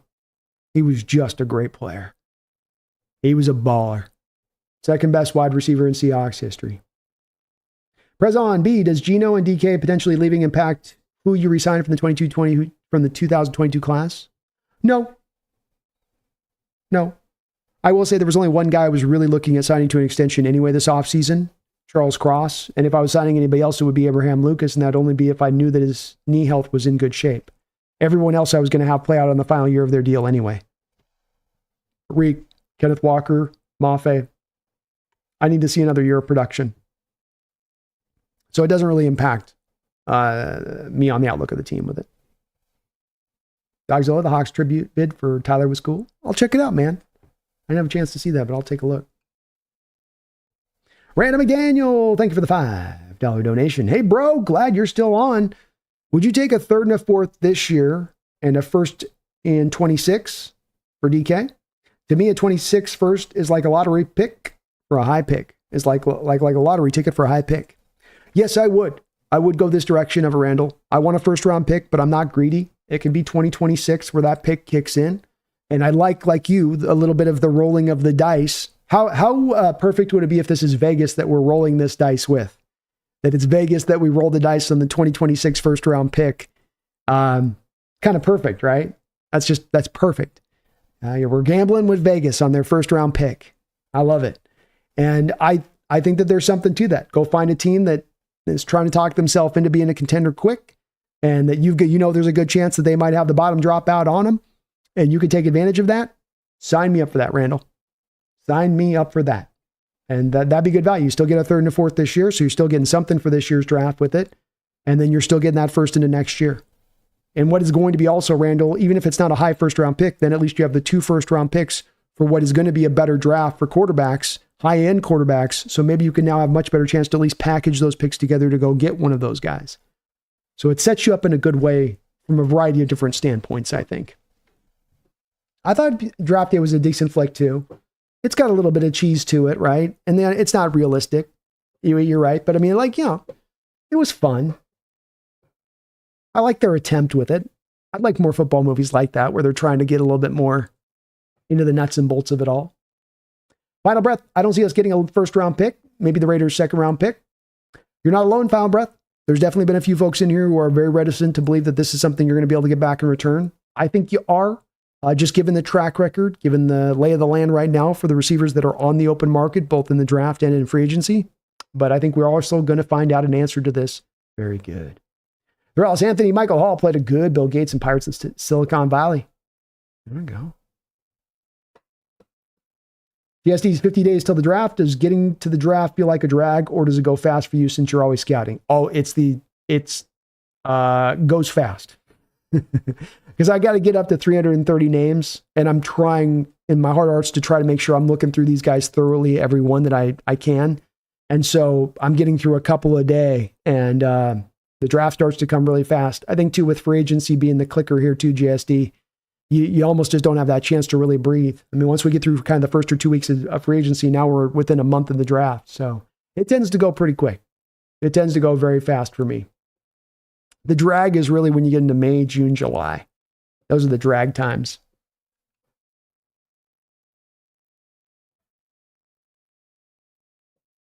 Daphne Trout, I'm glad I was able to rock my Tyler Lockett jersey while I was here, and still will represent his jersey even if he goes elsewhere. Lockett will forever be a Seahawks legend, forever a Hawk legend. And he's the story of the player that you want, the guy you draft, and he fulfills the promise of you drafting him. He's resilient. He's loyal. He's a good leader. He's a good locker room presence. Carries himself the way you want a pro to carry themselves. Everything you could want in a kind of pro on your team for this kind of player, he's been that. And that's why you're right. Nothing but celebration of this guy's career and what he's done. And he's been an awesome player for us. Evan says Draft Day is a must-watch movie, especially on Draft Day itself. It is, man. It's one that's a remote dropper. You turn it on, you're dropping the remote, you're watching the rest of it. It's a guilty pleasure because it is the realism's out the door on that one, but it's just fun. JSD, I went away from my computer, so I think I missed it, but are you going to stream on Twitch later? I'll try.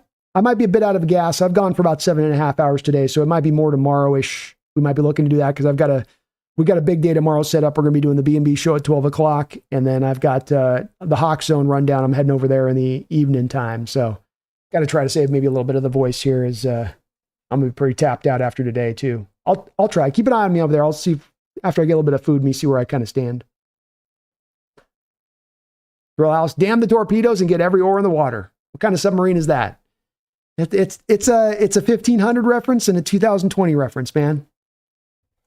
I pull them all out. Gibson says, I doubt we can get equal value for DK, but agree the longer it takes for a trade to happen will affect the return for us. Amen. Yep. And we might not. We might not. It's a bold take on my part. We'll see where it lands with it. But I feel pretty confident in it. Or Chief Anthony Michael Hall never actually played football in the movie, so I can remember, maybe for like 10 seconds. It was all about recruiting and about how wild they get when you're the blue chip quarterback. Oh. Okay.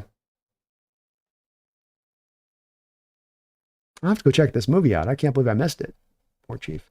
JZ, how does a trade request work? Did DK walk into JSN and Mike's office and say, I want out, or does an agent talk on his behalf to them? The agent's going to leak it out to football sources that this is what DK wants.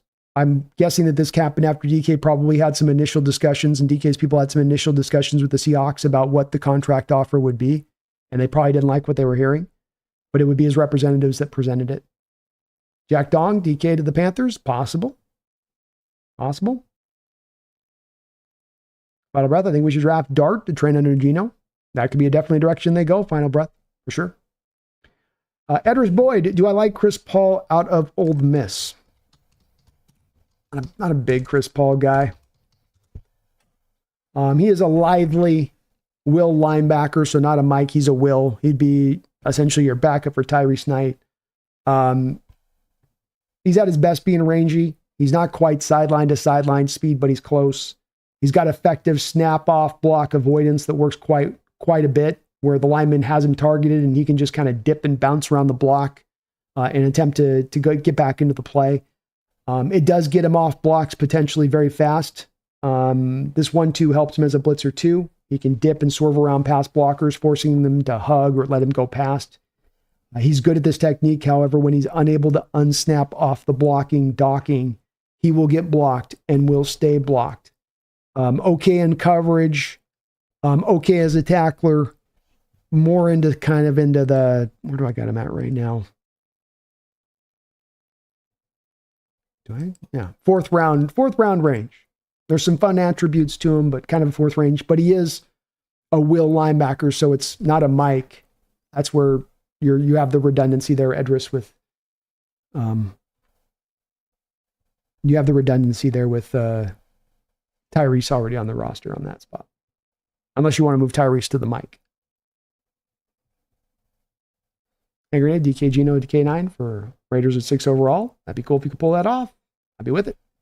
Ox IVU says night night, Guardians of the Gridiron. Let's go. Let's go. He says just draft Art and jettison Gino. Start now.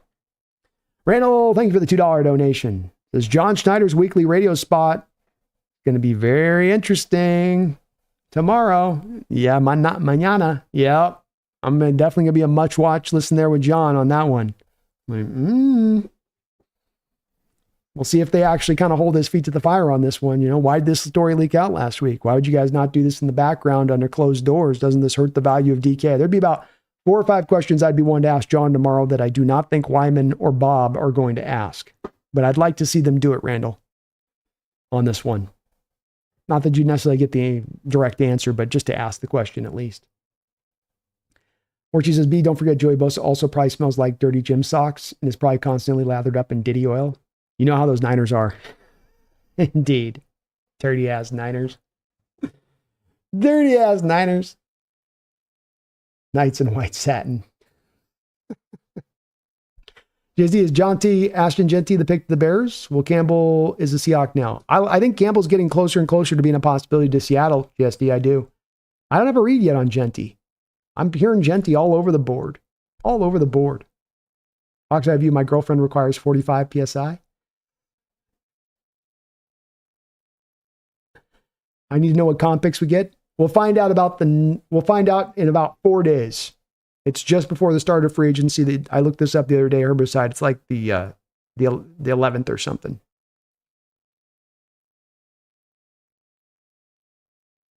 He says, my girlfriend goes to a different school.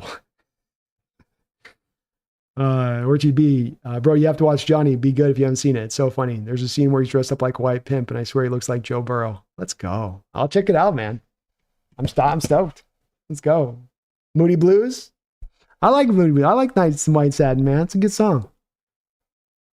That's a classic. It's a classic, me. John won't show up. We're sorry to regret, folks. John's just not answering the phone today.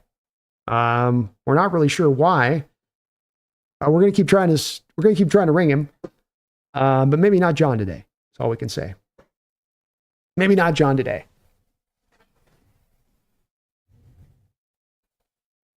He said he would do some over off season.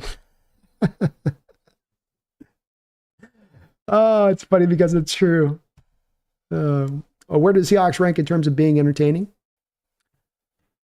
Well, I don't think a middle of the road team is very entertaining, GSD, especially when they've been so wildly divergent in their performance week by week at times over the past couple of years. But as far as being a team that's in on it and is making moves and doing things and doesn't just stand pat, they certainly are pretty exciting from that perspective. Jackson's John Schneider presser, sponsored by Moonshine. Do you like making bad moves? Do you like your receiver making trade requests? We'll have some of John Schneider's Moonshine. Patented Moonshine. Yeah, Seahawks will be less entertaining without DK. You're right about that. If it comes that's definitely going to be the case. Definitely going to be the case. Well, folks, we're going to wrap this up on that note. We got a good 7 and almost 8 hours in today. I think that we've probably covered this DK topic pretty thoroughly overall. At the end of the day, I do want to thank you guys for really what has been fun discussion. I wouldn't be going 8 hours on this if it wasn't because you guys kept me thinking and laughing and just interested in this discussion and topic, and that it didn't have to get to complete emotionality, and that, look, there's understandable emotionality to this. We all have our players that we really favor and love. And when you see those players that you love so much, and especially I think from some of the younger contingent of fans that may be in this chat who came along and kind of realized their love of football right at the time that DK came to the team. And this has happened with other players in this way. And I can get that connection to it. I mean, I grew up having to watch Griffey move on and John Kemp move on. And I mean, even before that, it was Mark Langston and then Tom Chambers and then A-Rod. And I think that I'm probably as much into the emotions of this anymore because I've just so often been down this road in Seattle with our superstars before. We're just not allowed to have sometimes always nice things throughout the totality of their career. It's kind of just the lay of the land here for us for whatever reason on that. But I understand where the difficulty lies in this discussion and conversation with those folks and how hard of a pill this is going to be to swallow, especially if you're not able to maximize back the return for DK Metcalf in the grand scheme of things. But I think that there are some indications here where this could turn out to be what's best for the team ultimately. It won't be an easy thing to swallow in the immediacy right now, but ultimately we were able to build a stronger team down the line because of it, especially if you are able to maximize those draft returns, that capital that you get back. We're looking like we're going to be in for a pretty wild and interesting offseason. I don't still yet know which direction this thing is headed, and there's still so many variety of different roads we can take to how we approach this offseason, but it is going to be exciting. It's going to be a little bit wild. Strap in, get yourself a drink, because this is going to be a little bit bumpy. We might get ourselves a little bit of turbulence on this one if you can prepare yourself for it on that side of it. Randall McDaniel, thank you for another $2 donation. I appreciate you for that. He says, big trades are great for the channel. Went nuts for Russell Wilson. Indeed. Indeed. Big trades are definitely good for the channel on that side of it. I never want to be in this position, Randall, where you're trading a great player like DK Metcalf, especially when you're trading him not just purely because he's a diminishing skill set or a malcontent or a bad locker room guy or doesn't play hard. He's not all of those things. He plays hard. He's absolutely everything you want him to be. He's been everything you wanted to be when you made him the second round pick.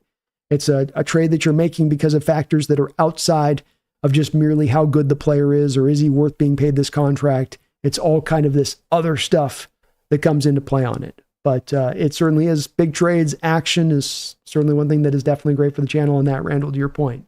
That is 100% for sure. 100% for sure. Eric Kinnanen is going to finish us off right. And Eric and Randall, thank you for also being members of the channel and finishing us off strong and right here on the channel with some great donations. I will say again, just on it, I think I spent the first 2.5 hours of this show today just catching up on donations. Just because of how much support, how much love, how much you guys throw my way on that side of things. And it really puts me in awe at times how much support and how much love you guys show over here. Because it's not the same. I don't see the same in other places when I go watch other channels with what they're being given with what you guys give me. And I really do appreciate it. And I really do thank you guys from the bottom of my heart for all of that support. It is very, very kind. I mean, we're in almost a quasi recession here at times. I know money's not easy to come by here at this point. So it is very much, I thank you on this channel. Pumpkin, thanks you on this channel for all of that support. Do you thank him, Pumpkin? Yeah? You thank him? Can you say thank you? Yeah? Give me a thank you. Okay, that works. It's a good thank you. But Eric, thank you for the $12 donation. Says, appreciate you, the Hawks Nest. Thank you, Eric. I really appreciate you guys. And I appreciate you guys understanding where I'm coming from on here and just echo that final part of there'll be tough conversations we have on this channel. And I'm not going to lie that I'm not always the most gentlest. I'm not going to be a soft, fuzzy guy at all times, especially when I'm in my most passionate of places, especially when I've got a bone to pick and I got to pick at that bone. And I appreciate you guys understanding with it that it's always the passion and is directed and guided towards where this team is at, and it's the team itself, and that in the most intensive discussions we ever have here, there's nothing but love that I have towards you guys, and that we all are, at the end of the day, a part of the same family, rooting for the same team, wanting to see the same culmination of success. It's all just a little bit of a difference of opinion about how we get there. So thank you guys for being patient in that and understanding what mode we go at here and what we're trying to do here. As I say, it's a think tank. We're just kind of as a brain trust trying to figure this thing out and turn it over. And this show, like all shows, I walk into it and I'm much more better educated. I have much more, I think, rounded out perspective on the situation than I did coming into it. And that is because of you guys. And because this conversation could be so open and honest, and even on painful topics like this. This ain't a fun topic. Nobody wants to turn over turning a star wide receiver, but you guys hung in there with me lockstep all the way throughout this day, all the way. And that's really appreciated here in a major way. I'll say that. And me, here we go. Here we go. See, I got the love coming. I can't stop it. I can't stop it. Let's go. Me dropping tons of donations lately. He's going to finish us right with this one. He's going to finish us good. Dropping a $50 donation.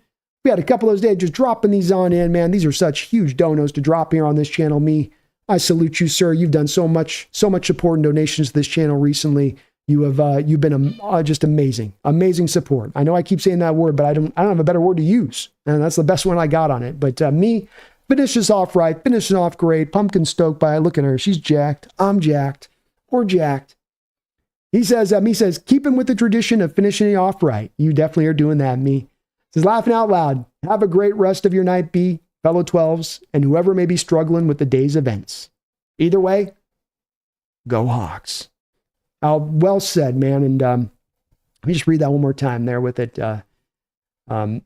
Have a great night, B, but fellow 12s and whoever may be struggling with the day's events, either way, go Hawks. And that's a great way to put this with it, is that nobody would ever ask you to just sort of, we just lost a star wide receiver. Lost my favorite player on the team just going away. I just have to let that roll right off my back like it's no thing. No, it's something a bit to mourn.